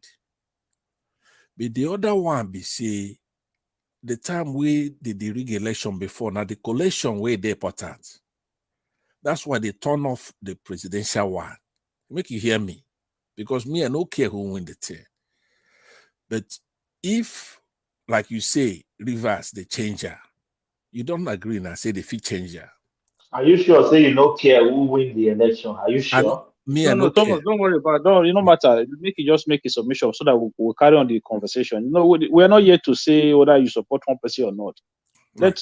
For me, I like to have a conversation and debate the issue. Forget whether you support somebody or not. It doesn't matter. Let's just have a flow conversation. Thank you. Because we don't disagree too much. If you look at everybody where they talk, everywhere where you go, where they talk. We don't disagree too much. We all want our country to do good. We spend money. We want gate waiting. We spend money for now. For now, we spent 400 billion naira to put these people fight hard. They fight Buhari even for 2019. Make it sign this electoral act. Sign her. So eventually they sign her. You can't sign them. Everybody they jubilate. There's only a few things we want from that electoral act. One of them is to make sure, say, you're accredited before you go vote. That's one. The second part of it be say, once you vote for that polling unit, you go transmit the result from that polling unit right away. 5-10 minutes. Once the signal, you go transmit her. The polling agent go get copy, signed copy where everybody sign, say, okay, this is the polling result for this unit where we dey here. They go know who winner. Everybody go get copy. Anybody we care go get copy there, but the voters go know who win, waiting be the result. Then they go transmit her. Begin go. If you don't do that, it's unacceptable. It make all of us be like, say, when you go Igbo land, the reason why things they work for Igbo land. But my brother. Yeah. Yes. Do you remember 3 days to the presidential election, Mahmoud Yakub came out and said they are not going to transfer the election through electronic means. Are you aware of that? I hear him. He know if he say that. You hear me? And why no he say that? He's the umpire. He's umpire, but see na commission now.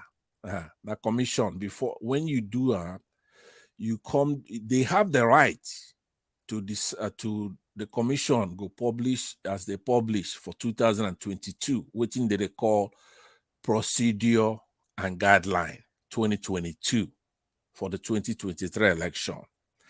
That in the law, Once they do it, now before they publish that thing, you hear me?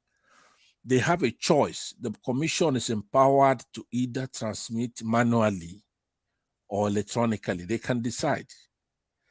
But once they make that decision, it becomes law. Now, they can also go back and annul that law. But not be waiting one of them go talk, like the chairman. It's a procedure to revert something for commission. They know they act on their own now.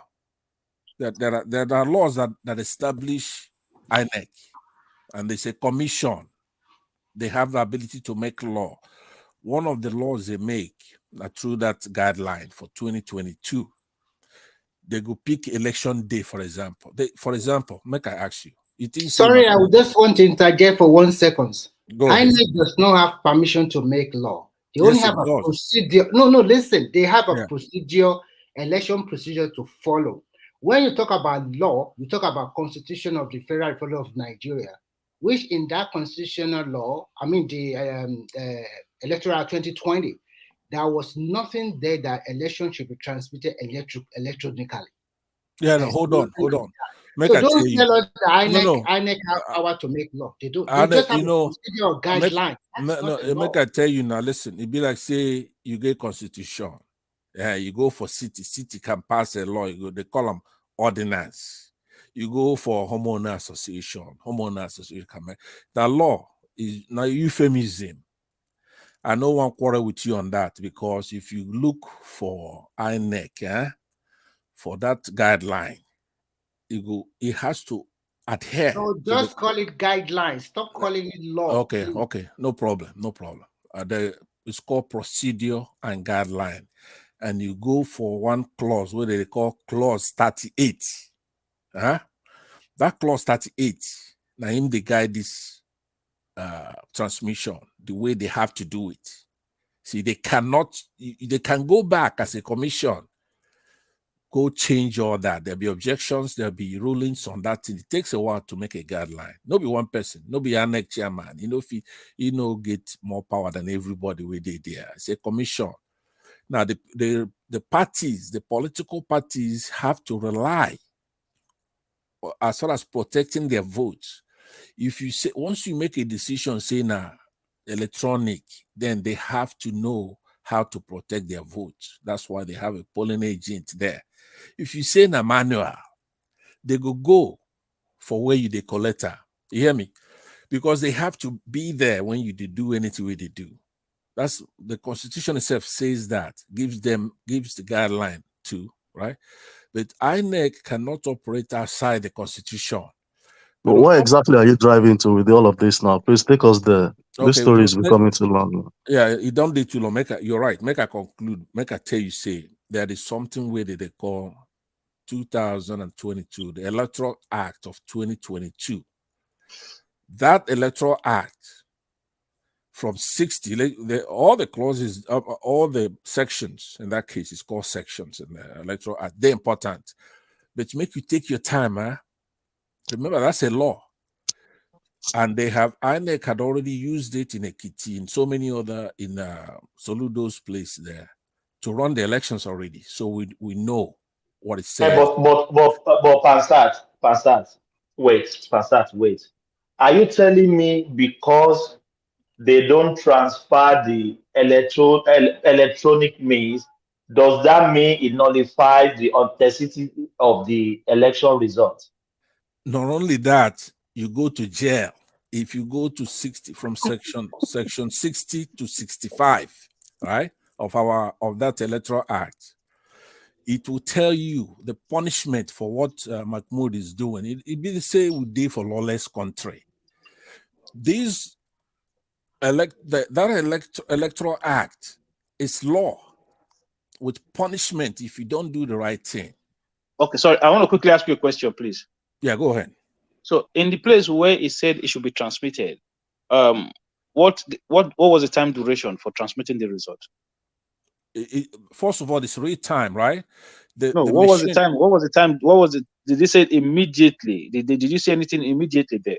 Yes, it does say first of all, let me give you one hint so you know what happens if you don't do it the same No, day. I'm not. Well, nobody is arguing that you shouldn't do it. When you say what is the time frame for you to upload the result? The machine is programmed to, as people are voting, every 15 minutes it will transmit. No. What I'm trying to say is that uploading that result. What is the law said it has to be done? If it's in the law that you have to do it, right? Did they stipulate a particular time for which it should be done?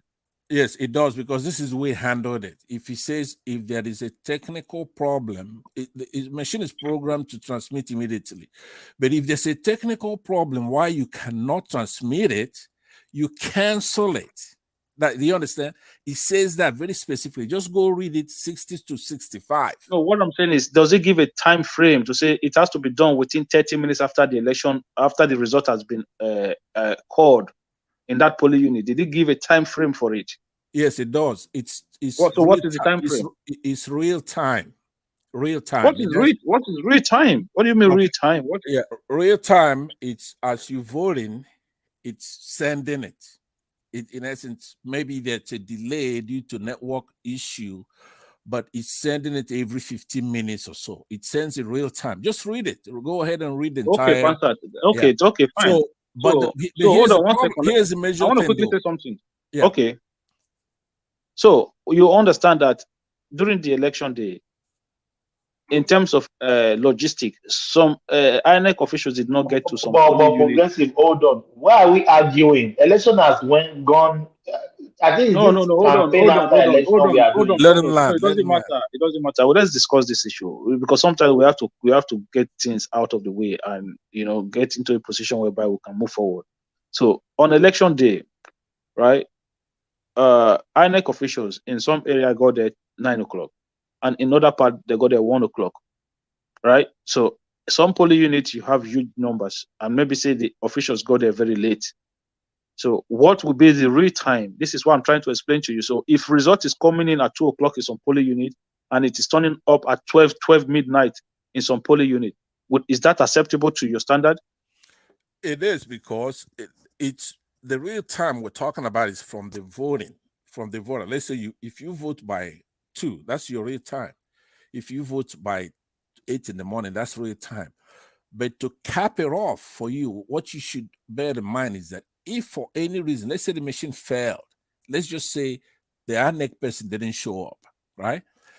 What's prescribed by law is that you cancel it. Do you understand? For whatever reason you didn't do it real time, you have to cancel it.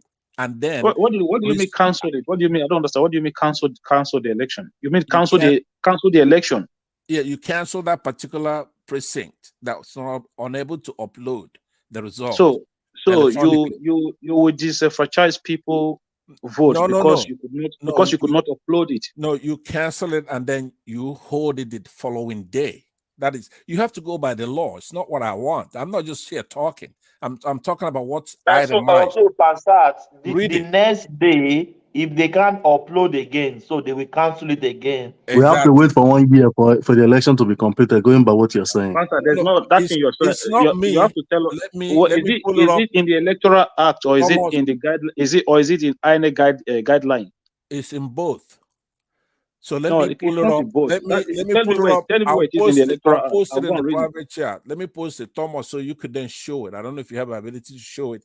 I'm going to post what it says, like the Latin say, ipsissima verba. I'll post it on the private chat. Both of them. I'll post that clause 38 for you, and I will also post the section. But 60. Wait. Before the election or during the election, PITOBI went to court, and the court threw the case out to say INEC has a prerogative to choose whichever way they feel comfortable with to release this result. So whether it was transmitted on iRev or people saw it or not, it doesn't really matter. Did that change the vote that was cast? It did not. No. And remember, there were cyber criminals, cyber stalkers that have tried to hack the INEX site or whatever they're going to upload these things 63 times. a day before the election or on that day? I can't remember. For me, those issue of hacking and I don't like dwelling on issues like that. It's more like giving excuse. But for me, what if it was true? What if it was true? No, what they will have made Alec look useless. No, in my own way of looking at this election, right? I don't look at it from one angle. I look at it in totality. Where did we make progress? I'm not expecting us. I didn't expect us to have a perfect election, right? Part of the reason why I had my permutation before this election, right, was because I never took BUHARI into consideration, the effect of BUHARI. And that was why I never, in my own permutation, I did not expect the Labour Party and Obi to do as well as they did in this election. Because I did not expect the high performance of BUHARI in this election. But taking the election, the way I view it, in totality, because a lot of people are looking at the transmission side of it, but I'm looking at the area where huge progress was made. And I'm saying, okay, it is not perfect, but goodness God, this is. But I asked you the same question earlier. This is better than whatever we've had from previous. This is far, far better than whatever we've had. But I asked you a similar question earlier. I've never seen city governors shitting themselves going into an election. These guys were worried, panic. Yeah, I agree with you. BUHARI has really transformed things. But how can you tell me BUHARI worked in the Southeast? That's my contention with you. BUHARI, are you telling me all of those 500,000 that Obi got in different states in the East and others got 2%, 1%? Is that the work of the BUHARI? No, my brother, let me explain something to you. Are you telling me all of those were accredited in 8 hours? This is why people like myself, I'm looking at it in totality, right? People look at rigging and election malpractice in one way. I take everything into consideration because I see marginalizing people's or whichever way you conduct election that is not up to standard as illegality. But I look at the progress that was made in this election. That is me. That is what I have done in this election. I compare it to previous election. People will come out and tell you this is the worst election that we've ever had. Compared to what? If you say this is the worst, you have to compare it to something.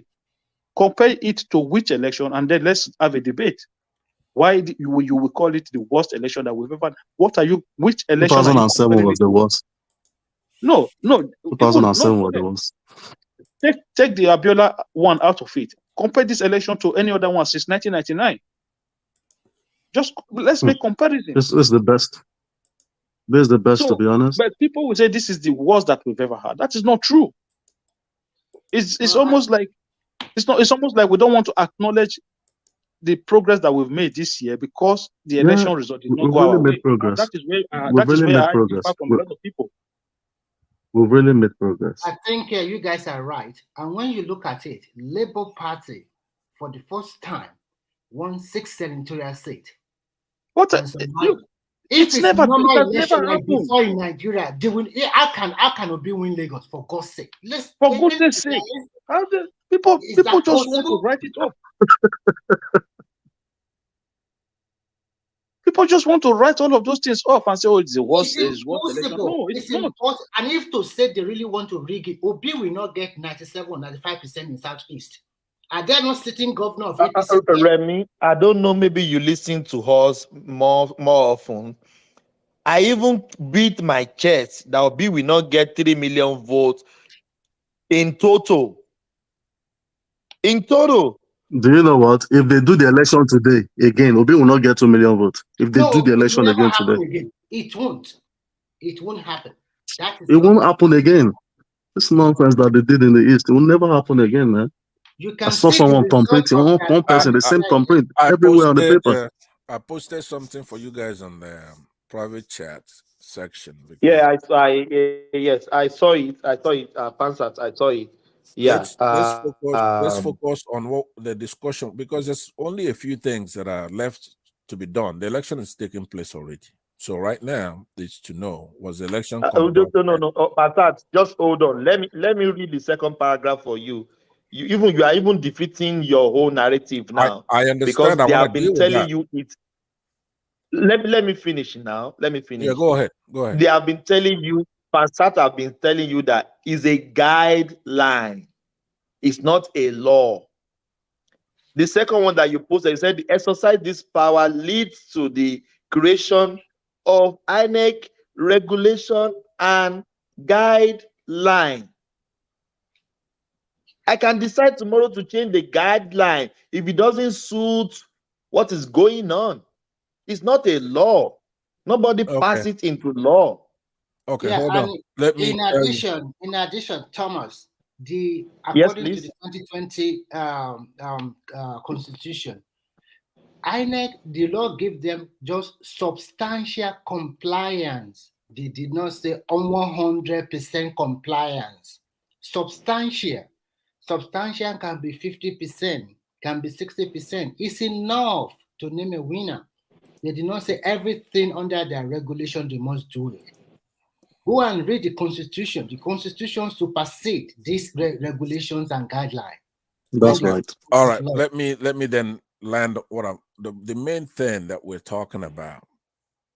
There's no need to be haggling. I think one of the guys admonished me not to use the word law. I should say guideline, regulations and guideline. Regulations. INEC is given the power to decide which means it's going to handle this, either manually or electronically. And they made that decision. According to the thing that I posted, they're telling you that because they chose to do it electronically, that's what gave birth to that section. I mean, that clause 38. Now, clause 35, 36, 37, all are important. But the main reason why we have to focus on that clause 38 is because that's what's important here. It's not this is not just talking, arbitrary chat. That is the guideline, the regulation. All right. It's like, does WAEC make law? When you're Can I ask you a question, please? Yeah, go ahead. In all of the prayers that Obi went to seek in the court, did they mention about this upload that you are discussing now? Did they mention anything like that in all of the prayers he went to seek in the court? Now, those are prayers, but what you're gonna use to argue before it comes to being granted your prayers is going to include these. There'll be testimony. There will be submission. I think you have to listen to Ogbeni very well. He's a constitutional lawyer. Yeah. When you put your petition forward, you must lay bare everything you want to say. That's it. No, that's you can't change it again. You can't change anything again now. No, but so you didn't hear my answer. The law said. And I told you, hold on, I don't know your name. My name is R.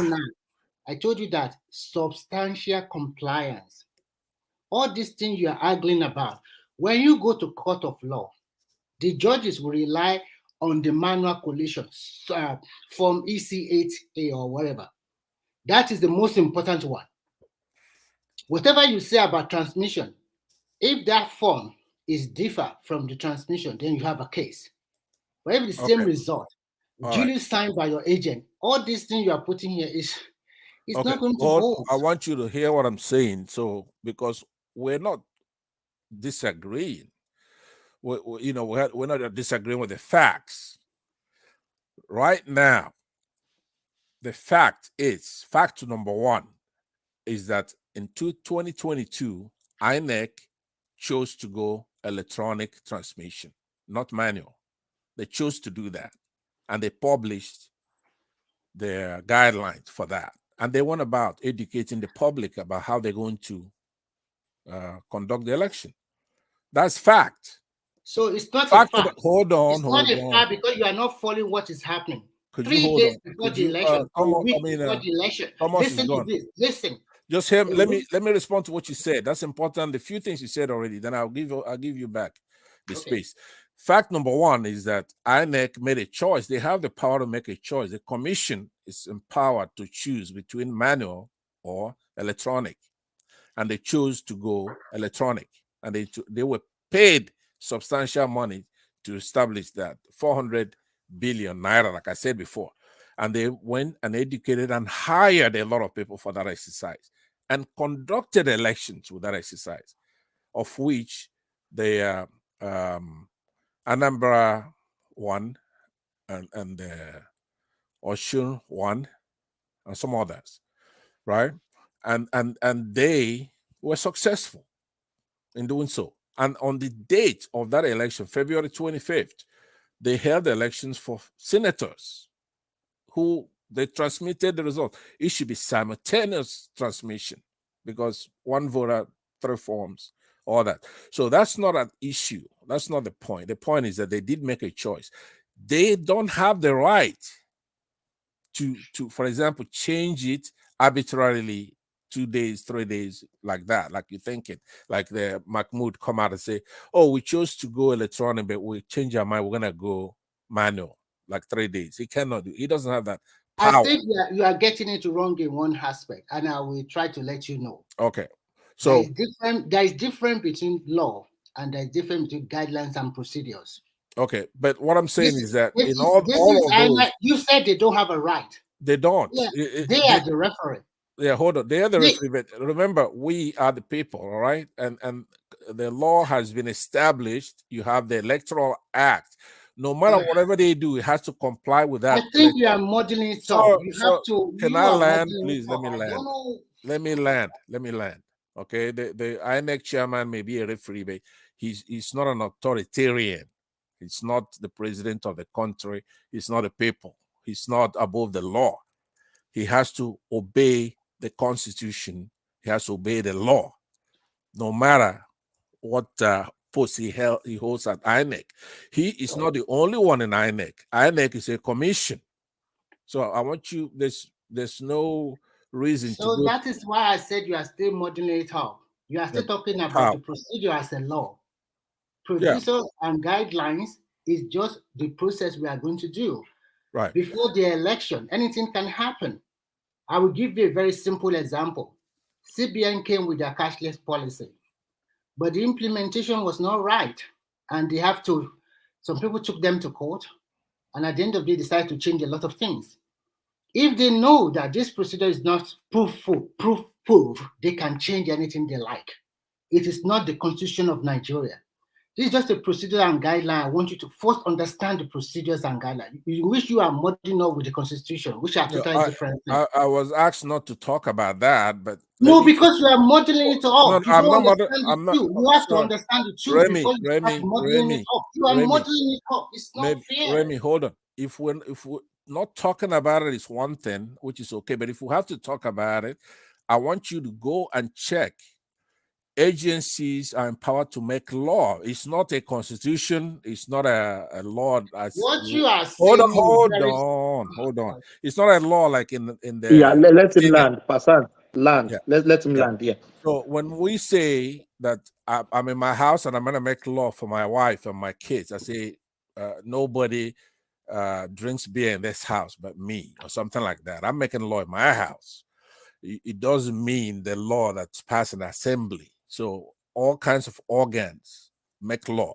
Some are regulations, some are ordinances. If you're in a city passes, let's say City Hall pass a law, and it's called an ordinance. Congress pass a law, and then it's legislation. That's law. But when we say that agencies are empowered, just like I forgot the agency you mentioned a few minutes ago. There are many agencies, and they all have power to make laws. That's the way it is. The law that will guide the election, in our case in Nigeria, is called regulations and guideline. But it has. Pardon? Are you kidding me now? No, I'm not kidding you. That's why I don't want to talk about it, because if we. Where did you get that from? I'm getting it from facts. That's the way it is. It's no, true. No. You are turning it totally upside down. Tell me how. I will follow you for an example you made. Okay. You said you make a regulation in your home that you are the only one that is going to drink beer in your home, right? Right. Now, let's say your wife went ahead and drink beer. What are you going to do? Well, I would punish her for doing that if it's already. Okay. Another question is this: you make a regulation that you are not going to drink. Nobody drink, only you. Then the following day, you said, "Okay, everybody, you can drink a beer." Can you do that? Yes, I can. The same thing applies to Heineken. That is that. Now you understand it now. That's what I want you to know. No, because let me tell you the difference. In the case of INEC, there's no difference here. There's no difference. You have to hear me now. But first of all, I want us to move on, but let me say this to you on that. INEC is an agency that operates under the Constitution and under the Electoral Act. They cannot act outside of those two. It's like a box. They're boxed in. They are given some latitude, some powers. For example, they do have the power to choose their method of transmission of those results. Okay, now, hold on. Let me deal with that thoroughly. Yeah, so because INEC is empowered, but they get their power from the law, from the Electoral Act and from the Constitution. They cannot go outside of that. So that's what it is. But then when they regulate, when they pick a date, for example, in the regulation and the guideline, they will say, we're going to have the election on February 25th. Okay. So if Mahmoud goes out on TV and says, I've had the election on February 24th and I'm Tinubu won, it will not stand, even though he's a commissioner, right? He's the chairman. He cannot go out there on the 22nd or 23rd or 24th and pick a winner. Because in that regulations and guideline, it has the date of that election as the 25th. Before you continue, just a quick question. Let me land on this because that's a very crucial point. I'm using this analogy, what he cannot do, which in line with what we're talking about. Now, what he can do is to say, okay, the commission is going to go back and we're going to change the date of that election. And that commission can actually change the date of the election. But it's not going to be, say, on the 21st, date in the past. In essence, he cannot pick who that president is going to be. No matter what he does, he cannot do that because he doesn't have that kind of power. Okay, let me ask you a quick question. Yeah.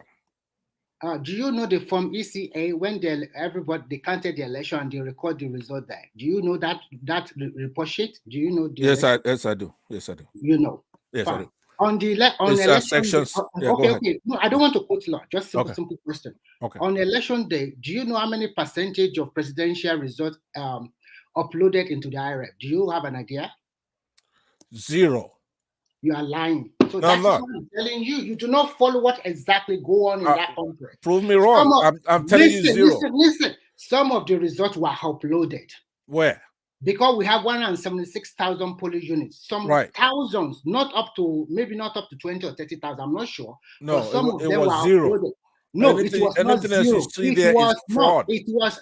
Look at Atiku petition. That is why I said you guys don't read.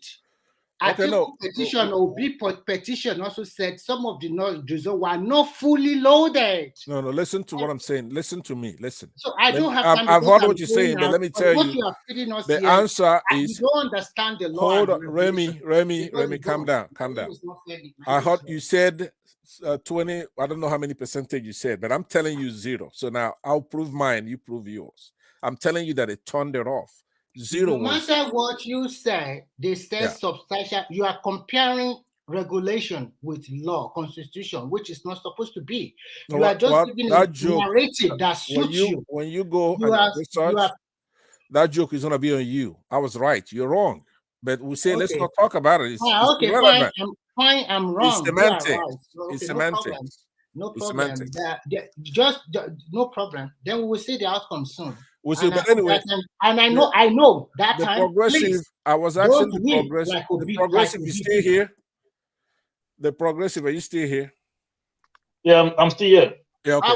Unfortunately, I have to go. I have something to do. I'm sorry. Okay. Okay, Remy, nice to meet you. Pal. Nice to meet you too. All right, sir. So the progressive, what I was asking you is this: if our laws, both constitutionally and otherwise, guidelines, procedure, whatever you call it, states specific ways that things have to be done. And then let's just say we have some chairman of INEC who is not doing it the way it's supposed to be done. Don't we, as responsible citizens, have the right to step in. What do you mean step in? Step in to demand that the right thing is done, no matter which way. Now, we're talking about we, the sovereign, the people. We already know that Nigeria is a lawless society. Those protesting are already doing that. Those people protesting in Abuja being paid for by Labour Party and Atiku's party, they're already doing that. Obviously, yeah, there are some characters doing all that, but all that's the hubris of any election campaign. But we, with our heads screwed on right, we have to be a lawful society. We have to do the right thing. Now, no matter what anybody thinks, that's what this thing is going to end up being. We have to do the right thing. Yeah. If you own a land, right, and I stole your land, what do you do? I could do a lot of things, but legally, I will probably take you to court.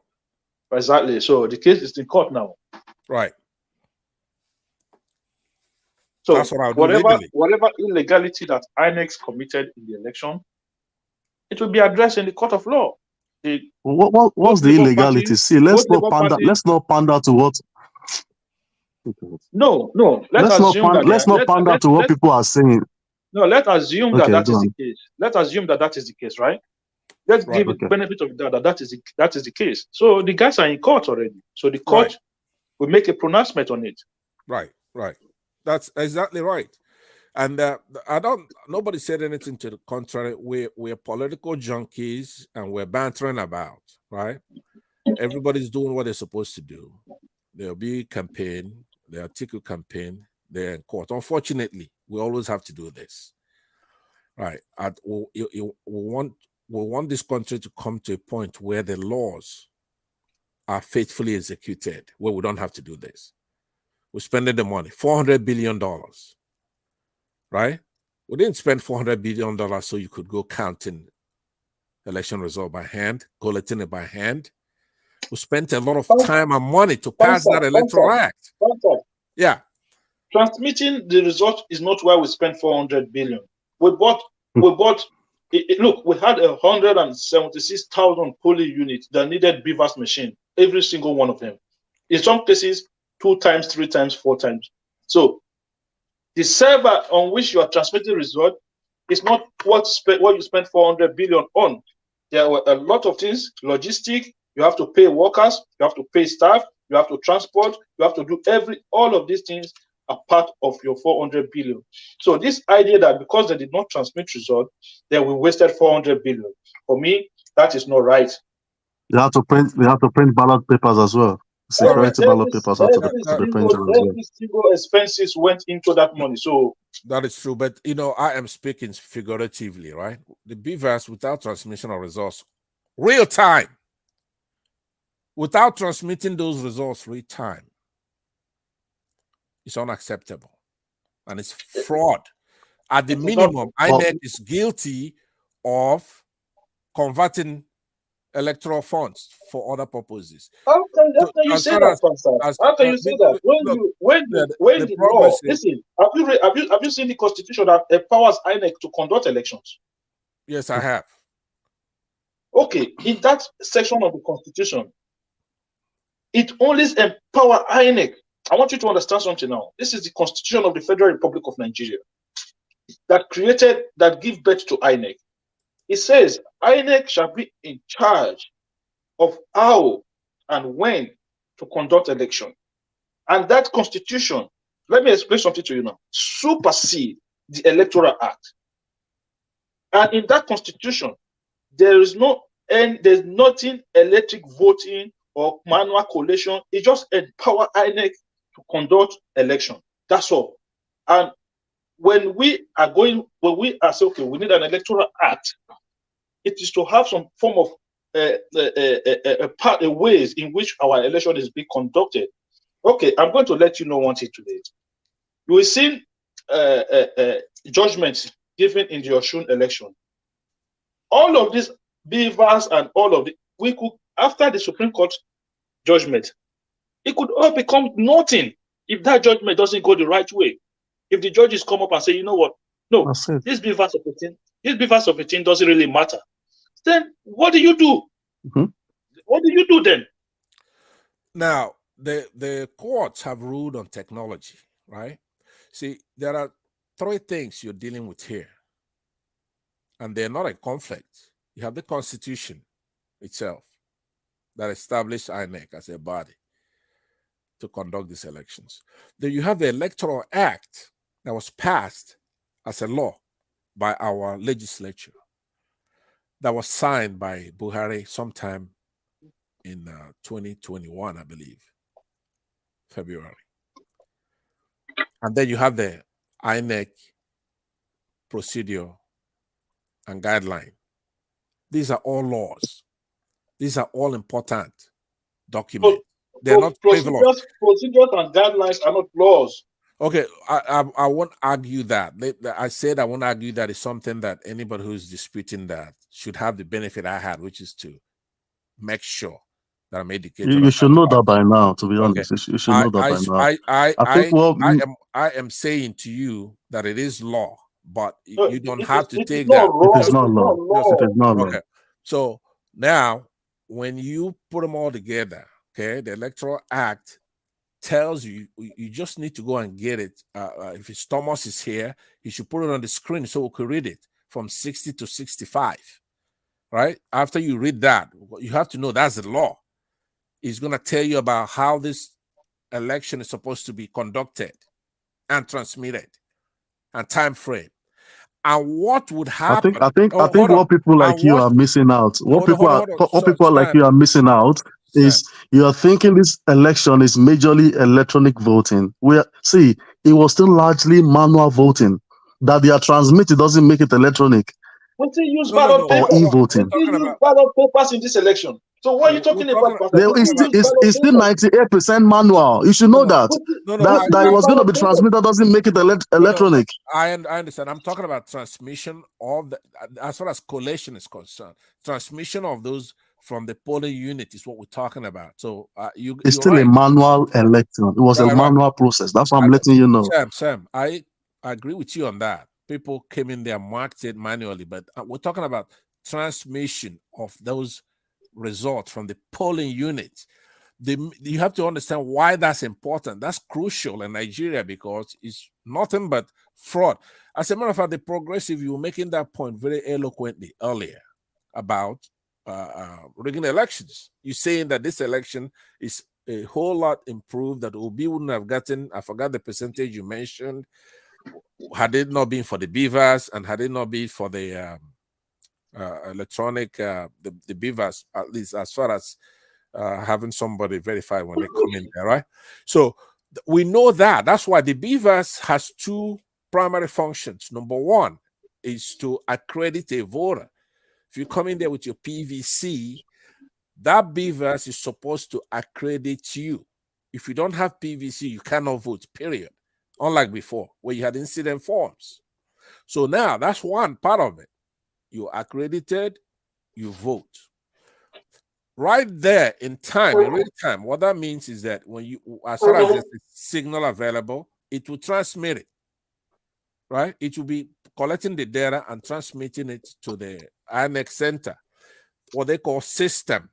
When you look at that clause 38 of the procedure, it says straight to that system, not to the collection center. It's talking about the system, the computer, right?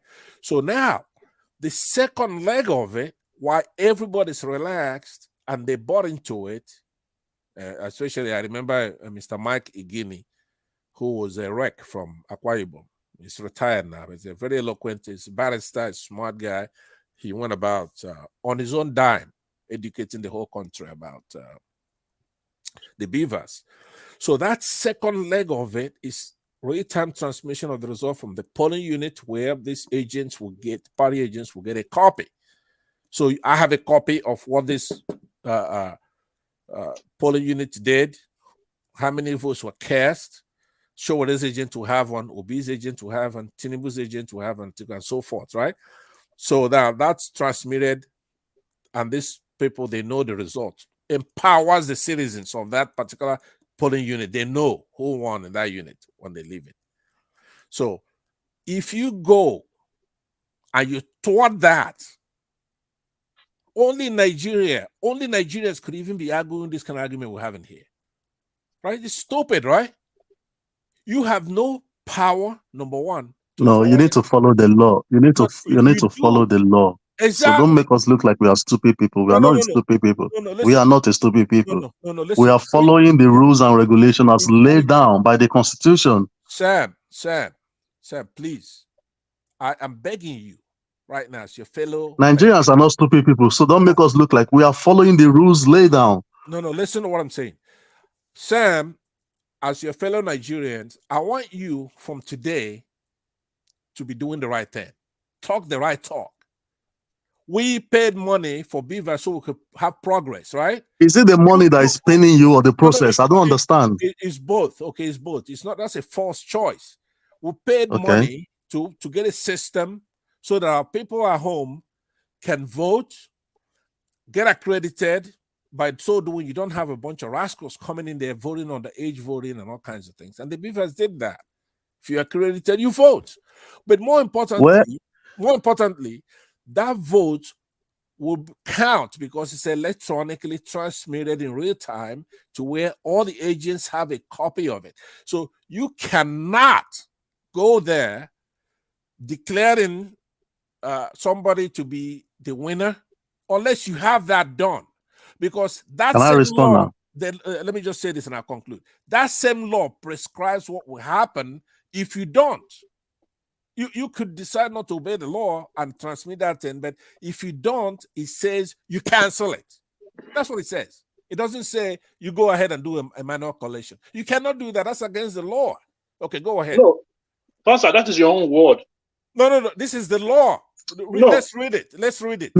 Let's read it right now. You guys just arguing. You're just arguing. You're arguing blindly, to be honest. Thomas, are you there? Yeah, please, Pastor, read it. No. If Thomas doesn't want to show it on the screen, then I could just paste it for you in the private section, right? You want to see it? Yes. You read it. You read it. Okay. You read it and tell us the section of the electoral act that was in. Okay. I just quoted this from 60 to 65 of the electoral act. Yes. Or the INEC guidelines. No. Of the electoral act, but clause 38 of the guideline. I'm trying to pull it up right now for you.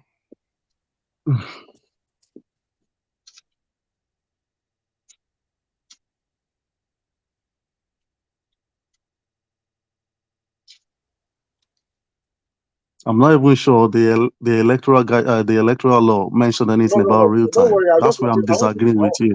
I'm gonna read it for you. Yeah, I just want to read. I want you to read it. So I'll go and if you read it, then I'll go and cross check it as well. Oh no, but do you have the ability to pull it up yourself?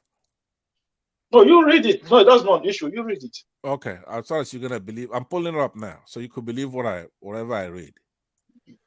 All right.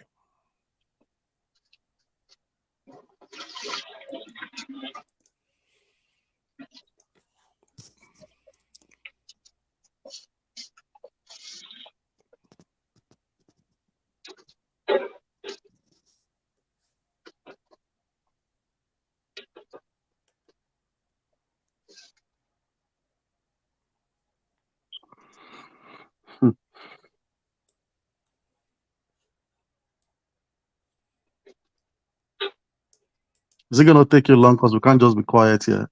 No. What I'll do, I'm first trying to post this preamble for you here. I don't know if it's too big. Did they print everything out there first?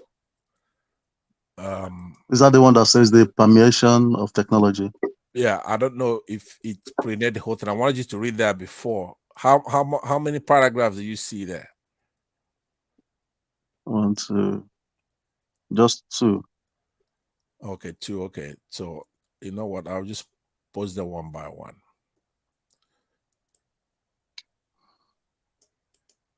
And then I'll read it for you. Okay, if it's important, I'm gonna just print the pertinent, important ones because it's not taking the whole thing. Did this whole thing print? Did it print now? Okay, the electronic. Okay, I can see the electronic transmission. Yeah.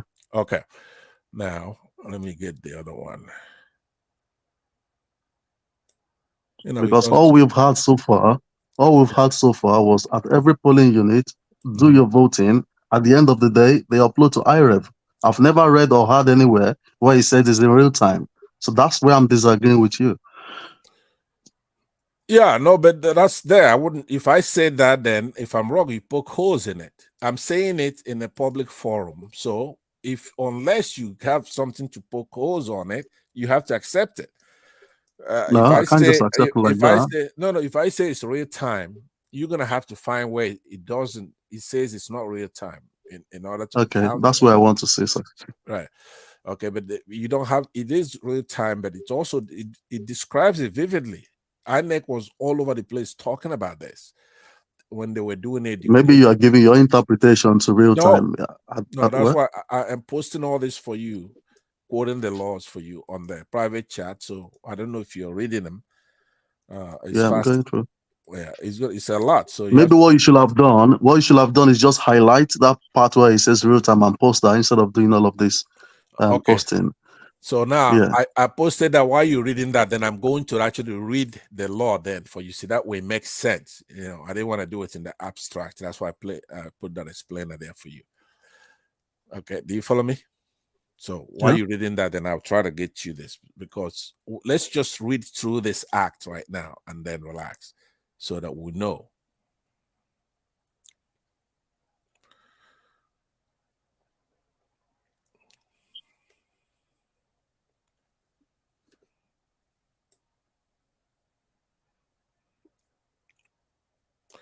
Okay, are you ready? I'm gonna start from 60. And 60 is itemized from 1 to 6, which they'll call subsection. So section 60, subsection, then 1. The presiding officer shall, after counting the votes at the polling unit, enter the votes scored by each candidate in a form to be prescribed by the commission as the case may be. Now, the commission is INEC, right? And they will be the form they prescribe in this case is the EC8 form that you talked about at that point, right? So we know that they've already done those things, both of those. Now, 62, that's 60 bracket 2 bracket close.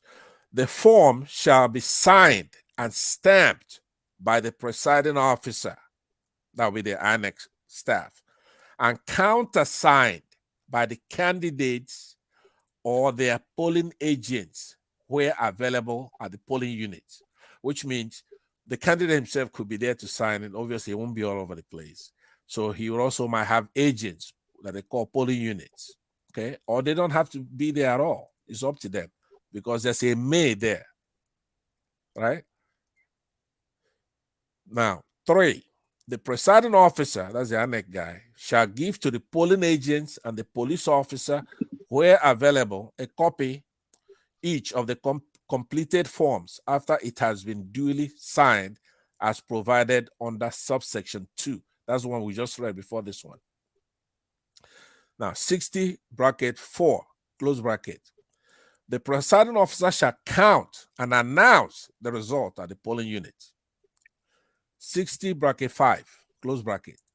The presiding officer shall transfer the results, including total number of accredited voters and the results of the ballot in a manner as prescribed by the commission.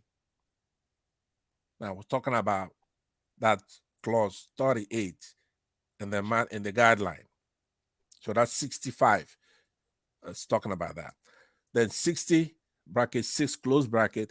A presiding officer who willfully contravenes any provision of this section commits an offense and is liable on conviction to a fine not more than 500,000 naira or imprisonment for a term of at least 6 months.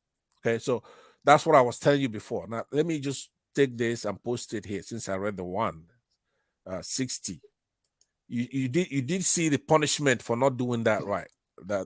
this Mahmoud should be undergoing that kind of I'm not after the punishment. I'm after the process where you mentioned I just posted it was going to be in real time. Pardon? Pansat, continue now, or you want us to start questioning you already? No, okay. So I posted the 61, but you know what? The progressive. Let me just post the next one I'm gonna read, so you can then follow along. Because like me, when somebody's reading something, unless I'm reading it, so I posted the 60 that I read. Let me post 61 that I'm gonna read next through 62, because we're going all the way to 65. So here's a 61 right there. Do you see it? 61. But let me see. Did he post the whole thing? Let me see. A candidate or a polling agent? Okay, it only went to 61 to, let me see. It didn't go to 62. Yeah, 62-1 is there. 62 or just the 61, right? It didn't show 60. Okay, 62. I see. Okay, 61. Okay, posted the whole thing. Okay, good. So now, do I still need to read it, or you want to ring along? I could read it for you. Let me. No, you told us in real time. We're still waiting for the real time where it says real time. Okay, so 61. A candidate or a polling agent may, where present at a polling unit when counting of votes is completed by the presiding officer, demand to have the votes recounted, provided that the presiding officer shall cause the votes to be recounted only once. After the recording and announcement of the result, the presiding officer shall deliver same along with election materials under security and accompanied by the candidates or their polling agents where available to such person as may be prescribed by the commission. The commission shall compile, maintain, and update on continuous basis a register of election results. Do you see that? So the commission shall compile, maintain, and update on a continuous basis a register of election results to be known as the National Electronic Register of Election Results, which shall be a distinct database or repository of polling unit by polling unit results, including collected election results of each election conducted by the commission. Let's cut to the chase. There is no place there. I've read it. No place there that mentioned real time. That's my contention with you now. No, you're wrong. I told you. You are the one giving it your own interpretation. You are the one giving it your own interpretation. I'm actually in the middle of reading. Now, when you're talking about real time results, right? It has to be uninterrupted, and it's automatic. That's why I'm making you understand the difference between manual voting and electronic voting. Electronic voting, for example, I'll cite this example. Go to the ATM machine, put your PVC in there. No, wait. I just want to explain something. For you to have it in real time, go to the ATM machine. For example, I'm just citing an example, like the polling machine. Put in your PVC in there. It identifies you. For example, thumbprint. It matches your thumbprint. Then you can vote. Then it goes to the server straight away. That is what is called real time. What we are doing presently is manual voting. As long as you still have ballot paper, it's manual. Right? That's when you are getting it confused. It's manual voting. No, go ahead. The progressive, but progressive. It'd be nice if you can, for example, because I know that you are capable of adjudicating this. Let these people know. Let Sam know, right? There is no doubt that the transmission of this result is electronic. Now, somebody could say it didn't work or we have problems with it, but no other human being that I've seen, both in Nigeria or outside of Nigeria, is arguing that this is supposed to be a manual transmission of results. Nobody's saying it's supposed to be a manual transmission of results. Okay. They're saying what we are saying is that the authenticity of the election result is not based on whether it was transmitted manually or electronically. The authenticity of the result is based on the work of BUHARI, accreditation, avoiding overvoting, huge credibility, transparency of the election. Right. Is what is based on transmission of the result. That is the whole reason of transmitting it electronically, so that everybody can see it, the result coming in real time, lifetime. That was all. Transparency. Okay. The So credibility. this is, For the election to be credible, that was the job of BUHARI. That's all. That's what I'm trying to say. Yeah, but here is what you are right, except when it comes to that transmission, it comes down to that clause 38, INEX clause 38 in their procedure and guideline. Okay, that is sacrosanct. You cannot not do it. For example, it has to be electronically transmitted, and where it's not possible, because machines can fail, the commission provided that particular election will be canceled. It's a serious thing. It's not frivolous. It's not like, oh, if it doesn't work, then you know, if it doesn't work, you cancel it. The only reason why all of the returning officers have cancelled the election is because of overvoting. So you need to know that. You can't come here and be misinforming the public. No, you are misinforming. Electronically transmitted. If you go to IRF now, you will see election result there. But the question is this: when you said in real time, that is where I was asking you a question. And understand that in the Electoral Act, it said the results shall be transmitted from the polling unit, direct from the polling unit. But it never stipulates time. So if INEC can come and say, yes, the result was all transmitted from the polling unit, but they just didn't arrive on time due to technical issues, what are you going to do? No, it tells INEC what to do if there is a problem. Okay, I've been saying it over and over. INEC can come to court tomorrow and say, yes, all the results were transmitted directly from the polling unit, but because of technological issues, they did not upload on time. Right. What are you going to do? By the way, that's already also been tested and called. By the way, let me just post the case law for you, because this judge ordered INEC on March 17th. Okay, that's after the election. Do you know 3 days after the election? Do you know 3 days after the election, when the upload was still being uploaded, it was still at 95%. 3 days after the election, it was still at 95%. All that's unacceptable. I mean, they're cooking the results. INEC is fraudulently trying to hoodwink us.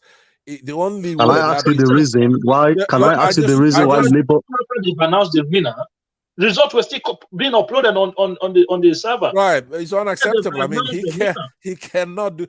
By the way, I just posted, because let's not jump around. I'm posting a case law for you now. This judge determined this case on the 17th.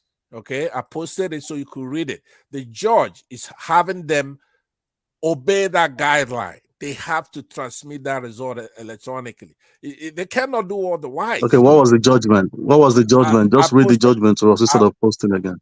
I posted it for you, right? No, just summarize the judgment so we can make headway.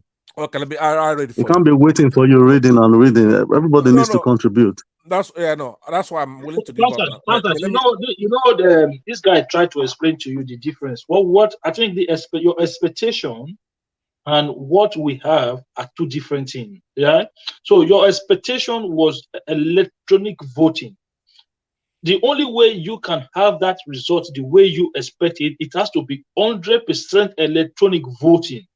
That's anything that make it partially manual voting, we're going to get the same result 9 out of 10 times. Even if INEC tells you today that a presidential election with 176,000 polling units, where logistics from in different geographical location of the countries are very dependent on transportation system, on road networking, you cannot expect to have a real-time result, because not all the results will not arrive at the same time. Let's be honest with ourselves. I know, but remember, here's the mistake you're making. The mistake you're making is this: it's not the votes that are being uploaded that are mandated to be. It's a scanned copy of the result of the form.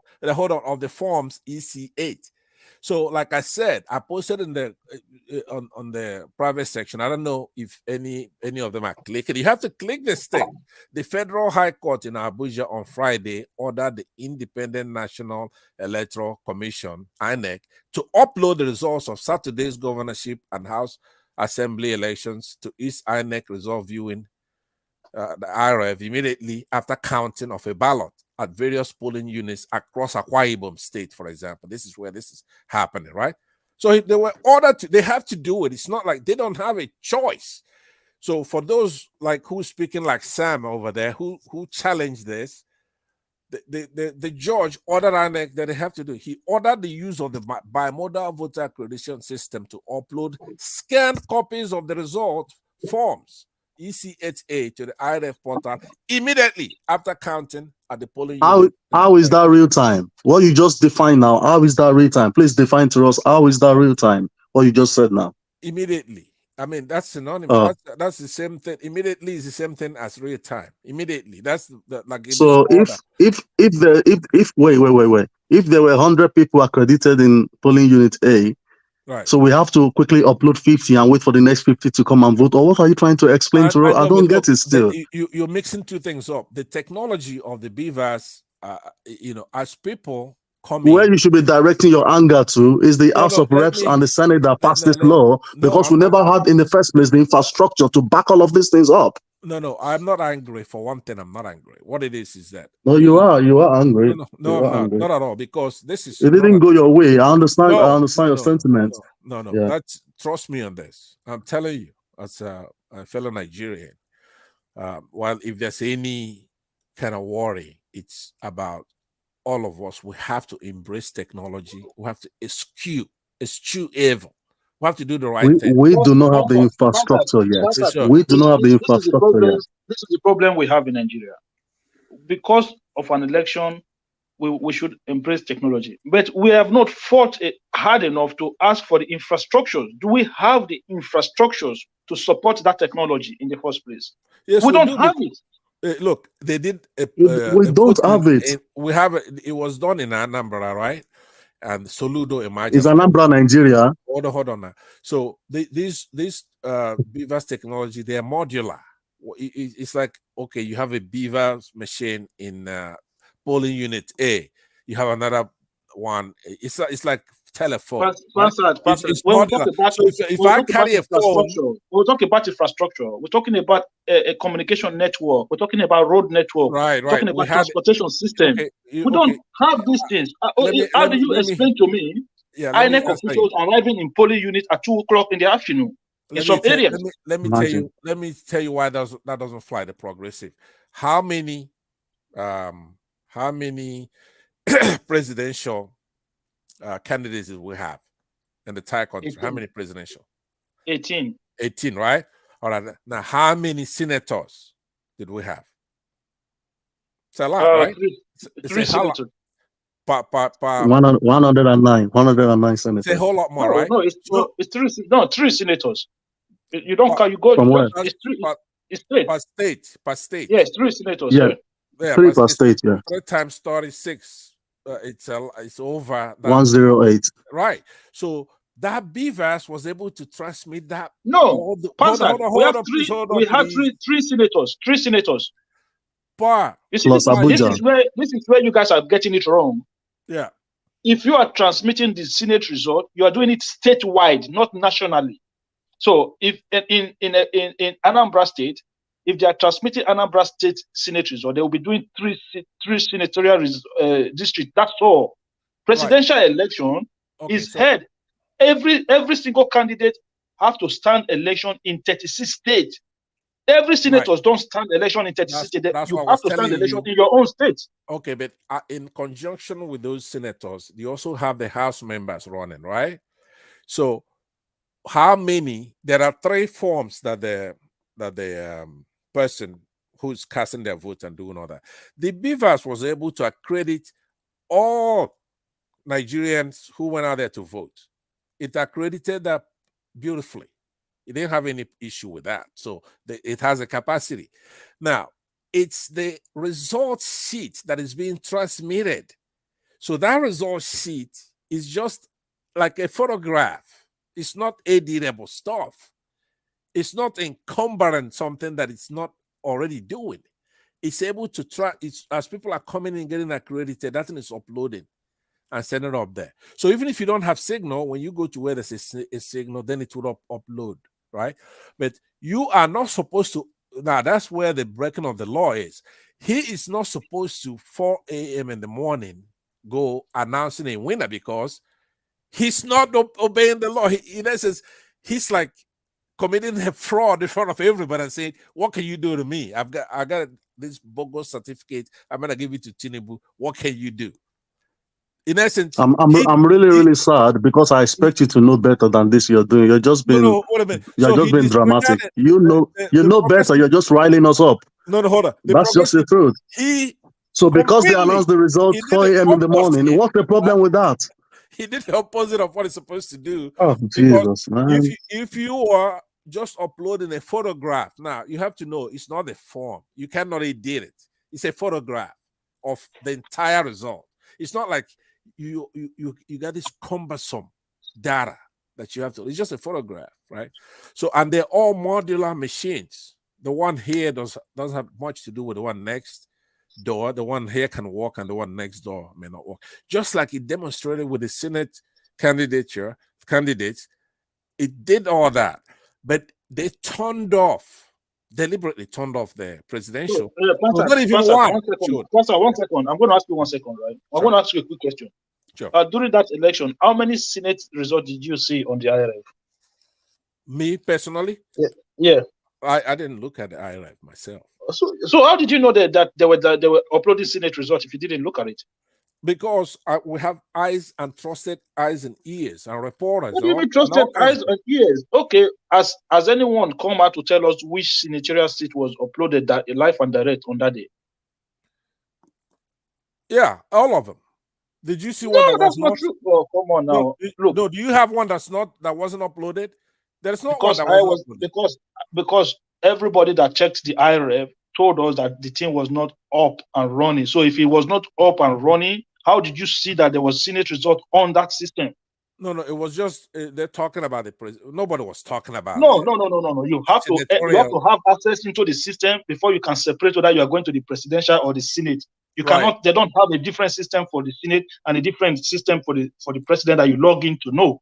It's one IRF portal. Right. That's what I'm saying. You have a presidential section and you have a senatorial section.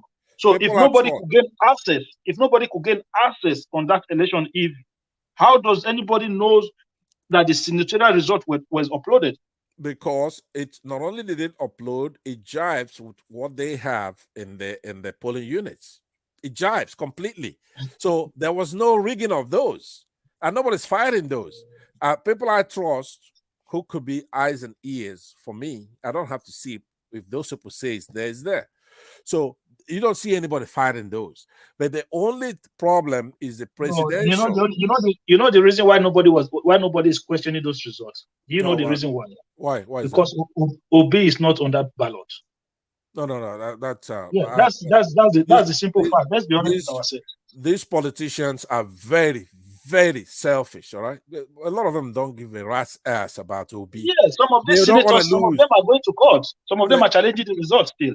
But what I'm saying is the noise you are hearing about the presidential election. Yeah. The reason why you're not hearing that noise is because Obi is not running for Senate. Because a lot of this noise are coming out from the Obi section of the public. So the idea, this is what I'm trying to say. What is Obi section? Wait a minute. What is Obi section of the public? I mean, some of the people who support Obi are the ones who are coming up with all of this different information. You know, right. One thing I want to say about this election is that is it perfect election? No, it's not at all. But have we made progress? Yes, we have. Anybody that feel like the election did not meet up to their standard, then they have a way of redress. But this one of keep calling Yakub Mahmoud the devil is the worst person. This man is only one person. They had 176,000 polling units. Each and every one of these ad hoc staff could be doing anything they want to do, right? This man have no way of knowing what was going on. This man was announcing result as it was collated to him, right? So for some reason, is the worst INEC chairman that we've ever seen. Even though in the same election, 20 governors lost elections. 20 Lost. state It's governors, because it didn't go their way now. It 20 didn't go state their way. That's governors why. lost in that. They lost in that. Some of them were going for the Senate. They lost to a nobody. Some of them had their candidate running. They lost in that election. 20 state sitting governors who had all the infrastructure of security to do whatever they want to do in that election, still they couldn't do anything because of the progress that we made in that election. We saw it whereby the presidential candidate of the APC in a state where he has dominated for years, he lost that state in that election. We saw in the Southwest, PDP, not even Labour Party now, PDP won in Osun State, right? So if you want to rig election, let's put it this way, if you want to rig election, how do you manufacture such results? You lost Lagos State, you lost Osun State. The city president, President Muhammadu Buhari, lost his own state of Katsina to the PDP. We're not even talking about Labour Party now. The second opposition party is still winning in their stronghold. How do you put all of this together, Pansat? I want somebody to make it make sense for me. Can I quickly say this as well? There's somewhere in Amu Waldorfing, nobody knew this Labour Party guy from Adam, from nowhere. But Labour Party was on the ballot, yet they don't have a candidate in that place. I think that's the story. They don't have a candidate there, but because of this head mentality, let's everything but APC in Lagos. Let's just vote our new guy. They voted for LP, competed for LP in the whole of that place because they dominate that area, and they don't have a candidate there. Can you imagine that? Automatically, the APC guy that came second was given the mandate for that area. I mean, I don't understand. That's what I'm saying. Just because your guy have lost, does it make the election incredible? No. We're talking about now, we're not even talking about Labour, we're talking about PDP. They won in Katsina. That is the president's home state. They won in Kaduna, where you have El-Rufai lost Kaduna. Yeah. APC chairman lost Nasarawa. NNPP showed their domination in Kano. So where was this election rigged? Here's the thing, right? There are many parties here with their interest. You have these politicians and they have interest, and you have us, the citizens, and we have interest, right? We are very, very interested in the process and the results, right? So I want you to have that in mind as we're talking, right? Citing it's like this: somebody you're accused of committing murder, and you go to the front of the judge and you say, "Judge, have I killed anybody in this courtroom? Did I kill this?" That's not the way it works.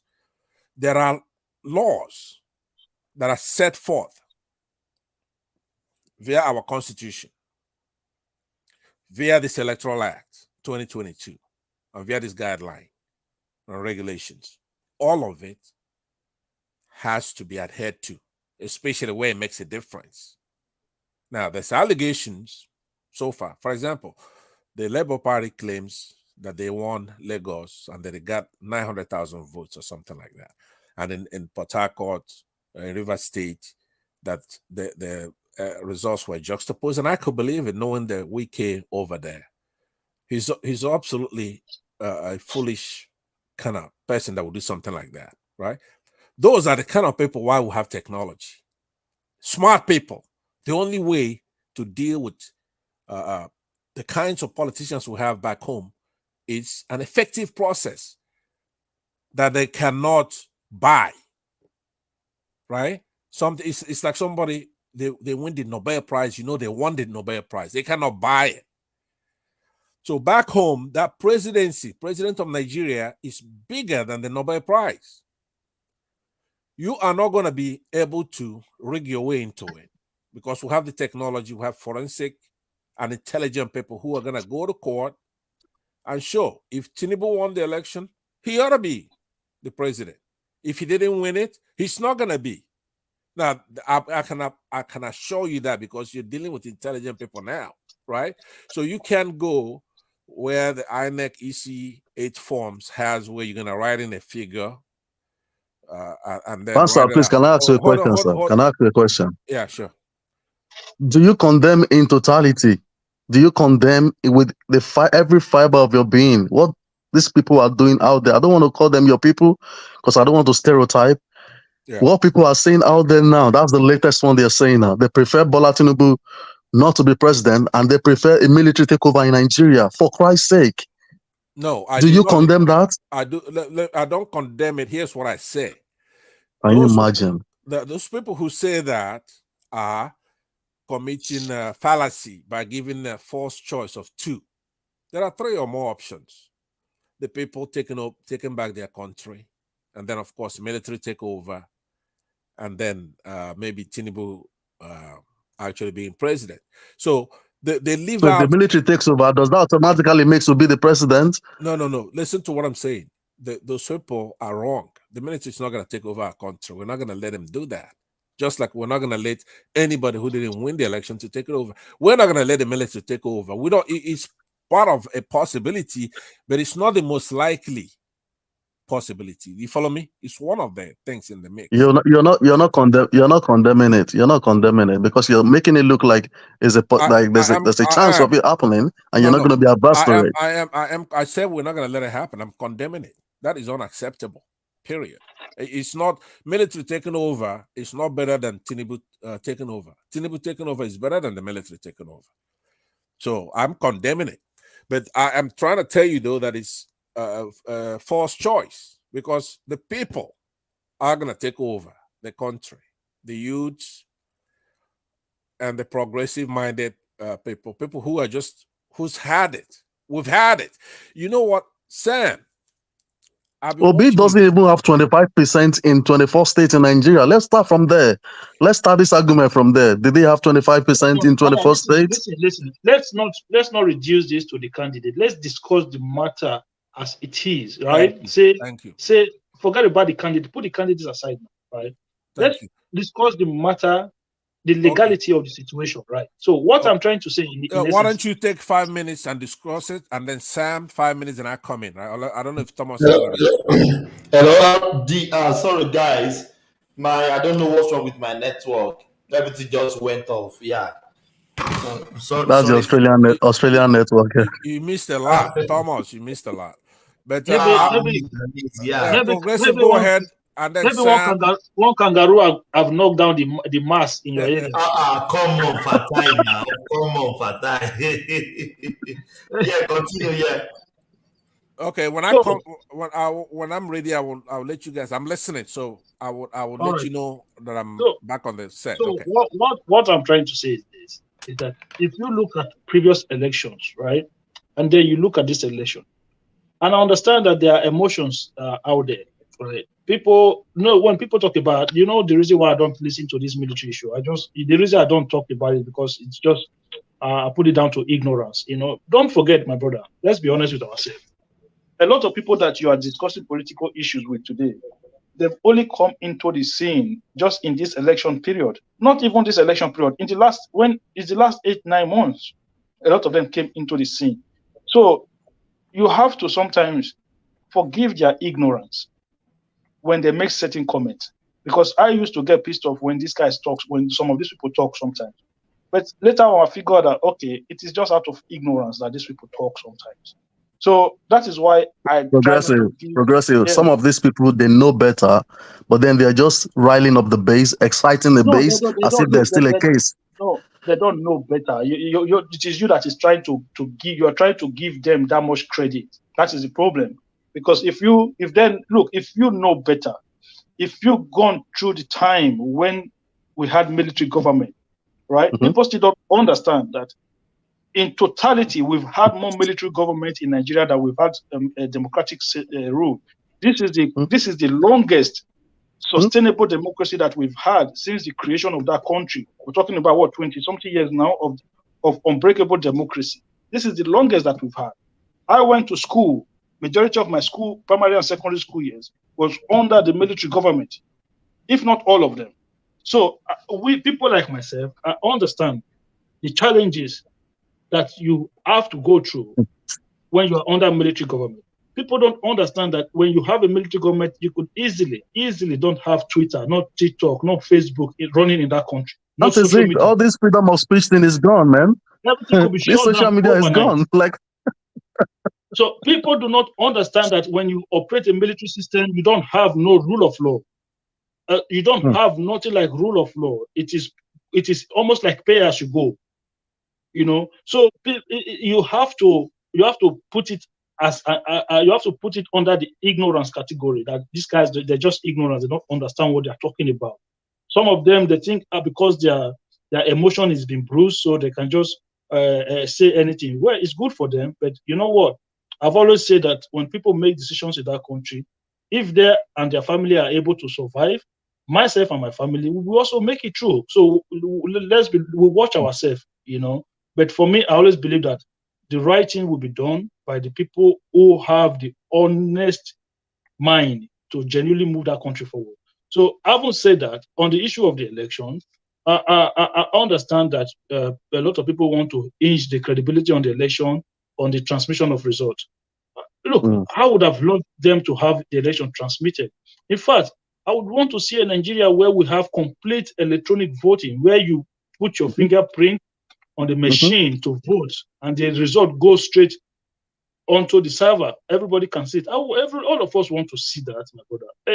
Look, if you are a true Democrat, it's not about whether you win or you lose. It's about having a credible system. Because when your system is credible, you produce the right leaders. And when those leaders are not doing the right thing, they can easily be held accountable. So everybody wants to see that we have a workable system in that country. Whether the person I support win or lose, it means that the system works. That is what we want to see. But it doesn't take away that we have made progress. You understand? This is my own position. We have made, look, this election, the way I've never been surprised. In every election, I always expect the same thing. The question you need to ask these people is that why did BUHARI refuse to sign the Electoral Act in 2019? That's it. Why did he refuse to sign it? Because he understood the consequences in that election. Go and look at the result of 2019 and come and compare it with this one, my brother. Oh, listen, I've got to go now. I'll talk to you guys later. Thank you. I understand you perfectly. Yeah. Thanks, man. Before you go, please, I want to respond to him before he goes. Okay, what he said. Oh man, he left already. But let me respond in case he's listening. Fingers left. Right now. You see, what he said. Yeah, you can respond. Yeah, you can respond. He's listening. Yeah. When he says we've made progress, he is 100% correct. The progress we've made is that the law was passed. That's the progress. Now, the other debates that he's making, that should be made in Congress or something like that, trying to change the law. The law states what should happen. You have to transmit that result from the polling unit, period. That's the law. Now, the law specifies consequences if you don't, because that's why you have laws. Everybody has free will. You don't have to obey the law. If say here where I am, the speed limit is 75 miles per hour, you don't have to obey the law. You can go ahead and make 100 miles per hour. When the cop pulls you over, a police officer, then you go to court and challenge it. Now, the judge is supposed to then rule against you if they have it by radar that you're doing 100 miles per hour. They're going to convict you and say, look, you did 100 miles per hour. You're supposed to be 75 miles per hour. You could make all the arguments in the world you want. So that's why people fought very hard to have that law enacted in 2022. So now we're in the process of going through that progress that he talks about, right? The courts haven't ruled yet. When the courts up to Supreme Court rule, then we're going to say we made progress, right? They have to find according to that law. The judges may not like it. Mr. Progressive may not like it. Law is not based on whether you like it or not, or should it have been this way or that way? Should they have done it manually? That's not the issue. The issue is that we made progress. We passed that law. Now, Nigerians, politicians, they don't like obeying laws. They want to buy this. They want to do this. And they want to buy votes where it's against the law to buy votes. They want to change results. Yeah, you could be successful in doing all that, but we have a law against that, right? So if people are going to go to courts and testify and proffer evidence, and then the judges will rule. He is absolutely right. We made progress. The only thing we're doing here is we're here giving our opinion what the law should be. It's not what the law should be. It's what does the law say? Mr. Mahmoud is not the law. He's not the law. He can make his dad the president-elect. Okay, what if he did that? Let me ask you, Sam. What if on that night of whenever that he declared Tinubu the president-elect, what if he just brought his dad there and say, my dad won? Are you trying to tell me that stands because he's the chairman of INEC? No, it doesn't stand, but he still has to. But that's not possible. It is possible. No, it is possible. His father is not a candidate. No, that's what I'm saying. He's not contesting. I know, but listen. What he's done is no different from saying maybe an hour to him declaring the result and say, you know what, I don't have to choose. Can I quickly respond to him? Let me just land, please. Let me land. Yeah. I'm going to ask you a question that you added together.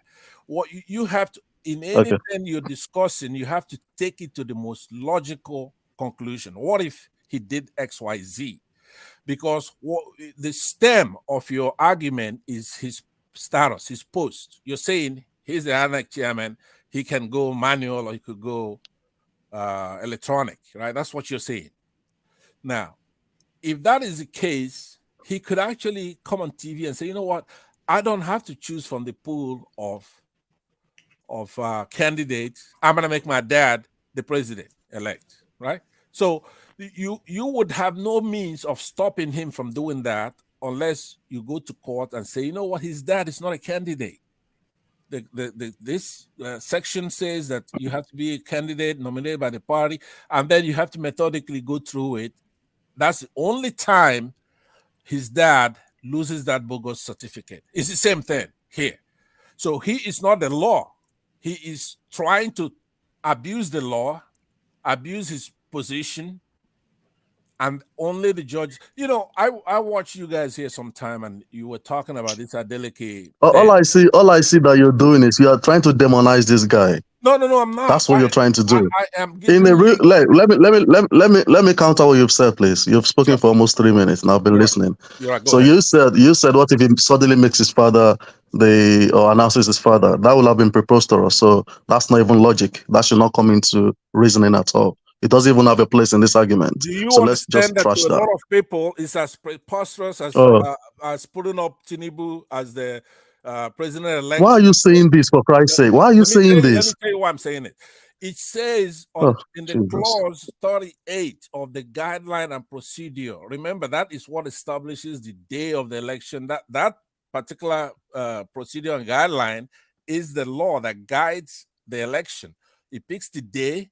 It picks the procedure, the guidelines, what will happen if you do X, Y, Z. So if somebody does something totally preposterous, which is what he did, is to not allow a timely transmission of results from the polling units, follow it up the way it's written down in the guideline, right? And he just arbitrarily announces somebody as it's just this. He could have been anybody. He could have been Obi. What if he picked Obi?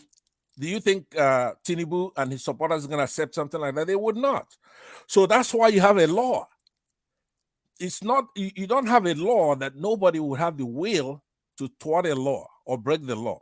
You have a law in place and a guideline in place so that if somebody, no matter who, the law doesn't respect anybody. Anybody could break the law. A king breaks the law. But as far as hello, can I come in? Yes, please. This is what I want to say, is that they cannot abandon the election just because they did not transmit the result. We should know this by ourselves, that there have been collation from the polling unit to the They know state they are level. just deliberately doing these things, man. Let us be frank with each other, bro. Let us be frank. You cannot abandon the election because of one wrongdoing of not posting the result. That does not define the election. No, it does, because It's not even a wrongdoing, sir. It's not a wrongdoing. Hold on. Because, like I said before, opinions really, it's not an opinion then. You have to, when you say what you just said, you ought to quote, like I'm going to do But now. let me also put my own here. I wanted to quickly contribute, please. You know, one thing I want to say is this. Oh, yes, let's hear from Midwest. Every matter. I hope you have good network now. Yeah, Yeah. go on. Yeah. Every matter before a judge. Okay, so if any matter is before a judge, they have the absolute power to say this is what and this is that. Even our opinion here cannot really define how they will interpret those constitution, those clause, those procedure laws and everything. But one thing I want to say, we have no choice. As far as we are under democracy, it is only through electoral procedure that you can change a leader. But however, in the act of voting, if anything happens and any party is not satisfied, what they do, they approach the court of law. And also parties that are not satisfied, they have right to protest. Midwest, but that sorry protest for must be cutting you. peaceful and it must be I'm civil. very sorry for And cutting people are you. already doing that.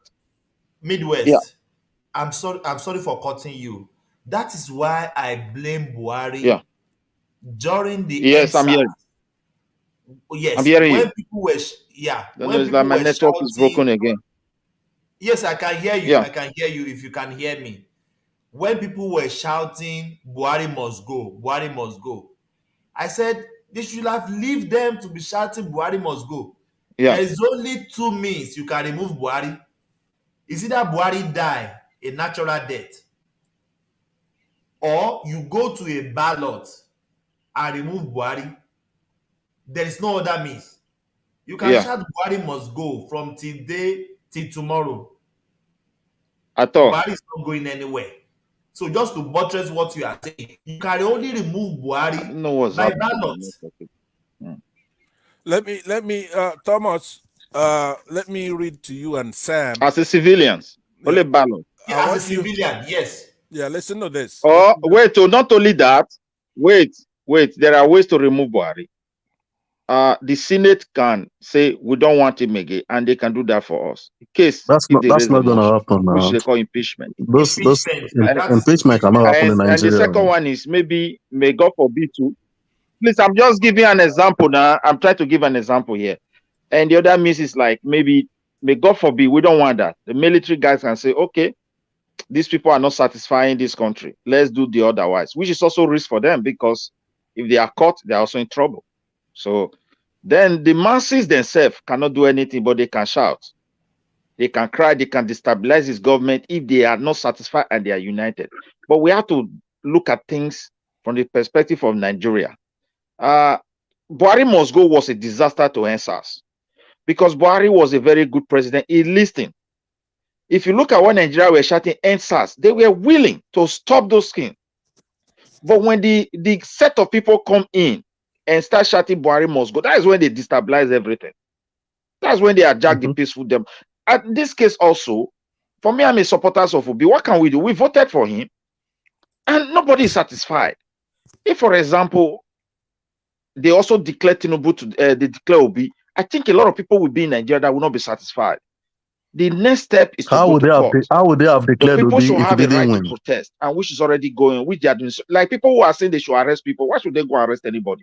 If they do that, it means they are trying to suppress the right of the people, because the comments so far has never warranted that.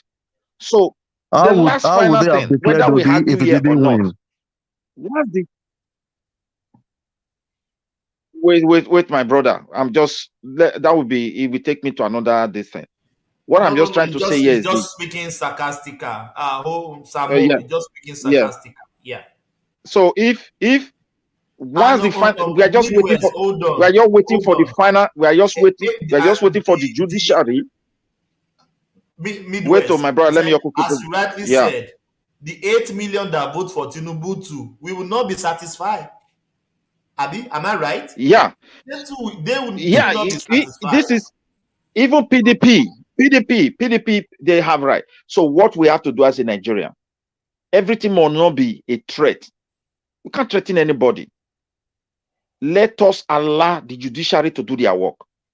And after that, it happened in Kenya, it happened here and there. Have you not seen it before? It's not only Nigeria. You can go to street, but don't burn people's property.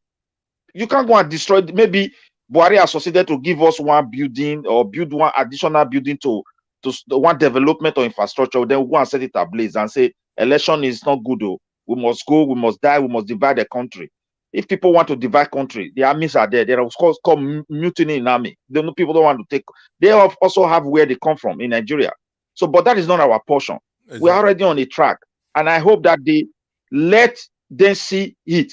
I've seen a place where they have overturned an election. Another judge will say, no, this. So let's wait. Let them. The matter is already a judiciary matter, right? And the masses have right peacefully to say. Debating in accordance with that. I don't think anybody disagrees with you here. But yes, so the masses have right to say our mandate have been stolen. Right. They can shout it before INEC. They can shout it even before any institution. Right. But when the judge speaks, the matter is over. If you keep demonstrating, where will you take your case to? No, but if you fight, in this case, if you destabilize, I disagree with you there. Okay, if the judge, let me tell you what will happen. Let me quickly land. Yeah. Once the judge they gave their judgment, I think maybe there is still another hierarchy of judiciary procedure. If there is another higher one that can still look into it, right, they can still proceed to that place. Right, but even it's okay. Now, let's just say you wait. Hold on, Midwest. Let me just interject that you conclude on that. What you're saying. So far, I've agreed with 90% what you're saying, but I want all of us to understand one thing: the country, is not going to take any nonsense this time. They have to do the right thing, including the Supreme Court. The people are sovereign. The people are sovereign. Let me just let me come in here. Let me just come in, please. Yeah. What is right for a country to practice democracy is to elect is to elect their leader, and I hope everybody will agree democratically if you practice democracy. Right. Now, to declare somebody a winner lies upon the hands of the agent, which the government have authorized to handle the election. If anybody is not satisfied, you go to court of law. And once the highest ranking of the court decide the case, the matter finished there. If you go to street, you can no longer, even for you to protest against a judgment of a court, it doesn't make sense because you have nowhere you are going, except you want to fight. But we have an army, we have police. Right, they will brutalize people, and everybody will go to their houses. Midwest, it will be a matter of and even even the person you are fighting for will be left with no choice after the judiciary to address his follower peacefully, and everybody will go with the pain. I have pain. Hold on. That's your opinion, okay? The people. Let somebody else talk to now. I beg now. I will. But let me just say, in history, we already know. For example, in Iraq, Saddam Hussein used to get 97% of the vote. 97. He comes from a Sunni minority in Iraq at the time, 2001, and the Shia are the majority in Iraq. But he was a strong I don't even know whether people were allowed to vote for Saddam Hussein. When was that? Did Saddam Hussein allow somebody to vote for him? Yes, that's right. So that's why it was a okay. I didn't even know. Yeah, he was mimicking. They had elections and he ran and he won with 97% fraudulently. And he had a court. He had what he called a Republican Guard, which is the military, stronger than our military. He used to lob missiles at Israel. That's how powerful it was. He used to kidnap UN workers. He used to disobey UN resolutions. He was a powerful guy. So no, but the people of Iraq, but especially the people in diaspora in the United States. There was one Mr. Shalaby. They had it, just like we've had it now. So they were successful in lobbying George W. Bush to escort them home to go and recover their country. And they were successful. They did. There was a war, the Iraq War, second Iraq War, and they were able to finally remove Saddam Hussein from office. Now, we don't want to. Can I come in here? Let me just land, because what I'm responding to right there is your conclusion, which is that you go to Supreme Court. Now, it depends on what we have. Laws, we have a constitution, right? Once you, but the judges are the one to interpret the court, and the legal teams and the judges or judiciaries are the one to interpret the laws, not me, not you. We are just giving an opinion. Once they interpret it, once they finish interpreting and they give their final judgment, is final. No, so any other thing outside that, it's under the legal ambit. Yes, they have the right to interpret the Constitution. Okay, then what will happen in that case? What do you think that will happen? Every time you and I are on a panel, even when we agree, we have to go through this measuring dick contest. Let me get my word in, because Sam says he's going to talk after I do. Sorry, can I? You made a lot of points that I'm trying to. That's one I want to poke holes in, which is that if that Supreme Court goes there and does something that is anathema to our Constitution, does something that's just wrong, that offends the sensibilities of the people, we still have the right, because we are sovereign. We are sovereign, the people. So if you even approach it from the fact that the shambolic Constitution we have is not from the people in the first place. Now, we grew up with it. But if they go as far as corrupting that Supreme Court and pay off that Supreme Court Chief Justice or any other justice, and they do something that is unconstitutional in our collective sensibilities, then we have further action to take. Do you understand? So it will be fine if they respect the people. Don't for me. Wait now. Let another person also come in. I'm just giving my own opinion, please? And I think, well, you would have allowed me just to learn, because he also cut me off. You understand? Just let me. It's just going to be short. Yeah, that's fine. You know, one thing is this. I always said one thing. I supported Peter Obi. I keep on saying it, and God bear me witness. My own people voted for him. When I mean my people, my family, I send them money and I convince them, and they also convince people. I did it for the interest of my country, not on tribal basis. And I'm not also here because of tribe. But the truth of the matter is this. You can't even compare Nigeria with that of Iraq. Even the Iraq was not even redeemed. It's not a peasant country. You can't compare with the days of Saddam Hussein. I met somebody from Libya who is a mechanic here in Sweden 3 days ago. Go and check their interest rate today. You will understand that when Gaddafi was alive, they were in paradise. That's what he told me. So, my dear, our country, we should not dare make mistake thinking that if Nigeria proceeds to another level, it will be better for us. Don't ever try that. We still have a functioning government. Close to 6 or 7 pipes were laid. People were sucking our crude oil.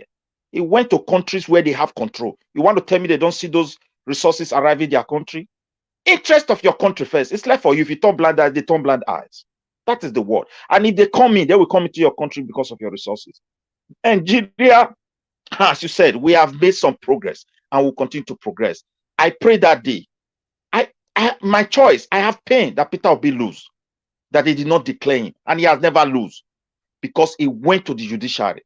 We should exercise patience for these judges to interpret it according to the eyes of their profession, not my own opinion. So when they interpret it and they give their final judgment, the game is over.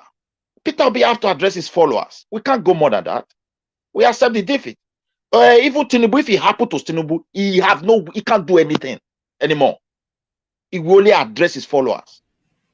This is just the life. But one thing I know, we should not allow tribe to come into our midst, because we as a Satana people, if we don't think properly, we're going to lose a lot. If we continue on that path, I will continue to say that. So nobody should instigate anybody that If anything happen, for me, the one I know is the final judgment is the judiciary. If there's another step, maybe you cannot mention it here. When that one happen, we also sit down and be watching. So that is my own conclusion. But Thank you. Midwest, that is the end now. The judiciary is the end. There's no two way. Is the end. There's no other way. That is the one I know, but I don't know if another one is there. So I don't know. Thank you. Coming after others talk, I wanna respond, but I waited Sam and I am African and Femi talk. Then I come in because I do wanna address Midwest a little bit on that. Go ahead. No, that's all right. I'm Africa. Are you there? I'm Africa. I think. Can anybody hear me? I can hear you loud and clear. Loud and clear. Oh, this. I think we don't have my Africa. Is okay. Femi there? Do we have Femi? Yes, I'm here. Femi, yeah. Yes. I think I think my section is always. We always go deeper and deviate from the from the topic, but it's good. That's the way it should be now. We should be able to discuss everything now. Yeah. Yes. You should be able to discuss. Sometimes I feel that maybe we are really deviating, but at the long run, it always makes sense because at least we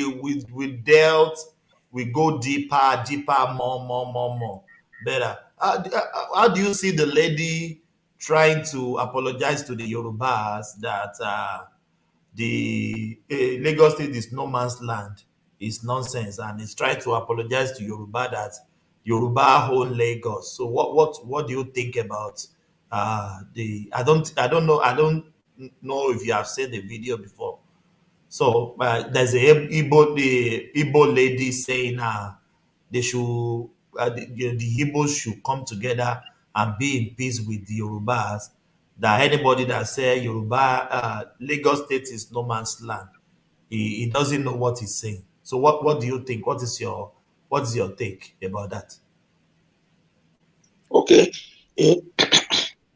Like in my own view, I have not seen the video, but I will like to talk about. Yes, I'll play you the video. You keep on speaking, then I'll play you the video. Yeah, I would like to talk about, like, in my own way of saying is that Yoruba and Igbo, we benefit from each other. It's like, is it mutualism?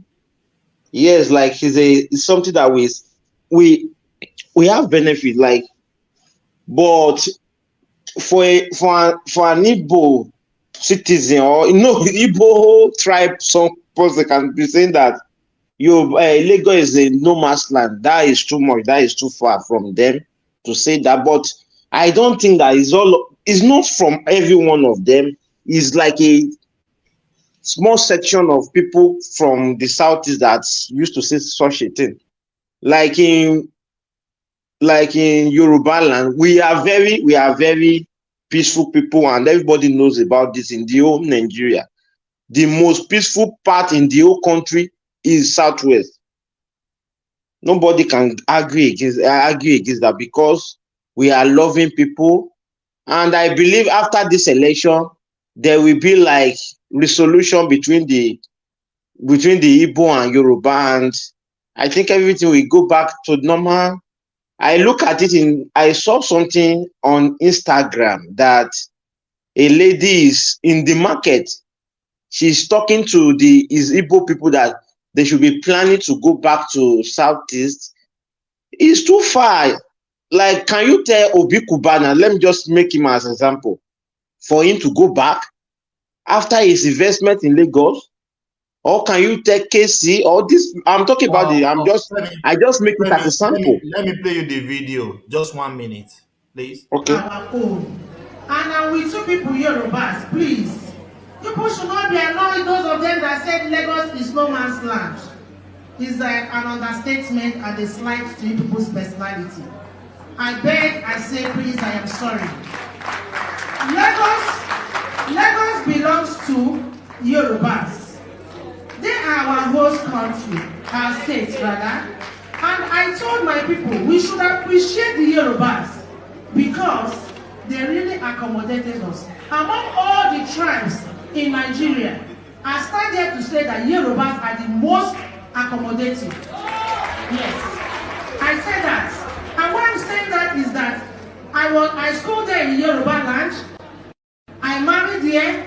The Lord blesses me and is still blessing me with children. I married here. And I have houses here. Is that not a good land? It's not.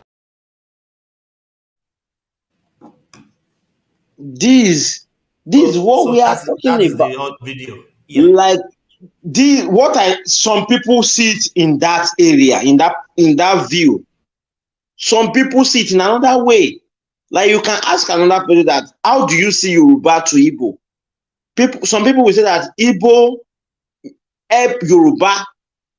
Yes, they really help Yoruba. Like in Lagos State, they have a very big impact in Lagos State as Igbo, as a tribe. People from Southeast, they really help Yoruba in many ways that we cannot take that from them. They have been good, but you cannot take it from Yoruba also for them being a peaceful host to them. Like telling your people we should move back to Southeast. Southeast is not secure. Everybody knows. Before is one of the most secure places in the whole country. Southeast. Femi, I'm sorry for cutting you. A guy was speaking the other time. He said they advised him not to buy house in Lagos, buy land in Lagos. Did you see what is happening now? I said, who is stopping the Southeasterner not to buy land in Lagos? Who is trying to? Nobody is chasing the Igbos from Lagos. We are brothers and sisters. We can't, because of one cycle of election, or because of Peter Obi, or because of Tinubu, and now I don't know how we get here. That thank God that it doesn't buy land in Lagos. Let me respond it to you doesn't on buy. No, this is very divisive. Yes, Thomas, let me respond to you. As you know, you're a young man, and I've never actually talked about this kind of talk. I don't normally partake in, but I have an advice for you. First of all, it depends on when somebody says if is Lagos better than New York. Let me just ask you right now, or Sydney, where you are. Is Lagos better than Sydney? No. In your opinion? Of course not, No. right? So Lagos is going through a phase. We want Lagos to get to be like New York. We want Lagos to be the capital of Africa. We want Lagos to be like Sydney, Melbourne, Tokyo. When you're talking about Lagos belongs to the Yoruba or that kind of talk, it's a third world talk. It's crap. That's, you're reducing yourself. Lagos is not your small boy city. That used to be the capital of our country, the capital of Africa. That is a big city that attracts all kinds of talent and capital, money in that sense. Well, how elementary to be always debating that. When we're on these programs, you have Ghanaians watching us, you have South Africans who are our brothers as well. People from Ghana, South Africa, they are brothers, but we're competing. OBI'S are not even watching us, because if they watch us, they wouldn't understand what you're talking about. Lagos belongs to Nigeria. It's the capital of Nigeria when it comes to finance, culture, music, all that kind of stuff. If I say everybody, is it situated in the Western region? Yes.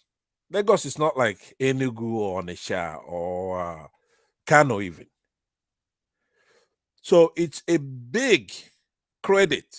Now, to have that woman who is married to a Yoruba person, who she's saying that under duress, obviously. She's married. She wants peace in her home. What do you mean, say that under duress? Did you Yeah, because nobody talks like that. I mean, it's. How do you say under duress? Yeah, because she is not unbiased in the third world sense. Once a woman is married, okay, if it's here, even in the Western world, a woman still struggling to be free. What kind of talk is that? We want Lagos to grow to where it's new. I've been in the Western world for over 50 years. I've never seen anybody say Beverly Hills belongs to this, or New York belongs to that, or San Francisco belongs to that. That is a third world problem, not a first world problem. Lagos is above that. Everybody knows that Lagos is in the Yoruba But land. I think we are still part of that third world. Are we not third world people? Let me. Yeah, but we want to get out of it. But are we not third world?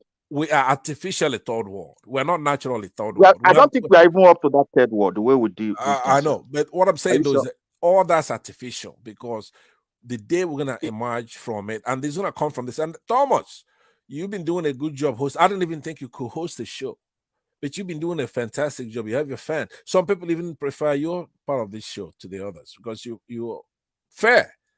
You hardly even talk. You let everybody talk and give their opinion. That's more grace to you. But I'm telling you, in what Oyibo call you have to be magnanimous. Don't have parade that woman talking all that nonsense about sectional stuff for Lagos. Lagos is not a village. It's not a clan. Everybody's proud of our Lagos. It's the capital of Nigeria at some point, but still is when it comes to culture. Commercial capital. The commercial capital. It's above all that. Because you want to even have Lagos to where it's welcoming to everybody. Commerce. If you have money, you buy a home in Lagos. People own 10-story buildings from all over, from the south side, from the southwest, from the southeast in Lagos. Don't be threatened. You are not, what do you call it? So be magnanimous. You gotta shed this your insecurity talk with your brothers. A lot of people like you. When you come, I see you come to Dr. Damages. Even though you're defensive and you're saying, this is my opinion, and you're making statements that are just not right. So as somebody who could be a dad to you, a father to you, I know I said that one time, you got upset. You say, oh, you're not my dad, and this. It's not derogatory to say that. By age, it reduces you more than you know, because you're fair, you're smart, you people like to come to your show. But what kind of thing is it to go arguing if Lagos belongs to the Yoruba? Is geographically located in West, in the Yoruba land. Semarafa is the Maki. So you should laugh at people who say those kind of things. They may be insecure, they feel like they want to be a part of Lagos. It's not an issue to debate. It's something either you laugh about it or just make one comment. That's my opinion to you on that. On the other issue of Nigeria is going to be better if the parts are at least equal to the whole. But in most cases, it should be greater than the whole.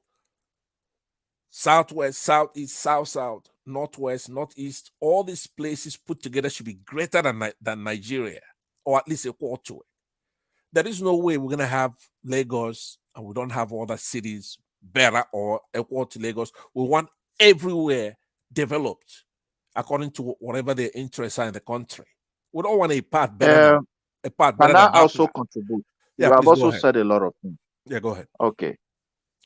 You see, personally, I have a different view from what you're saying. The reason is this. The greatest challenges we have in Nigeria is history. Our people have been through a lot. And there are fundamental issues they did not address. And those things, they swept it under the carpet. Do you know what happened 5 years after they independent? Exactly what Thomas is trying to play out here led us to civil war. I'm just telling you. People feel threatened. They feel encroached. And it was not addressed. Let me tell you, my brother, you see this issue that just happened in Lagos. I love that woman who is trying to calm people. We can't just compare ourselves with New York, because even when you mention New York, you're going to mention a lot of cities there, developed by various people and indigenous people of various states. And you cannot say, even currently with the situation of things in Nigeria, if you mention that word, Lagos is no man's land. It's the worst insult you can ever give to the Yoruba people. Emotionally, they are attached to that land by right and by tribe, by everything. They are attached to that land. And it is their will to accommodate everybody that comes in because we are Nigeria. And they have done that.